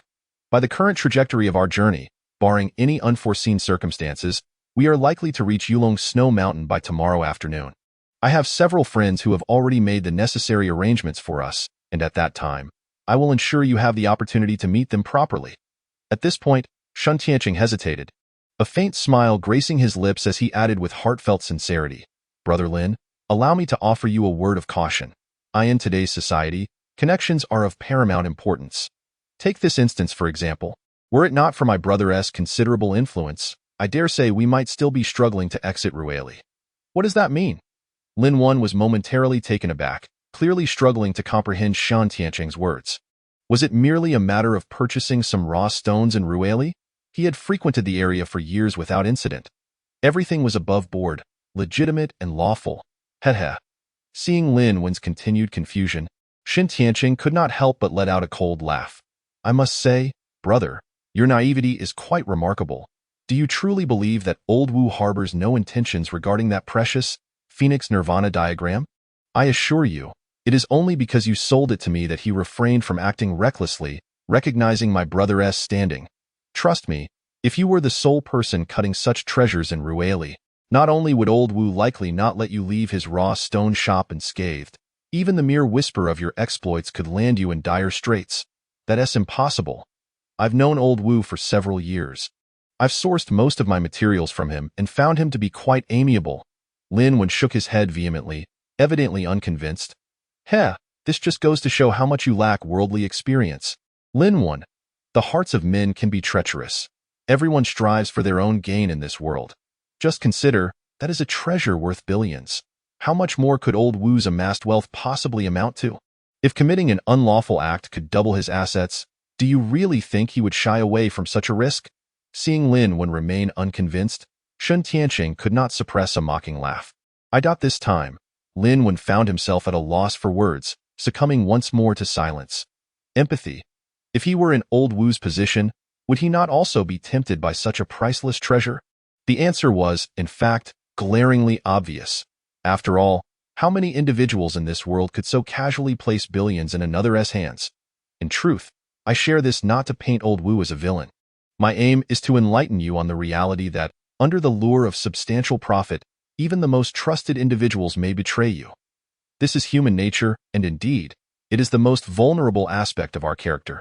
Shen Tianqing sighed deeply, his tone contemplative. Then, will you also become such a person, Brother Shen? After a long silence, Lin Wen suddenly inquired, a hint of hidden concern glimmering in his eyes. Me? Shen Tianqing was momentarily taken aback, then regarded him with a half-smile and declared earnestly, You need not concern yourself with my transformation. I am but a man, and I cannot escape the norms of humanity. If the stakes are high enough, I too would not hesitate to pay any price, even if it meant betraying a friend. At this point, he paused, his tone abruptly swelling with pride. However, the benefits that would catch my eye have become increasingly rare. There are few who could offer me a substantial enough incentive to betray another. So, Brother Lin, rest assured, your 3 billion in my possession will not tempt me to covet them, nor would I conspire against you. Heh. Upon realizing his intentions had been laid bare, Lin Wen awkwardly scratched his head. Smack! Shen Tianqing patted his shoulder, a knowing glint in his eye. My purpose in sharing this with you today is not without reason. I merely wish to remind you of the treachery that lies within human hearts. In this life, one must strive to grow stronger, for only then can one face all challenges unflinchingly. Thus, upon our arrival at our destination, seize this opportunity to forge meaningful connections with my friends. The benefits will be plentiful. Let us not delve into other matters for now, but rest assured, should you encounter any difficulties here in Huayan, they will surely be of assistance. The reason Shen Tianqing imparted this wisdom was not out of disdain for Lin Wen's humble background. Quite the opposite, he genuinely wished to guide Lin Wen in navigating the complexities of contemporary society and to help him carve a successful path in life. After all, Lin Wen was remarkably innocent, truth be told. As the Shen family had grown increasingly influential over the years, few had captured Shen Tianqing's attention. The emergence of someone like Lin Wen was indeed a stroke of luck for him. The journey continued in silence. By the afternoon of the following day, the convoy arrived punctually in Lijiang, finally coming to a halt at the Shangri-La Hotel, faced with the simultaneously familiar yet foreign scenery. Lin Wen was filled with awe. It was hard to fathom that he could ever stay in a high-end establishment like Shangri-La. After all, it was too extravagant for his previous means. What are you staring at? Hurry up and unpack. My friends will be arriving shortly. As Shen Tianqing stepped out of the vehicle and noticed Lin Wen's astonishment, he couldn't help but chuckle, beckoning him inside. As expected, the hotel's decor was opulent, unlike anything Lin Wen had ever encountered. The stream of elegantly dressed men and women contrasted sharply with his ordinary athletic wear, making him feel conspicuously out of place, drawing glances filled with arrogance and disdain from those around him. Yet, who would have imagined that this seemingly ordinary man was now worth billions? Just as Shen Tianqing had predicted, within an hour, several luxury vehicles arrived in succession at the hotel entrance. Coincidentally, the two had just finished unpacking and made their way down. Chapter 48. The portly Zhao Tianwei. Haha, Mr. Shen, you have finally graced us with your presence in Huayan. We've awaited your arrival with bated breath. Lin Wen closely followed Shen Tianqing, and as they stepped out of the hotel, they were greeted by a line of luxury cars parked neatly at the entrance. Suddenly, a rotund figure, resembling a small mountain, emerged from one of the vehicles, accompanied by several impeccably dressed individuals exuding an air of sophistication. The moment this portly man caught sight of Shen Tianqing, his squinting eyes widened in delight, beaming with an exuberance that could not be contained. His laughter echoed from afar, as he eagerly approached with open arms, as if to envelop Shen Tianqing in a warm embrace. Get lost, Zhao. Do you not think you should shed some of that weight? Upon the portly man's approach, Shen Tianqing immediately pushed him away with a look of disdain. It's not easy for me either. If I eat less, I lack the energy to lose weight. Yet if I indulge as usual, even increased exercise yields little results. Unfazed by Shen Tianqing's rejection, the man known as Zhao spread his hands in resignation. Fine, who cares about your woes? Since you're here, let us head into the hotel. We will dine here tonight. With a dismissive roll of his eyes, Shen Tianqing was disinclined to continue this exchange. He gestured towards the Shangri-La, intending to lead the group inside. "Oh, come on. I say, Brother Shun. We cannot settle for this. You rarely visit Wyan, and you expect us to serve you ordinary fare? Who do you take us for?" To his surprise, the portly man immediately bristled with displeasure, gesturing disdainfully towards the Shangri-La Hotel. Although it was a hotel, it was not renowned for its culinary offerings. Being a local, he was all too aware of where the true gastronomic delights lay. "Exactly. Rest assured, Mr. Shun, now that you are in Wyan, you simply must sample the local cuisine. Fear not, Mr. Shin, Zhao is a true connoisseur in our circle. He knows where the best food can be found. Let us follow Zhao's lead today." The others chimed in agreement. Seeing this, Shun Tianqing could only shake his head in resignation, acquiescing to their wishes. "By the way, Brother Shin, who is this?" Just as the group prepared to board the vehicle for the dining destination arranged by the portly fellow, Zhao's gaze fell upon Lin Wan, his face adorned with a questioning expression. Having known Xian Tianqing for many years and being well acquainted with his family background, he had never encountered this individual before. "Oh, right, I almost forgot to introduce you." Shin Tianqing smacked his forehead and quickly pulled Lin Wan forward to introduce him to the group. "This young man is Lin Wan, a new friend of mine. He hails from Xiamen and runs a jade carving shop in Lilikang. Having mastered the ancient art of jade carving since childhood, his skills are quite impressive." Upon learning that Lin Wan was merely an ordinary jade carver, the eyes of Zhao and his companions flickered with overt disdain. Shun Tianqing observed this reaction clearly, yet he maintained his composure, continuing to smile as he spoke to them. Of course, Brother Lin's talents extend beyond mere jade carving. His skills in stone gambling are truly remarkable. "Zhao, you should be aware of the purpose behind my visit to Wyan, right?" At this juncture, his gaze locked onto Zhao. I've heard of it. So, has Mr. Shan found the exceptional jadeite he was seeking?" To be honest, the moment they heard that Lin Wan was adept in stone gambling, the expressions of Zhao and the others had already begun to shift. Now, upon Shun Tianqing's inquiry, Zhao blinked his eyes several times, nodding with palpable curiosity. "Absolutely." Shun Tianqing nodded, proudly gesturing to Lin Wan. "It was Brother Lin who assisted me in unearthing a treasure-level jadeite, which will surely astound everyone at the old man's birthday celebration in due time." Treasure-level jadeite. At this revelation, Zhao and his companions were taken aback. The previous disdain for Lin Wan evaporated, their gazes now imbued with a hint of respect. What a jest! As locals of Wyan, how could they not have a vested interest in jadeite business? Thus, they would never underestimate an expert in stone gambling. No one doubted Xian Tianqing's words. His status alone precluded him from embellishing the identity of another. This could only mean that Lin Wan had indeed uncovered a treasure-level jadeite, a fact beyond dispute. Such a gem. Throughout history, how long had it been since one had emerged? To be classified as treasure level, it represented far more than mere jadeite. It could very well be a natural wonder destined to be cherished for generations. Those well-versed in jadeite began to feel an acute excitement building within them, eager to learn more. However, due to their understanding of Shan Tianqing's discretion, they wisely refrained from probing further, recognizing that he would likely keep the details under wraps until the old man's birthday celebration. "Ha ha ha, so you are Brother Lin? Huh? My apologies for the earlier oversight." Zhao, the portly man, transformed his demeanor, his chubby face breaking into a beaming smile as he stepped forward to shake Lin Wan's hand enthusiastically. My bad. Brothers here had been myopic in their judgment. Heh, I had no idea Brother Lin had such talents. You are impressive." The others also varied in expression, but their previous condescension had vanished, each stepping forward to convey a sense of camaraderie towards Lin Wen. By the way, Lin Wan, allow me to introduce you. This is Zhao Tianwei. His family is engaged in significant business operations, primarily in the chain hotel sector, and he also owns several jewelry stores in Wyan. Should you ever produce high-quality jadeite or craft exquisite pieces, consider selling them to Brother Zhao. It is worth noting that the Zhao family is a formidable force in Wyan, and should you encounter any troublesome matters here in the future, do not hesitate to seek his assistance. With a smile, Shin Tianqing introduced Lin Wan to the group, then pointed to another individual. "Now, let me introduce you to this gentleman, Mr. Lin Rue, the local head of Tianheng Group. His influence is quite formidable."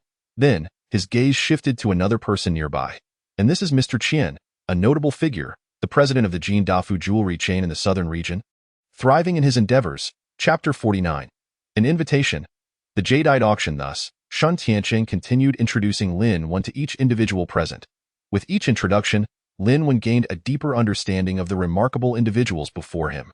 It must be said, each of their identities was extraordinary, and in his past, he would have lacked the qualifications to curry favor with them in response to the revelation of Lin Wen's unique expertise in stone gambling. The previously indifferent expressions of these executives had undergone a remarkable transformation. They now regarded Lin Wen with enthusiasm. For these executives, whether they were born and bred locals or visitors from afar, their fondness for Yan was a clear indication of their passion for jadeite and stone gambling. After all, jadeite had long been celebrated for its exquisite texture, enchanting hues, and substantial value, making it a coveted treasure among the affluent. The opportunity to befriend someone as skilled as Lin Wen was undeniably a boon for these executives. Moreover, with the illustrious Shen Tianqing in their midst, none dared to underestimate or dismiss Lin Wen any longer. As a result, the atmosphere among the group lightened, laughter and conversation flowing freely as they entered their respective luxury vehicles. Under Zhao's guidance, the convoy set off toward a mysterious destination. The vehicles sped along, the scenery outside transforming at a rapid pace. After approximately half an hour of travel, the convoy gradually came to a halt.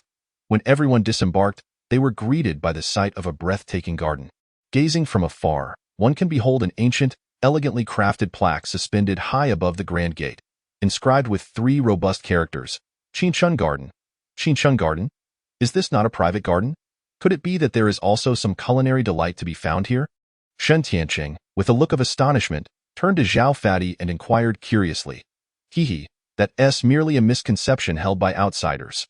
The private cuisine here is indeed a unique treasure of our Huayan province, and the master chefs seldom entertain requests from outsiders wishing to sample it. Zhao Tianwei, the rotund one, did not hold back and directly revealed the truth. The implication was clear: delectable dishes abound, but they are reserved exclusively for a select few affluent patrons, leaving ordinary folks bereft of the opportunity to even taste them. Of course, such exclusivity is not confined to this place alone. Much like the bustling Kyoto, there exist numerous prestigious establishments with rules so stringent that they astound.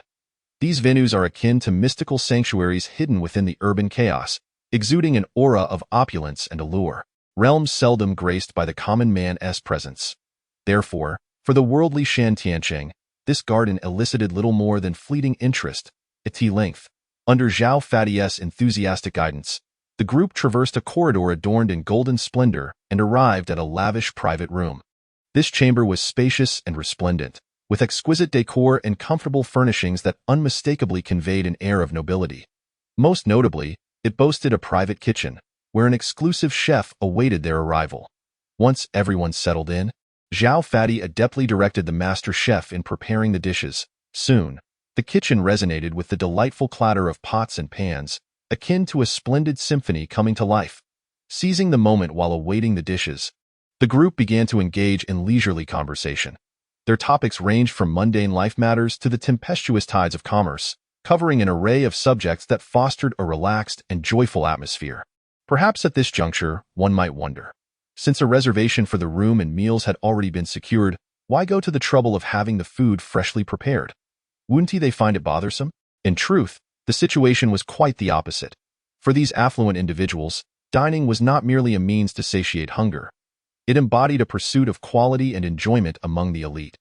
They held an unwavering belief that only freshly prepared dishes could ensure the freshest and finest ingredients, thereby allowing them to savor the pinnacle of culinary excellence. What of the exorbitant costs? What they sought was nothing less than a divine treatment and an unparalleled experience. Waiting a little longer was trivial by comparison. After all, during this brief interlude, they could engage in spirited discussions, unwind, and patiently await the arrival of culinary delights. By the way, Brother Lin, the public auction in Rueli is set to commence in 3 months. Since you possess a knack for stone gambling, don't forget to come and seize the opportunity. Rest assured, I'll take care of the invitation details. Unbeknownst to them, the conversation had seamlessly shifted to the topics of jade and stone gambling. Suddenly, Zhao Fadi turned to Lin Wen, grinning, and said, "Who knows, perhaps by then, I might need your assistance." Public auction? Lin Wen paused, momentarily taken aback, before it dawned on him. He nodded silently, refraining from outright declining the invitation.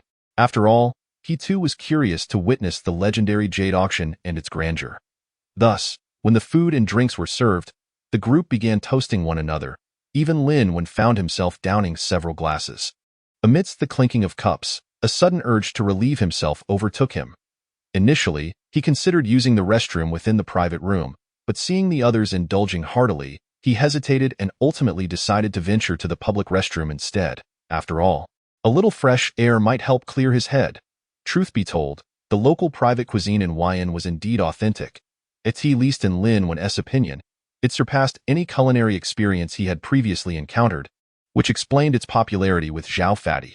Upon stepping out of the private room, he felt the cool breeze wafting through, which alleviated some of the haze clouding his mind. The public restroom was located at the end of the corridor, approximately 2 or 3 private rooms away. Lin Wen stumbled forward, and after resolving his predicament and splashing cold water on his face, he felt significantly more alert. Phew. It seems that little charm had no real effect on drinking. Unconsciously rubbing his fingers, Lin Wen mused inwardly. Indeed, he had initially thought the 2 Dream Dragon rings would provide a refreshing aura to keep him composed.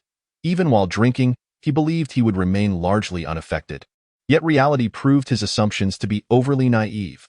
While the rings were indeed remarkable, their influence on physical effects in real life seemed limited.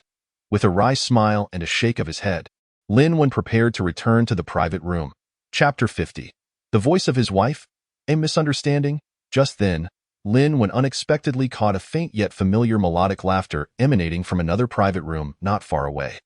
Don't tease me, I'm a married woman now. If my husband finds out you're being unruly, he might just have a word with you. The tone was undeniably flirtatious, as if a woman, tipsy and beguiled, was playfully teasing another man. So what if she had a husband? A married woman can be even more affectionate. Then, he heard another man's voice filled with lewd implications. Exactly. Having a husband doesn't mean anything. That's right. The emperor is far away. Your husband isn't even here. Hee. Our young Master Li is not inferior to your husband in any way. From the exchange, it was evident that there were several people present in that private room, as if a group was playfully bantering with the earlier speaking couple. However, Lin Wen paid little heed to them. His eyes fixated on the door of that room, his attention solely on the intoxicated woman's voice. If he wasn't mistaken, that was his wife's voice. Lin Wen froze, momentarily believing he had misheard. But wasn't she back home? How could she possibly be here?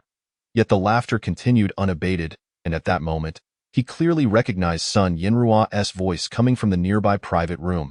After years of marriage, he was all too familiar with her voice. The more he listened, the more certain he became that the woman engaging in flirtation was indeed the one he had cherished for years. Recalling the last time he encountered her shopping with another man, Lin Wen's expression darkened.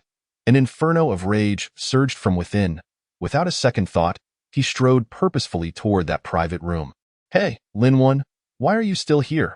Hurry up, everyone is waiting for you to drink. But at that moment, Zhao Fati unexpectedly opened the door to the private room, stumbling out. Given the proximity of the 2 doorways, he reached Lin Wen in just a few steps, disregarding Lin Wen's willingness, and threw an arm around his shoulder, leading him back toward his own private room. Lin Wen intended to protest, but being caught in Zhao Fati's robust embrace rendered him momentarily speechless. Before long, he was dragged back.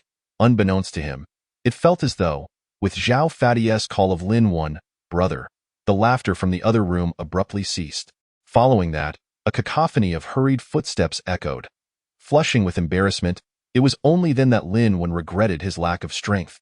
Once Zhao Fati released him, he shot a fierce glare in his direction and turned to dash out once more. Wait, Lin brother, what is going on with you? Zhao Fati exclaimed, clearly perplexed, as he noticed Lin Wen's sudden movement.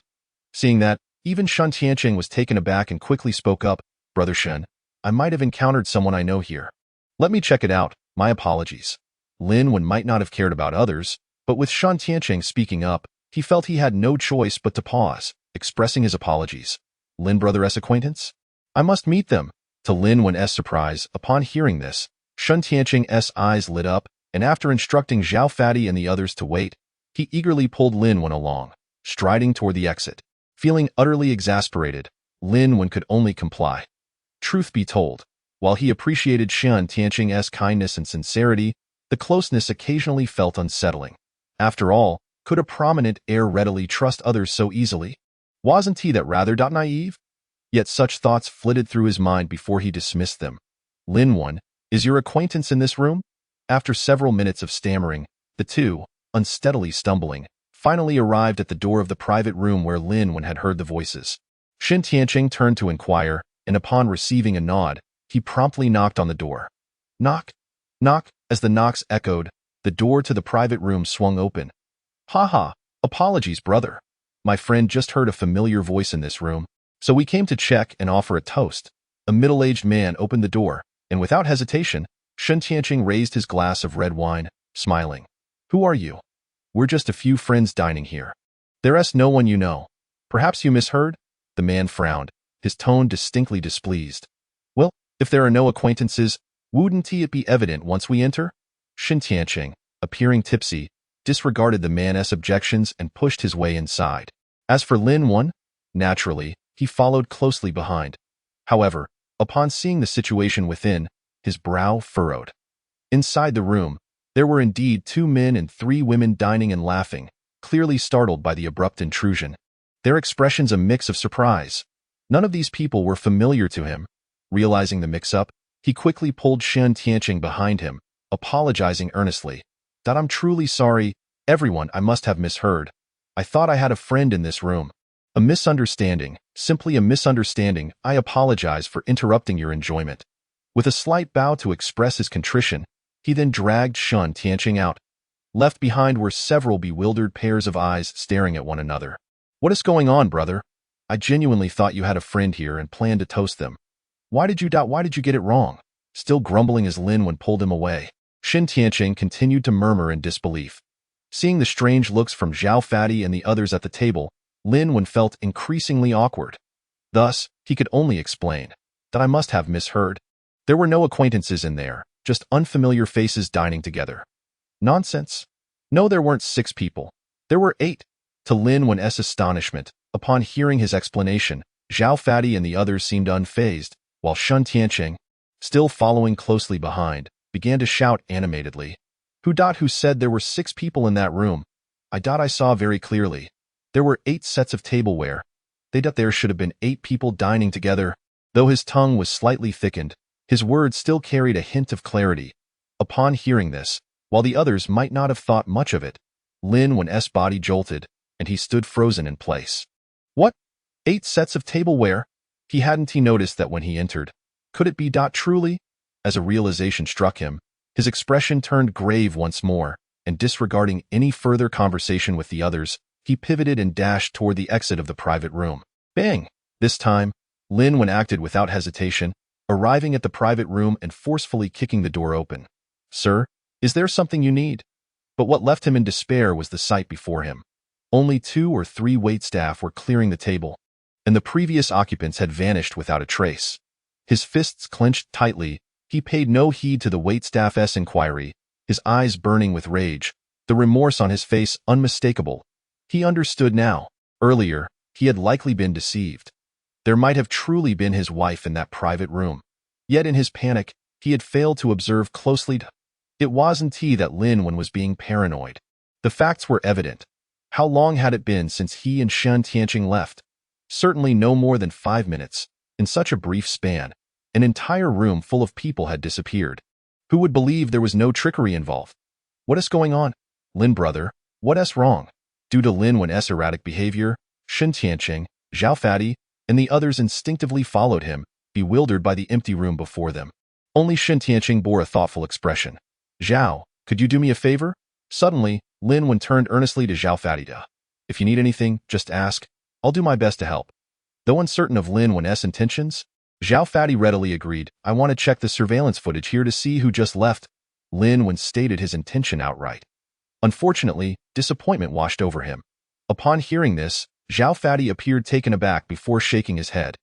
I'm sorry, Lin brother, but due to the identities of our guests, the entire estate prohibits the installation of any surveillance cameras to protect their privacy. No surveillance. Lin Wen was momentarily stunned and immediately began scanning his surroundings. To his surprise, he indeed noticed the absence of any surveillance devices nearby. Zhao Tianwei seemed to be telling the truth. This realization left him disheartened, and the spark in his eyes dimmed. With no other choice, he followed the others back to their private room. After an emotionally tumultuous meal, upon returning to the Shangri-La Hotel, Lin Wen hesitated before retrieving his phone from his bag and turning it on to charge. Indeed, in his quest for tranquility, he had turned off his phone the moment he left XA. Now, nearly half a month later, he was preparing to power it up for the first time. There was no other option. After all, today's events had stirred the turmoil within him. To be honest, only today did Lin Wen realize how easily his seemingly composed emotions could be provoked by his wife. Just hearing her voice today nearly made him lose his reason. This was starkly different from what he had believed. It seemed that attempting to evade certain matters proved futile. Perhaps only by confronting them head-on could he attain true liberation. At this moment, Lin Wen no longer pondered anything else, solely seeking to ascertain whether the person he encountered today at Qinchun Garden was truly his wife. If so, how had she ended up in Lijiang? But who exactly was the one who hid with her? Ding, ding, ding, ding. Just at the moment Lin Wen turned on his phone, a series of notification sounds rang out. He took a glance, and as expected, apart from a few nuisance calls, the majority were from his wife. Among them, there were several messages. Sun Yinru incessantly questioned him about where he had been during this time. She mentioned that the previous incident was a misunderstanding and that she could explain everything.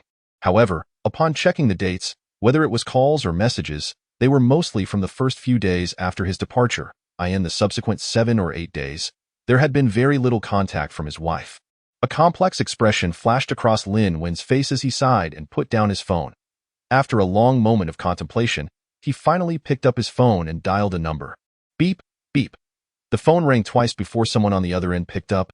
Damn it, Lin Wen. You finally decided to call your buddy? Come on, where have you been gallivanting these days? You know, to avoid affecting your good mood. I didn't even dare to call you. So, what are you going to do to make it up to me now? As Lin Wen held the phone to his ear, he immediately heard Yun Tianshu's incessant chatter. Truly, the title of Chatterbox was well-deserved. Ahem. Lin Wen didn't immediately reveal his location, but instead coughed a couple of times before asking, Tianshu, have you checked on my daughter during these days? How is Nunu doing now? Oh, you mean little Nunu? She's doing great, having a splendid time at her grandparents'. Just a couple of days ago, I went to see her, and aside from missing her mom and dad a bit, she seems quite spirited overall. Yun Tianshu casually replied without much thought. Her grandparents? Upon hearing this, Lin Wen's heart sank. His tone darkened. What about Sun Yinru? Wasn't the child with her before I left? Why was she sent back to her mother's house? This. Initially quite talkative, Yun Tianshu fell into an unusual silence upon hearing Lin Wen's questioning. After a long pause, he finally sighed and said, Lin Wen, there are some things I didn't want to mention. I was afraid it would upset you and lead to unnecessary trouble. Although his words were vague, Lin Wen understood perfectly well what he meant. He could sense that Yun Tianshu seemed to have already learned something. Don't worry. I know you're concerned about me losing my composure. But please trust me, buddy. I'm doing better than ever and won't lose control like I did when we were kids. Feel free to speak your mind. I'm perfectly fine with it, Lin Wen assured confidently. Chapter 52. Trust, Honesty.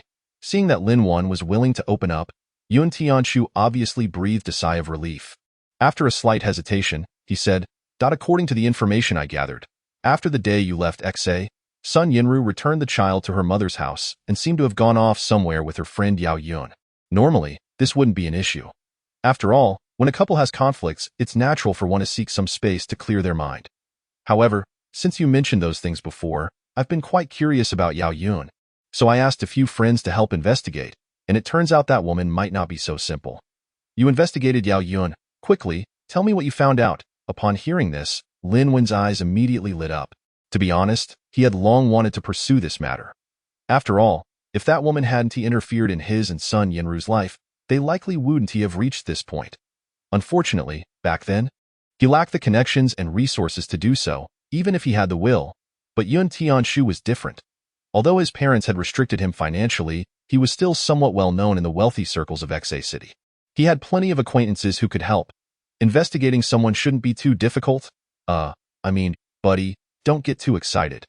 Actually, I didn't uncover much information. It seems her past has been intentionally concealed. I couldn't find anything. The only thing I discovered is where she is from. Is it that mysterious? Hearing Yun Tianshu's words, Lin Wen felt increasingly uneasy. He immediately asked, Tell me, Where is Yao Yun from? Huayan Province, Linsong City. A place called Nanseng County. After a moment of silence, Yun Tianchu finally revealed a location. Linsong, Nanseng County? Isn't that the county closest to the old Myanmar? Being someone who frequently traveled to Huayan Province, Lin Wen was well aware of this place. His heart jolted, and he felt increasingly confused. The woman Yao Yun was actually from Huayan, yet she had traveled all the way to Xa City to become close friends with his wife. It was utterly perplexing. He knew that the area around Nanseng County was notoriously impoverished, so how could someone like Yao Yun, who appeared to be wealthy, have emerged from there? From what he gathered from his wife, Yao Yun spent money like water, suggesting she was anything but ordinary. The more Lin Wen pondered, the more he felt something was amiss, as if a shroud of fog enveloped the entire situation, obscuring the truth. Despite his best efforts to untangle the threads of this mystery, he remained at a loss, and his thoughts became a chaotic tangle. In the end, he could only reluctantly convince himself. Perhaps Yao Yun had become wealthy elsewhere and later chose to settle in Xa City. It seemed unlikely that she would come to Xa City solely to meet his wife. After all, Sun Yinru was just an ordinary person. What was there about her that could attract someone else's attention? However, even Lin Wen himself understood that this speculation was probably just a self-soothing notion. After all, the mere fact that Yao Yun's past was so shrouded in mystery was enough to indicate that her identity was anything but simple. Yet now, his wife was entangled with her, seemingly inseparable, and to suggest that there were no ulterior motives involved would be hard to believe. But what could he do? At that moment, he had no better course of action than to try to think positively of Yao Yun, as it was the only way to ease his troubled mind. Buddy, there's something I must warn you about. Just as Lin Wen was lost in thought, Yun Tianchu's voice broke through again. Honestly, I have zero trust in that Yao Yun. I feel she is not a good person at all. If your wife gets close to her, losing a few 100,000 is just the tip of the iceberg. I'm just afraid that woman has ulterior motives and might lead her astray, which could lead to serious trouble down the line. Perhaps after a few tests, Yun Tianchu realized that Lin Wen seemed less easily agitated than before, so he no longer tiptoed around the issue and began to call him buddy openly again. His words were still ambiguous, but it was clear he intended to draw Lin Wen's attention to something. Lin Wen understood this well. It seemed that Yun Tianchu had also guessed something. After pondering for a moment, Lin Wen ultimately decided to reveal the truth. After all, he had only mentioned to Yun Tianchu that his wife had been deceived for money. He had never discussed other suspicions out of pride. However, Yun Tianchu was undoubtedly the person he trusted the most in this world. If he continued to hide things from him, Lin Wen would feel guilty. Besides, perhaps with his keen intellect, Yun Tianchu could provide some insights. Thus, Lin Wen laid bare everything that had transpired recently between him and his wife, even the previous incidents he had kept hidden. Of course, he omitted anything related to the Dream Dragon Ring, the gambling stones, and the enormous 30 billion he had gained, along with the numerous raw stones, as those matters were simply too far-fetched and would likely cause more trouble than they were worth.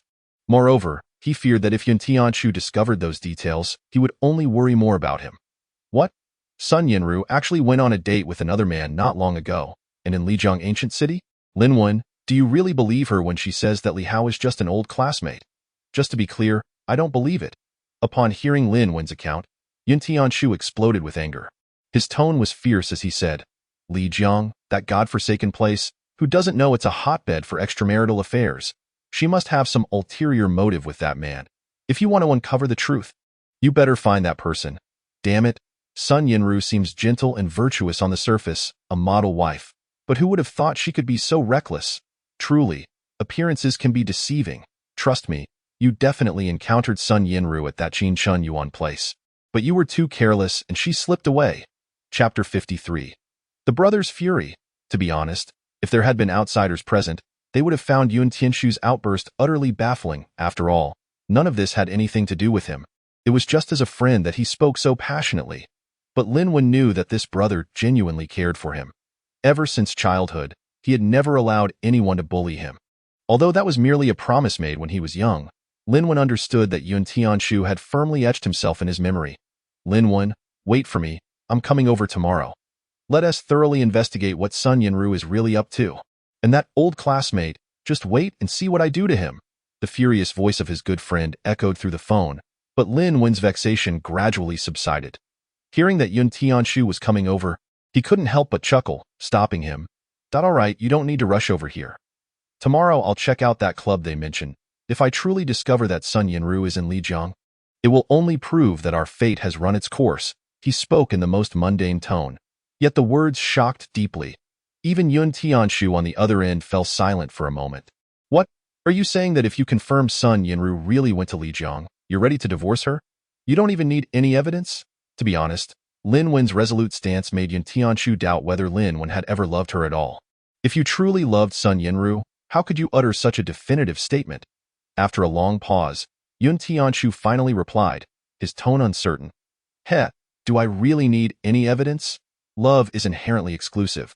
You can discern love and lack thereof through the details. If Sun Yinru disregards our child and comes to Lijiang, it will confirm one thing. That person or her business is more important than me and our child. If that's the case, what is the point of continuing this marriage? To be honest, this conversation left Yun Tianshu, who was far away in Exe City, feeling that his good friend had undergone a substantial transformation. He had initially thought that when Lin Wen learned about the potential betrayal of Sun Yinru, even if he remained composed, he might still be susceptible to old wounds. This was precisely why he had refrained from being too explicit in their previous conversations. Everyone who knew Lin Wen understood how deeply he loved his wife. Moreover, as his best friend, Yun Tianshu was particularly aware of this. He was certain that in the past, if anyone had dared to suggest that Sun Yinru might cheat on him, Lin Wen would have erupted in fury. After all, he had trusted her implicitly, even to the point of viewing her as his very life. But now, as the events unfolded, the outcome was utterly unexpected. Despite knowing about his wife's clandestine actions, Lin Wen not only remained calm but also composed. Was this still the Lin Wen he knew? When did he become so decisive, treating his wife with such indifference? Teske. While Yun Tianshu believed this transformation was a good sign, he couldn't help but feel curious. However, every individual harbored their own secrets, and since Lin Wen chose not to disclose, he wouldn't PRY in any case. He found Lin Wen's newfound decisiveness rather appealing. Little did Yun Tianshu know that every time Lin Wen spoke of his wife, the two dream dragon rings on his hand emitted a cold aura, fiercely protecting his last semblance of sanity, preventing him from succumbing to madness due to external provocations. However, Lin Wen would never disclose this truth to anyone. After hanging up the phone, he sat alone in contemplation for a long time. At this point, he could no longer avoid facing reality. Previously, Lin Wen had merely suspected that his wife might betray their marriage. But now, even Yun Tianshu had begun to harbor such doubts, which only confirmed that his previous conjectures were not unfounded. At the very least, the relationship between Sun Yinru and Li Hao could not be simple. As the night deepened like ink, it gradually enveloped the entire city. The clock quietly approached 10 o'clock at night, and the sky seemed to be covered by a heavy black curtain. Lin Wen sat on the edge of his bed, his heart filled with a myriad of complex emotions. He gazed silently out the window at the pitch-black nightscape, his thoughts surging like a relentless tide. Ultimately, however, his fatigued body and heavy heart could no longer withstand the encroaching drowsiness, and he slowly closed his eyes, drifting into slumber. Of course, before falling asleep, he had already made a decision in his mind. Tomorrow, he would go to the Yulong Snow Mountain area to personally check out the club his wife mentioned. Perhaps there he could find some clues regarding her whereabouts. There was even a possibility of encountering her unexpectedly. As he thought of this, Lin Wen's heart raced, but it was accompanied by a greater sense of anxiety and unease. As he found himself in the relatively unfamiliar city of Rueli, he did not overly worry about whether he would successfully investigate his wife's whereabouts. After all, it was only a matter of time. After all, he was no longer the isolated Lin Wen of the past. In this place, he had also made connections with several influential friends, effectively establishing a certain social network. Although Shen Tianqing from Kyoto might not provide substantial assistance, local figures like Zhao Pengzi were undoubtedly different.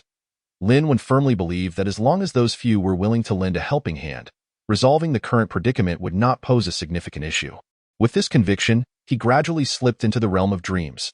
Zhao Gu, Lin Zong, Qian Zong, as we part ways, consider these small tokens as gifts from brothers. Standing beside the taxi, Lin Wen handed over 2 pieces of jade to Zhao Pengzi and the others, his face full of gratitude. The jade was cut from the last batch by Wu Laoda, and he had kept it with him, making it the perfect gift at this moment. I say, Lin brother, what are you doing? It's just a small matter. Since Shan Xiao has given instructions, It's only right for us brothers to lend a hand. How could we accept gifts? Looking at the fine pieces of jade, even Zhao Pengzi and the others couldn't help but feel a twinge of envy. It wasn't merely due to the jade's value. Instead, these two pieces of jade at the very least qualify as high ice, and acquiring them in the market would be quite the challenge. For those who have always cherished jade, this is undeniably a tantalizing temptation. However, when faced with Lin Wen's generous offer, they resolutely chose to decline.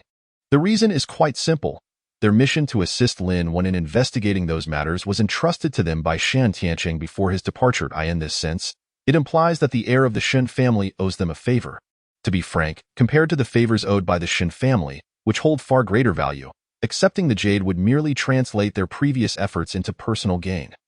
Given their current status, who among them is in dire need of money? The distinction between what is trivial and what is significant is readily apparent. Yet, from Lin Wen's actions, Zhao Fadi and the others discern something. It seems that the gambling skills of this individual, as Shen Tianqing suggested, are not something an ordinary person could possess. What a pity! Zhao Fadi silently cursed under his breath, having no choice but to re-evaluate Lin Wen, who was previously obscure in his eyes. One must acknowledge that casually producing two high-quality jade pieces as gifts is not a feat achievable by just anyone. Even among those ordinary millionaires, effortlessly presenting such precious items as gifts is no small feat. It must be admitted that this fellow named Lin Wen is indeed generous and straightforward in his dealings. At this moment, Zhao Fadi was deep in thought. Initially, the reason Zhao Fadi and Qianzong paid attention to Lin Wen was solely because of Shen Tianqing's high regard for him. Assisting him stemmed from this consideration. However, after today's events, their perception of Lin Wen has subtly transformed. Unbeknownst to them, they have begun to genuinely acknowledge this young man, who conducts himself with such magnanimity. After a prolonged exchange of polite refusals, despite Lin Wen's insistence on gifting the jade to Zhao Fadi and the others, neither Zhao Fadi nor Qianzong were willing to accept such a generous token. Eventually, with no other options available, Lin Wen could only reluctantly withdraw his offer. However, just as everyone was preparing to part ways, the plump Zhao Tianwei suddenly seemed to remember something and brought up the upcoming Rueli public auction scheduled for several months later, expressing sincere hope to see Lin Wen's presence there. Faced with Zhao Fadi's warm invitation, Lin Wen found it difficult to refuse, thus he nodded in agreement. Zhao Tianwei and the others departed. Compared to Shen Tianqing, who returned to Kyoto early, they were merely 2 hours late. After sending off two groups of acquaintances, Lin Wen felt an inexplicable sense of loneliness as he sat in the taxi. Had he known? Perhaps he should not have stopped Yun Tianshu from coming over. A smile crept onto Lin Wen's face, invigorating his spirit as he instructed the taxi driver, destination. Yulong Snow Mountain, Lugu Lake, Yunyan Business Club. Lugu Lake lies slightly northwest of Lijiang. Though not far from the bustling city center teeming with people, a resplendent 3-story building stands quietly, commanding attention. The plaque above the grand entrance, Yunyan Business Club, is adorned with characters that dance like dragons and phoenixes, shimmering in the sunlight, exuding an air of undeniable prestige and luxury. The local residents are well aware that just 2 or 3 months ago, this was merely an empty building. It was subsequently rented by a mysterious figure who swiftly commenced extensive renovations. After meticulous crafting, the business club has finally made its grand debut. Just a few days ago, it opened its doors. Occasional patrons can be seen entering the club, indicating that it has already attracted a fair number of clients. However, the clientele appears somewhat sparse compared to other popular venues. At least, in comparison to the bustling atmosphere of other hotspots, this place seems rather subdued. Creak. Around 3 in the afternoon, a taxi screeched to a halt nearby, and a young man stepped out, entering a hotel. Yet, just as he crossed the threshold, he cast a meaningful glance at the opposite Union Business Club, a glint of coldness flickering in his eyes. Indeed, this young man is Lin Wen. Although he found the business club opened by his wife with the assistance of Zhao Fadi and others, he regrettably could not ascertain her current whereabouts. However, one thing is certain. If, as Yun Tianshu mentioned, Sun Yinru indeed came to Yunnan with Yao Yun, then it would be worthwhile to wait here for her. As for the accuracy of the information, there are records at the Rueli airport, and it would not be difficult for Zhao Fadi to uncover them. This means that his wife must have come to Lijiang. Therefore, Lin Wen must ascertain whether his wife is indeed in this club before making his final decision. Reflecting on the evidence he hopes to gather, he is prepared to decisively choose to divorce Sun Yinru. And Lin Wen feels an unexpected sense of calm. He realizes that he is not as heartbroken as he had imagined. Perhaps he has become numb. Quietly making his way to the front desk, he paid the room fee and ascended to the second-floor room. Lying on the bed, awaiting the arrival of dusk. In this era, places like business clubs tend to be bustling only at night, unlike during the day when patrons are few and far between. Given that Union Business Club is newly opened, it stands to reason that it would not have many returning customers. This fact is evident from the daytime foot traffic. However, to his surprise, when night fell, the entire club was illuminated, with luxury cars arriving one after another, filling the place with vibrancy. At this moment, Lin Wen stood at the entrance, his expression a complex tapestry of emotions. Frankly speaking, he initially intended to observe from the hotel across the street, hoping to catch a glimpse of his wife's figure. Yet, after watching from day to night, he found no trace of her. With no other options left, he could only come in person to see if he could find Sun Yanru. Lin Wen seeks nothing more than to find closure for himself. Although he knows she has come to Yunnan, until he sees it with his own eyes, he cannot bring himself to let go. Sir, our club requires a membership for entry.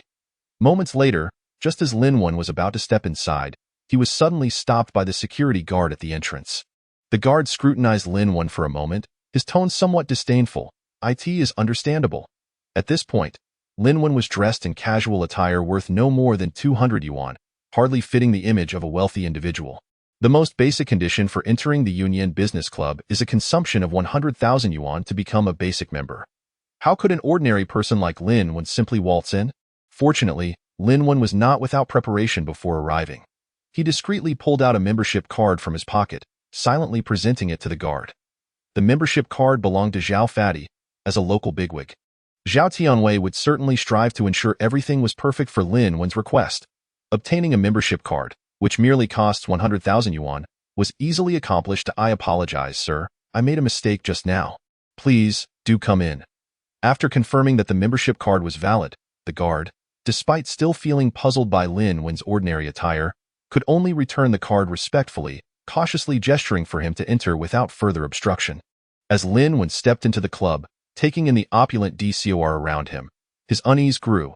He could hardly comprehend how the luxurious decorations on the first floor alone must have cost at least 1 to 2 million yuan. What about the second and third floors? Surely, the expenses there would be even higher. How could his wife, with just 500,000 yuan, acquire half of the shares? Even Yao Yun, no matter how generous, would hardly engage in such foolishness. Yet at this point, he needed to put aside those questions. Lin Wen was solely focused on discovering whether Sun Yanru's visit to Lijiang was merely for the club's opening or involved an old flame. Should it turn out to be the latter, he would unhesitatingly turn and leave, preparing to return to Shaman City to initiate divorce proceedings. As for the potential impact on their child, life is but a fleeting few decades. Who among us is not living this life for the first time? The fortunes of the next generation are their own. In any case, Lin Wen cannot endure a life of suffocating discontent. You may call him selfish, or perhaps heartless, but why should he bear the consequences for someone else's mistakes? Even if the child harbors resentment in the future, shouldn't the blame lie with the one who erred? Lin Wen is unwavering in his convictions, never intending to alter his perspective. Ultimately, due to certain underlying issues, the potential impact on Lin Wen is something others find hard to fathom. To speak frankly, Lin Wen, clad in ordinary attire, drew quite a few curious glances as he navigated the luxurious club. However, considering that he could gain entry here, it seemed his identity was not so simple, and no one dared to be overly rude. Yes, such occurrences are not uncommon. Perhaps he is merely a wealthy heir playing the part of a commoner. Thus, Lin Wen found it easy to roam freely between the first and second floors without encountering any inquiries. On these two floors, the majority of people were indeed engaged in business discussions or conducting corporate gatherings. It all appeared quite legitimate. Regrettably, after traversing nearly the entire space, he failed to spot any sign of his wife. Now, only the third floor remained unexplored. Should he ascend? After a brief hesitation, Lin Wen decided to make his way up to the third floor. However, to his surprise, just as he reached the staircase, he was halted by someone. Sir, please stop. The third floor is accessible only to internal members. Internal members? Upon hearing this, Lin Wen was taken aback, realizing why so few people had ascended to the third floor. However, He had already heard from Zhao Fati about the club's regulations. Internal membership requires a recharge of over 1 million yuan to upgrade. Yet, given that the Union Business Club had only opened for a few days, it was improbable that many could have spent over 1 million in such a short span. Even if Zhao Fati facilitated his membership, it would only qualify as a basic member with a mere 10,000 yuan pre-deposit. Of course, membership cards can be upgraded for a fee, but merely contemplating the need to spend 1 million yuan to access the third floor made Lin Wen feel somewhat hesitant. Money is not an issue for him at present. Although 300 million yuan is temporarily held by Shen Tiancheng, the latter had given Lin Wen a card before leaving, claiming it contained 10 million for his temporary expenses.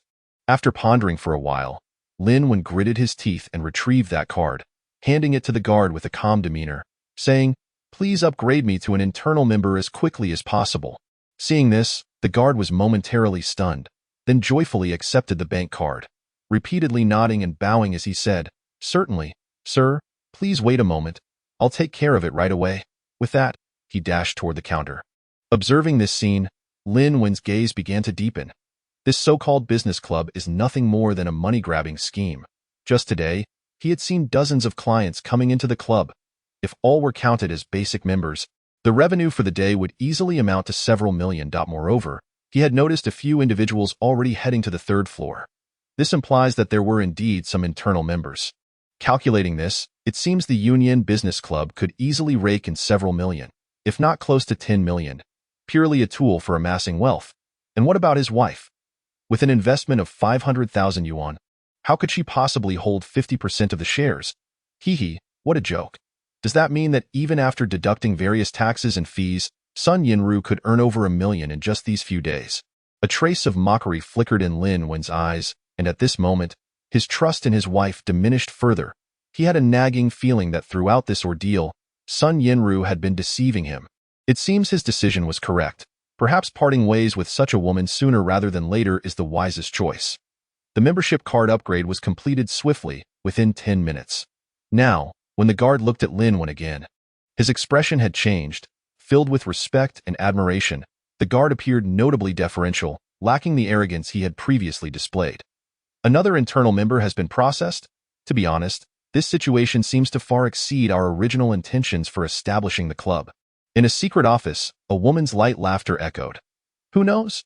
If this continues, the profits from the club alone could sustain us for the rest of our lives." The next moment, a man's voice chimed in with a laugh. "Zhao Tianwei, right? He seems to be the young master of the Zhao family, if I'm not mistaken." "Indeed. This young Master Zhao is quite a prominent figure in Yunnan. Do you think we should make contact?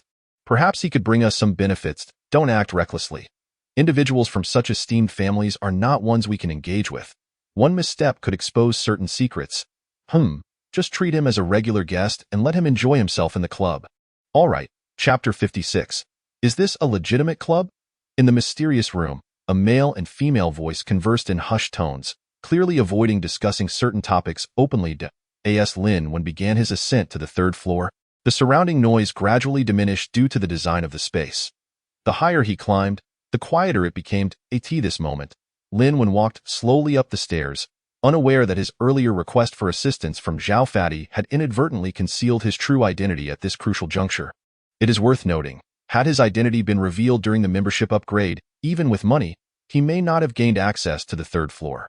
Upon stepping onto the third floor, Lin Wen discovered that the environment starkly contrasted with the opulence of the first and second floors. Here, several rooms, not overly spacious but meticulously crafted in a vintage style, offered a sense of comfort. The exterior of these rooms was not only exquisitely adorned but also exuded a warm and inviting atmosphere. From the intricately carved doors and windows to the antique furnishings, every detail seemed to tell a story from the past, enveloping one in nostalgia. After listening intently for a while, Lin Wen realized he could not hear anything. Clearly, the soundproofing of these rooms was nearly perfect. Yet, Lin Wen was confident that there were indeed people within some of these rooms, as he had seen several individuals ascend earlier. "Welcome, esteemed internal member. May I inquire if you have reserved a private room?" At that moment, a beautiful woman dressed in traditional Han attire approached Lin Wen, gracefully bowing as she spoke. Her voice, as melodious as a songbird, stirred an undeniable excitement within him. This is. The first encounter left Lin Wen feeling somewhat anxious as he gazed at the charmingly beautiful woman, feeling quite flustered. "Sir, I am Chun Kai, the maid responsible for your activities on the third floor. Each room here offers one-on-one services. I am unsure whether you wish to take a moment to rest or if you require a private meeting with someone. I can make the necessary arrangements for you." Noticing his nervous demeanor, the woman couldn't help but cover her mouth and chuckle as she explained, "Oh, very well. May I inquire which room belongs to me?" Linwen scratched his head, a look of embarrassment crossing his face as he questioned. He hadn't anticipated that the third floor of this establishment would be so extravagant, even employing maids. "If you wish to rest first, please proceed to Lan Yun Gu. Shall I guide you there now?" Upon hearing this, Linwen realized that each room was indeed marked with elegant traditional characters. Names such as Fanhua Gu, Inaichang Gu, Yuntian Gu, and others, each exuding a distinct ancient charm. As for his own, Lan Yun Gu, it seemed he would have to venture further inside to see it, as his current vantage point did not allow for a view. "Please take me there to rest." After a moment's thought, Linwen gestured with a wave of his hand. However, all his attention remained fixated on the array of rooms. His ears perked up, eager to catch any whispers. He had to admit, having someone shadowing him so closely was indeed a significant distraction to Linwen's movements. This situation severely hindered his original plan. It appeared that uncovering the secrets hidden on the third floor would be nearly impossible, as the difficulty had escalated exponentially. Shaking his head, a bitter smile flashed across Linwen's face. For now, it seemed his only option was to listen intently, hoping to discover something akin to what he had found in Qinchun Garden regarding his wife. Yet, that seemed a formidable challenge. One must recognize that the environment he found himself in was exceedingly peculiar. The soundproofing in each room was nothing short of impeccable. Even with Linwen's extraordinary hearing, capturing any useful information through sound alone was an arduous task. This predicament left Linwen feeling immensely frustrated, as waves of melancholy surged within him. However, given the circumstances, despite his myriad of helpless feelings, he had no choice but to obediently follow the maid Chun Kai, navigating through the corridors until they arrived at his designated room, Lan Yun Gu. Yet, the moment he stepped inside, Linwen sensed something was amiss. He observed that the interior decor, while maintaining a striking resemblance to the exterior, was overwhelmingly imbued with a retro aesthetic. It unmistakably resembled a bedroom, reminiscent of the boudoirs belonging to wealthy young ladies from the feudal era. Indeed, the instant Linwen crossed the threshold, his eyes were immediately drawn to an exquisitely lavish antique-style bed.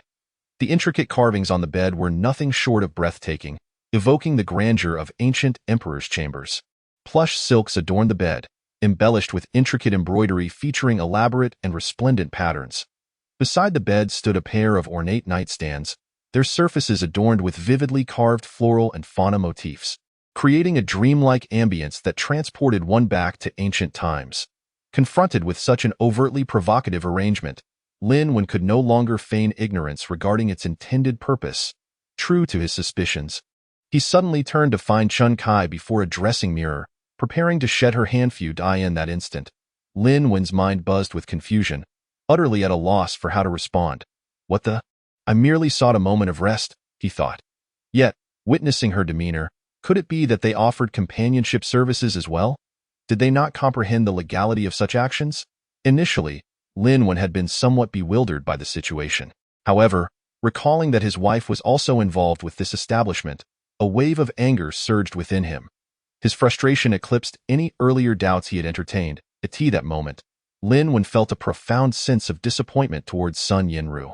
How could she have assured him with such fervor that she was merely operating a legitimate establishment, devoid of the immoral and unlawful practices characteristic of other sordid venues? Who could have anticipated that, merely days after opening, they would resort to such extravagant antics? Bang! The door swung open abruptly, startling Chun Kai as Linwen bolted from the room. At that moment, his fury reached a boiling point. It had been ages since he had felt such rage. He could no longer contain the tempest of emotions surging within him. Chapter 57. Indeed, it is here. Linwen's eyes burned red. Even the cold aura emanating from the dream dragon ring could no longer quell the fire of his indignation. His expression was as dark as the stormy sea, his gaze ablaze with fury as he strode purposefully out of the room. Like a wild stallion breaking free, he charged toward the closed door across the way without a second thought. Indeed, Lin Wen had resolved firmly. He no longer wished to investigate his wife's affairs. What he needed was to ascertain whether this establishment engaged in any illicit activities. As a citizen of Desia, Lin Wen held himself to a basic moral standard. If they dared partake in such egregious violations, he would not hesitate to report this repugnant establishment to the authorities, ensuring it faced the legal repercussions it deserved. With a powerful kick, he violently swung open the adjacent room's door. A woman's startled gasp echoed as Lin Wen beheld a man and woman engaged in a massage. Moreover, they were both fully clothed. In that instant, he was left dumbfounded. My apologies. My apologies. Wrong door. Please, carry on. Lin Wen awkwardly chuckled, hastily closing the door behind him. How could this be? Was it possible he had misjudged the situation? Recalling Chun Kai's earlier suggestion, Lin Wen instinctively thought that only by choosing a room designated for rest would he be able to uncover the so-called truth. With renewed determination, he dashed toward another door. However, unbeknownst to Lin Wen, as he raised his foot to kick the door, the two individuals inside simultaneously pressed a hidden alarm button concealed in the corner. In an instant, a piercing and urgent alarm echoed throughout the entire third floor. The sound reverberated with an intensity that gripped the heart, compelling an involuntary tightening of the chest point. One had to concede that the security system of this establishment was remarkably efficient and responsive. The moment the alarm sounded, two figures rushed toward Lin Wen with remarkable speed, appearing before him in the blink of an eye. Without regard for their identities, they charged at him with an imposing presence. It must be noted that there was a considerable distance between the rooms on this floor. Yet, despite this, the duo managed to intercept Lin Wen with astonishing agility and reflexes, demonstrating their formidable prowess. One individual glared at Lin Wen, bellowing, "You insolent fool! Do you dare to cause a ruckus in our establishment? Are you tired of living?" Strangely, as Lin Wen faced the furious security personnel, an inexplicable sensation coursed through him. It seemed as though, in their fury, they exuded an aura reminiscent of the legendary killing intent. It was as if they had truly taken lives. But how could that be possible? In this day and age, murder that warranted a death sentence. Just two mere security guards. Perhaps he was merely imagining things? Of course, there was another possibility. These guards might be veterans. As Lin Wen pondered awkwardly, lost in thought, a familiar voice suddenly called out, "Hubby, what are you doing here?" Hubby! The only person who could address him in such a manner was none other than her. Lin Wen's gaze shot up, his eyes locking onto the couple emerging from Changgu. Sun Yinru, you have indeed come to Lijiang. If I am not mistaken, this is your old classmate, Li Hao, isn't it? Pray tell, what were you two doing in that room? His anger flared as he shot a venomous glance at his wife, then scrutinized the dapper man beside her, gritting his teeth as he pressed for answers. Boss lady, this? The security guards hesitated, glancing at Sun Yinru, seemingly awaiting her directive upon realizing that this troublemaker was acquainted with the establishment's second-in-command. All right, he is my husband. You all may step aside for now. Sun Yinru, visibly pale, cast a glance at the man beside her and, despite her internal turmoil, gestured for the guards to vacate the area. Hubby, please listen to me. I came to Lijiang specifically for the opening of the establishment. It is not as you think. Li Hao and I have nothing going on. How about this? You come inside, and I will explain everything to you. Clearly, Sun Yinru was flustered, her expression betraying her distress. It seemed she was concerned about being seen in this moment. She desperately invited Lin Wen into Changgu to elucidate the situation. Unfortunately, this time was different from before. From the outset, Lin Wen had no intention of hearing her explanations. All he sought was evidence that Sun Yinru had once again abandoned their child to come to Lijiang. This alone was sufficient. Moreover, during this encounter, she had just emerged from that so-called Changgu with her so-called old classmate. Li Hao? Enough. There's no need for you to explain anything to me. Lin Wen, disappointment etched across his face, waved his hand dismissively. I will return to Xe.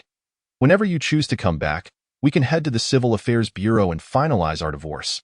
I have come to realize that we are fundamentally incompatible.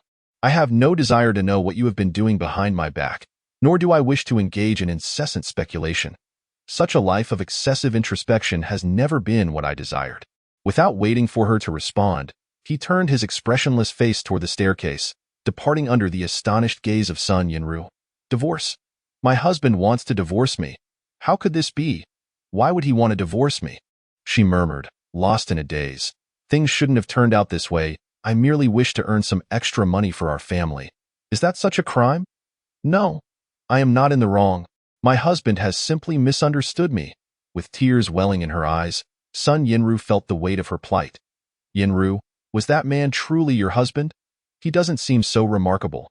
The handsome Li Hao remarked, a hint of disdain creeping into his voice. How could a real man allow his wife to toil while he sits idly by, and yet he dares to suspect you? A man like that is unworthy of your kindness. Observing her retreating figure, Li Hao's expression shifted, deepening with intensity. He murmured to himself, the wrong person will eventually drift apart, while the right one will meet again. I missed my chance with you all those years ago, and thus you fell into another's hands. But if I can win you back, does that not mean someone else has lost their chance? Linwen, is it? Let us play this game well, trust me. Marrying her will surely become your lifelong nightmare. A pauper like you will forever remain in the dust. Poverty is a sin in itself. It embodies foolishness, vulgarity, filth, disgust, and a myriad of negative connotations. Poverty was created solely to highlight the existence of elites like us. How long can someone as destitute as you last in this game? As he spoke, Li Hao's handsome visage contorted into something sinister. In that moment, he resembled a demon. As for Lin Wen, he remained completely oblivious to Li Hao's soliloquy. Indeed, even if he had overheard Li Hao's self-righteous proclamations, he would likely scoff in derision, for in his eyes, the man was merely arrogant, egotistical, and presumptuous. Was he poor? On the surface, that seemed true, at least until now. Due to Lin Wen's efforts to conceal his wealth, few were aware that he possessed an impressive fortune of billions. Could a man with such wealth truly be considered impoverished? It was simply laughable. Having just exited the Union Business Club, Lin Wen made his way directly to the Shangri-La Hotel without hesitation. Along the way, he contacted Zhao Pengzi to borrow a car. After returning to the hotel and organizing his belongings, he set off alone towards XA. Indeed, Lin Wen had chosen not to take a plane, the more expedient mode of transportation. At this moment, he merely wished to distance himself from this contentious place. No matter how far he had to travel, the journey would be worth it to escape the presence of someone he detested on a flight that would require several more hours of waiting. At this juncture, Lin Wen was unwilling to wait, nor did he wish to be found by his wife.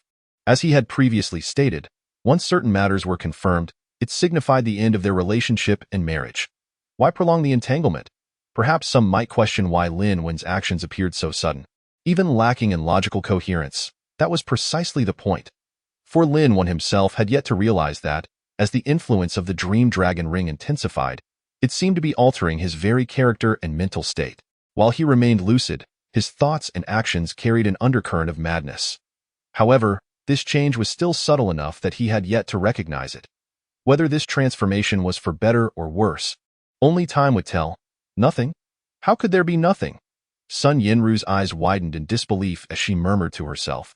She had been anxiously scanning the waiting hall at Lijiang Airport, eagerly anticipating the moment when she would see that familiar figure reappear before her. Alas, her hopes were dashed. Lin Wen had no ticket records at the airport, nor had anyone seen him. Where could he possibly have gone? Hubby, where have you gone? The voice of Sun Yinru was laced with a discernible sob.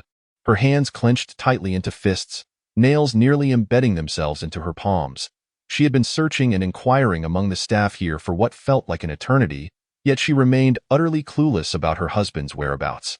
Could it be that he had returned to XA by some other means, truly preparing to divorce me?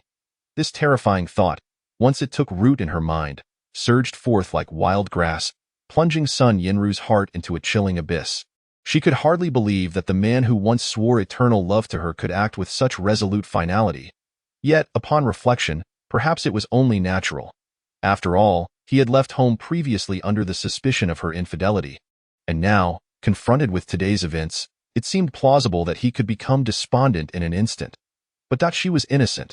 Nothing had ever transpired between her and Li Hao. Why could her husband not trust her? Sun Yinru's complexion grew increasingly pallid, beads of sweat forming on her forehead, as she navigated the crowd with unsteady steps, clinging to the faintest hope of spotting her husband's figure. Just then, a familiar voice called out from a distance. She turned in astonishment to see Yao Yun rushing toward her in haste. Sister Yun. Sun Yinru's eyes reddened as she gazed at her, feeling a profound sense of grievance. It's all right. Yao Yun hurriedly embraced her friend, guiding her to sit down before earnestly inquiring. That I heard Lin when caused a scene at the club? It's nothing. Sister Yun.my husband will just deduct the damages from my account. Assuming Yao Yun was questioning her husband's disruptive behavior, Sun Yinru quickly replied. You? Upon hearing this, Yao Yun was almost amused to the point of exasperation. She shot her a glare before retorting. Do you really think I would concern myself with such trivial matters? What I want to know is what transpired between you two, and how Lin Wen managed to enter the club. Ah, Sister Yun, you're asking about that? Sun Yinru sighed in relief and began to explain. Indeed, after all, he was the second owner of the club. Through a few phone calls, she had unraveled many details, including Lin Wen obtaining a diamond membership under Zhao Tianwei's name, Zhao Tianwei. Although Sun Yinru maintained an indifferent facade upon hearing the name, Yao Yun felt a weight in her heart. Chapter 59. The mysterious caller talking to Yao Yun unlike her friend. Yao Yun was acutely aware of the prominent figures in Lijiang and the entire Huayan province. The fact that Zhao Tianwei was the heir of the Zhao family was no exception. From her understanding, the Zhao family was indeed a significant clan in Huayan, known for associating only with the wealthy and powerful. This raised a question. How could someone as insignificant as Lin Wen catch the eye of the Zhao heir? As for the membership card, Yao Yun was certain that it could not have been obtained through any underhanded means. After all, unlike upgrading a membership, it required real name registration. Moreover, in this territory, no one would dare to act so brazenly, unless they believed their strength could surpass that of the Zhao family. Lin Wen? Is that even possible? Yao Yun was solely focused on uncovering the nature of Lin Wen's relationship with Zhao Tianwei. Otherwise, this could have significant repercussions in the future. Unfortunately, no matter how hard she tried to extract the truth from Sun Yinru, her answers were always vague. Eventually, she confirmed that her friend was genuinely unaware. In that case, she would have to find an opportunity to investigate further. Sister Yun, I need to return to XA. After a brief conversation, Sun Yinru suddenly spoke up. Why must you leave now? Our club has just opened. And if you go, I fear I won't manage alone. Sun Yinru was taken aback by this response and quickly reassured her. Is it because of Lin Wen's misunderstanding? It's fine. Once things settle down, we can return together, and I'll explain everything to him. Besides, there's nothing between you and Li Hao, so why should he think otherwise? Honestly, even if you had something with Li Xiao, what of it? He has wealth and looks far superior to Lin Wen. As she spoke, her tone dripped with disdain. Evidently, Yao Yun held a very poor opinion of Lin Wen. It was no wonder. After all, that man couldn't even support his wife and child. Yet, Sun Yinru found Yao Yun's remarks unsettling. After all, he was her husband, and she did not wish for others to express such contempt. Furthermore, what Yao Yun said was irrelevant. No matter how good Li Hao might be, what connection did that have to her? After all, there were boundaries to consider. By the way, Sister Yun, may I ask you something? Suddenly remembering something, Sun Yinru hesitated before inquiring. What is it? Just ask. Yao Yun waved her hand nonchalantly, saying, Our relationship is so close that I'll answer any question you have. Is it true that you met Li Hao for the first time? I felt like you two were already familiar with each other when I introduced you last time. Sun Yinru had long wished to pose this question, but after getting somewhat inebriated during their gathering, she had momentarily forgotten. Now, seeing Yao Yun praising Li Hao, she finally recalled and asked, How could that be? You know the friends I usually associate with, and I have never met Li Hao before. How could I know him? Upon hearing Sun Yinru's inquiry, Yao Yun's expression shifted slightly, though she quickly regained her composure and replied calmly, in truth, Sun Yinru had merely asked casually and did not press the matter. Moreover, according to her understanding, her old classmate should not have any connection with her friend. Perhaps she was simply overthinking it. Are you heading back now? Noticing Sun Yinru's silence, Yao Yun gently asked. Yes, I must go. Sun Yinru replied, My husband said he plans to divorce me upon his return.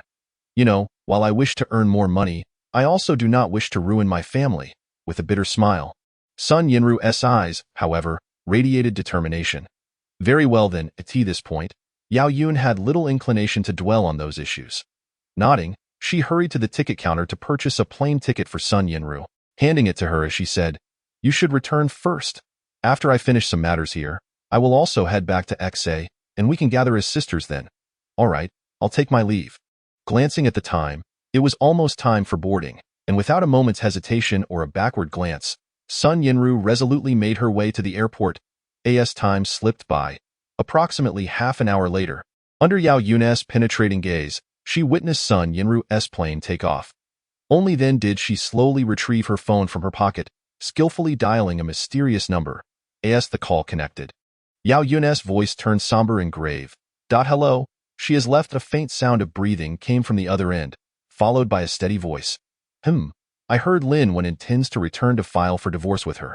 Yao Yun frowned slightly, hesitating before continuing. Sun Yinru just informed me about this matter. However, from what I understand, it seems Lin Wen has some unresolved connection with the Zhao family in Y province, and I'm concerned this might adversely affect our forthcoming plans. After a brief silence, the voice on the other end responded firmly. It's just the Zhao family. They are not our kind, and they shouldn't involve themselves in our affairs. Leave this matter to me. I'm confident we can resolve it appropriately. With the assurance received, Yao Yun let out a sigh of relief and walked slowly and steadily towards a secluded corner within the airport. Throughout the journey, she maintained a respectful tone, conversing quietly with the person on the other end. After a prolonged exchange, she finally hung up the phone. Lastly, Yao Yun cast her gaze toward the distant boarding gate, deeply imprinting the image of Sun Yinru's departure in her memory. Then, she composed herself and turned to leave, blending seamlessly into the bustling crowd. Due to her flight, Sun Yinru returned home first. When Lin Wen drove into Xa City and arrived at their residential complex, he was taken aback to see the lights on in their home. Sitting in the car, he remained silent for a long while. Ultimately, he opened the car door and resolutely walked towards his home. Some matters, no matter how one tries to evade them, must eventually be confronted.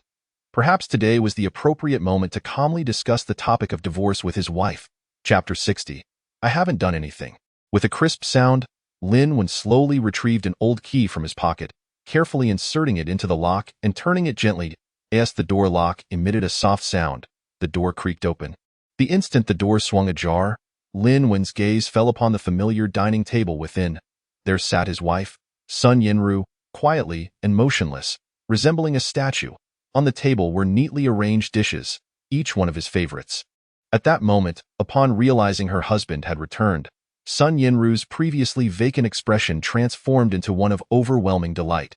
Almost instinctively, she stood up, her face alight with joy as she exclaimed, Husband, you're finally back. Come in and sit down. I've just prepared several dishes that you love. Hurry, come and taste them. Her words, however, came out somewhat haltingly, revealing not just excitement and joy, but also an undeniable hint of anxiety. The once playful and pampered woman had seemingly morphed into someone unrecognizable, losing the vibrant charm that once characterized her. Okay? Hesitating briefly at his wife's invitation, Lin Wen finally nodded in agreement. As usual. Sun Yinru took his briefcase and placed it aside, while Lin Wen dutifully sat at the dining table. Every action and detail between them reflected the deep-seated rapport forged over years of companionship. Yet, regrettably, the laughter that once filled their home was conspicuously absent. Seated at the dining table, neither spoke, merely picking up their chopsticks to eat in silence. For a moment, the room was enveloped in tranquility, broken only by the soft sounds of chewing and the clinking of utensils. They continued to eat in silence, as if time itself had frozen at that moment. It was unclear how long had passed, perhaps a few minutes, or maybe 10. Sun Yinru finally could no longer endure the quiet and slowly set her bowl down. Lifting her gaze, she looked at the familiar yet foreign man before her, taking a deep breath as if to steady the tumultuous emotions within her. Ultimately, however, she could not wholly suppress her feelings, and with an unprecedented tremor in her voice, she asked, Husband, when you mentioned divorce last time, were you serious? The moment the words left her lips, the room was engulfed in an oppressive silence. Sun Yinru fixed her gaze on her husband's face, hoping to catch a flicker of hesitation or remorse in his expression. To her dismay, Lin Wen nodded without a moment's hesitation, replying succinctly, yes.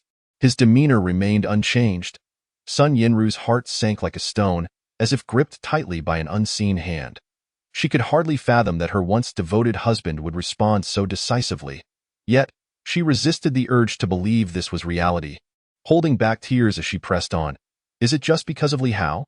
Is it just because I've met him twice? As she spoke, her voice quivered slightly, her eyes filled with a mix of unwillingness and grievance. Lin Wen furrowed his brow, a flicker of pain crossing his face. He opened his mouth, struggling to find the right words to articulate his thoughts. After a moment of silence, he finally uttered two words, "Not just." For reasons unknown, facing his wife's relentless inquiries, Lin Wen felt an overwhelming fatigue wash over him, even battling the urge to cease the conversation altogether. Yet he understood that no one could alter the current situation. He could not accept betrayal, nor the fact that his wife had repeatedly disregarded their daughter Nuanua to engage in flirtations with an old classmate in Lijiang. Perhaps this marriage had long since reached its conclusion. He had merely been reluctant to admit it until now, and now, it was time to bring closure. With this thought, a profound sense of helplessness and sorrow enveloped him. Lin Wen's terse response left Sun Yinru momentarily stunned. Before she could utter a word, he continued, "Last time in Lijiang, you said Li Hao was just an old classmate, and you only met for a meal. Yet I distinctly saw you two holding hands while shopping, and you expect me to believe that was innocent? Moreover, I only happened to be in Lijiang this time. You probably didn't anticipate crossing paths with me, did you? Thus, you felt emboldened to flirt and laugh with him at Qinchun Garden. But I happened to catch you. Admittedly, I didn't see you there initially, but if I'm not mistaken, you heard someone calling my name outside and hurriedly hid, right? Don't deny it. After so many years of marriage, I know your voice well, by the way. Someone else must have hidden with you. If I'm right, that person was also Li Hao, wasn't he it? Do you remember what you were saying back then? That was beyond mere flirtation. You were clearly acting coy with another man, and you dare claim your relationship with him is purely academic? Furthermore, I've already been to Lanyun Pavilion at the club. You should be well aware of what goes on there, correct? Why did you leave from Nishang Pavilion? With Li Hao? Sun Yinru, I'm not a fool. I'm truly sorry. I loved you all these years and wanted to spend my life with you. But your actions have extinguished my will to love you further. Love can be cherished forever, while indifference can lead to departure. You truly shouldn't have committed such acts that tore apart the remnants of our family's happiness. Lin Wen spoke with an unusual calmness, his words flowing in a rare outpouring. Yet it was this very composure that caused Sun Yinru's face to pale. Indeed, she was not afraid of Lin Wen's anger. After all, if he were to lash out, it would indicate that he still cared for her.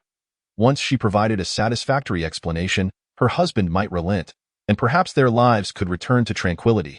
She had successfully employed such tactics numerous times in the past, each time achieving favorable results. Today, however, was different.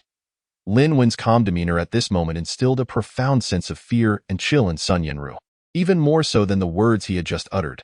Darling, if I were to tell you that many of the things you just mentioned, I have never done, would you believe me? Chapter 61. Wronged and Furious. Gazing at the man she deeply loved, Sun Yinru spoke softly. Regardless of the circumstances, some explanations needed to be given. Love may fade, and a marriage may unravel. At least in Sun Yinru's view, there were many accusations her husband made that she had not committed, and she would never allow anyone to tarnish her reputation. Husband, that is also unacceptable. At this moment, Sun Yinru's expression was serious, and her gaze towards Lin Wen was filled with unwavering resolve, devoid of any hint of guilt. Seeing her expression, Lin Wen was momentarily taken aback. What nonsense was this? At such a critical juncture, was his wife still attempting to shirk responsibility? After some contemplation, he replied nonchalantly, "You haven't done it? Very well. I hope you can provide a flawless explanation." Firstly, upon hearing this, Sun Yinru immediately raised a finger.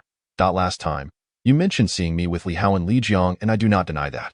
However, you claimed I was strolling with him hand in hand, which, at least in my recollection, never occurred. I distinctly remember that after having a bit too much to drink, Li Hao escorted me to the hotel. You likely witnessed him assisting me in that moment. Assisting you to the hotel? Lin Wen raised an eyebrow, a smirk playing on his lips while maintaining a calm tone. Very well, I shall take that possibility as truth. Please continue.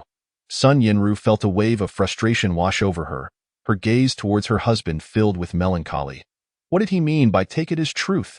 What she had said was inherently true. Was it not? Yet she understood that this was not the time to dwell on such matters, so she extended her second finger and spoke calmly. Secondly, you mentioned hearing me utter ambiguous words with someone else at Qinchun Garden, which I absolutely cannot accept. In my memory, while I did dine with Li Hao there, it was as part of a group of friends and not a solitary encounter. How could we possibly speak of ambiguous matters in front of others? Moreover, I quickly became inebriated due to the numerous toasts, and it was a newly acquainted female friend who escorted me back to the hotel. There was simply no opportunity for any flirtation. As for the third point, you claim to have seen me and Li Hao exiting the Nishang Pavilion at the club, but we merely had a private conversation, and nothing untoward transpired as she spoke. Sun Yinru's expression shifted to one of incredulity, and she could not help but retort that I find it quite peculiar that the third floor of Union Club is designated for guests to relax and receive massages while discussing business matters privately. Why does it sound like you are implying something nefarious? Lin 1. This woman speaks with such righteous indignation. If it was not for anything improper, then why did the servant who led me upstairs immediately begin disrobing upon entering the room? Had certain events not unfolded, I would have had time to report it. Contemplating this, he did not conceal his thoughts. Once he laid everything bare, his wife was instantly infuriated and amused. Lin 1. Is this your reasoning for deeming the club as disreputable? What do you suppose happened between me and Li Hao in the Nishang Pavilion? Have you lost your mind?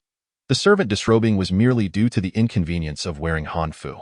She was simply preparing to give you a massage to relax your muscles, enabling you to achieve a deep sleep. Do you realize those servants are professional masseuses hired at a premium by Sister Yun? Do you truly believe they intended to do anything inappropriate? Moreover, the Lanyan Pavilion is inherently a place for rest, and its decor is naturally designed to provide warmth and comfort to guests. How did it morph into an ambiguous atmosphere in your narrative? In truth, Lin 1's sanity was uncertain, but Sun Yinru found herself on the brink of madness. With baseless accusations, it was as if she were being branded an immoral woman. Was this truly how a husband should behave? Overwhelmed with pain and grievance, tears began to stream down Sun Yinru's face. Lin 1.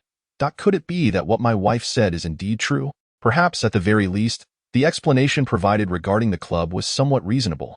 Yet, when he thought of the myriad issues he had previously believed, even his thick skin could not prevent a flush of shame from creeping in. Was that servant truly prepared to give him a pre-sleep massage? Just recalling how flustered he had been while rushing out the door made Lin 1 wish he could find a hole to hide in. How naive he had been. It seemed that Shen Tianqing was correct. His greatest flaw at present was his insufficient understanding of this society. Creating such a farce was indeed a self-inflicted consequence. But what of it? It seemed not to alter his resolve to seek a divorce. Taking a deep breath, Lin 1 gazed at his wife with an exceptionally calm expression. Slowly, he spoke. What you have said may indeed contain my faults. However, Yinru, you must understand that when a rift arises in a relationship, it is akin to a nail being driven in. To extract it completely is exceedingly difficult. This sentiment may sound somewhat perplexing. Yet Sun Yinru understood instantly. Her husband's meaning was simple. The various anomalies he sensed could not be adequately explained by her reassurances. Any lingering suspicion would be fatal to their bond. It was evident that at this moment, Sun Yinru's delicate features betrayed a profound resentment, and for the first time, her heart brimmed with grievances towards the man before her. Her brows furrowed, and her beautiful eyes sparkled with flashes of anger, as if she intended to ignite the man she had once loved deeply. Indeed, the fury within Sun Yinru was now nearly impossible to contain. She could not fathom why this man, who had once vowed eternal love and shared life's tribulations with her, was so unwilling to trust her. Could years of affection be so easily shattered? However, Sun Yinru remained unaware that Lin 1's adamant desire for divorce was not solely due to her connection with Li Hao. The true catalyst for this situation lay in his firm conviction that the woman standing before him had long ceased to prioritize their family and child. It was unclear when Sun Yinru had begun to obsess over certain matters, and it was these seemingly trivial persistences that had transformed their once warm and harmonious home into a tempestuous battleground, putting their marital affection in jeopardy. If this stubbornness continued, the chasm between them would only deepen, and the unending arguments and cold wars would ensnare their home in a cycle of self-destruction. Divergent attitudes towards life often make it exceedingly difficult for two individuals to reach the end together. Lin 1 did not wish, nor was he willing, to have their daughter Nuanua grow up in such a household. Chapter 62. Was home stolen? Lin 1 was perplexed by the drastic change in his wife, and he could not discern whether her words regarding their family held any truth. Yet the reality was that Sun Yinru's actions had deviated from their original intent, gradually transforming her into a woman he could no longer comprehend. Was divorce truly inevitable? After a prolonged silence, Sun Yinru finally trembled as she uttered those two words. Let us divorce. Without a hint of hesitation, Lin Wen decisively replied.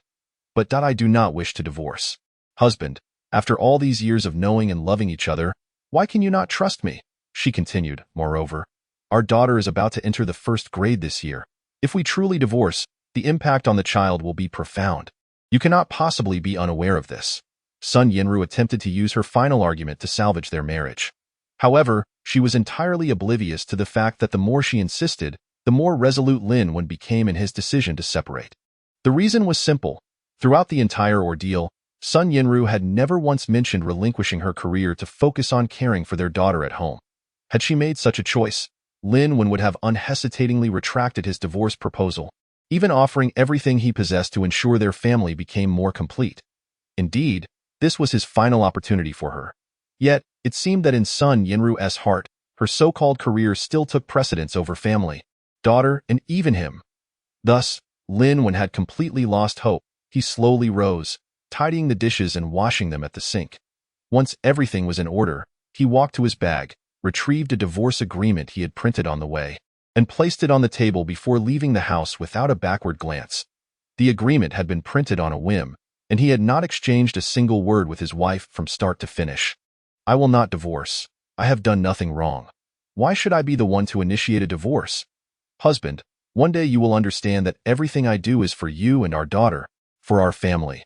Watching her husband's departing figure, Sun Yinru stubbornly wiped away her tears and grabbed her bag to leave the house as well. Yes, she would rush to her parents for assistance, determined to stop her husband from making a rash decision. Sun Yinru believed that with her parents' and child's support, even if Lin Wen remained obstinate, he would eventually consider their feelings. As for the divorce agreement on the table, she would never sign it. No matter what, driving her car, Sun Yinru hurried back to her parents' home. Meanwhile, Lin Wen was also driving towards his wuxiaozai. After all, both spouses had reached this stage. Whether it was he or Sun Yinru, they both needed a period of separation to reflect. The wuxiaozai, long unoccupied, had gathered a thick layer of dust. Upon opening the door and turning on the lights, Lin Wen prepared to find a broom and tidy up.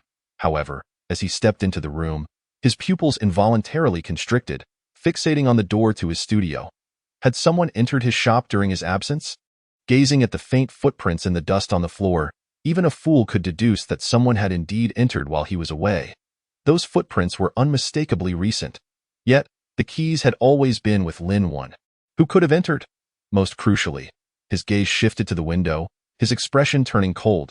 If someone had entered the shop normally, they would have simply opened the door and walked in boldly, right? But the footprints clearly indicated that someone had climbed through the window and headed straight for his workspace. Leaving the finished products untouched, with a grim expression, Lin Wen cautiously approached the studio. Holding a broom in one hand, he gently pushed open the sliding door and peered inside, only to discover a chaotic mess, clearly having been rummaged through multiple times. Fortunately, it seemed the incident had occurred several days prior. Otherwise, if the intruder were still present, Lin Wen would have been in serious trouble. Sighing in relief, Lin Wen's gaze turned ominously dark. He immediately contemplated whether to report this to the police. However, upon realizing he could not confirm if anything was missing, Lin Wen decided to inspect the situation further before making a decision. Upon entering the studio, he could not help but grimace at the sight of the disarray. The floor was strewn with the waste stones he had left before departing, scattered about like discarded trash. The ordinary jade pieces he had meticulously chosen for carving were now in a state of disarray, some even rolling beneath the table. The scene was infuriating. After a thorough inspection and recollection, Lin Wen was astonished to find that nothing appeared to have been stolen. Even the few hundred yuan he had forgotten on the table lay undisturbed on the ground. It was as if the intruder had no interest in these items. What exactly were they searching for? There was nothing of value in his studio. His expression shifting, Lin Wen scratched his head in frustration, murmuring to himself, "It was evident that the intruder had a specific purpose for coming here. They could not possibly have been an ordinary thief. What nonsense!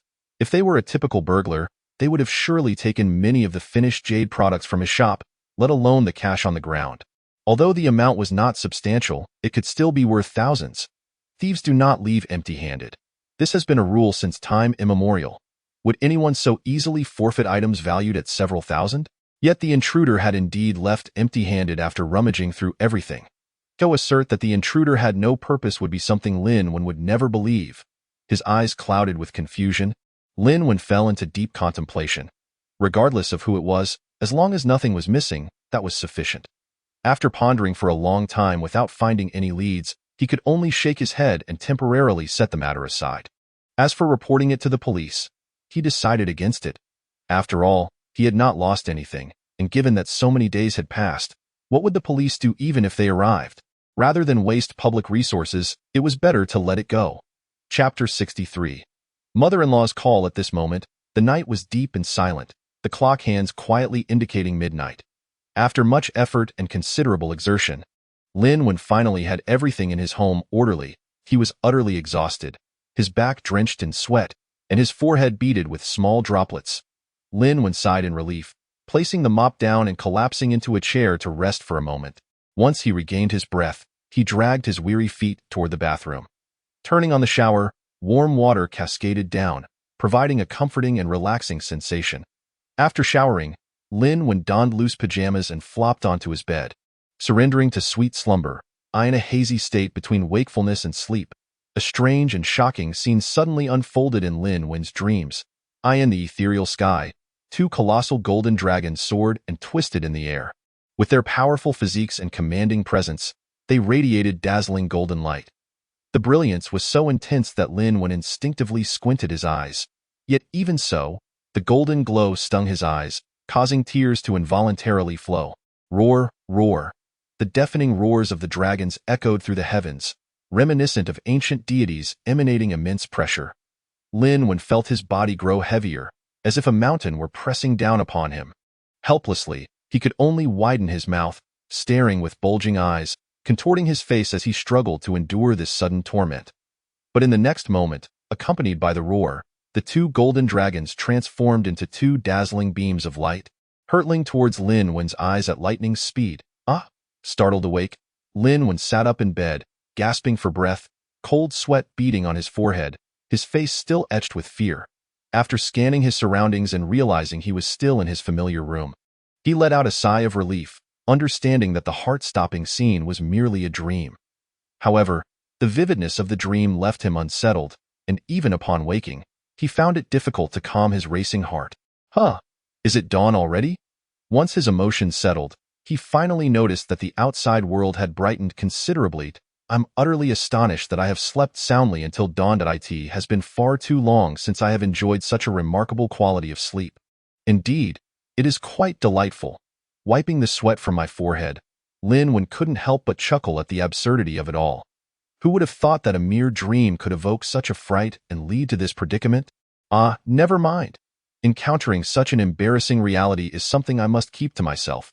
Now that dawn has arrived, it is best for me to rise and shine. Just as Lin Wen prepared to get up and freshen himself, he was taken aback to discover that it was not just a simple fright that had caused him to sweat profusely. It seemed his entire body was soaked in cold perspiration. Vaguely, he could even detect a faint odor wafting into his nostrils. Without a moment's hesitation, Lin Wen hurriedly plunged into the shower. After a considerable time, he emerged refreshed and invigorated. Just as Lin Wen tidied up and prepared to head out for breakfast, his phone, resting nearby, suddenly rang. However, upon glancing at the caller ID, he couldn't help but grimace. What a surprise! It's a call from my mother-in-law. In that moment, Lin Wen felt a surge of anxiety. It seemed his wife had returned to her parents' home once again.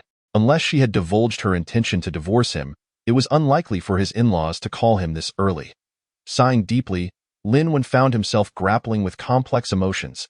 To be honest, he had contemplated the idea of insisting on a divorce, but the pressure from his in-laws weighed heavily on him. After all, in many respects, Lin Wen owed a great deal to the elderly couple. When he was virtually destitute, they had accepted him without any disdain and allowed their daughter, Sun Yinrua, to marry him. Following their marriage, it was through the unwavering support of his in-laws that their family circumstances gradually improved. After the arrival of their child, the elderly couple had even taken on the role of caregivers, spending more time with their granddaughter than Lin Wen and his wife combined. Such kindness was indeed a tremendous blessing. At least from Lin Wen's perspective, he felt he would never be able to repay such kindness in his lifetime. To speak candidly, as long as neither party crossed any lines, Lin Wen would never have proposed a divorce with Sun Yinrua. All of this was for the sake of the elderly couple. Unfortunately, Sun Yinrua had changed significantly over time, not only crossing the boundaries of their marriage, but also undergoing a complete transformation in character. She had gradually morphed from a gentle and virtuous wife and mother into a materialistic woman obsessed with wealth. This transformation was intolerable for Lin Wen, and he was determined that he would not allow his daughter to emulate her mother. Thus, he had resolved that even if his in-laws opposed him, he would take his daughter and withdraw decisively, ensuring that the current version of Sun Yinrua would not influence their daughter. Monuo as for the elderly couple. After the divorce, he could still honor them as parents. However, despite his thoughts, Lin Wen couldn't shake off the unease that settled in his heart as the moment approached. After a prolonged moment of hesitation, he finally answered the call. "Hello, is this Lin Wen? Please come over to your parents' place shortly." As expected, his mother-in-law's voice came through the phone. All right. What else could Lin Wen say but to agree? With a heavy heart, he hung up the phone and departed the store.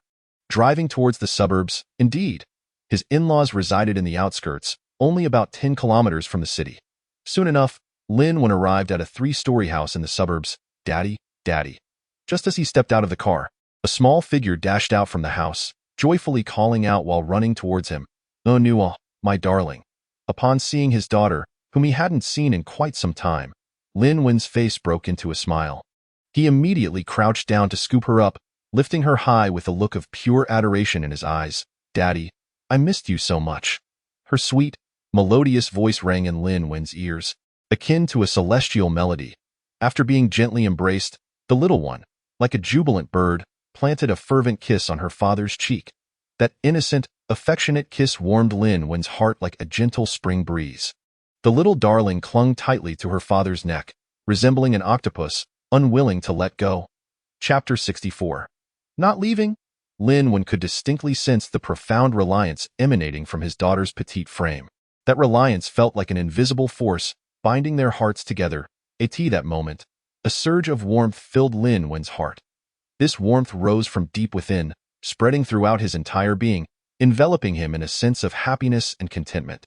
Gazing at the little one in his arms, he felt increasingly convinced that his decision to pursue a divorce was indeed the right one. Since his wife had chosen to prioritize financial gain over personally caring for their child, why should he force her to do otherwise? After all, in this day and age, everyone has their own aspirations in life. Now that his wife had made her choice, he would let her follow her inclinations. Regardless, even if he were to raise their daughter alone, he firmly believed he could nurture her to be healthy, happy, and thrive.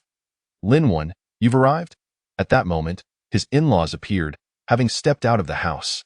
The elderly couple gazed at the scene before them with warmth, yet there was an unmistakable hint of helplessness and concern in their expressions. "Dad, Mom." Looking at the two elders, Lin Wen hesitated for a moment, seemingly wanting to voice something, but ultimately he fell silent. Never mind. Let's head inside for breakfast. Yinrua has prepared a meal." Upon hearing this, Lin Wen's father-in-law sighed softly, waving his hand to signal him to enter first. They all turned and stepped inside. As Lin Wen entered, he caught sight of Sun Yinrua, clad in an apron, placing a pot of rice porridge on the dining table. Breakfast here is quite simple. Typically, it consists of steamed buns, porridge, pickled vegetables, and the like. Upon seeing her husband arrive, Sun Yinrua appeared noticeably tense, her hand shaking slightly as she nearly spilled the porridge. Fortunately, her quick reflexes saved the situation, and the pot was steady just in time. "Husband." After setting everything down, Sun Yinrua finally greeted him softly. Yet, hidden beneath her calm exterior was a deep-seated anxiety. She wondered if her parents could persuade her husband to abandon his thoughts of divorce. "Let's all refrain from speaking for now. We shall discuss things after breakfast." Lin Wen's father-in-law said sternly, his gaze fixed intently on his son-in-law, as though he wished to prevent him from speaking at this moment. Hearing this, everyone complied and sat down at the dining table, but the atmosphere became instantly tense. In truth, each person present was acutely aware of the underlying tension. At this moment, it was not just Sun Yinrua who felt anxious.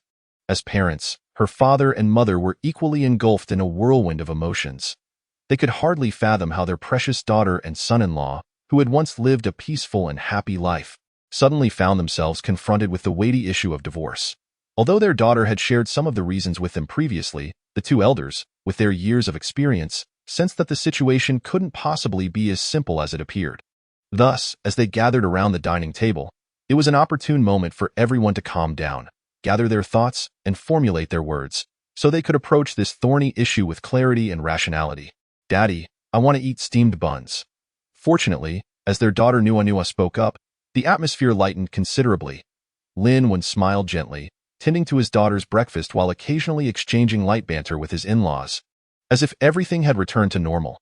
Observing this scene, Sun Yinrua felt her own tension dissipate, and she gradually began to sip her porridge. The breakfast was completed in about half an hour. After clearing the table, Lin's mother-in-law took the dishes and walked into the kitchen to wash them. Initially, Sun Yinrua intended to follow and assist her mother, but her father intervened. "That you need not go. Let your mother handle the dishes. While everyone is here, you should discuss why you wish to divorce." When he mentioned the word divorce, his voice dropped significantly, and he instinctively glanced at his granddaughter, clearly concerned about whether the child would comprehend the topic at hand. Just as he was contemplating how to excuse the little one from the conversation, he was caught off guard when the little girl, who had been nestled in her father's embrace, suddenly lifted her head and earnestly stated, "Grandpa, you need not worry about me. Nunu already knows that Daddy wants to divorce Mommy, you told her." Upon hearing this, Lin's father-in-law reacted swiftly, turning to look at his daughter, Sun Yinrua. "Yes, I believe this matter concerns the entire family, and as a member of the family, Nua has the right to know the truth. Moreover, Nua is not like other children. She is very understanding and will certainly grasp what is happening." Sun Yinrua did not deny this. How could you tell the child about this?" Despite her daughter's maturity, she was still just a child.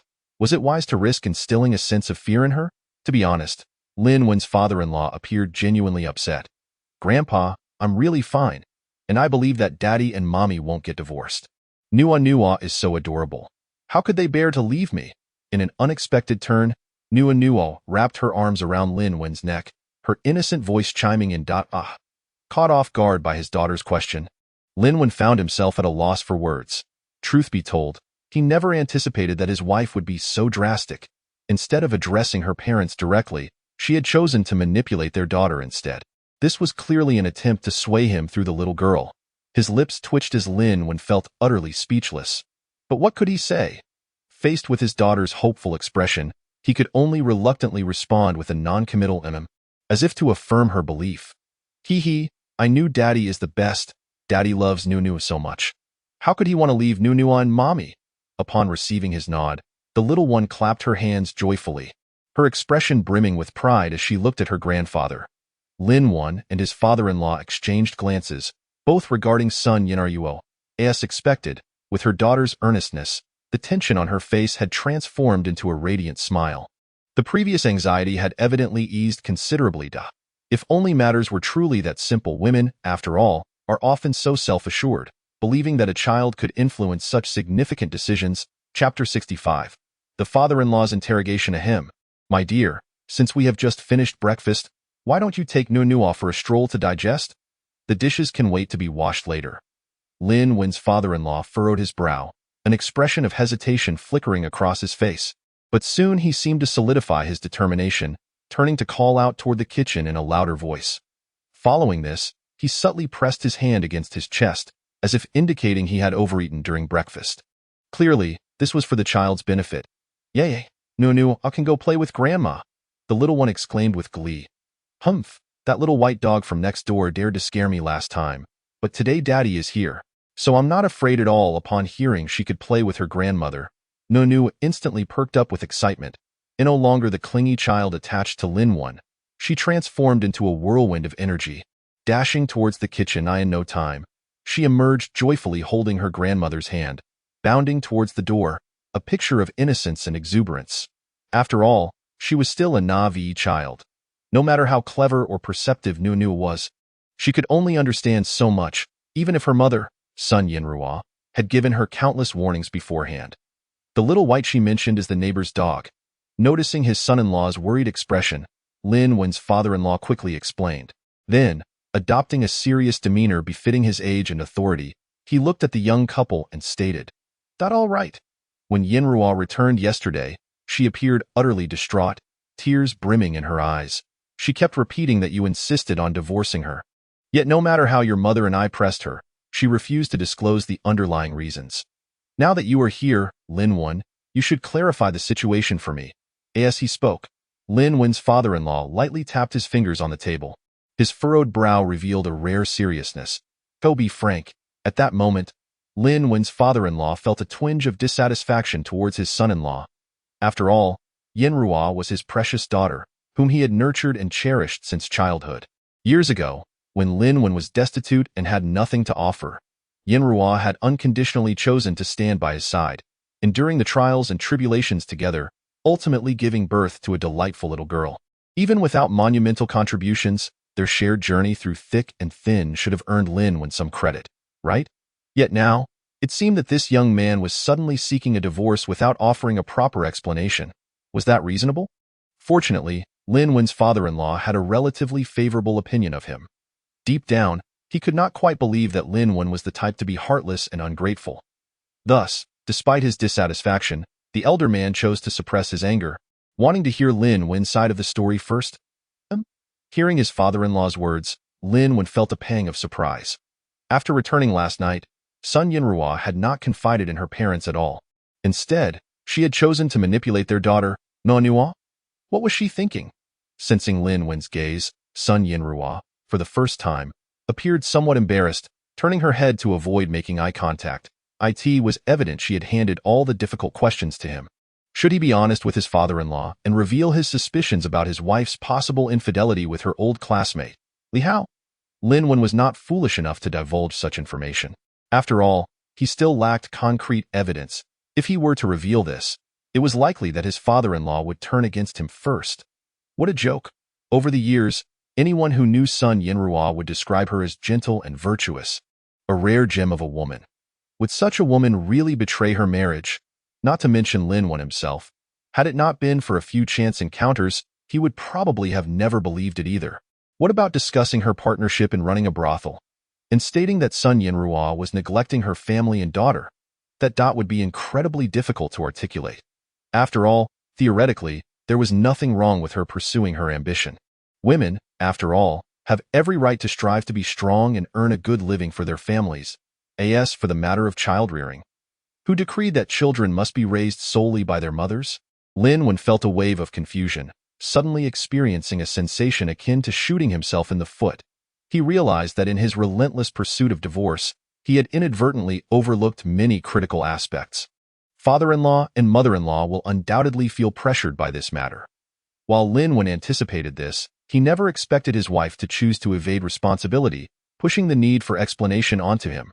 Xiao Wan, your father understands that since you proposed divorce to Yanruo, there must be something troubling you. However, in a marriage, who can be inseparable every day? Just like your mother and I have bickered and quarreled yet have spent most of our lives together. In a marriage, it is natural to argue at the head of the bed and reconcile at the foot. How can one mention divorce at the first sign of dissatisfaction? Even teeth bite their lips from time to time, let alone people. Observing that his son-in-law remained silent, the elder sighed and sought to comfort them. Dad, I'm not. Lin Wen forced a smile, filled with grievances but at a loss for words.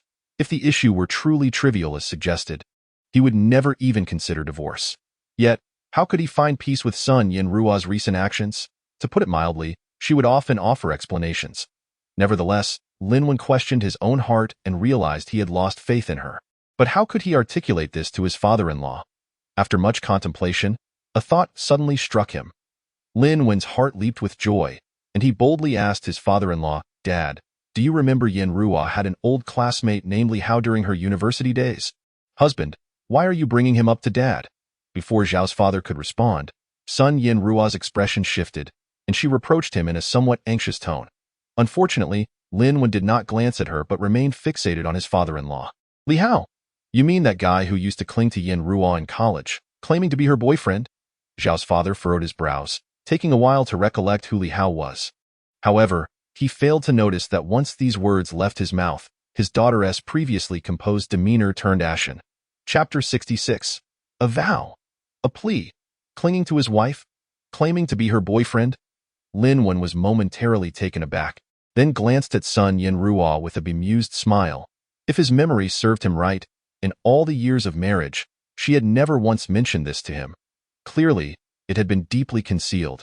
She had claimed she was grateful for his life-saving grace and had been waiting to marry him post-graduation. In hindsight, it was nothing short of a farce. This inadvertent glance made Sun Yanrua's heart tremble.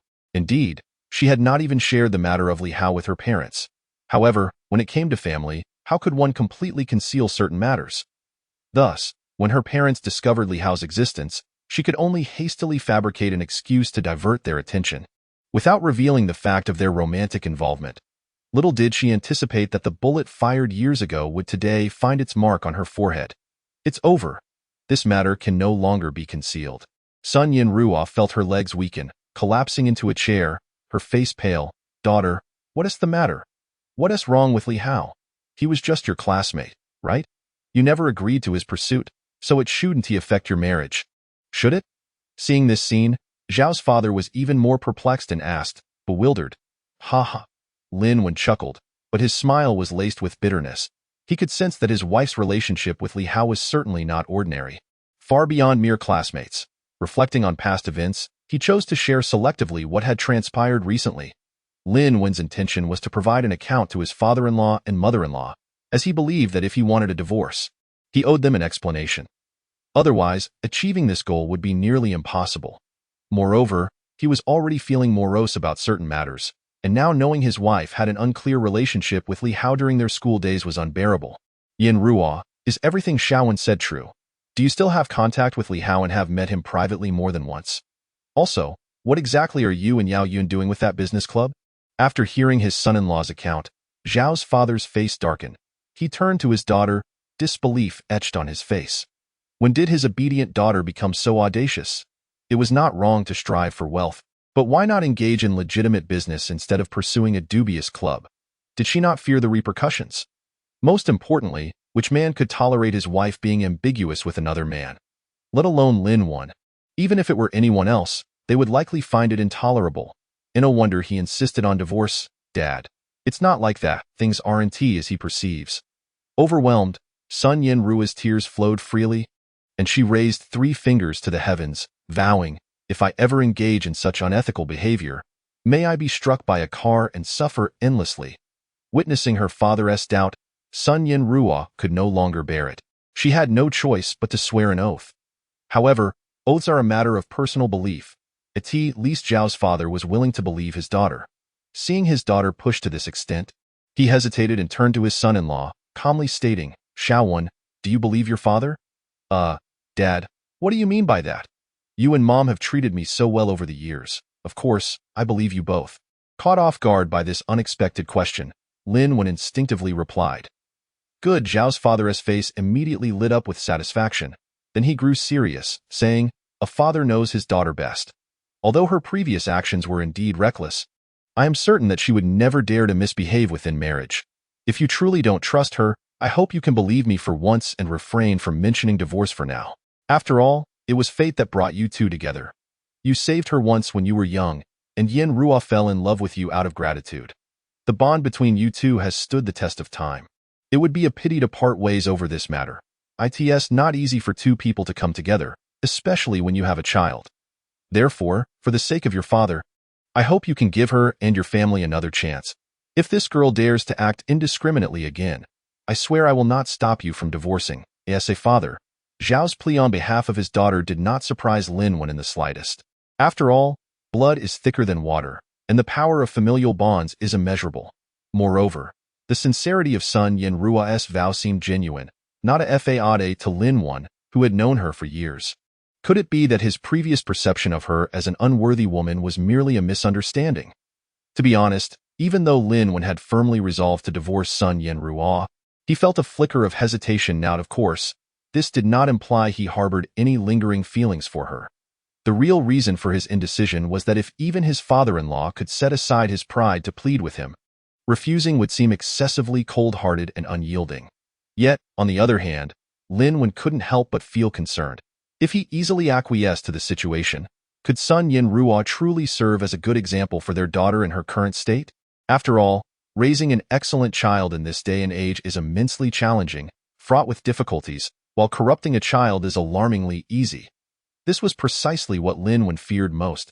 He desperately wanted to avoid seeing his beloved daughter grow into a materialistic woman, willing to abandon her family and loved ones for wealth. Zhao's father, with decades of life experience, could undoubtedly see Lin Wen's wavering resolve. A glimmer of satisfaction crossed his somewhat murky gaze as he turned to his daughter, Sun Yinruo, and solemnly stated, "Yinruo, I need you to promise me one thing. Are you willing?" Chapter 67. The authoritative father-in-law. "Dad, just say it. I will agree to anything." Sun Yinruo, not being foolish, recognized her father's intention to assist her. Thus, she answered without hesitation, "All right, I want you to sever ties with Yao Yun immediately and abandon any plans for that business club." Upon hearing this, Zhao's father's seemingly casual request left both Sun Yinruo and Lin Wen momentarily stunned. However, Lin Wen quickly regained his composure, gratitude evident in his expression. So, his father-in-law was indeed urging him not to divorce while holding this card. Certainly, if Sun Yinruo could truly agree to abandon her dubious ventures and return home to live a proper life with him, he might be willing to give her another chance. Now, it all depended on her choice. Faced with her father's insistence, Sun Yinruo hesitated. Her eyes flickered uncertainly until she finally nodded reluctantly. "Fine. Since Dad has said so, I will discuss withdrawing my investment tomorrow. I just wonder how much of the 50,000 I can recover." Sun Yinruo's intention in saying this was to elicit some sympathy from her father regarding the money. Hoping he wouldn't press her too hard at this moment, at the very least, she needed some room to maneuver. Unfortunately, a father is still a father. Sun Yinruo's attempts at stalling with such tactics were transparent to Zhao's father. With a decisive wave of his hand, he declared, "Since you have agreed, then do it now. Call Yao Yun in front of us and inform her of this decision." Without sparing her a glance, he turned to Lin Wen with a gentle demeanor, saying, "Xiao Wen, what's in the past is in the past. I only hope that you three can restore your original happiness and not let this escalate further. Of course, if Yinruo dares to misbehave again, I promised you before, I will not stop you from divorcing." It is precisely because Zhao's father was resolute and fair that both Sun Yinruo and Lin Wen could only comply without daring to utter a word of dissent. It was evident that he acted impartially, showing no favoritism towards his daughter. This balanced approach earned Lin Wen's respect. After a moment of contemplation, he gently nodded in agreement, hoping to provide his daughter with a complete family. However, at this moment, both men noticed Sun Yinruo hesitating with her phone in hand, stalling on dialing Yao Yun's number. Observing this situation, Zhao's father's eyes widened in disbelief, his previously calm demeanor now darkened. "What, were you joking when you agreed just now?" He had been watching closely, fully aware of the unfolding events. The crux of today's situation was not whether his daughter met Li Hao. The real issue lay in the establishment of the club. Zhao's father recognized that if his daughter persisted in running this business, Lin Wen would never agree. Therefore, for the couple to reconcile, this matter must be resolved. "No, Dad, I'm just trying to figure out how to phrase it." Sun Yinruo jumped, nearly dropping her phone. "Humph. What's there to say? Why can't two young women stay home and fulfill their roles as wives and mothers? Don't think that just because I'm older, I don't understand. What kind of business club is free of filth? Even the best of girls can go astray with the wrong associations. Such behavior is absolutely unacceptable for the daughters of the Zhao family." After glaring at his daughter, Zhao's father decisively seized the phone from her hand, directly dialing Yao Yun's number before Lin Wen. Sun Yinruo attempted to retrieve her phone, but her father's cold gaze made her withdraw her hand awkwardly. "Beep, beep. Hello, Yinruo, have you gotten home? Why are you only calling now to report your safety?" The phone rang just twice before it was answered. The voice on the other end was melodious and pleasant, akin to a songbird's tune, and it was none other than her good friend Yao Yun.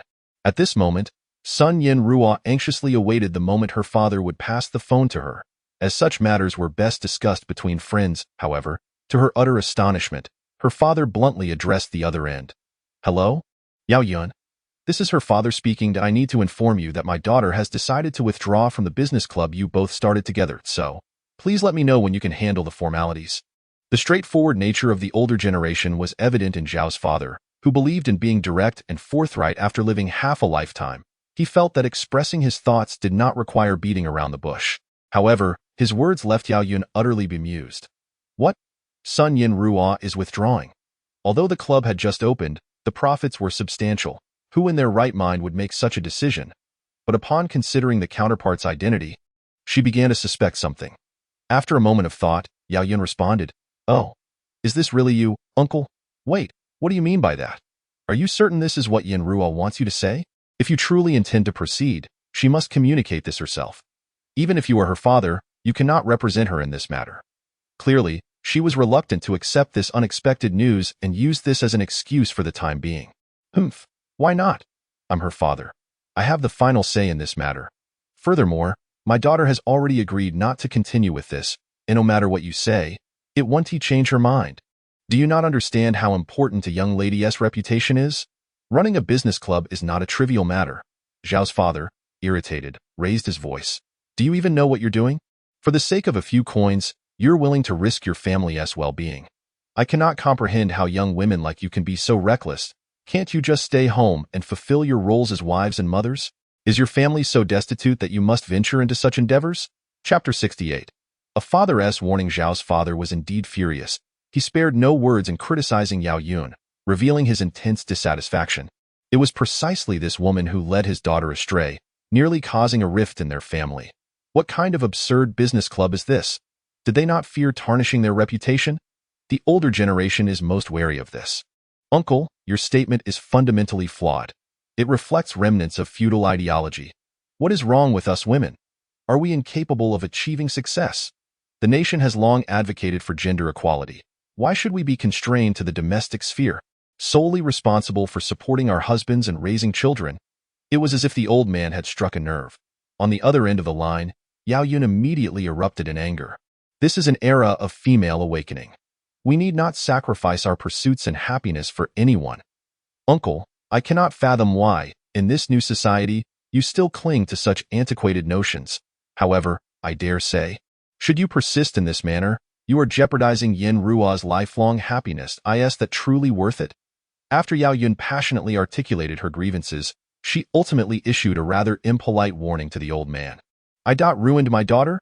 Zhao Fu, stifling laughter in his anger, felt a surge of disdain for his daughter's close friend. While he acknowledged his age, he was not so muddled as to confuse right and wrong. In truth, he was well aware of some opinions circulating online among women, and he understood precisely how someone like Yao Yun thought. What is this talk of equality between the sexes? What is this female awakening? At the end of the day, it is all nonsense. In the eyes of his generation, individuals who prioritize their own interests above family, children, and even parents are nothing short of selfish and utterly lacking in humanity. Little girl, I know you are quite articulate, but Yin Ruo is my daughter, and her affairs are ultimately my prerogative. Though I do not comprehend why you have befriended her or why you involve her in your endeavors, I can sense that there are ulterior motives behind your actions. After living for several decades, the old man had seen it all. Once he unraveled the situation, he felt something was amiss. After all, some of Yao Yun's views were diametrically opposed to his daughter's. How could such disparate individuals possibly be friends? It was evident that one must be deliberately accommodating the other for this friendship to exist. So, what is Yao Yun after? I have heard she possesses wealth and power, while my daughter is merely an ordinary housewife. Who would believe that she seeks to befriend my daughter without ulterior motives? Realizing something was off, Zhao Fu spoke bluntly. As for your intentions, I have no desire to know. But listen, little girl, do not say that I failed to give you a warning. Whatever you wish to pursue, it is best not to involve my daughter. I have only one child, and I treasure her dearly. Should anyone attempt to scheme against her behind my back, believe me, when a father truly becomes indifferent, it will not be easy for anyone, no matter who they are. His calm demeanor was laced with an undeniable warning. Subsequently, the old man, disinterested in hearing further justifications, ended the call. Indeed, he had spoken his piece. Engaging further with such a woman felt like an affront to his dignity. Dad. Although son Yin Ruo struggled to fully grasp her father's sudden outburst, she could sense that his words were meant to protect her. Her heart warmed, and she immediately approached, crouching down to embrace her father's waist, resting her head gently against him. It must be said, the dialogue between the old man and Yao Yun not only moved son Yin Ruo, but also left Lin Wen in a state of revelation. Truthfully, he had long sensed something was amiss regarding the interactions between his wife and Yao Yun, yet he could never pinpoint the exact issue. Now, with the old man's insight, Lin Wen finally realized that he had been utterly fixated on finding answers. Why was it necessary to uncover the truth? In the face of potential danger to his wife, Shouldn't the husband prioritize her safety? Lin Wen suddenly felt a wave of embarrassment wash over him. At this moment, he comprehended the stark contrast between a father and a husband. In a father's eyes, regardless of the circumstances, the safety of his child is paramount. Yet, what about him, the husband? He had been preoccupied with thoughts of whether his wife had betrayed their marriage and how he could swiftly secure a divorce. How utterly awkward. Yin Ruo, heed your father's advice. It would be best to cease all contact with that so-called friend of yours. Zhao Fu gently stroked his daughter's silky hair, speaking earnestly. His eyes revealed a flicker of concern. Upon hearing her father's words, Sun Yin Ruo couldn't help but be momentarily taken aback. But then a smile blossomed on her face as she replied lightly, "Oh, Dad. Why would you think that? Do you truly believe Sister Yun harbors some hidden agenda against me?" She shook her head gently and continued to explain, "In truth, Dad, I've wanted to say this for a while. While Yao Yun's personality may seem somewhat unconventional, her intentions toward me are genuine and sincere. There is absolutely no cause for concern. If she had ulterior motives, then after all the time we've spent together, I would have surely faced misfortune by now, rather than enjoying the safety I do." After expressing her thoughts, Sun Yin Ruo met her father's gaze, which was filled with stubbornness. She understood that her father was concerned for her well-being. However, she was no longer a child and could discern between good and evil. Having spent many years with Yao Yun, no one knew better than her the sincerity behind the latter's goodwill. For her to relinquish this friendship so easily would be quite challenging. Unconventional personality? In Sun Yin Ruo's eyes, Yao Yun was merely unconventional? Zhao Fu and Lin Wen exchanged glances, their expressions laden with worry. It seemed that the peaceful years had caused Sun Yin Ruo to forget that this world still harbored a darker side. Even her guard against others had been lowered to such an extent. Clearly, Yao Yun had influenced her significantly. Let us set this matter aside for now. However, your collaboration with her must be terminated immediately. Knowing it would be difficult to change his daughter's mind in a short time, Zhao Fu made a decisive statement. Chapter 69. Yao Yun returns. Dad, do we really have to? Upon hearing her father's insistence, Sun Yin Ruo couldn't help but force a laugh. Deep down, she understood that she could not evade this trial today. What, do you think I'm joking? If you truly do not wish to sever ties, then agree to divorce Xiao Wan. As the daughter remained obstinate, Zhao Fu was disinclined to persuade her further. Instead, he turned to Lin Wen, wielding his trump card. Crack, at that moment, Sun Yin Ruo was left speechless. Only now did she remember how things had escalated to this point. It was not merely a matter of whether she agreed or disagreed. Her husband was right there beside her. It was already a stroke of luck for him to give her another chance. Considering her father's stance, if she attempted to bargain, it would undoubtedly lead to dire consequences. With that thought in mind, she ceased her protests. Nodding, she declared, "All right, I will clarify things with Yao Yun.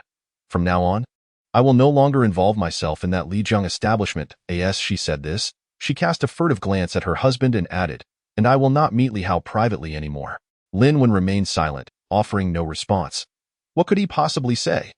Previously, during the discussions surrounding this matter, he had resolutely decided to divorce his wife at all costs. Yet, when faced with this choice, he was astonished to discover that the situation was far from simple. Their separation involved not only their own lives but also the lives and futures of many others. The children, as well as their elders, were equally affected. Now, regardless of his willingness, Lin Wen could only silently acknowledge his father-in-law's suggestion and grant his wife an opportunity. However, the true sentiments harbored within him and the sincerity behind this so-called forgiveness remained known only to him. Perhaps, in the most hidden recesses of Lin Wen's heart, he merely wished to offer her a chance during this period, leaving some room for hope for their young child and family. As for love, he no longer aspired to it. He was weary and unwilling to continue the quarrel. While a smile might conceal his feelings from others, the pain within was impossible to mask. When the news broke that their parents would not be divorcing, the happiest one in the household was undoubtedly their daughter, little Nua Nua. Having just returned home with her grandmother and learned of this news, she was overjoyed, like a jubilant little bird, and immediately rushed to her parents' side, clinging to them and refusing to let go. Her cherubic face radiated a vibrant smile akin to spring blossoms, and her innocent demeanor evoked affection in anyone who beheld her. As he gazed at his exceedingly happy daughter, Lin Wen couldn't help but sigh. Perhaps his decision this time was indeed the right one. As for his wife, love, those were of no consequence. Ensuring his child's happiness was paramount. Following a suggestion from his father-in-law, the family began preparing a delightful meal to celebrate. As for the reason for the celebration, everyone was well aware. However, there was no need to vocalize it. Thus, Sun Yin Ruo cheerfully accompanied her mother to the bustling market nearby, while the sprightly old man remained in the kitchen, methodically preparing for the feast.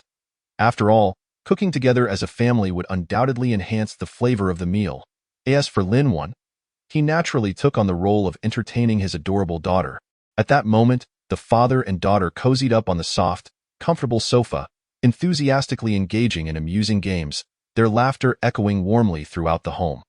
Yet, amidst this joyful and harmonious atmosphere, a sudden, melodious ringtone abruptly shattered the tranquility. Lin Wen's phone, which he had placed in his pocket, rang. Instinctively, he reached for his phone, glancing at the screen to find an unfamiliar number displaying a new message. Such occurrences were commonplace in today's society. Who didn't receive a few spam messages daily? Lin Wen paid it little mind. However, when he opened the message and saw its contents, his expression shifted dramatically. The sender had sent not a mundane text or voice note, but a cryptic multimedia message. Multimedia message?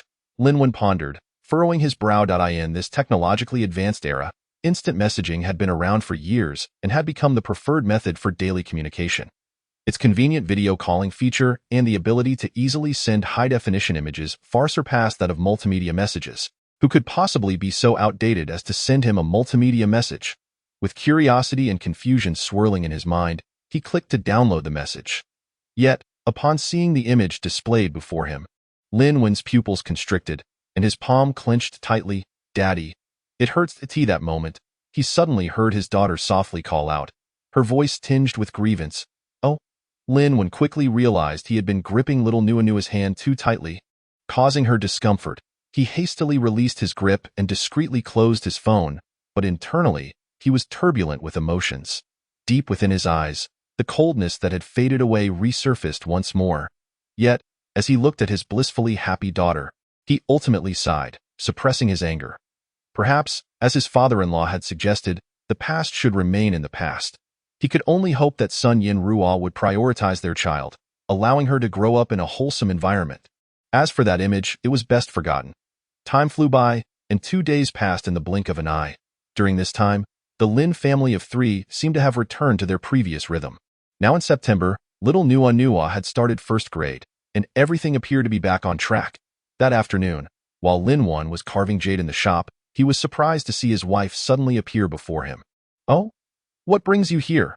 He immediately set down his carving knife, his expression one of curiosity. "Honey, Yao Yun has returned," Sun Yin Ruo said, somewhat awkwardly as she looked at her husband. "So she has returned? That's wonderful. You should discuss how to retrieve the investment money from her," Lin Wen shrugged, dismissing the matter with nonchalance. Chapter 70.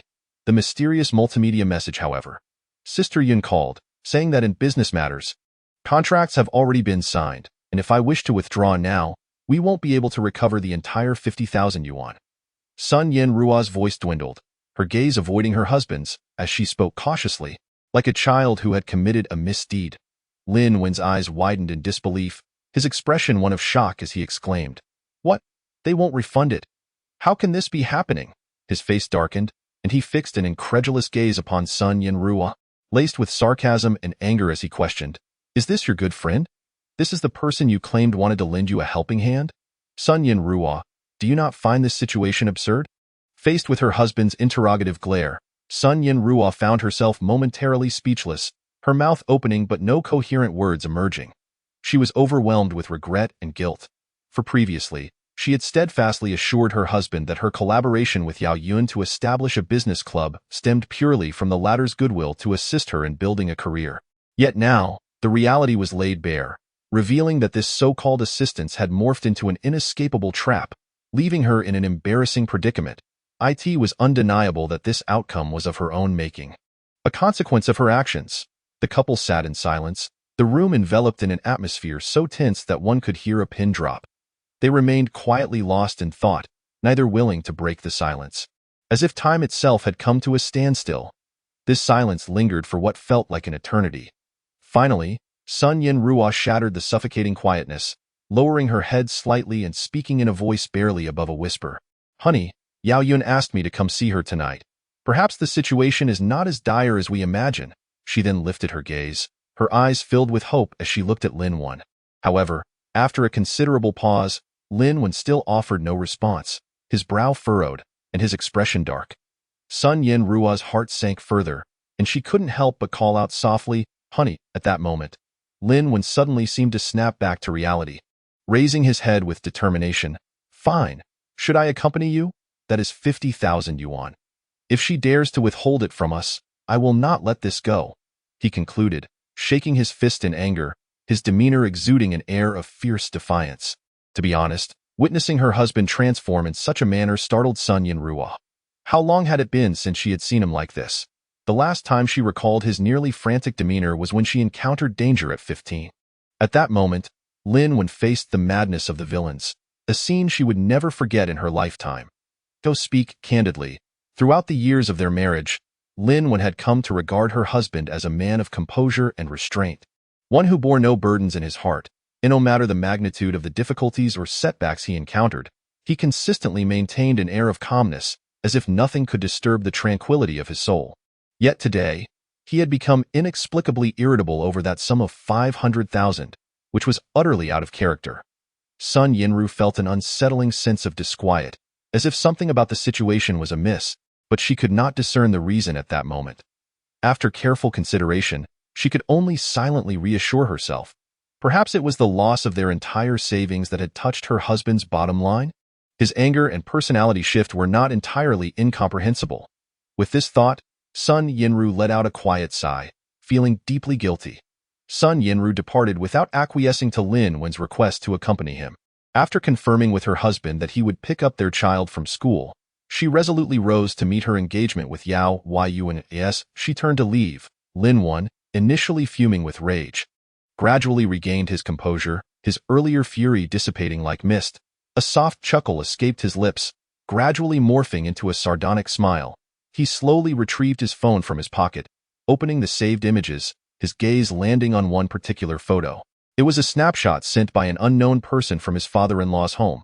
A picture of his wife, Sun Yinru, clad in a sheer nightgown, peacefully asleep on a bed.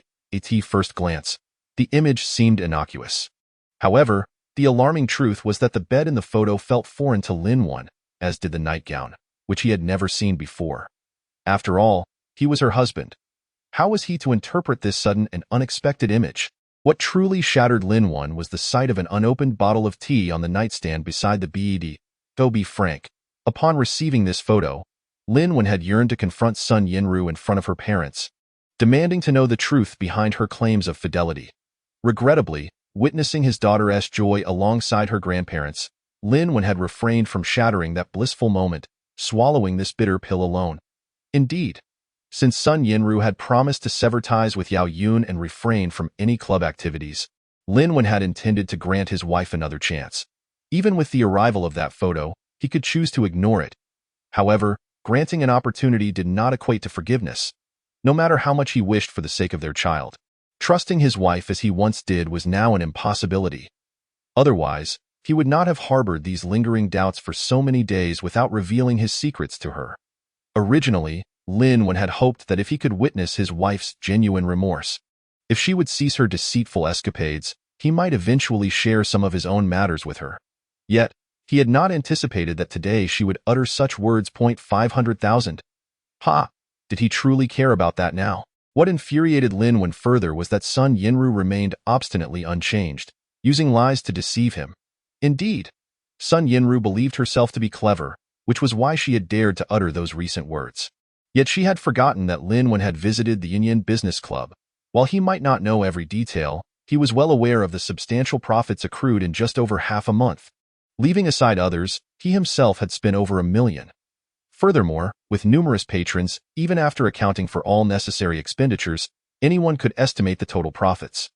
This meant that, based on what his wife had initially told him about holding half the shares of the club, she had indeed made a considerable profit. Even the division of earnings likely exceeded her initial investment. Chapter 71. Barbecue in such circumstances, how could his wife claim that she might not recover a single cent? Was that not sheer nonsense? Yes, Lin Wan did not expose her. Yet, The anger swelling within him was simply unbearable, and ultimately, he found an excuse to vent his frustrations. Just moments ago, he could clearly see the fear in Sun Yenru's eyes. But so what? If her heart truly no longer resided with him or their family, perhaps, as his father-in-law had suggested, it was only a matter of time before they parted ways. He imagined that by then, no one would stand in their way. He chuckled softly to himself, eager to see what tricks they had up their sleeves. Glancing out the window, he noted that dusk was settling in with a cold smile. He rose to leave. Indeed, in his mind tonight, when Yao Yun summoned his wife, it was improbable that they would genuinely discuss refunds or shareholding matters. They were likely plotting something else entirely. However, if he remained steadfast and cautious, there would eventually come a day when he would uncover the truth. As for now, after all, their child was still at school. He needed to retrieve his daughter first.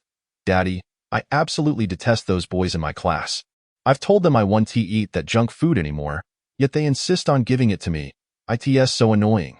Lin Xiaonhua clutched her backpack tightly, snuggling into her father's embrace, pouting in an exaggerated expression of distress. Yet, the joy reflected in her eyes indicated that the little girl was merely boasting about her popularity among her classmates. Lin won. What could he possibly say? His daughter had inherited Sun Yenru's beauty. She had been adorable since childhood, always winning the affection of others. It was hardly surprising that those little rascals adored her. One look at the snacks in her backpack confirmed that. But where had this little imp's penchant for boasting come from?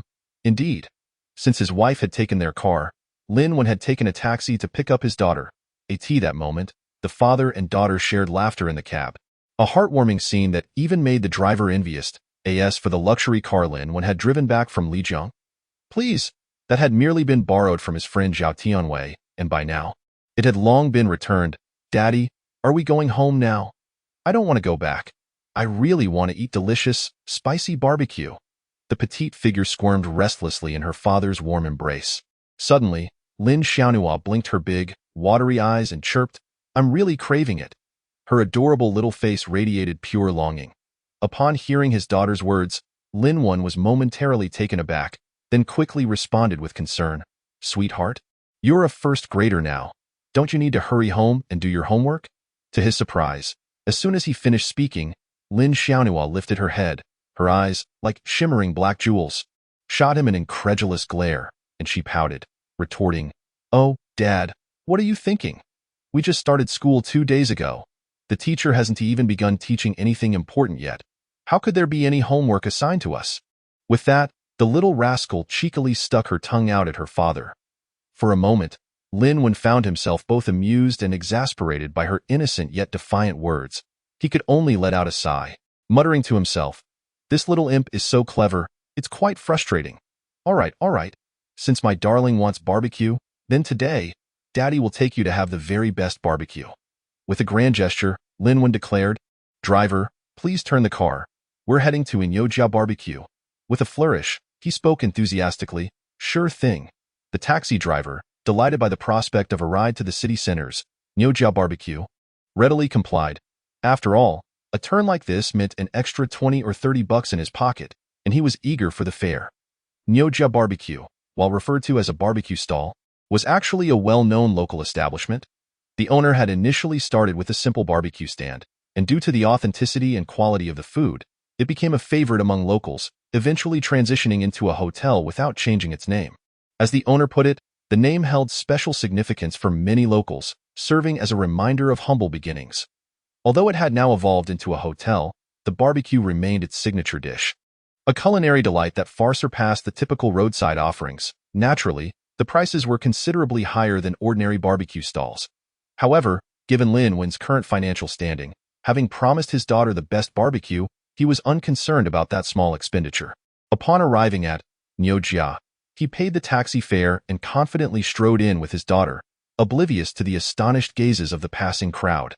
Indeed, the eyes of onlookers were drawn to the father-daughter duo, many displaying unmistakable disdain. Their attire was far too simple and unremarkable, lacking any flair. The father, with an ordinary appearance, wore an old, slightly faded shirt and a pair of worn trousers, while the little girl, though quite cute, was clearly just returning from school, her backpack giving her away. It was evident that they belonged to an ordinary family. One must understand, the establishment known as Nyoja Barbecue, while not overly extravagant, was still a place of some repute locally. Typically, the expense level was not insignificant, likely falling into the mid-range category. Customers dining here were often either white-collar individuals seeking quality or families with a bit more financial leeway. Therefore, upon seeing a pair so poorly dressed, seemingly out of place in such an establishment, it was natural for patrons to feel a tinge of contempt. Some could not help but speculate. Why would someone from a typical background not focus on household duties and home cooking but instead choose to dine in a relatively upscale restaurant? Did they truly consider it a casual roadside stall? Nonetheless, despite such thoughts, the majority of people in today's society still possessed a modicum of decorum, refraining from instigating conflicts or flaunting their perceived superiority over others. After all, it was often wiser to avoid unnecessary trouble. Chapter 72. The temptation of a close friend. Welcome. Not only the patrons but even the hotel staff displayed no hint of disdain upon seeing Lin Wan and his daughter. With the same warmth, they gestured for the pair to enter the hotel. "Would you like a private room, sir?" the server inquired as they walked up. "No need. Just find us a table and bring us some of your best barbecue." Lin Wan nodded with a faint smile, not feeling the need to reserve a private room for just the two of them. Life, after all, should have a touch of warmth. The bustling hall seemed lively, and he imagined his daughter would enjoy the atmosphere. "Very well, sir. Please take a seat here." The server beamed as they led the father-daughter duo to a window-side table before heading off to make arrangements. "Hee, Daddy, I didn't know they served barbecue here. I just wonder how it compares to Uncle Wang's." Throughout the experience, Lin Xiaonhua showed no signs of shyness. She followed her father, eagerly glancing around, her mouth watering at the sight of delicious dishes on other tables. Now seated, she was impatient to taste the offerings. Lin Wan understood that the Uncle Wang she mentioned was the elderly barbecue vendor outside their neighborhood. TSK. Comparing a semi-professional to a professional, one had to wonder what was going through this little girl's mind. Lin Wan smiled softly, observing his daughter peering out the window, filled with happiness. "Hey, Daddy, is that Mommy over there? Call her over so we can all enjoy the best barbecue together." Unexpectedly, Lin Xiaonhua exclaimed. "What?" At her exclamation, Lin Wan was momentarily taken aback, then turned to follow her pointing finger. Yes, they were on the first floor. Lin Wan could clearly see everything happening outside through the large glass window. Sure enough, as he scanned past the bustling crowd and the incessant flow of vehicles, he spotted a very familiar car coming to a halt not far from him. Following that, a figure he knew all too well gracefully exited the vehicle. Upon closer inspection, it was none other than his wife, who had left home earlier. At that moment, she donned a simple yet stylish light blue dress, resembling a fresh and elegant lily, capturing the attention of passers-by at first glance. It was hard to believe she was a mother to a 7-year-old child. After stepping out of the car, she moved with poise directly toward a beautifully decorated CAF across the street. Seeing this, Lin Wan felt a flicker of doubt arise. Why was Sun Yinru heading to a CAF now? Logically, she should have been meeting with Yao. Could it be that they had arranged to meet at the CAF? What puzzled him further was that she had been away for quite some time. Why had she only now gone to meet him? Where had she been for the past hour or two? Despite the turmoil of questions swirling within him, when Lin Wan noticed another woman exit the CAF swiftly, beaming as she approached his wife, his anxious heart finally began to ease. Though he was not particularly close to the woman, he recognized her. She was someone who had previously shared a close friendship with his wife, and they had crossed paths on several occasions. Indeed, at that moment, the woman who was laughing and chatting animatedly with his wife was undoubtedly Yao Yun.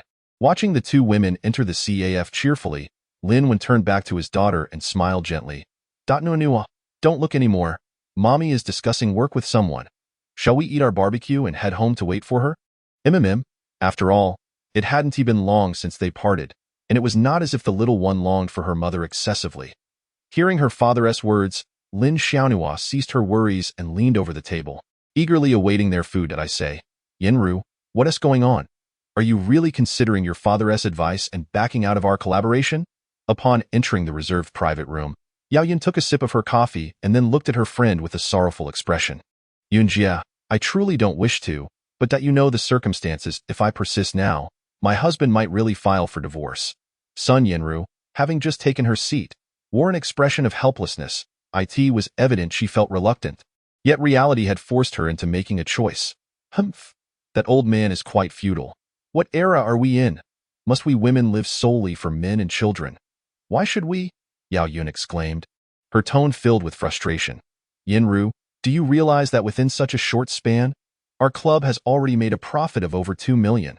Slamming her coffee cup onto the table, Yao Yun appeared exasperated. Really? That much? Hearing this, Sun Yinru was taken aback, her face a mask of disbelief. What do you think? Yao Yun replied, beaming with pride. Since we promised to help you make a fortune, we certainly intend to keep our word. So, what do you say? Are we still breaking up? With a pure profit exceeding 2 million, Sun Yinru, who ostensibly possesses half of the shares, stands to gain over 1 million. Not only has she recouped her initial investment of 500,000, but she has also achieved a staggering return of over 100%. Heh, Yinru, what are you afraid of now? If your husband truly intends to divorce you, then why not go ahead and part ways?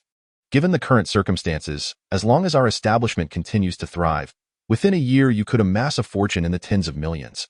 Are you still worried about finding a good man? Moreover, consider your parents. Their outdated mindset prevents them from realizing that in today's gold standard society, possessing ample wealth grants you the ability to accomplish anything. You could ensure your parents live their remaining years without worry, and provide your daughter with the finest education, thus securing her a perfect life. Would you truly abandon all of this simply because of that worthless husband? Yao Yun's voice dripped with temptation, akin to a devil's whisper, luring the innocent rabbit before her to surrender its soul. Faced with her friend's brazen seduction, Sun Yinru appeared somewhat bewildered.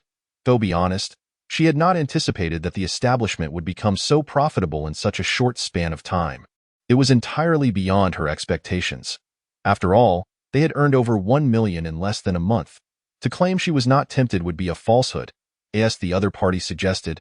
If she could persevere for a year, would that not mean she could potentially earn tens of millions, if she truly possessed such a sum? Sun Yinru fell silent, her thoughts a whirlwind, and after a long pause, she finally spoke. But Yunjie, did you not previously tell me that if I withdrew my investment, I would be unable to reclaim that 500,000 principal? Yet, given the current situation, it seems that even if I relinquish my principal, I could still recover my funds through profit sharing, correct? No.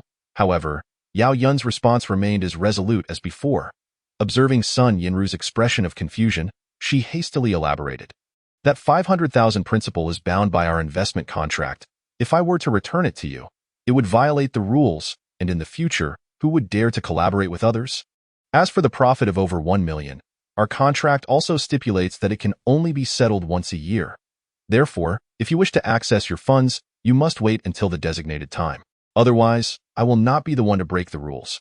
Moreover, even when the time comes for profit distribution, if you abandon the venture midway, the amount you can actually retrieve will be minimal. All of this is outlined in the contract. Contracts, always contracts. Sun Yinru could not help but smile bitterly within, yet her sense of helplessness overshadowed it. What could she say? She had reviewed the contract before signing, and she was well aware of the stipulations. If the other party truly used this as a point of contention, her attempts to reclaim her money and exit unscathed would not be a simple endeavor. Furthermore, upon hearing about the 1 million profit, would she still be willing to follow the original path? Perhaps that I could endure for another year, earn a substantial sum, and then exit to live a good life with my husband. Suddenly, this thought emerged in her mind. It must be acknowledged that Sun Yinru is an exceptionally astute woman. Her mind has always remained clear and sharp.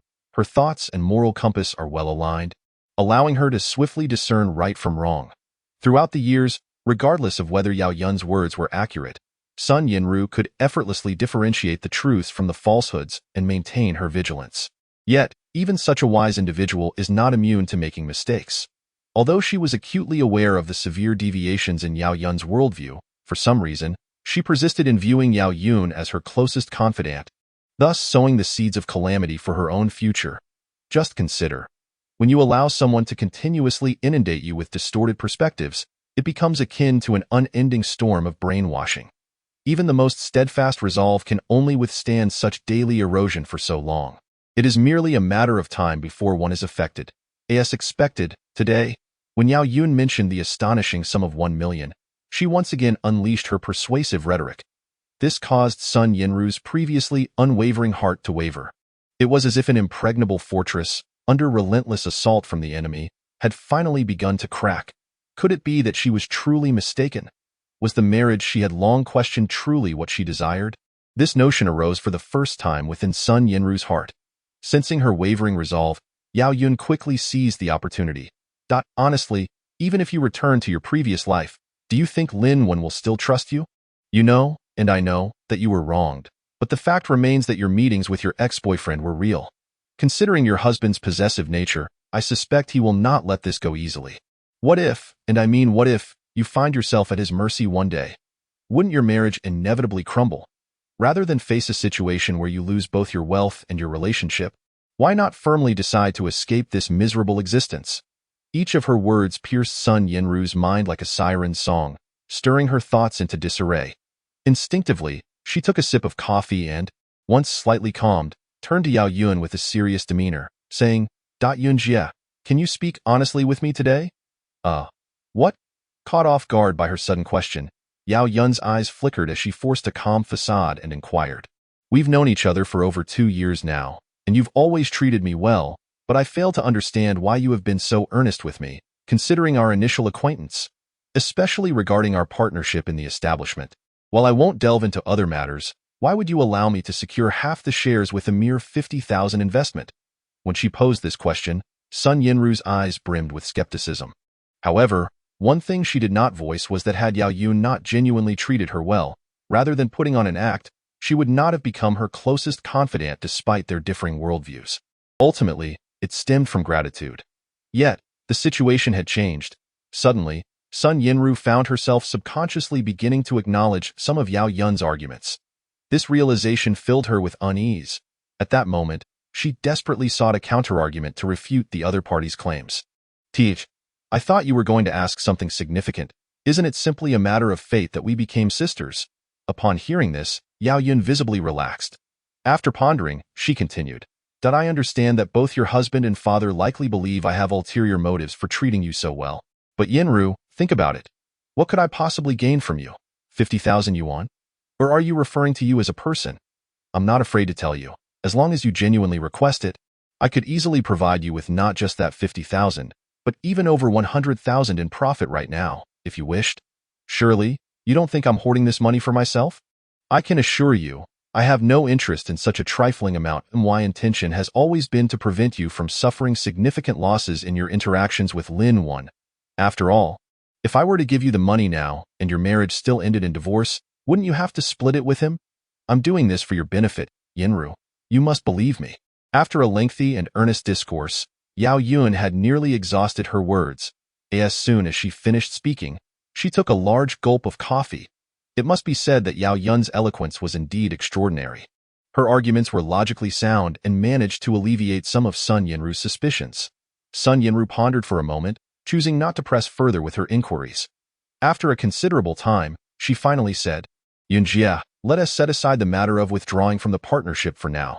However, I hope you won't disclose this situation to anyone, lest my husband believes I am deceiving him. No withdrawal? Upon hearing this decision, Yao Yun could not suppress her joy. After a moment's thought, she solemnly asked, I understand your reasoning. But are you certain you do not want to sever ties with that useless husband while you still can? The longer you wait, the more we stand to gain, and if you delay too long, you may end up having to relinquish a considerable sum to him. Separation equals divorce. Sun Yinru naturally understood the implications of these words. However, was she truly ready to part ways with her husband? After years of relying on him, making such a decision would not be easy. Moreover, it was her parents who had previously intervened to dissuade her from pursuing a divorce. If she were to broach the topic now, there would be no turning back. At that point, even her parents might find it difficult to forgive her. Various thoughts swirled in her mind. Yet Sun Yinru failed to realize that she had begun to lose the fear and aversion she once felt towards divorcing her husband. What does this signify? It indicates that in her perception, she has chosen to trust Yao Yun. However, her ingrained habits prevented her from daring to make a final choice in such a short time. Lin Wen returned home with their daughter. Observing the little girl, who had indulged in a barbecue, with grease adorning her face, he felt a swell of joy within. Originally, he had planned to wait for his wife, Sun Yinru, to return so they could rest together. Father and daughter had settled on the couch to watch television. However, as time passed, and with it reaching 10 o'clock at night, she still had not returned home. Little Nua, being so young, soon could not withstand the exhaustion and fell asleep. After placing his daughter in the bedroom and ensuring everything was in order, Lin Wen's expression turned cold as he left home, heading straight for the city center. What was Lin Wen doing back in the city? This hardly warranted a question. He intended to discover what his wife was up to, having left in the afternoon, and with the hour now deep into the night. If he had not seen her return home, it was hard to believe that she was not up to something dubious as expected. At the CAF, Lin Wen could not locate either of the women. After inquiring, he learned that she and Yao Yun had already departed. Very well, today I shall see what you are truly up to. Clenching his fists tightly, Lin Wen resolved to take a firm stand. Forgiveness? Tolerance? There must be a limit. If Sun Yinru were to repeat her previous misdeeds, he would no longer yield. Without a hint of hesitation, he swiftly retrieved his phone from his pocket, deftly swiping the screen until he reopened the familiar application, the vehicle tracking system. Once the interface loaded, he focused intently on the screen, meticulously examining the relevant information. Sure enough, the tracking data for the vehicle at home remained intact, showing no significant changes. This was largely due to Lin Wen not having mentioned the matter during their previous discussions, coupled with Sun Yinru's limited understanding of such technology. Consequently, Lin Wen found himself at an advantage. Blue Water Bay Villa District? When Lin Wen finally discerned the location displayed on the screen, he could not help but furrow his brow. It is essential to note that Blue Water Bay is renowned as a wealthy enclave in XA City. If his wife was indeed with Yao Yun, why would they venture there? Could it be that Yao Yun resides there? Even so, if she were to confront someone today, it would be tantamount to a breach of relations, wouldn't it? Would anyone truly invite her into their home? Contemplating these suspicious details, Lin Wen's doubts only deepened. After all, the discussion was merely about withdrawing from the partnership. Was it really necessary to deliberate for such an extended period, ultimately leading to a visit to someone else's residence? What secrets and motives lay hidden within this scenario? Knowing the location, Lin Wen refused to delay any further. He promptly hailed a cab and headed straight for Blue Water Bay. As for why he did not call his wife, was that even necessary? In Lin Wen's mind, the affection between husband and wife had steadily eroded. What he sought now was answers, a resolution for himself. The affluent villa district, indeed, as many described, boasted security measures far superior to those of ordinary neighborhoods. Gaining access was no trivial task. However, it wasn't entirely impossible. With 2 fine cigarettes offered alongside Yao Yun's name, Lin Wen easily blended into the Blue Water Bay community. Villa number 12. As he walked inside, Lin Wen scrutinized the tracking details on his phone. According to the information he extracted from the security guard, things seemed amiss. If Yao Yun resided in Building 12, why did the signal indicate that his own vehicle was parked in front of another villa? Though the 2 villas were not far apart, they were clearly not the same residence. Sure enough, when he finally arrived at Villa 12, Lin Wen spotted his car parked in front of Villa 11 next door. Could it be? He narrowed his eyes, sensing something was off. After a moment's thought, he cast a deep glance at Villa 12 before turning towards the entrance of Villa 11. Initially, Lin Wen believed he could use the pretense of searching for someone to prompt the occupants to open the door, thus discovering whether his wife was inside.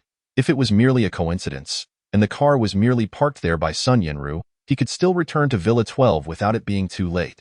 Yet, life has a way of presenting unexpected turns. Just as Lin Wen was about to knock on the door, it unexpectedly swung open without a sound. The door? It wasn't even closed? Lin Wen's expression shifted from shock to elation. This is even better. If my wife is indeed here, I can ascertain what she is truly doing. If she is not, I can leave without raising any alarm as for whether this action is lawful. The Great Xia is not like those Western nations. Even if such an intrusion were to be deemed unlawful, in most cases, getting caught would merely result in a reprimand, not a situation where the homeowner would retaliate or imprison him. At worst, he would simply apologize to the villa's owner afterward. With this thought in mind, Lin Wen stealthily entered the villa, completely oblivious to the fact that he had already been captured on the surveillance camera above the door. Chapter 75. Sister? Boss, someone has intruded into the villa. Should I call for the bodyguards? In the second floor of Villa 11, a stunning woman, appearing to be in her 20s and clad in a bathrobe, had just emerged from the bathroom when her secretary, Xiaoyu, rushed over to report so late at night. Who would be bold enough to trespass here? The woman referred to as the boss was momentarily taken aback. her expression one of disbelief. After all, this was in the Great Xia. In a country renowned for its safety, not only is home invasion rare, but even petty theft is uncommon. Moreover, the villa district is patrolled by numerous security personnel, so such an incident should not occur. Are you certain? She contemplated for a moment before inquiring once more. Yes, boss, I have been monitoring the surveillance at the villa entrance, and that person has entered. You should make a decision promptly. Would you like to call the police or summon the bodyguards? Lu and the others are just next door in Villa 10, and they could arrive in 2 minutes to apprehend the intruder. It was evident that Xiao Yu was somewhat anxious. After all, during her time abroad with her boss, every encounter with similar situations had led to violent confrontations, leaving her on edge. This is quite interesting. Having just returned to my homeland discreetly, without even notifying my friends, I unexpectedly encountered such an event. Who possesses the remarkable ability to ascertain my whereabouts so swiftly? The woman, a CEO, displayed no fear. Instead, her expression reflected intrigue. She made no mention of summoning bodyguards or contacting the authorities. Instead, she seized a nearby tablet, unveiling the surveillance footage exclusive to this villa. As anticipated, one of the surveillance feeds revealed a man stealthily entering the hall. This individual. Although the footage only captured his back, the woman sensed an uncanny familiarity. As the man turned, she finally discerned his features. The exquisite beauty's countenance shifted abruptly, her radiant eyes fixated on the man on the tablet. Her alluring figure trembling slightly. Boss, what has happened to you? Startled by her sudden agitation, her secretary, Xiao Yu, rushed forward to support her, concern etched on her face. I asked at him. How could he arrive here at such a late hour? Upon hearing her secretary's words, the woman regained her composure and gradually steadied herself, a flowery smile blooming on her stunning face. Then shall we? Noticing her boss returning to normalcy, Xiao Yu hesitated, wanting to continue her inquiry, but was interrupted by a raised hand. No need to alert the police or summon the bodyguards. The person who has arrived is my brother. You need not worry. Brother? The CEO's brother? But that wasn't the late chairman and his wife's only child, their daughter? Confusion washed over Xiao Yu with this revelation, leaving her momentarily speechless. Is anyone here? Lin Wen cautiously scanned the living room, noting the brightly lit space devoid of any presence. Could they be on the second floor? Contemplating this, he prepared to ascend the staircase. After all, having come this far, how could Lin Wen rest easy without clarifying certain matters? However, just as he approached the staircase, a voice suddenly rang out from above. Why be so cautious in your own home? Startled, Lin Wen instinctively glanced upward, where he beheld a graceful figure descending the stairs. He immediately retreated, his heart racing with trepidation. Truth be told, despite his earlier bravado in intruding upon this place, the reality of being caught and realizing that the person before him was not who he had anticipated left him feeling uneasy. Indeed, though it was but a fleeting glance, he could tell that the woman now before him was not someone he recognized. This implied he had come to the wrong place. Her beauty was unparalleled. Even compared to his stunning wife, Sun Yinru, she seemed to outshine her. Yet, without a doubt, she was not the person he sought. And here he was, inexplicably intruding upon someone else's home. If she were to report him, he would find himself in considerable trouble. He couldn't help but wear an awkward expression, his mind racing to concoct an excuse for his presence. However, as clarity began to return to his thoughts, Lin Wen suddenly sensed something amiss. His eyes widened in realization. What did the woman mean by her earlier remark? At that moment, he recalled every word she had uttered, being in her own home, and implying he needn't be so cautious. This statement struck him like a bolt of lightning, reverberating in his mind. He raised his gaze, his eyes gradually landing on her. The woman appeared to be in her early 20s, clad in a somewhat loose-fitting sleepwear, her damp hair wrapped in a towel, indicating she had just emerged from a bath.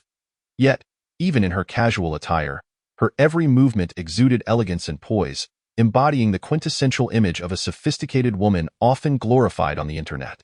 Her visage was truly captivating, her skin as pristine as snow, smooth and delicate like mutton-fat jade. Her expressive eyes sparkled with brilliance, akin to a crystal-clear spring, deeply alluring, seemingly capable of unveiling the most concealed corners of one's heart with but a glance. Moreover, she emanated an aura of inherent dominance, a natural grace that manifested in every subtle gesture and expression.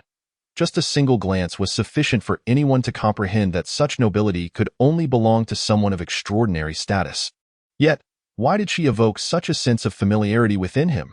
Lin Wen couldn't shake the feeling that he had seen this regal woman before. "Can't you recognize me anymore?"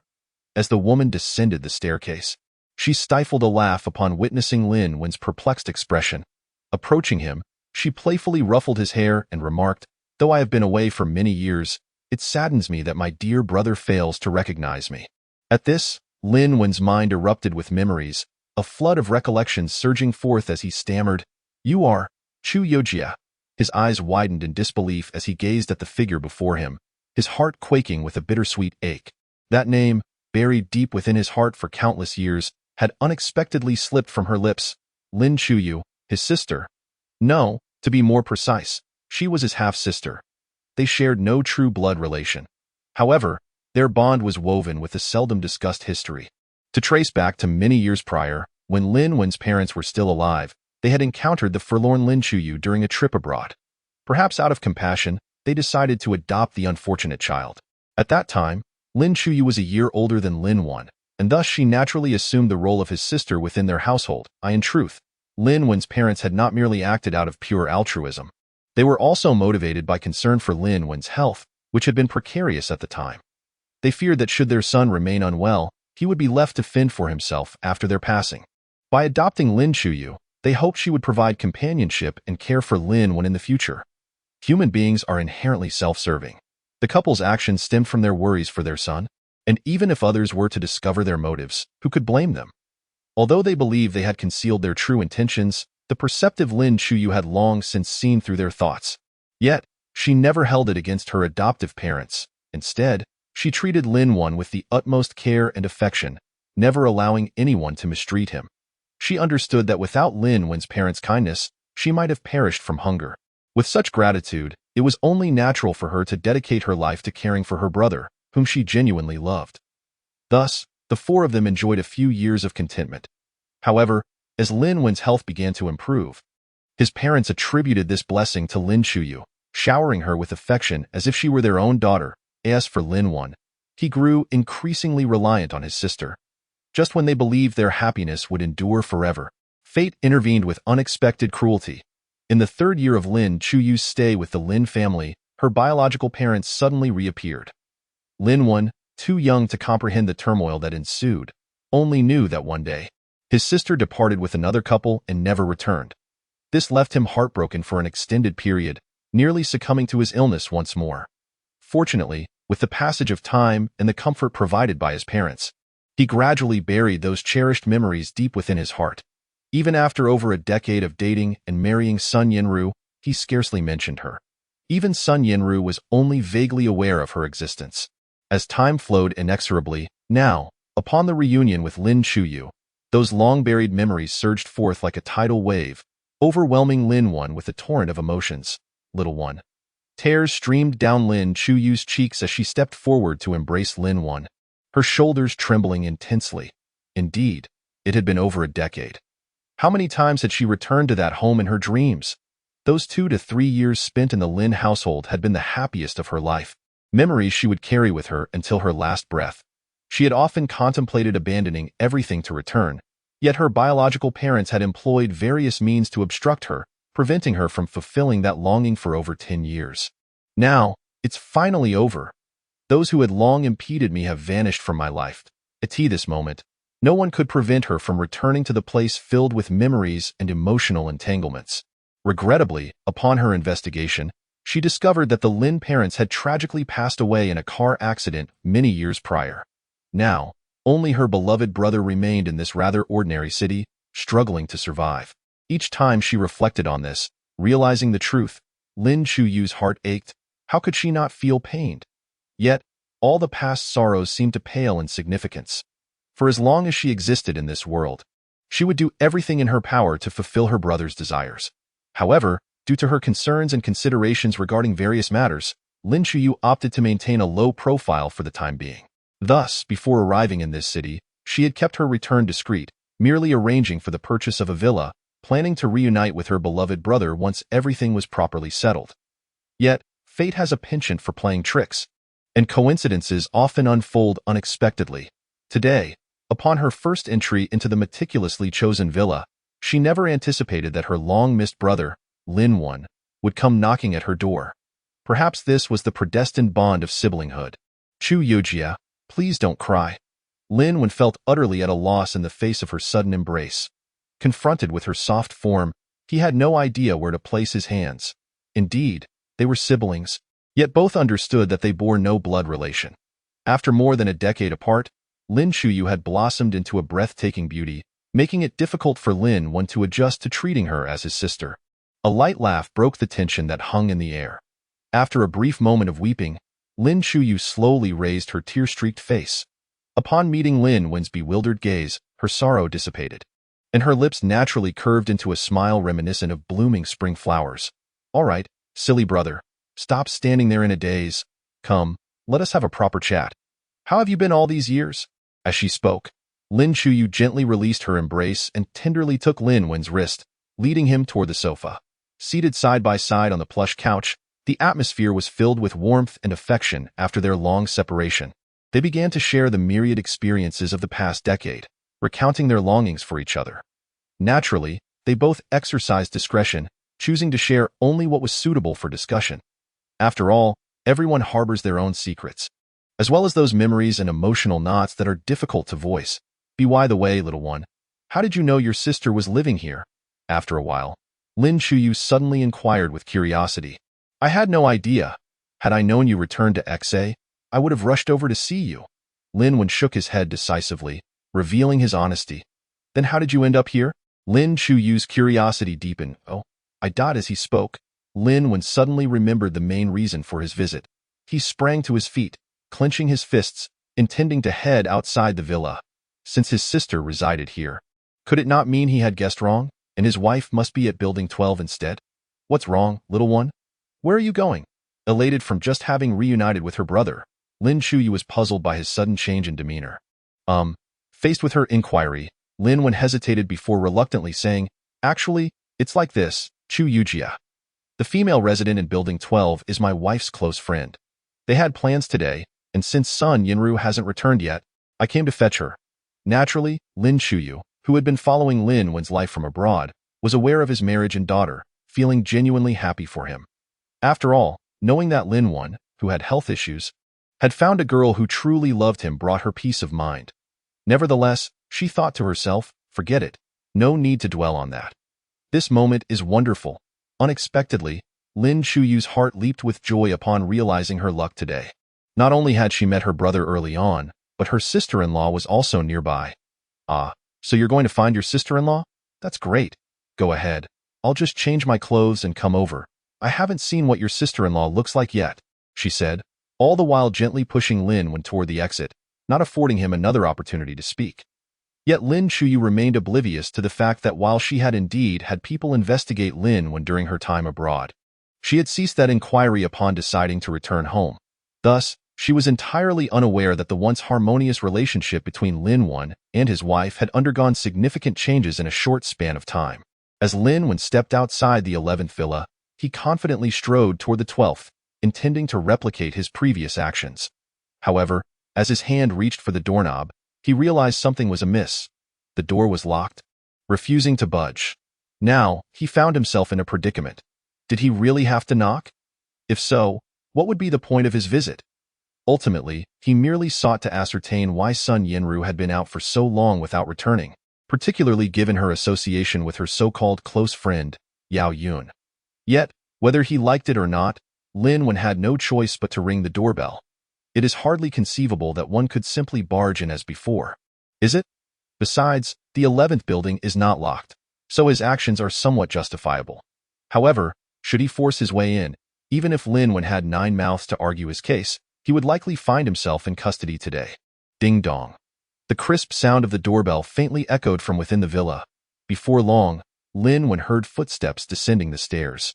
Yet, for some inexplicable reason, no one came to open the door for a considerable time.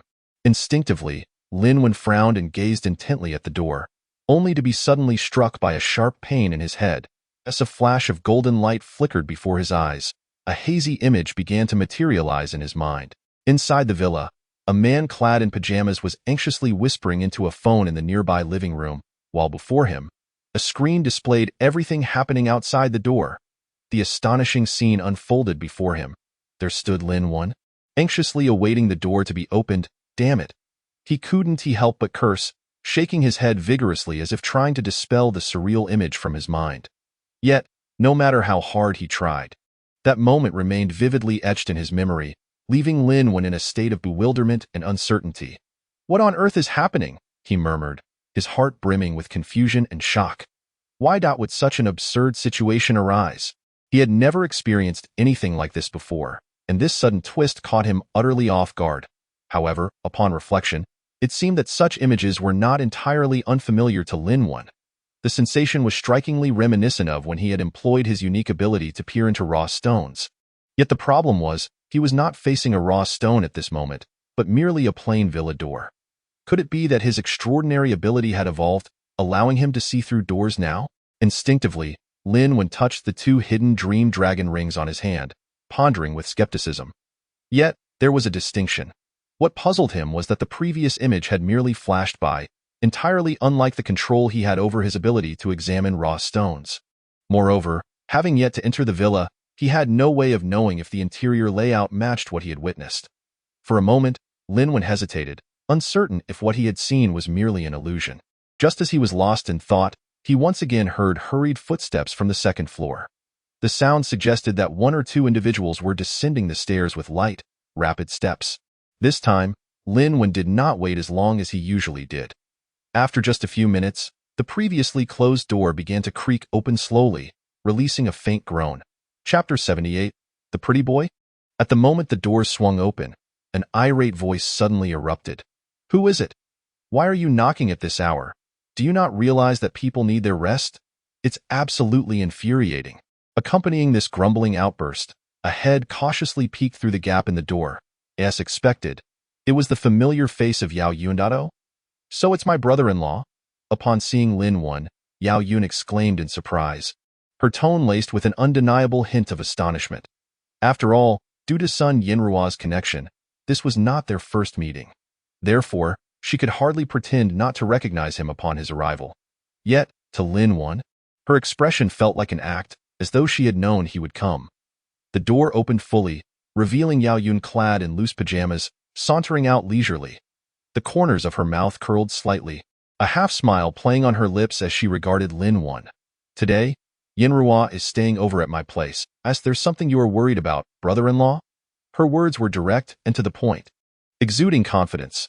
If one were to simply observe Yao Yun's demeanor and behavior at that moment, even if Lin Wan harbored numerous doubts and suspicions, it would be difficult to discern any flaws. Oh, so she is staying with you? Yet you didn't bother to call home. Suppressing his inner displeasure, Lin Wan asked in a nonchalant tone, Where's my wife? Is her phone dead? As he spoke, he stepped inside. Mentioning a dead phone was clearly meant to deride Yao Yun. Now filled with ire, Lin Wan had completely lost any fondness for this friend of his wife.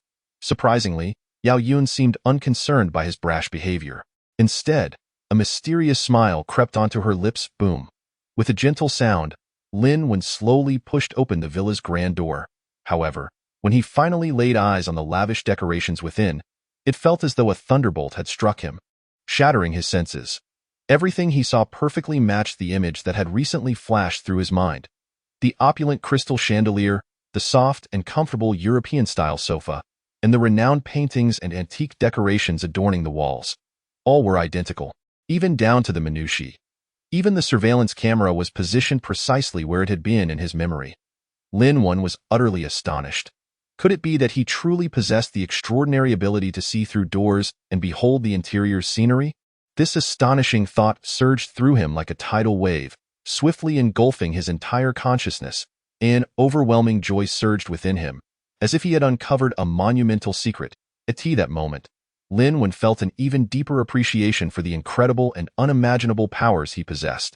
However, amidst his excitement, he did not allow himself to be blinded by joy. Taking a deep breath, he endeavored to calm his racing heart, attempting to silently wield this mysterious ability once more. Yet, no matter how hard he concentrated or summoned his thoughts, that wondrous sensation of insight remained elusive.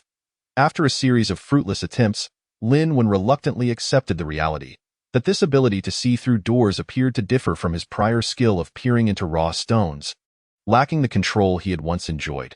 Perhaps that fleeting glimpse had merely been a brief and miraculous coincidence. Upon realizing this, a tinge of disappointment crept into Lin Wen's heart. Yet, it was swiftly dispelled by an insatiable thirst for exploration into the unknown. After all, even a momentary miracle was enough to affirm the uniqueness of his potential. Are you Lin Wen, the useless husband of Yenruo? Just as Lin Wen delved into his exploration of his extraordinary abilities, a stranger's voice suddenly echoed from nearby. He looked up in astonishment, suddenly reminded of his true purpose for being there. Damn it! If what he had witnessed was indeed real, did it imply that there was indeed a man in pajamas within this villa? His anger surged anew, and he swiftly turned to face the source of the voice. Sure enough, the man who had just appeared in his mind was now lounging arrogantly on the adjacent sofa, gazing at him with a haughty expression. Gone was the careful demeanor he had displayed during the phone call. Who are you? Lin Wen arched an eyebrow, scrutinizing the man before him. It must be said, this individual was not only handsome but also boasted an impressive physique. Even through his pajamas, his 8-pack abs were subtly revealed, qualifying him as a true pretty boy in terms of looks. Lin Wen felt he could hardly compare. Of course, if his good friend Yun Tianshu were present, there might be a chance of competing, perhaps even surpassing this man slightly. Shaking his head vigorously to dispel these errant thoughts, Lin Wen turned his gaze back to the man. Awaiting a response, me? I am, of course, Yao Yun's most beloved husband. The man replied with a charming smile, pulling Yao Yun onto his lap. Yao Yun's husband? When did she get married? Lin Wen was momentarily taken aback, utterly bewildered. However, what transpired next shattered his understanding completely. Yao Yun frowned, promptly rising from the man's lap, raising her delicate hand to deliver a sharp slap across his face.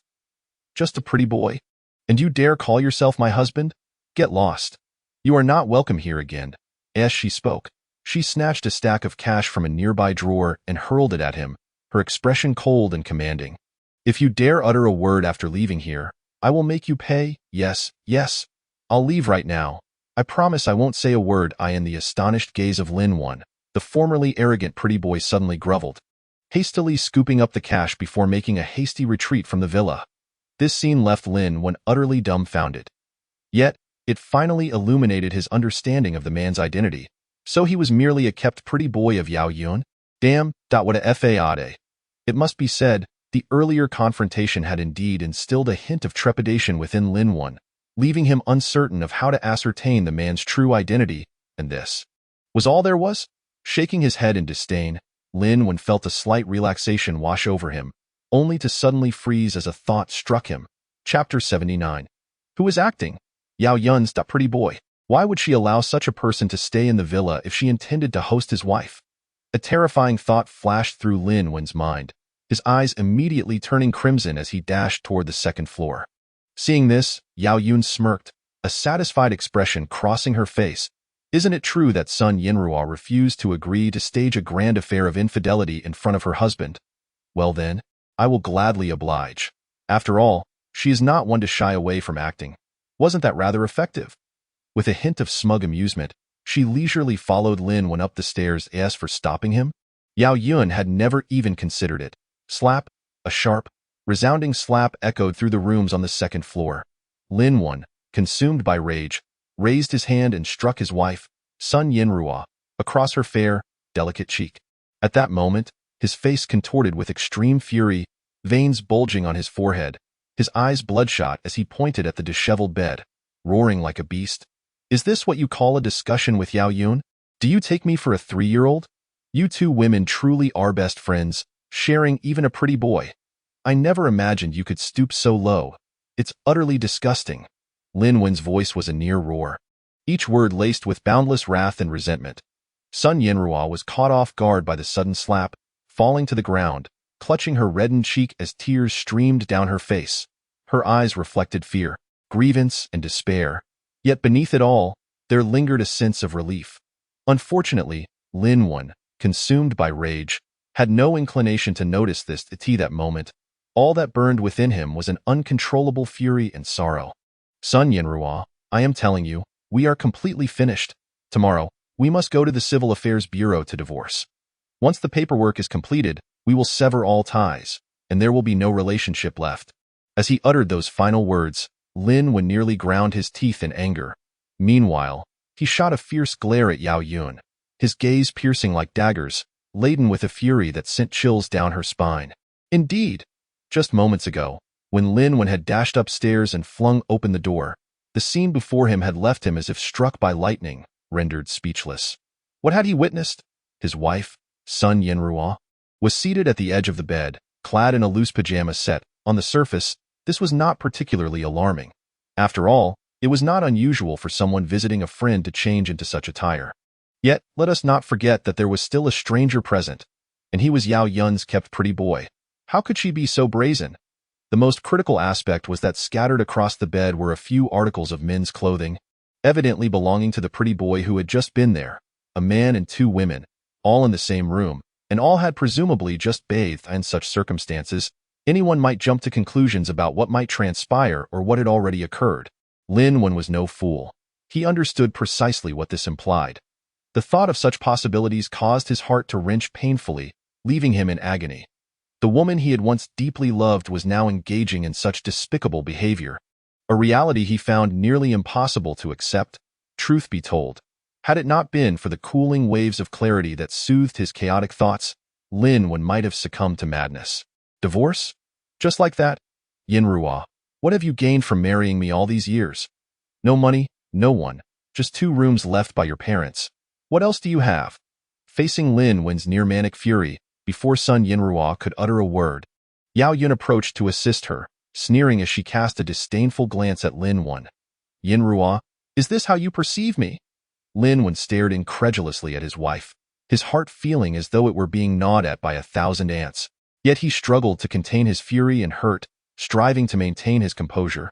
Yes, Sun Yanrua hesitated for a moment before gently nodding.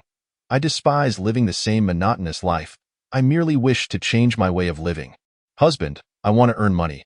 I want to continue collaborating with Sister Yun, so that one day, I can provide a better life for our child. As she spoke softly, her gaze darted away, unable to meet Lin Wen's eyes. Upon hearing this, Lin Wen's eyes widened in disbelief, his stare fixed on Sun Yanrua as if attempting to see through her soul. He could hardly fathom that his wife could provide such a response. It was as if all their cherished memories and shared struggles had shattered like broken glass, strewn across the floor. Sun Yanrua bit her lip and continued, Husband, I know that after what happened today, you must have lost faith in me. I acknowledge that I did not consider the boundaries between men and women when I met with Li Hao several times, which ultimately led to your suspicions, shattering the trust between us. However, given the circumstances, I am willing to take full responsibility for my mistakes and do not wish to burden you further, so let us part amicably. As she finished speaking, tears streamed down her face uncontrollably. Meanwhile, Lin Wen stood frozen in place, as if his soul had departed. Though an outsider, it might seem that the sudden shift in Sun Yanrua's stance, agreeing to divorce, had profoundly impacted him, but only Lin Wen understood that what filled him now was not sadness but confusion. Why had his wife suddenly changed so drastically? As for feelings of heartbreak, he had long since experienced those. His earlier outburst of anger had also been a performance. After all, indeed, deep down, Lin Wen found it difficult to believe that Sun Yanrua would stoop so low as to engage with Yao Yun, let alone seek out a pretty boy together. Thus, he suspected the 2 women were scheming something together. Hence, Lin Wen played along with their act. Yet, the outcome was utterly unexpected. Sun Yanrua had actually agreed to divorce him. However, it is truly perplexing. Just previously, she was adamantly unwilling, even going so far as to move out to persuade herself. I simply cannot comprehend it. I truly cannot. Just as Lin Wen fell into silence, Yao Yun misinterpreted the situation. She believed that Lin Wen was merely putting on a brave front, while in his heart, he had no intention of divorcing Sun Yanrua. But how could that be acceptable? Chapter 80. Each has their own plans. Thus, Yao Yun unhesitatingly resumed her mocking tone. I say, Lin Wen, one must not be devoid of conscience. Look at Yanrua, she is a beauty, exquisite and captivating. After all these years of marrying down to you, is that not sufficient? Moreover, she has borne you a precious daughter. This bond surely compensates for the life-saving grace you once provided her, does it not? One must learn to be content and find joy in it. Take a good look at yourself. What exactly makes you worthy of her? Were it not for you, my dear friend, with her stunning beauty, what kind of fine man could she not attract? Yet she chose to be with you. And even when desiring to purchase a beloved handbag, she must meticulously calculate her finances. Pray tell, do you still consider yourself a true man? I shall make this clear. Whether you like it or not, you must accompany Yinruo to the Civil Affairs Bureau tomorrow to finalize the divorce. This matter is non-negotiable. After being berated by Yao Yun, Lin Wen found himself laughing in anger. Had he mistreated Sun Yinruo?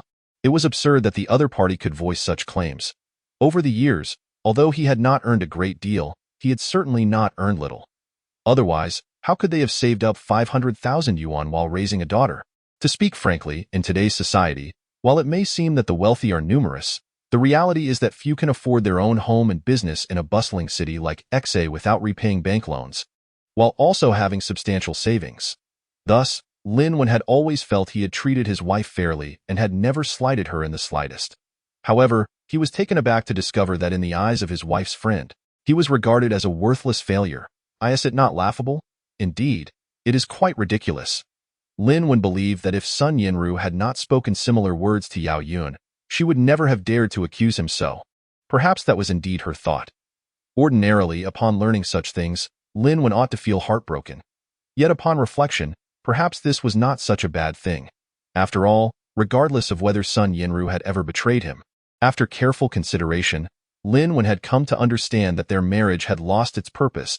He could no longer endure living in constant suspicion and fear, dreading the day his wife might suddenly adorn him with a green hat. Now, it seemed, she had finally agreed to divorce him, so why should he dwell on it any longer? Perhaps going with the flow at this moment would grant everyone the liberation they sought. Very well, then let us part ways. The anger that had once clouded his face vanished without a trace, and Lin Wen, with an indifferent expression, slowly addressed Sun Yinru. However, there are certain matters I must clarify beforehand. Even in divorce, the child must be entrusted to me. As for the business premises and that apartment, although they are considered premarital property, I am willing to concede and allow you to choose one. Let this be compensation for the years you have devoted to bearing our daughter. As for the remaining assets, we shall split them evenly. I trust you have no objections? Indeed. Even with the resolution to divorce firmly in hand, Lin Wen did not wish to completely sever ties. After all, he could see that his wife had genuinely loved him, loved their daughter, and cherished their family. Moreover, with his in-laws involved, if he were to leave her destitute, it would seem excessively heartless. Such a thing was beyond Lin Wen's capacity. That is unacceptable. As these words left his lips, before Sun Yinru could respond, Yao Yun interjected, her demeanor suddenly serious as she addressed Sun Yinru. Yinru, you need not speak. I understand what you wish to convey.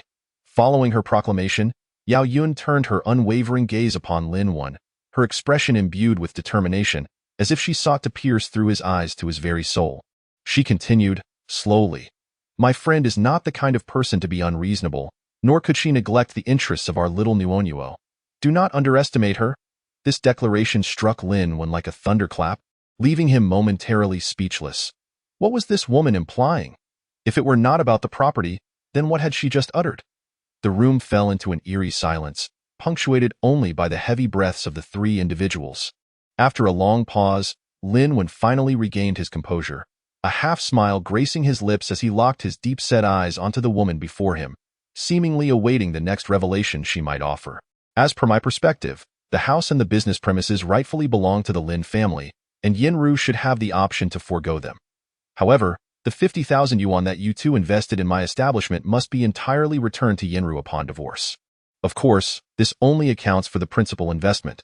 Any future profits or losses shall belong solely to her, and you shall not contest this for any reason. Is it fair? To be honest, according to Yao Yun's proposal, this arrangement seems quite equitable for both parties. Under normal circumstances, anyone would perceive this woman as remarkably just. Yet, these words, uttered in Lin Wen's ears, suddenly illuminated his understanding. So this was the scheme. It dawned upon him that perhaps Sun Yinru's sudden agreement to divorce stemmed from Yao Yun's influence. She must have realized the value of the shares derived from that 50,000 yuan, prompting her to persuade Sun Yinru to divorce, thereby allowing her to claim the future profits that could be deemed astronomical. It made sense, after all. Were Sun Yinru to remain steadfast in her shares, her husband would, in a sense, also be a stakeholder in the lucrative Union Business Club. This point was undeniable. Chapter 81. The divorce agreement, but what of the present? Yao Yun and Sun Yinru's intentions were unmistakably clear. They aspired not only for a good reputation but also to seize the greatest benefits. On the surface, it appeared akin to leaving with nothing. Yet in reality, they were attempting to claim the most valuable asset within this household. Lin Wen's comprehension of such matters stemmed from his familiarity with the club. It was likely that the two women, ignorant of the truth, presumed he was oblivious to their machinations, emboldening them to orchestrate such a scheme against him. With a cold smile, Lin Wen had no intention of exposing Yao Yun's plans. After all, he harbored his own secrets. Since he now understood that Sun Yinru had indeed altered her stance for monetary reasons, there was no need for him to remain courteous any longer. Very well, Lin Wen decisively nodded, speaking in a calm tone. Then let us proceed as such. The divorce agreement shall stipulate that Sun Yinru is entitled to the 50,000 yuan, yet she shall not contest any claims on behalf of our daughter thereafter. Upon finishing, he cast a derisive glance at his wife, scoffing. I truly did not anticipate that even in agreeing to divorce, you would not utter a single word regarding the custody of the child. It seems that choosing to end this marriage was indeed the right decision. Lin Wen's proclamation, both Sun Yinru and Yao Yun's expressions shifted dramatically. It was only then that they realized such a stance was indeed inappropriate. Humph, that is not quite the case. How could Yinru not care for the child? Did you not assert your desire for custody? Otherwise, why do you think she is refraining from contesting your property? It must be said, Yao Yun's quick thinking surpassed Sun Yinru's. In the blink of an eye, she swiftly crafted an excellent excuse for her friend, successfully diverting attention from the situation. With matters having developed thus far, Lin Wen had lost all desire to continue the conversation. He shook his head, speaking indifferently. Very well. Since we have reached an agreement, I believe it is best to finalize the agreement sooner rather than later. By the way, will you both draft the divorce agreement, or shall I handle it myself? Upon hearing this, Yao Yun eagerly responded. There is no need for such a tedious handwritten process. I happen to have a printer at home, and producing a printed agreement will be a simple task, easily accomplished. Seeing Lin Wen express such a sentiment, her heart blossomed with joy, akin to a vibrant firework illuminating the night sky. One was aware of the lengths she had gone to in order to instigate a rift between Sun Yinru and Lin Wen over the past 2 years. Now, success was within her grasp. It appeared that her mission would soon be completed. Without hesitation, she dashed to another room, exerting considerable effort to transport a printer into the living room. Then, before Lin Wen and Sun Yinru, she deftly crafted the divorce agreement. Here, take a look, both of you. If all is satisfactory, simply sign it and place your fingerprints, and this matter shall be concluded. Presenting the printed divorce agreement to them, Yao Yun squinted her eyes, seemingly more eager than Sun Yinru herself. This process was inherently uncomplicated. Both Lin Wen and Sun Yinru could easily ascertain that there were no issues. Yet, when faced with the pin Yao Yun proffered, for reasons unbeknownst to them, they both instinctively halted their movements.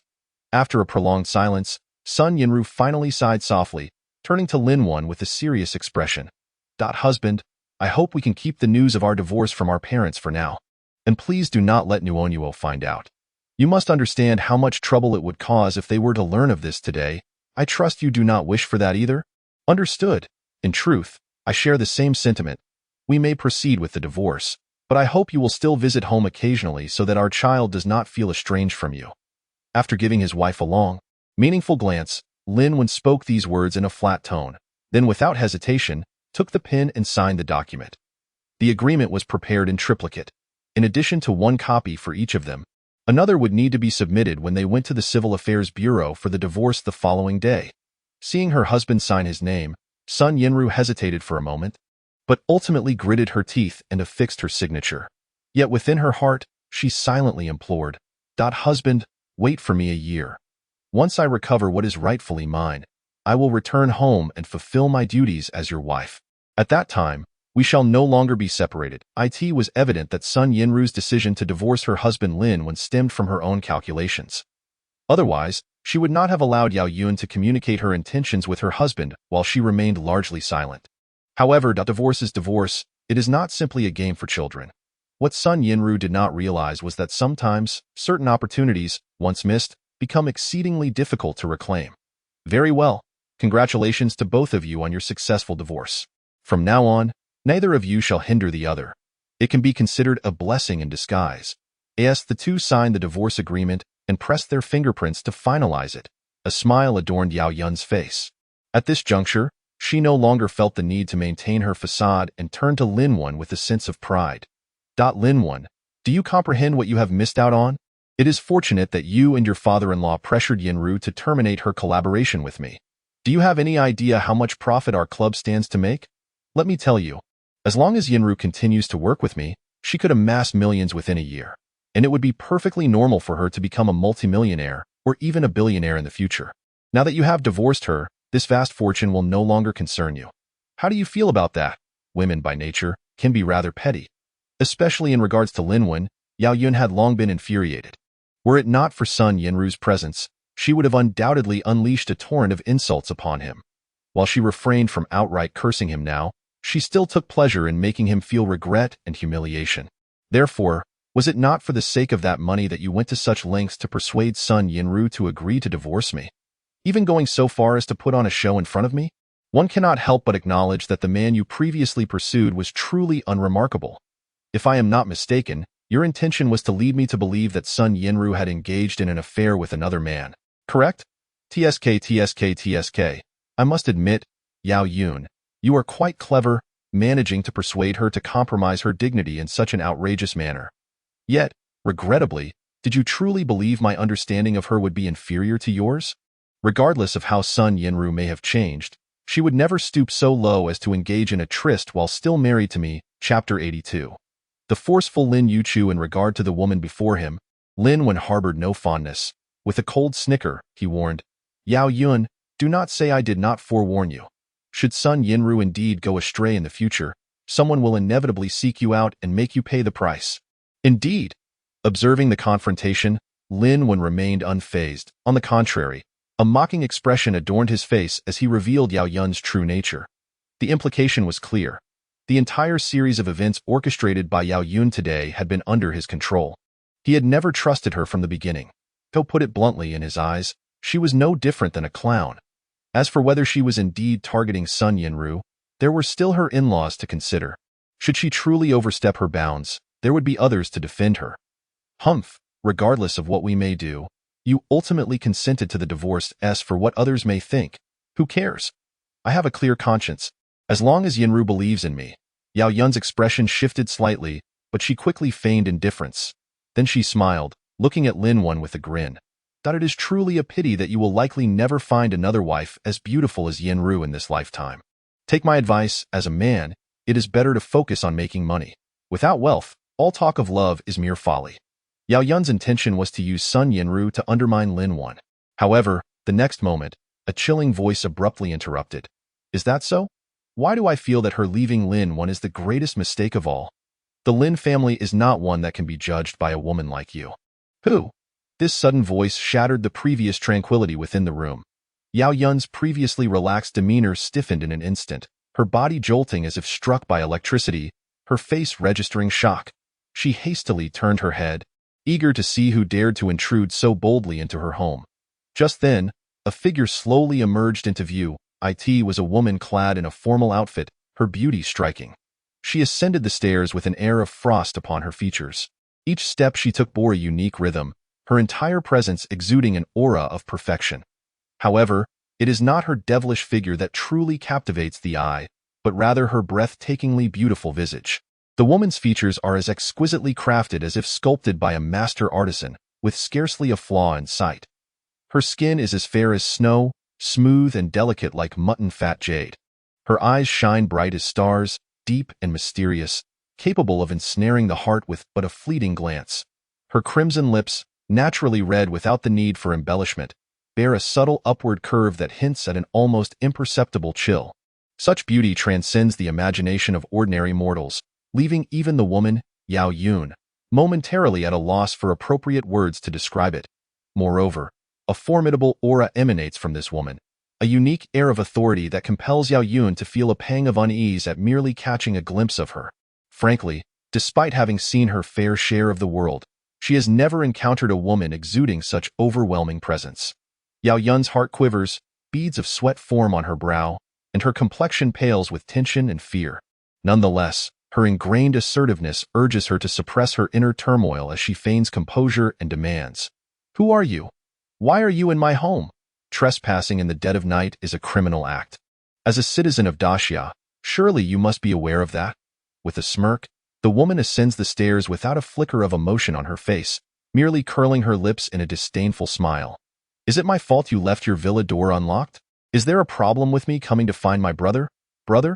At this revelation, both Yao Yun and Sun Yinru are momentarily taken aback, their gazes converging on Lin Wan. After all, he is the only man present. And if she claims to be searching for her brother, it can only be him unless it's a mere slip of the tongue. "Chu Yu, is it?" Just as Lin Wan is about to utter a word, Sun Yinru gasps, her eyes wide in surprise. "You are Lin Chuyu?" "Indeed." The name Lin Chuyu has graced Lin Wan's ears on numerous occasions, and he is well aware of their relationship. Yet, wasn't she supposed to have gone abroad with her biological parents long ago? It appears Lin Wan hasn't been in contact with her for over a decade. How could she suddenly materialize now? Ignoring Sun Yinru entirely, Lin Chuyu's stunning countenance shifts from icy to warmly smiling as she gazes at Lin Wan. "My dear brother, how could you have such poor judgment in choosing a partner? How have you endured these years with a wife like this?"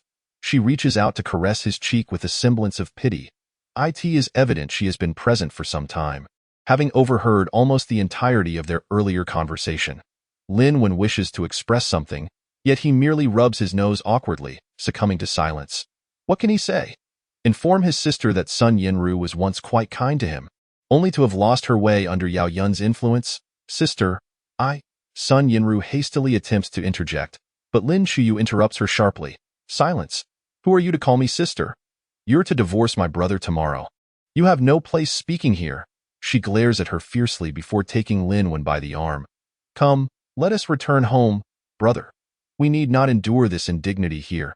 It's merely a woman. Tell me what you desire, and I shall ensure your wishes are fulfilled." Lin Wan glances at the aggrieved Sun Yinru and then at the overbearing Lin Chuyu, ultimately resigning himself to follow his sister. After all, the matters here are concluded, and he has nothing left to linger for. Such grandiose claims. A twice-married man with a child. Who would want him? And yet she dares to speak of fulfilling his desires. Yao Yun scoffs, her tone dripping with disdain. Just then, to the astonishment of all present, the seemingly stunning and graceful Lin Chuyu unexpectedly turns and slaps her across the face. "I know not who you are nor your intentions in deceiving women into divorcing my brother. However, I am well aware that if you continue to speak so brazenly, you will undoubtedly invite trouble upon yourself," Lin Chuyu warns, her tone chilling as she casts a glance at Sun Yinru nearby. You dare strike me?" Yao Yun's face contorts in disbelief, her features flushed with indignation. When has she ever suffered such an affront? She considers retaliating but ultimately recoils upon sensing the authoritative aura radiating from Lin Chuyu. "Strike you? You should count yourself fortunate to be born in Daxia."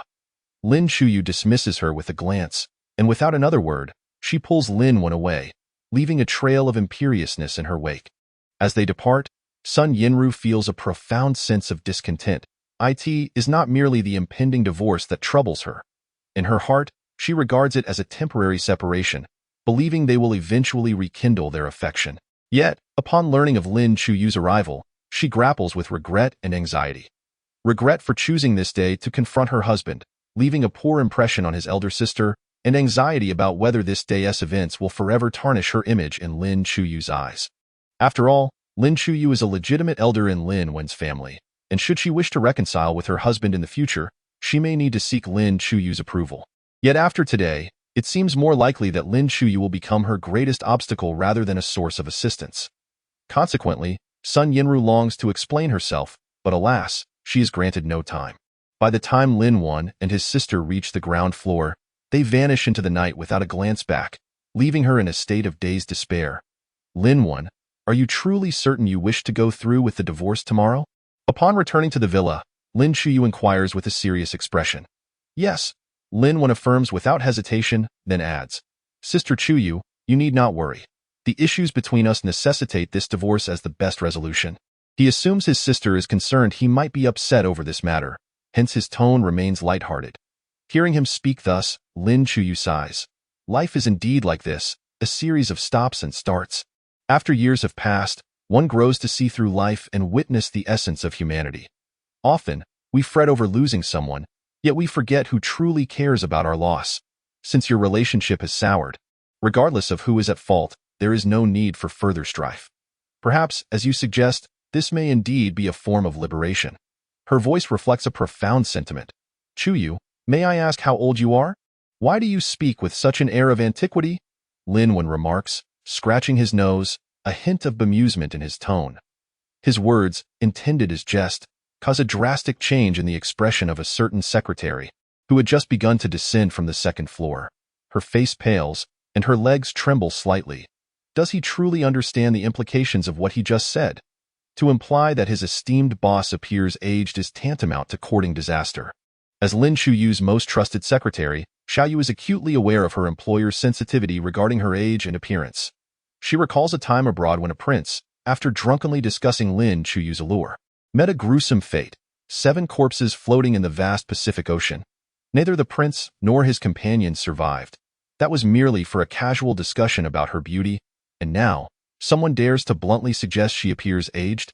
This is akin to disturbing the very foundations of existence. Xiaoyu, terrified, shrinks into a corner, trembling in fear of being caught in the crossfire. Lin Chuyu chuckles softly, her laughter tinged with a blend of resignation and self-mockery. Indeed, had it been anyone else who dared to speak so freely about her age, her usual decisive and ruthless demeanor would have swiftly dealt with them. Yet, the one who uttered those words is her own brother. What can she do? Thus, she remains remarkably composed in the face of his seemingly rude comment, as if it were nothing but a fleeting breeze, her elegance undisturbed. Lin Chuyu glances at her brother with an air of indifference, lips parting to speak. Surely you have not forgotten my age. I am but a year older than you. Time flows like a relentless river, and with the passage of years, both body and spirit inevitably age. This is a universal truth. Why then should one be labeled as aged? At this juncture, she pauses, shifting the topic. I care not whether you divorce that woman, but you must ensure that my yet-to-meet niece does not suffer emotional harm from this situation. Upon hearing his daughter's name, Lin Wen's awareness sharpens. Indeed, his daughter is home alone, and he cannot afford to linger outside for too long. Glancing at the clock, he notes that it is nearly 11 at night, allowing him a moment of respite. With this in mind, he begins to explain his plans to Lin Chuyu, assuring her that he and son Yinru had agreed to keep their divorce a secret for now. Thus, the child should not be adversely affected. Over time, she will adapt naturally. You mean to say you will divorce but remain in the same household? Is that truly wise? Lin Chuyu inquires, her brows knitting in concern. Are you truly planning to never remarry? It matters not that I've come to realize that all notions of love and relationships are mere illusions. Sun Yinru and I have known each other since childhood. I once saved her life. She claimed to have loved me since then, insisting she must marry me. So I believed her and invested my entire heart. I thought we would love each other eternally, leading a life of quietude. But what has transpired? Just a few years in, she began to blame me for earning too little to support the family. With a bittersweet smile, Lin Wen reflects on his disillusionment. I've come to see that in this society, a man may lack everything but must never lack money. Furthermore, one must not believe in these so-called fairy tale romances. It's all a fade. Initially, Lin Chuyu finds his sentiments understandable, as they reflect a harsh reality. However, as he continues, a sense of disquiet arises within her. Lin Wen, forgive my curiosity, but why does it seem as if you harbor such indifference towards Sun Yinru? Even if she has changed, it does not negate the genuine feelings she once had for you. Lin Wen falls silent upon hearing this, pondering for a long while before responding with a bitter smile. Had this been in the past, perhaps I would have believed that. But, Chuyu, you must know that not long ago, Sun Yinru met with another man on multiple occasions without my knowledge. She insisted it was merely a classmate from university and nothing more. Yet, after several tests, I came to realize that he was indeed her boyfriend from college. Is it not absurd? A woman who professed to have loved me exclusively for years had already become romantically involved with someone else long ago. I cannot fathom why she returned to me. But her lies clearly demonstrate that she never truly loved me. With a sorrowful smile, Lin Wen shakes his head, sighing. So, Chu, do you believe I should still invest my heart in this? Agreeing to give her father-in-law a chance was already my final act of kindness, primarily to spare the child from emotional harm. Yet, I never expected Sun Yinru to change her mind so swiftly and propose a divorce, even staging a scene with the young man to expedite my decision. But even if they did not go overboard, I cannot tolerate such behavior. As Linwen concludes his thoughts, his expression remains unchanged, exuding an air of calm. This reassures Lin Chuyu, who breathes a sigh of relief, grateful that her brother maintains a steady mindset. It seems his affliction may indeed be gradually recovering. After a prolonged silence, she speaks. Is this truly your rationale for never seeking companionship again? Linwen, you are still young. If you do not find someone now, when your child grows up and moves on, will you truly resign yourself to a solitary existence for the rest of your days? Have you considered how much this would pain our parents' spirits? Mentioning their deceased parents, Lin Chuyu's voice quivers slightly. Yet, for reasons unknown, Linwen senses a hint of grievance in her words. Clearing his throat, he awkwardly chuckles and coughs. I have yet to finalize the divorce. As for the future, I shall leave it to fate. Should I encounter someone suitable, I would not be opposed to remarrying.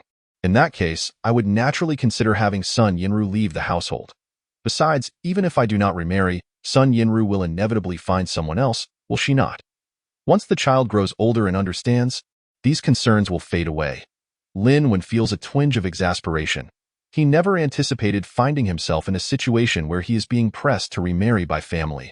Yet, even if she is not his biological sister, Lin Chuyu holds a rightful position, and who could dispute her concern for him? Upon hearing Linwen's acquiescent words, Lin Chuyu's eyes brighten.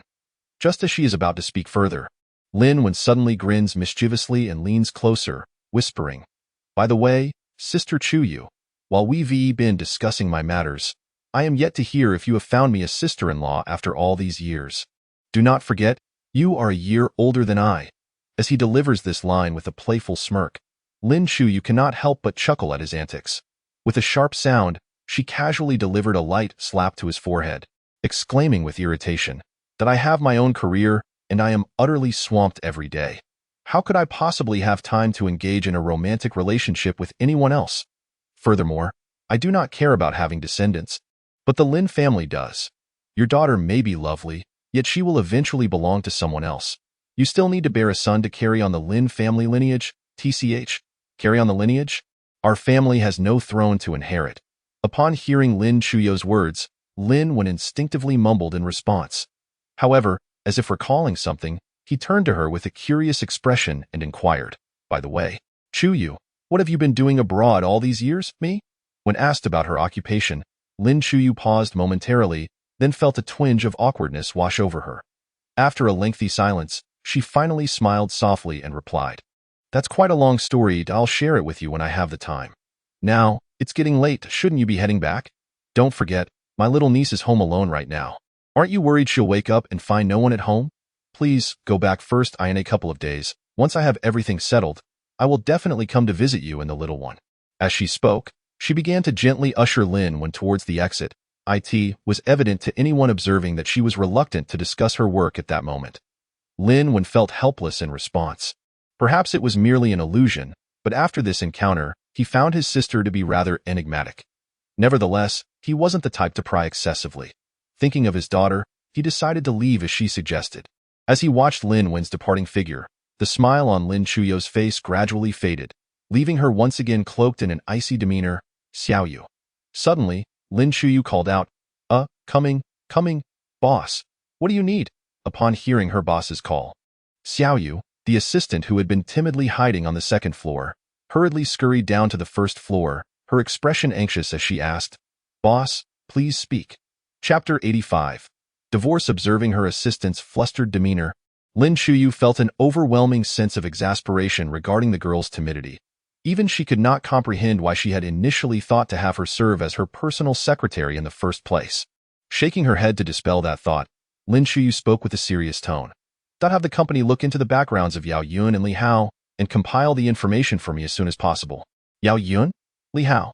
Upon hearing these unfamiliar names, Xiaoyu's assistant hesitated briefly before responding, somewhat awkwardly. Boss, our company's influence is primarily abroad, and we have limited connections here in Daxia. unless we send someone into the country. Investigating people will be quite challenging, but you know our company's operations are not permitted in Daxia, and taking such risks would be too dangerous. Is that so? After Xiaoyu's reminder, Lin Chuyu suddenly realized the implications. She pondered for a moment, then spoke again. All right then, let's not involve the company in this matter. However, you could use some funds to hire private detectives domestically. Given their capabilities, they should be able to handle this minor task. Don't you think? Understood. After some thought, Xiaoyu nodded in agreement. IT was indeed a viable solution. As expected of her boss, her mind was quick and agile. Once everything was arranged, Lin Chuyu stretched her slender figure and let out a big yawn, revealing a hint of weariness on her face. She decided it was best to return to the second floor for a proper rest. However, just as she turned to ascend the stairs, a sudden spark of inspiration flashed through her mind, prompting her to halt. Slowly, Lin Chuyu turned back, her beautiful eyes gleaming as they rested on Xiaoyu, who stood nearby. She tilted her head slightly and gently asked, "By the way, Xiaoyu, let me ask you, if one wishes to give a substantial sum of money to someone without them knowing the source, how should one go about it?" While speaking, her gaze remained fixed on Xiaoyu, as if she genuinely anticipated receiving a satisfactory answer. In truth, Lin Chuyu had been prompted to ponder this question due to her long-lost brother. Just thinking about the hardships he had endured over the years caused her heart to ache. As his sister, it pained her to see him continue living in such difficulty. Therefore, it was essential to help improve his circumstances. Yet, she did not want Lin Wen to find out, fearing it would burden him psychologically. After all, Lin Chuyu understood her brother all too well. He was not only stubborn by nature, but also possessed a strong sense of pride from a young age. If he were to learn that the money originated from her, his sister, he would likely refuse it at all costs. Thus, Lin Chuyu contemplated various possibilities, hoping to devise a foolproof plan that would assist her brother without him ever being aware of it. As the saying goes, 3 cobblers with their wits combined can rival Zhuge Liang, so she thought perhaps brainstorming with Xiaoyu might yield a brilliant idea. Xiaoyu was taken aback. She was no fool. She understood what her boss's inquiry implied. However, secretly gifting someone money without them noticing. To put it frankly, it was indeed a delicate task. A night passed in silence. The following morning, Lin Wen continued his routine of having breakfast with his daughter before taking her to school. After exiting the school, he unhesitatingly dialed his wife's number. What was the purpose, you ask? Need I explain? At this juncture, he had no desire to engage further with her, especially given the relentless pressure of life. Lin Wen felt utterly fatigued. Only by expediting the end of this marriage would he find some semblance of relief. Fortunately, this time, Sun Yinru did not present any further complications. Although a hint of reluctance was still audible in her voice, she readily agreed to arrive promptly. The Civil Affairs Bureau was located in the city center and was not far from the apartment complex where Yao Yun resided. If they set off simultaneously, she would undoubtedly arrive well ahead of him. Therefore, after ending the call, Lin Wen quickly hailed a taxi and headed straight for the destination. Upon his arrival at the Civil Affairs Bureau, he was surprised to find that his wife and Yao Yun had already arrived ahead of him. "Have you brought the marriage certificate and household registration book?" Yao Yun stepped forward as soon as she saw him. After all, since Sun Yinru had not returned home the previous night, Lin Wen was the only one who could bring the necessary documents for their divorce. "Of course," he shrugged, replying calmly. As for his wife, who appeared pale and flustered, he did not spare her another glance. "All right, let us go inside." Both parties had already delayed long enough, and it was just past 9 o'clock. Shortly after the Civil Affairs Bureau had opened, the trio entered without further conversation. The process was quick. In less than half an hour, the couple exchanged their once-read marriage certificate for a green divorce certificate. After all, this is a novel, so we won't mention any 30-day cooling-off period to avoid readers complaining about the author dragging things out. Chuckles. To be able to end the marriage so swiftly brought Lin Wen immense joy. As for Sun Yinru, who kept her head down throughout, no one paid attention to her expression. "Yinjia, we will take our leave now. When I have time, I will visit you in Lijiang." Since some matters were beyond redemption, even if Sun Yinru felt distressed, she could only learn to adapt. With a forced smile, she bid farewell and got into the car with Lin Wen, driving away into the distance. Indeed, this was the agreement made in advance. Afraid that they had already divorced and even obtained the green certificate, Sun Yinru would need to conceal the fact of their divorce for a while, playing the roles of a mother and a daughter well. Of course, there were benefits to this arrangement. at least starting today, Lin Wen would no longer concern himself with her affairs, as long as it did not interfere with their child's schooling. She could, if she wished, occasionally visit Lijiang in Huayan province to continue managing her business club with Yao Yun. However, compared to before, Sun Yinru would now enjoy greater autonomy. She would not be bound to stay at the club every day. All of this was a commitment Lin Wen had insisted on from Yao Yun, the third party, prior to signing the divorce agreement. Chapter 86. Sun Yinru's dream. As for why obtaining her commitment was essential before their divorce, the reasoning was quite significant. The answer is simple. Only with her consent could Sun Yinru, as a partner, gain a certain degree of freedom. At least, she could use the excuse of caring for the child to avoid staying in Huayan daily. According to Lin Wen, if she were to remain at the club every day, how could she possibly shoulder the responsibility of caring for Nua? If anything were to happen to their daughter, Lin Wen would never easily consider remarrying Sun Yinru. It is no exaggeration to say that his actions were a blatant pressure tactic towards Yao Yun. Indeed, while Lin Wen had to consider the impact of Sun Yinru's absence on their daughter, he was also, in a way, providing his former wife, oh no, she should now be referred to as his ex-wife, a final opportunity. Deep down, he always felt that Yao Yun harbored ulterior motives. It was possible that one day, Sun Yinru might find herself in deep trouble because of her. If she did not have ample freedom, her future would likely become increasingly difficult, possibly leading her into a predicament from which she could never escape. However, he believed that with a relatively free environment, there might still be a chance for Sun Yinru's situation to improve, presenting some possibility for her to escape her plight. As he watched the vehicle disappear from view, Yao Yun smiled at that moment. Her smile was one of utmost satisfaction, brimming with audacity. Noticing the lack of people around, she immediately pulled out her phone and dialed a number. Hello? Li Xiao, the arrangements you made are about to come to fruition. Yes, they have already completed the divorce procedures, and the documents are in hand. Yes, rest assured, Sun Yinru will undoubtedly fall into your grasp. When the time comes, how you wish to take revenge on her is entirely up to you. At this moment, while conversing with the person on the other end of the line, Yao Yun appeared utterly obsequious. The way she nodded and bowed resembled nothing of a wealthy woman. Sun Yinru could never have imagined that every action she took was being manipulated by the man Yao Yun referred to as Li Xiao. As for who this Li Xiao was, it hardly needed further explanation. Of course, Sun Yinru was unaware that her so-called best friend had been plotting against her for years. Meanwhile, she sat in the car, secretly psyching herself up to confront her husband with the truth following the completion of their divorce. Lin Wen was focused on driving and had not noticed Sun Yinru's unusual demeanor. Darling, you don't need to concern yourself too much about our divorce.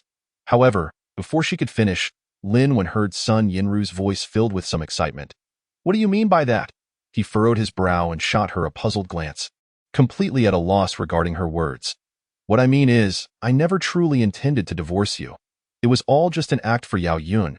At that moment, an elated smile spread across Sun Yinru's face as she continued, slightly smug. Darling, did you know? The Union Club has made a profit of over 2 million in less than a month. I own half the shares, and if we divide the profits normally, I would be entitled to over 1 million. Unfortunately, due to certain clauses in the contract, I will have to wait at least a year to access that money. Just think, if I can earn over 1 million in less than a month, how much will it be after a year? At least several million, I imagine. With that money, even if we were to return to our previous life, it would be enough to provide our daughter with a wonderful life. That's why I agreed to Yao Yun's suggestion to temporarily remain in the partnership. I thought it would be better to wait until a year later to address the issue. By then, we could achieve financial freedom. Who would still care about that initial investment of 50,000? It was evident that Sun Yinru was thoroughly pleased with herself at this moment. So, you chose to divorce me for that millions? Lin Wen's expression remained unchanged, but he coldly inquired. Yes, darling, that is precisely my plan. Humph. Although I am unsure why, I can tell that Yao Yun has been trying to coax me into divorcing you all along. She even pretended to cheat on me last night to make you lose heart. How ridiculous. Yet, I ultimately refused her excessive demands. After all, you are my husband. How could I allow anyone else to touch you? Of course, I understand that if I don't go along with her wishes, it may be challenging to secure the profits, and we might not even recover our 50,000. But so what? She seems to have forgotten one thing. Even if we divorce, we can still remarry in the future. To ensure our family has a better life and that our child won't have to worry about money in the future. I believe this is a reasonable course of action. Don't you agree, darling?" As she spoke, her sense of triumph grew, and Sun Yinru leaned her head toward Lin Wen's shoulder, dreaming about their bright future together. Taken aback, Lin Wen glanced at her in surprise.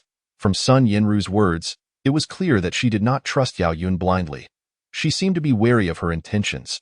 However, it appeared that the allure of wealth had clouded her judgment, leading her to make one imprudent choice after another. But what of it? How could he expect a woman so easily deceived by others to remain calm and live a simple life with him? Moreover, let us not forget the shocking photograph that had driven Lin Wen to make the decision to end this marriage. That image was the very root of his determination. Sun Yinru would likely never realize that her seemingly unintentional actions had unleashed a merciless storm, completely shattering the warm and stable family they once shared. Just then, as Sun Yinru's body leaned closer to Lin Wen, she was on the verge of resting her head on him. However, Lin Wen subtly shifted his shoulder, discreetly avoiding her small gesture. After all, they were no longer a couple, and he did not wish to engage in any ambiguous actions that might trouble his mind. Although surprised by Lin Wen's evasion, Sun Yinru did not dwell on it. Instead, she continued to gaze at him with eager anticipation, her eyes sparkling with hope, and once again spoke. "Darling, do you think what I did was wrong? After all, everything I do is for our family. If we can just hold on for a year, it will pass quickly, and by then, you will surely remarry me, right?" Chapter 87. 50,000? This woman still wishes to remarry me? Upon hearing this, Lin Wen clenched his teeth, struggling to suppress the surging fury within him. He gripped the steering wheel tightly, his knuckles turning white from the strain. Truth be told, Lin Wen longed to pull out his phone right then and there and hurl that photograph, which revealed all truths. At her face, the woman who spoke nothing but lies dared to think of remarrying him. He could swear before the heavens that he would never, ever remarry her in this lifetime. Alas, how audacious of her to entertain such thoughts. Lin Wen, possessing an extraordinary willpower, forcefully restrained his impulses. Taking a deep breath, he endeavored to calm his emotions. Then, in an unusually tranquil, almost indifferent tone, he remarked, "Well, let us discuss these matters later." Although he appeared outwardly unperturbed, only he was aware of the tumultuous internal struggle he was enduring. Indeed, Lin Wen was acutely aware that now was not the opportune moment to unveil all secrets and confront Sun Yinru decisively. After all, in the considerable time ahead, both he and his daughter would still need to coexist with this woman and continue their lives together. If he were to recklessly strip away the last veil of modesty at this juncture, it was highly likely that events would spiral out of control, becoming increasingly intricate. If not handled with care, even the divorce proceedings that had been settled could face significant upheaval. Such an outcome was unequivocally what Lin Wen wished to avoid.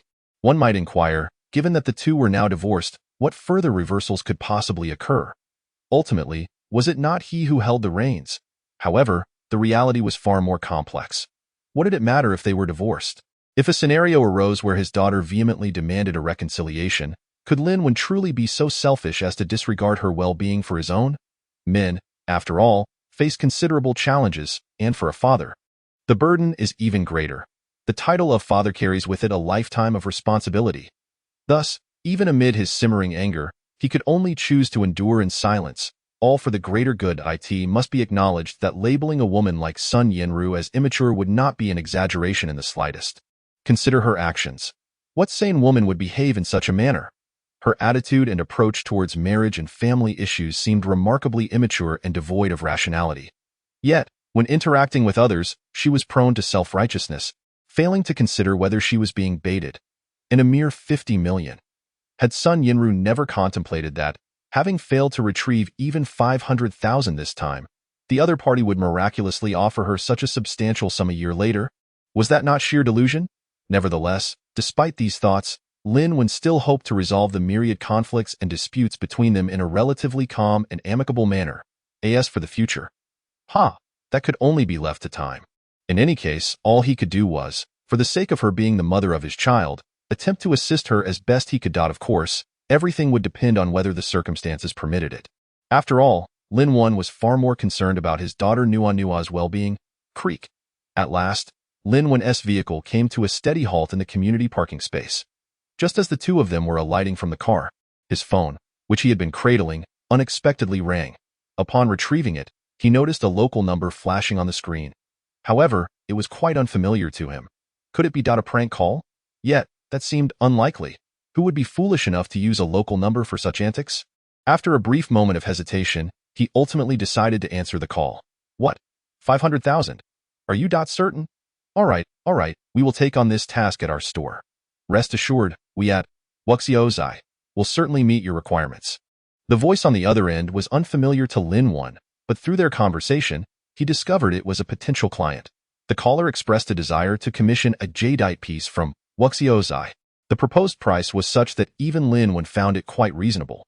To be honest, had this been in the past, he would have certainly turned down such custom orders, as he typically had to decline most requests. The reason was simple. He lacked high-quality raw materials. Those ordinary scraps of jadeite were only appealing to average consumers. Who would bother to commission items from them? However, the situation was different now. Not to mention that Lin Wen already possessed a piece of exquisite material, which could be considered quite good jadeite. He also had dozens of raw stones stored in someone else's warehouse. Lin Wen was confident that among those stones he had selected, there were indeed top-tier jadeites, let alone mere high-quality ones. Indeed, the recent turmoil at home had been quite disruptive. Nonetheless, life must go on, and Lin Wen's business would undoubtedly continue. Just as he hung up the phone, he heard Sun Yinru's astonished inquiry from beside him. Who just called? What was that about 50,000? Just now, someone wanted to commission a high-end jade piece at Wuxiozai, currently offering 500,000. I need to go check it out. You can head home on your own. After a slight hesitation, Lin Wen replied, 500,000. Someone is willing to pay such a high price for a jade piece. My goodness, does that mean you're about to strike it rich? Sun Yinru exclaimed in disbelief, her voice brimming with barely contained excitement and joy. Her beautiful eyes sparkled, reminiscent of stars twinkling in the night sky. At that moment, Sun Yinru's gaze was fixed intently on the man before her, as if he were a glimmering mountain of gold, making it impossible for her to divert her attention even for a second. Her mind raced with thoughts. If her husband's small shop could consistently attract such extravagant clients, would she still need to waste an entire year just to earn that 1 million from the club? It seemed unnecessary. Did this not imply that she could soon reconcile with her husband? This was indeed a win-win situation. It must be noted, despite Sun Yinru's current display of materialism, she could not be deemed insatiable or overly greedy. Deep down, her desires were rather simple and pure. She merely hoped for an opportunity to achieve financial freedom for their family, ensuring not only her own well-being, but also that her daughter could grow up without hardship, enjoying a beautiful life. But if her husband could already provide that, was there really any need for her to create so much trouble? Chapter 88. The Big Client. Regrettably, just as Sun Yinru was filled with anticipation, Lin Wen's subsequent words doused her enthusiasm like a cold shower. What are you thinking? You know exactly what I have. How could any of those ordinary jade pieces possibly be crafted into something worth 500,000? Lin Wen shot her a glance, sighing, what they desire is a high-end jade carving. Over 90% of that 500,000 will be spent selecting materials. My shop does not possess such high-quality materials. I fear I will need to procure them elsewhere. If I manage to earn 3 to 20,000 in labor fees from this order, that would be a success. He spoke the truth, and gradually, Sun Yinru began to comprehend. After all, after years of marriage, she had some understanding of her husband's jade store. She wasn't entirely ignorant. However, with this realization, her heart sank in disappointment. The previously wavering thoughts were once again cast aside. Observing her listless demeanor, Lin Wen internally smirked, opting not to offer any further explanations. After conveying a few remarks, he turned and drove away from the community. Indeed, he had been less than truthful. Lin Wen had no intention of revealing to the caller the fact that he possessed high-quality jade. Nor would he let her know that the 500,000 would ultimately land in his hands. Just outside Wuxiozai, a brand new and dazzling Benz 600 came to a smooth stop. Its sleek lines, luxurious exterior, and iconic emblem all served to showcase its prestige and uniqueness. This sudden appearance of a luxury car immediately captured the attention of many shop owners in the vicinity, prompting them to peek and speculate among themselves. Numerous individuals exchanged glances, their faces displaying expressions of confusion and surprise. It was well known that Lin Wen's jade carving shop typically saw few customers, often appearing forlorn. To think that a vehicle of such luxury would grace their humble establishment let alone a client of considerable stature. They simply could not fathom why such a prominent figure would be waiting here today. Hey, what do you think this is all about? Did Lin stumble upon some hidden treasure that we don't know about? One antique shop owner could not help but inquire. Who knows?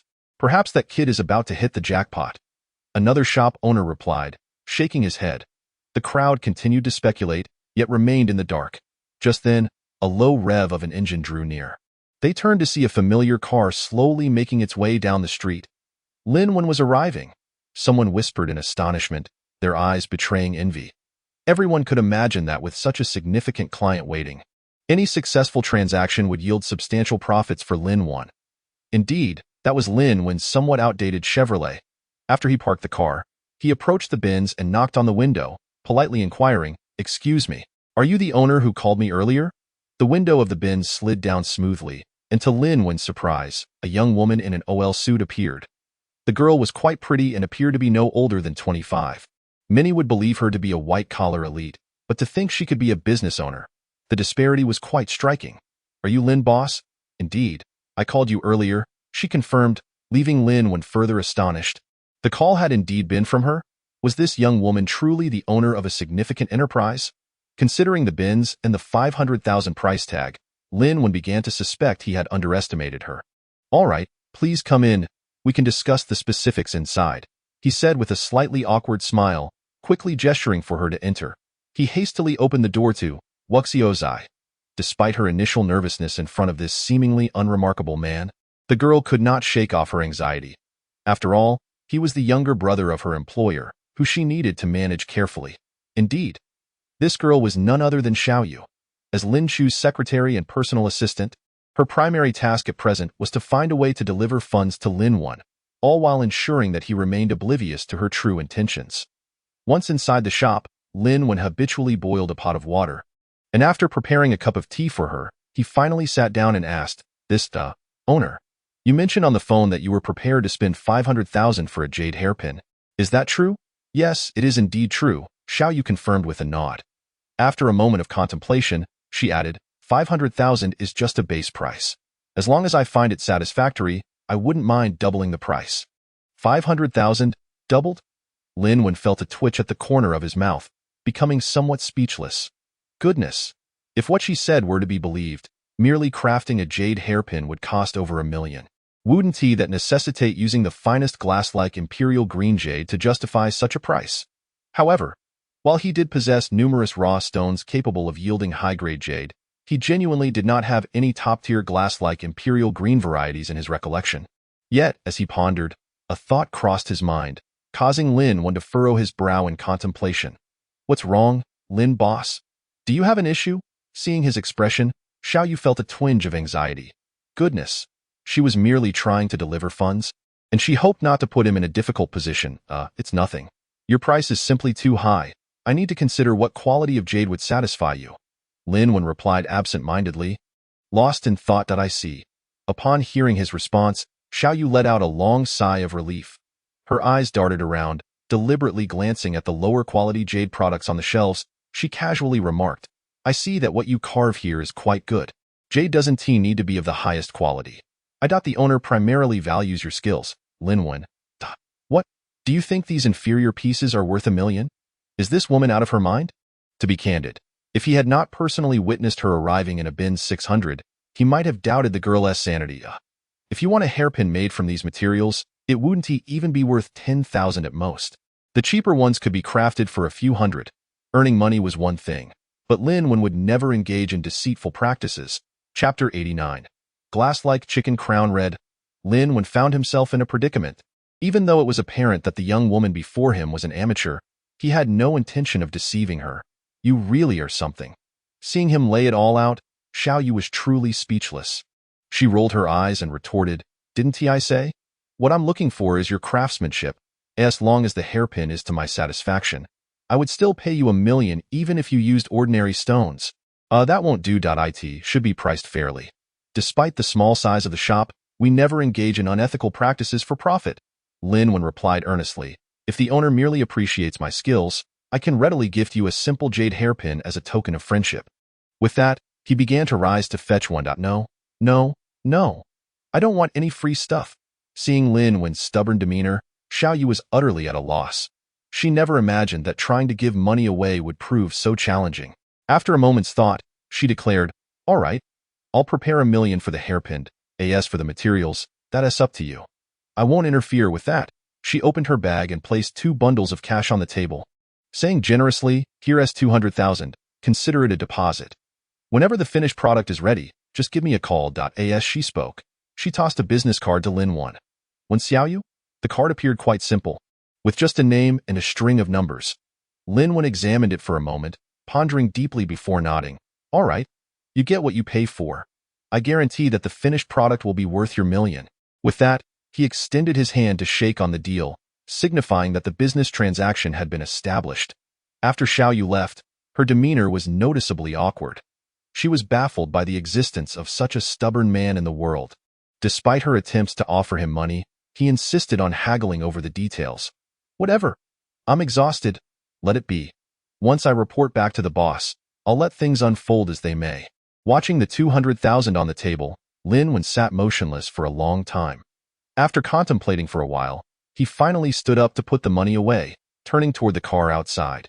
The 20,000. Following the last incident of theft, he wouldn't be leaving such a sum in the shop again. It was the perfect opportunity to retrieve the raw stones from the Zhao family warehouse while securing that amount. Indeed, since his last return, the batch of raw stones he had acquired had remained quietly stored in the Zhao family's express warehouse, yet to be collected.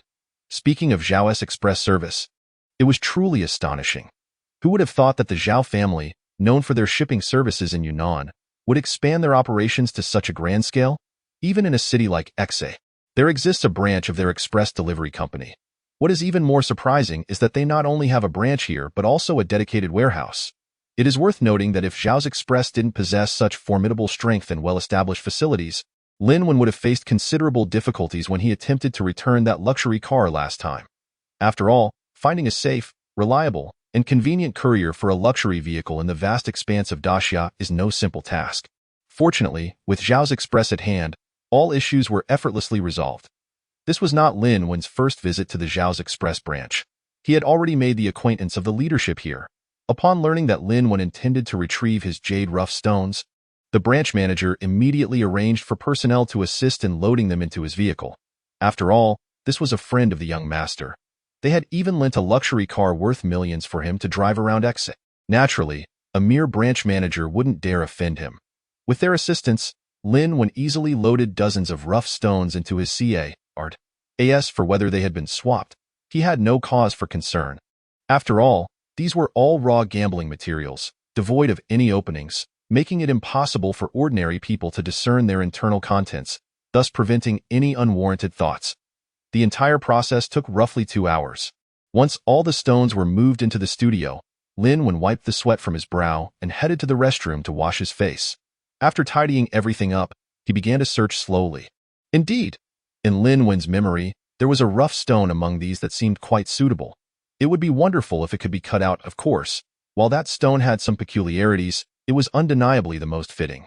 If it were to be transformed into a hairpin, it would fetch over 1 million. That would be far too much of a loss. Yes, the purpose of seeking that rough stone was not so much the jade inside, but rather the seemingly useless edge that actually reached the level of glass-type chicken crown red. Perhaps one might wonder, how could a jade of such quality be deemed useless? In fact, this statement is not unfounded. Through his unique abilities, Lin Wen could indeed see a distinctly irregular band of chicken crown red glass-type jade running along the edge of that rough stone. The jade was not particularly large, measuring no more than the length of a half chopstick, and had no connection to the jade flesh within the stone. This meant that if this rough stone were in someone else's hands, it would almost certainly be cut horizontally during the unearthing process, resulting in a premium material that might not yield even a bead. Such jade, regardless of its quality, would be of little use. Only Lin Wen, endowed with extraordinary abilities, could foresee the location of the chicken crown red and know precisely where to cut to reveal it, thereby allowing that glass-type red jade to emerge and realize its full value. The rough stone was not difficult to locate. Under Lin Wen's special abilities, it was quickly found. After inspecting it thoroughly, Lin Wen approached the cutting machine, preparing to extract the desired portion. It seems that if given the opportunity, I should consider upgrading this cutting machine to a larger model. Otherwise, it will be challenging to use for slightly larger rough stones in the future. After marking the line, observing the stone precariously held in place, Lin sighed and made a decision in his heart. After all, there is a significant difference between a professional cutting machine and a tool used for carving when it comes to cutting stone. With a sharp sound, the moment the button was pressed, a piercing noise erupted. Lin cautiously operated the machine while slowly pouring water over the surface of the rough stone. Soon, a stone slab approximately 3 fingers thick was cut away. As the fresh water flowed from the thin pipe, it gently washed over the cutting surface, clearing away the dust in the center of the rough stone. A vivid flash of red appeared. A piece of high-grade ice-type red jade subtly revealed itself before Lin. Yet, astonishingly, he did not even cast a glance at it, instead discarding it aside and turning his attention to the cut-off skin, which he began to inspect closely. Sure enough, just as the image had appeared in his mind, amidst the seemingly plain cotton material, there lay a dazzling red, coiled like a snake within. Most importantly, at one end of the glass-type chicken crown red jade, there was even a hint of pale yellow jade. However, that yellow was so faint that even Lin had not noticed it earlier. A dual-color jade. This was unexpectedly a piece of dual-color jade. Lin's eyes lit up as a particular design began to take shape in his mind. Chicken crown red, the pinnacle of red jade. It is often celebrated for its vibrant and striking colors, exquisite texture, and transparency. The jade red now before Lin had reached the glass-type level, making it exceedingly rare. At a glance, it seemed as if blood had seeped into the stone over countless ages, resulting in the emergence of this exquisite hue. After toying with it lovingly for a moment, Lin activated the cutting machine once more, operating it with utmost care. After approximately 10 more minutes, he had successfully extracted the desired section. As anticipated, the piece of red jade, measuring about the length of a half chopstick, appeared like a blood-colored spirit snake, writhing as if alive, with a hint of pale yellow still clinging to it. A qualified inheritor of ancient jade carving techniques. Even when faced with just a rough block, the envisioned final product had already formed in Lin's mind. Perhaps this was destiny. Had it not been for that when Xiaoyu persistently desiring a jade hairpin, he might not have considered carving out such a premium jade from the intact rough stone. Following his previous concept, Lin promptly rose and made his way to the workbench, picking up various tools to begin his careful carving. To be honest, the shape of this jade so closely resembled a hairpin that Lin found the carving process quite manageable. He first polished the jade surroundings, then carefully carved with a chisel. In just half an afternoon, a vividly lifelike blood dragon began to emerge, complete with scales and claws. However, the dragon's head required careful consideration due to the small piece of yellow jade still present. Indeed, from the very moment Lin laid eyes on this jade, he had resolved to carve it into a blood dragon hairpin. As for the yellow jade, he planned to employ a hollowing technique to sculpt it into an ethereal maiden, culminating in a fairy riding the blood dragon hairpin. He believed the final effect would be superb. Perhaps it might even become a treasured heirloom in the future. Yes, you read that correctly. Hairpins are unadorned, while hairpins are intricate. They fundamentally differ. After all, the client had invested a substantial sum of $1 million. If he were to carve a hairpin solely from premium jade, it would indeed seem rather monotonous. It would be far more worthwhile to create a hairpin.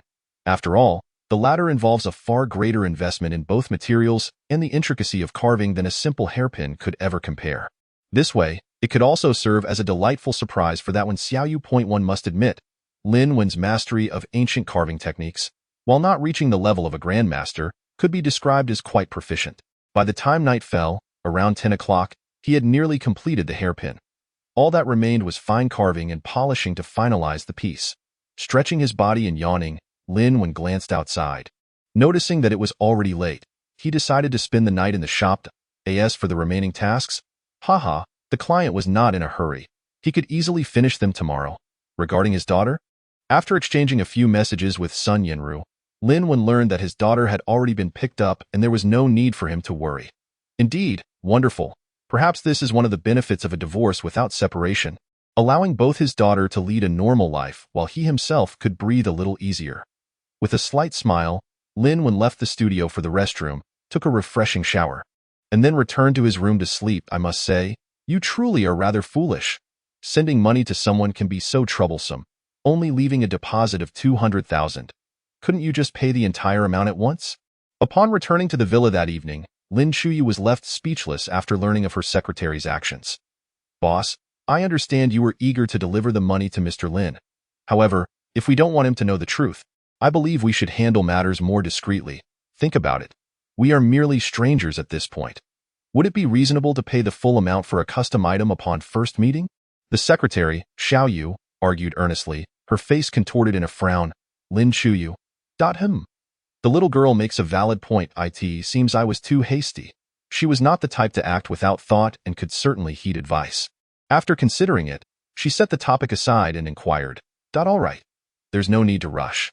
Have you received any updates on the matter I asked you to investigate? Upon mentioning this issue, Lin Chuyu's expression grew serious.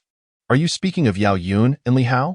I contacted a private investigator yesterday, and we are beginning to uncover some details. Seeing her boss inquire, Xiao Yu perked up and continued. Due to the short time frame, they have only determined that one of them hails from a small county near the Huayan border, while the other seems to have connections with the old Myanmar region.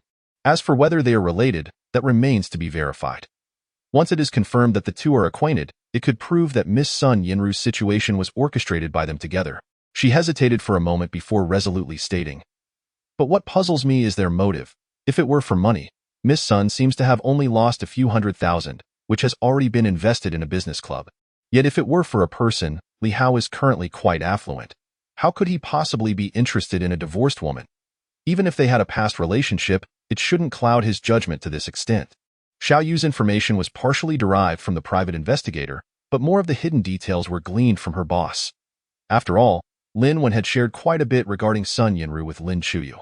And since she had instructed her secretary to investigate, there was no need to conceal any of it. Thus, weighing all considerations, Xiao Yu found it increasingly difficult to comprehend. Lin Chuyu chuckled softly, her lips curling into a smile. Yet her gaze remained devoid of emotion as she glanced at Xiao Yu, then spoke in an unusually calm tone. Do not expend your energy on that woman. She has nothing to do with us. The reason I instructed you to investigate is merely because I sensed something awry with Yao Yun and Li Hao regarding Lin Wen. I suspect they may very well be in cahoots. So it is imperative to clarify their situation and determine whether they pose any potential threat or disadvantage to my brother. Isn't that so? After all, Sun Yinru has long since divorced Lin Wen, which theoretically means they no longer have any ties. Naturally, this matter does not concern me either. Lin Chuyu was not the type to dither. She could clearly distinguish between closeness and distance. Regardless, since Yao Yun and Li Hao presented the possibility of plotting against Sun Yinru, who could guarantee that such schemes wouldn't entangle Lin Wen as well? The mere thought of such a possibility made Lin Chuyu's expression grow increasingly frigid. After all, for her, Lin Wen was currently the closest and most cherished family member. Anyone daring to harm him even in the slightest would inevitably become her enemy. Rest assured, boss, just give me a bit more time, and I will continue to investigate everything thoroughly. Xiao Yu nodded vigorously, her expression grave. Only then did she realize how much Lin Wen was valued by her boss, which made her earlier remarks about not caring seem rather hollow. The night passed swiftly. The following morning, Lin Wen rose early, refreshed himself, and after enjoying breakfast outside, returned to the studio. After all, the fairy riding the blood dragon hairpin required final touches. He was eager to complete it promptly to deliver it to its new owner. Half the morning slipped away as sunlight streamed through the windows, illuminating the office. Lin Wen sat quietly at the expansive desk, his gaze somewhat dazed as he fixated on the translucent jade hairpin in his hand. Unable to tear his eyes away, he had never anticipated that the hairpin he had painstakingly carved would turn out to be breathtakingly beautiful in its finished form. The glass-type chicken crown red emanated a moist, alluring luster, resembling a rare treasure. The entire hairpin resembled a vividly lifelike blood dragon coiling gracefully, its lively posture and undulating lines seemingly imbuing it with life.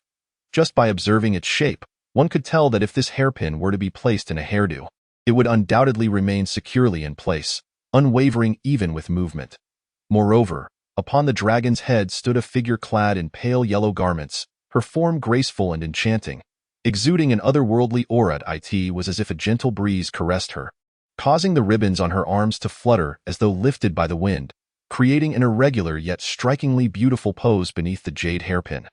The presence of this celestial maiden added an air of mystery and dreaminess to the entire scene, captivating onlookers and drawing them into its enchanting allure. To be frank, this item in his hand was the only jade ornament Lin Wen had seen, aside from the extraordinary Phoenix Nirvana diagram, that could truly be deemed a treasure. Although the two differed vastly in value, if women were to choose, Lin Wen was confident that most would select the hairpin over the Phoenix Nirvana diagram. Had it not been for his current status as a divorcee, during his previous infatuation with Sun Yinru, Lin Wen could guarantee that he would never sell such a piece, but rather keep it for the woman he cherished most. 1 million? This time, it seemed the other party had struck gold. After finally managing to draw his gaze away, Lin Wen felt a wave of emotions wash over him. Indeed, the material itself was exceedingly rare, a glass-type chicken crown red valued easily in the hundreds of thousands. Coupled with the accent of yellow jade, its worth had undoubtedly increased significantly. Furthermore, this hairpin had been meticulously carved by him using the Han 8 knife. 1 million. If this piece were presented to a connoisseur, it could easily double in value. Many would likely compete to acquire it.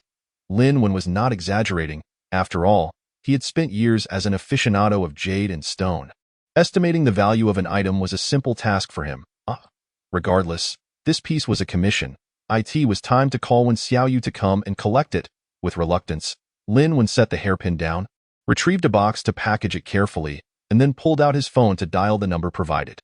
However, to his astonishment, Wen Xiaoyu's line was currently busy, and after waiting for quite some time, he was unable to connect. With no choice, he could only set the phone down, muttering, "I wonder what business she is involved in that keeps her so busy, but it doesn't matter. I can inform her later." With this newfound leisure, Lin Wen began to feel a bit bored. As for returning home now, that thought never crossed his mind. What would he return for? It was likely just Sun Yinru at home, while their daughter was certainly at school. Wouldn't it be awkward for two people who had divorced to face each other? Well then, what was he to do instead? As of now, merely observing the items in the store seems to bear little significance. There are hardly any customers who come to examine those jade artifacts. After some contemplation, Lin Wen's gaze suddenly fell upon a pile of raw stones nearby. Indeed, the lack of business in his shop had always stemmed from the absence of quality goods. If he could extract the jade from these raw stones and subsequently carve them into finished products to display on the shelves, might that not elevate the shop's prestige? Precisely. You read that correctly. Lin Wen suddenly felt that continuing to sell inferior jade was pointless. The real reason was his growing disdain for such items. As the old adage wisely states, it is easy to transition from frugality to extravagance, but difficult to revert from extravagance to frugality. After encountering various exquisite jades, Lin Wen's aspirations had naturally risen. Given that he now possessed both wealth and materials, it was only natural for him to aspire to elevate Wuxia Zhai to greater heights. With a determined resolve, Lin Wen immediately approached the raw stones, selecting the most suitable ones to bring to his workbench, preparing for the impending venture of stone extraction. As for why selection was necessary, was that not obvious? The raw stones he had initially purchased varied in size. The cutting machine currently in the workshop could only handle smaller stones. Any larger stones could not be securely fixed for cutting, let alone extracted on site. Chapter 92. A bounty of exquisite jade. Of course, the larger raw stones also needed to be processed, but at present, he lacked the appropriate tools and equipment. To work on those slightly larger stones, he would have to wait until the large cutting machine he ordered arrived. Yes, according to Zhao Fadi, who was far away in Yunnan, that substantial machine should be delivered within the next few days. Indeed, just yesterday, Lin Wen had carved out some time to contact Zhao Tianwei in Yunnan, entrusting him with the purchase of a cutting machine. Not only that, but he had also arranged for its transportation from Yunnan to the city of Xi'an. Oh, and there was one more thing worth mentioning.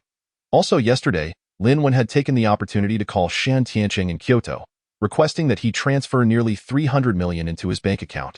Now that he had officially divorced Sun Yinru, and with that clear divorce agreement in hand, he had no qualms about potential disputes or complications arising from this matter. With a focused mind, Lin Wen meticulously cut through the raw stones, not even needing to rinse them. After each piece was cut, he placed it aside, and soon enough, a pile of stones began to accumulate on the table. Amidst the layers of dirt and grime, hints of green glimmered, radiating a dazzling brilliance. The phrase jade obscured by dust aptly describes this moment. Before long, He had completely extracted over a dozen pieces of jade. When he finally halted and shut off the cutting machine, glancing at his results, a smile immediately spread across Lin Wen's face. Perhaps no one yet realized the astonishing value concealed within this seemingly unremarkable pile of stones. To be honest, even Lin Wen himself sometimes felt a twinge of curiosity. He could not fathom why so many enthusiasts of stone gambling were so eager to openly extract those exorbitantly priced jade raw stones in broad daylight. Did these individuals not harbor any concerns for their personal safety? Were they not worried about attracting the attention of malicious onlookers or even falling victim to foul play? It is well known that any location deemed a jade paradise or the jade capital is typically not far from the border. The security conditions in those regions are evidently much worse than in domestic cities. If someone were to extract precious jade worth tens of millions or even hundreds of millions, how could any normal person not feel envious and exhilarated upon witnessing such a scene? In such a scenario, to hope for an easy escape would be nothing short of a fool's dream. Consequently, Lin Wen maintained a low profile in his endeavors. He preferred to labor diligently and discreetly extract stones rather than expose his acquired wealth. Ahem, I digress. Looking at the extracted jade, Lin Wen promptly fetched a basin of clean water and carefully placed each piece into it. As the stone fragments sank, vibrant shades of green emerged in the water, illuminating the basin's bottom with a crystalline sheen. Indeed, the raw stones meticulously selected by Lin Wen could not be of inferior quality. Each piece of freshly extracted jade was a stunning gem, and picking up any single piece was sufficient to categorize it as a paragon among fine specimens. Almost every piece of jade exhibited the clarity of ice jade, its translucent and lustrous texture resembling water droplets ready to be released. If one were to conduct a rough appraisal of this mountain of jade, a conservative estimate would easily surpass the 10 million mark. Such staggering value left countless individuals astounded. However, should these unrefined jade stones be skillfully carved into exquisite products, their ultimate value could potentially double or even triple. With utmost care and a sense of reverence, Lin Wen began to collect the precious jade one by one. It must be said that although he had reaped a bountiful harvest, a faint sense of regret lingered in his heart. After all, amidst this plethora of high-quality materials, none had emerged as the most exceptional grade of glass jade. It is understood that, had a piece of glass jade indeed surfaced, its value could effortlessly exceed the threshold of 100 million, or even higher. Yet Lin Wen was acutely aware that such top-tier jade had become exceedingly rare in the fiercely competitive jade market today. Reflecting on his previous stroke of luck in extracting a piece of glass-grade rooster red jade, it felt as though fate had smiled upon him. But of course, his acquisition of that rare jade hairpin was made possible by its unique innate abilities. Had anyone else attempted it, they would likely have faced disappointment and returned empty-handed. Following the discovery that his shop had been ransacked, a vigilant Lin Wen had relocated his home safe to the store. After placing the numerous pieces of jade into the safe, just as he was about to close the door, he unexpectedly noticed a small bag in the corner. His expression shifted in surprise, and suddenly it dawned on him. His hand instinctively brushed over the dream dragon ring he was wearing. How could he have forgotten this? After carving a pair of rings, he had a considerable amount of leftover material, which he had hidden in his home safe. Such extraordinary items should not be wasted. It would be a sheer waste to leave them unused. Indeed, Lin Wen had already conducted experiments. While these remnants were not as remarkable as a pair of rings, they still imparted a sense of clarity and refreshment when touched, clearly not mundane. If he were to polish them into rings or beads, their value would be immeasurable. Naturally, to err on the side of caution, Lin Wen would never sell such treasures, he pondered. Perhaps he should simply craft a gift for Sister Chuyu. After all, it had been over a decade since they last met, and now that they were reunited, this would serve as a fitting present. With this thought in mind, Lin Wen promptly retrieved the small cloth bag, feeling it with his hands and estimating that crafting a bracelet from it should pose no problem. In the afternoon, around 3 o'clock, Lin Wen casually fiddled with a nearly invisible bead strand in his hand. He then leisurely took out his phone and once more dialed Wen Xiaoyu. This time, the call went smoothly. Upon learning that the jade hairpin was finished, she immediately agreed to come over to make the payment and collect it. Chapter 93. A windfall of hundreds of thousands? After Wen Xiaoyu settled the outstanding payment with Lin Wen, she happily presented the jade hairpin to her boss. After all, it had cost $1 million. She dared not casually pocket any extra.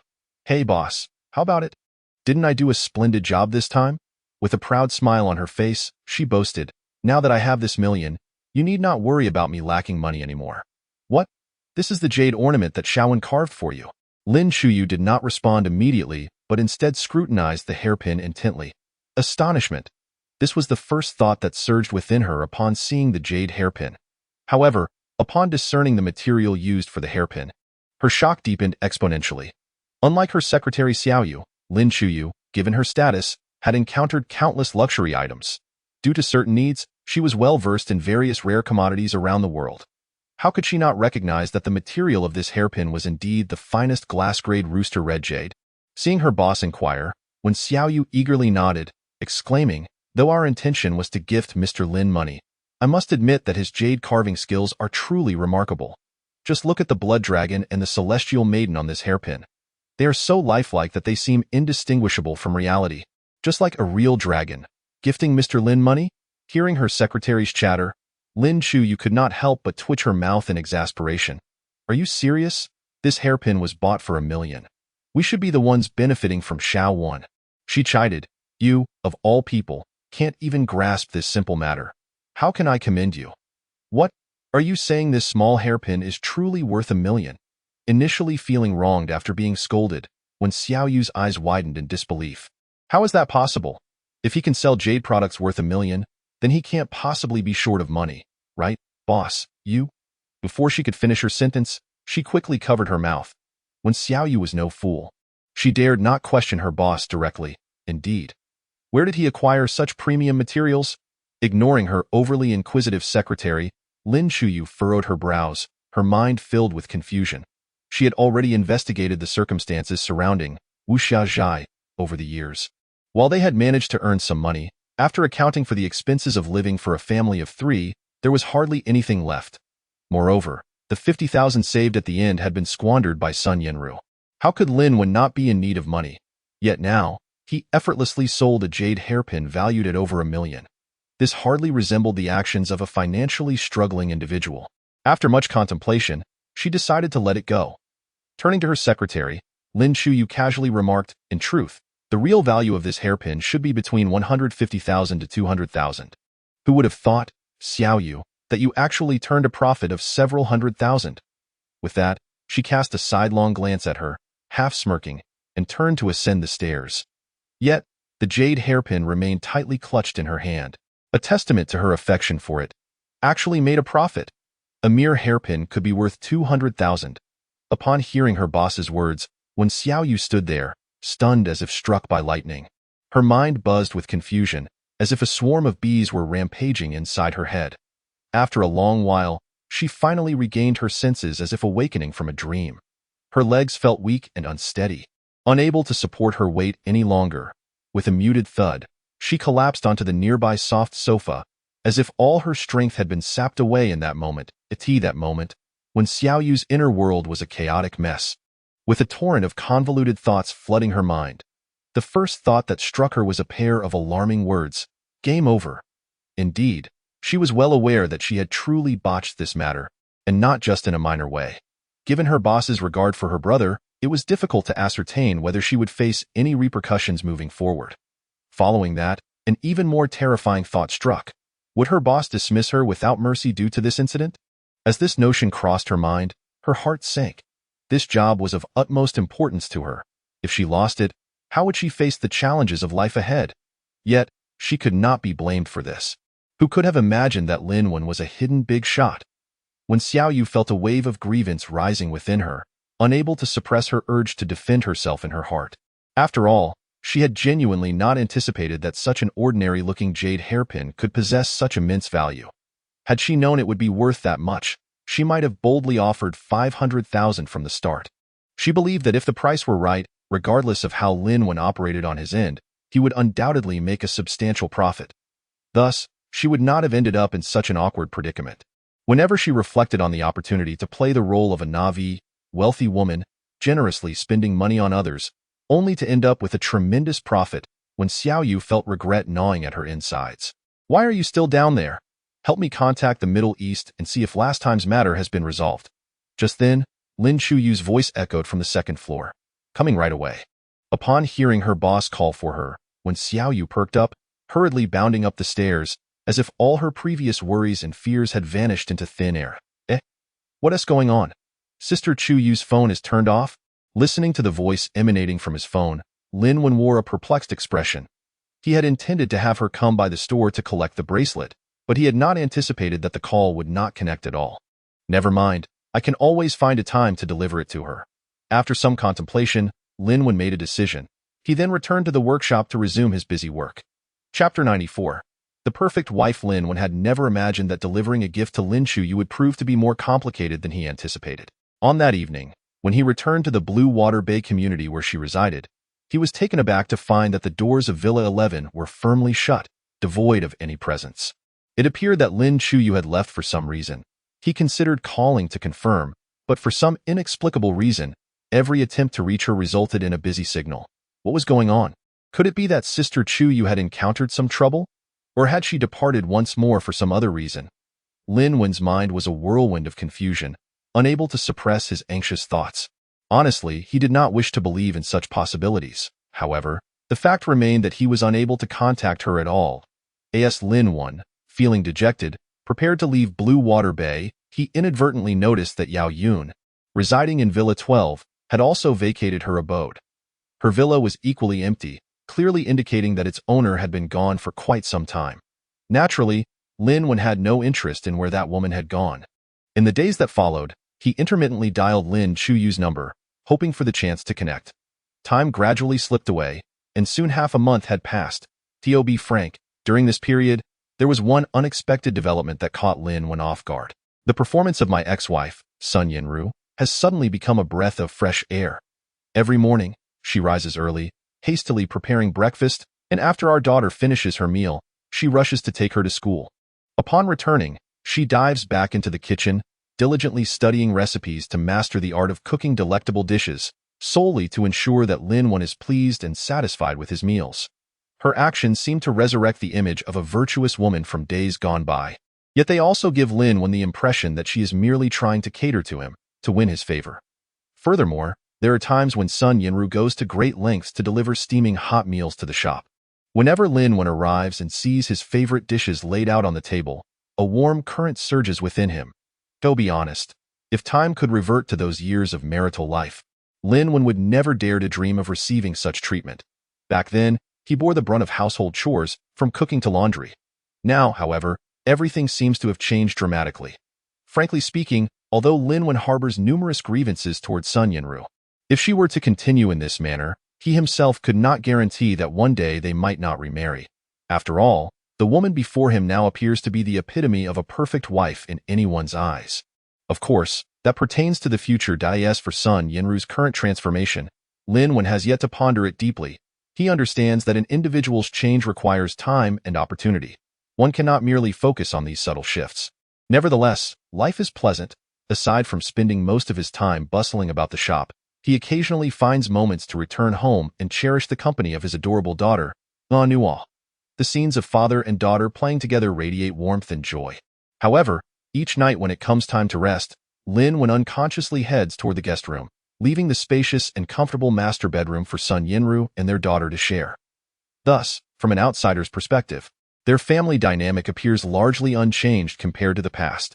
The atmosphere of happiness and contentment still lingers, evoking envy from those around them. Little do they know, the two are already in a state of divorce. Yet, only they are aware that this home is subtly undergoing some profound changes. Perhaps in the future, things may indeed improve. Or perhaps it may lead to the complete disintegration of this family. On this particular day, the bustling street of Lieli Factory is at its peak. Lin Wen sits dutifully at the counter, not as he usually does, sculpting jade in the workshop. What a jest! Why does he carve jade? Ultimately, it is to sell it. Lin Wen had once believed that once he showcased high-quality jade carvings in his store, business would flourish. Yet, he did not anticipate that, due to his past reputation, very few would enter his shop to select items. It is an unavoidable reality. Who on the entire Lieli Street does not know that Lin Wen's shop has been selling the most inferior jade carvings? Aside from some laypeople unfamiliar with jade, who among the connoisseurs would visit such a store? This has resulted in the unfortunate circumstance that even when he places exquisite jade products on the shelves, they rarely attract discerning buyers. In fact, many ordinary customers even perceive his pricing as an attempt to deceive them, further impacting his business negatively. Fortunately, thanks to that boss, when Xiaoyu, Lin Wen managed to earn over $1 million in one go. Even if business is lackluster, he need not dip into his principle of 100 million, and of course, whether that million was a gain or loss is a matter of perspective. From Lin Shuyao's viewpoint, Lin Wen certainly undervalued the jade hairpin, perhaps even failing to match the jade's market price, let alone the labor cost. But from Lin Wen's perspective, it is evident that he retains at least 80% profit from both materials and labor. Even though he knows he sold it too cheaply, he does not stand to lose much. However, ultimately, such a small shop must rely on the constant flow of customers to thrive. Otherwise, relying solely on sporadic windfalls, Wuxia Zhai will inevitably close its doors. Thus, during times of heavy foot traffic on the street, Lin Wen chooses to sit at the counter and patiently await customers. Today is no exception. Hey, there's a jade carving shop here. Let us go in and take a look, Xiao Mei. Just as he felt utterly bored and somewhat drowsy, a girl's voice suddenly rang out at the shop's entrance. The voice was bright and crisp, suggesting she was not too old. Lin Wen jolted awake, directing his gaze toward the sound. Sure enough, two girls stood in front of Wuxia Zhai, pointing and chatting animatedly, their faces brimming with interest. They appeared to be around 18 or 19, one girl strikingly attractive while the other, though only fair-looking, paled in comparison to Lin Chuyao, yet might be considered slightly more beautiful than Sun Yinru in her youth. However, their attire was identical, each sporting matching little handbags and pulling identical suitcases, indicating they were likely a pair of close friends visiting the area. To be candid, even if such customers entered, their spending would probably not amount to much. Yet, guests are guests, and Lin Wen still greeted them with a smile.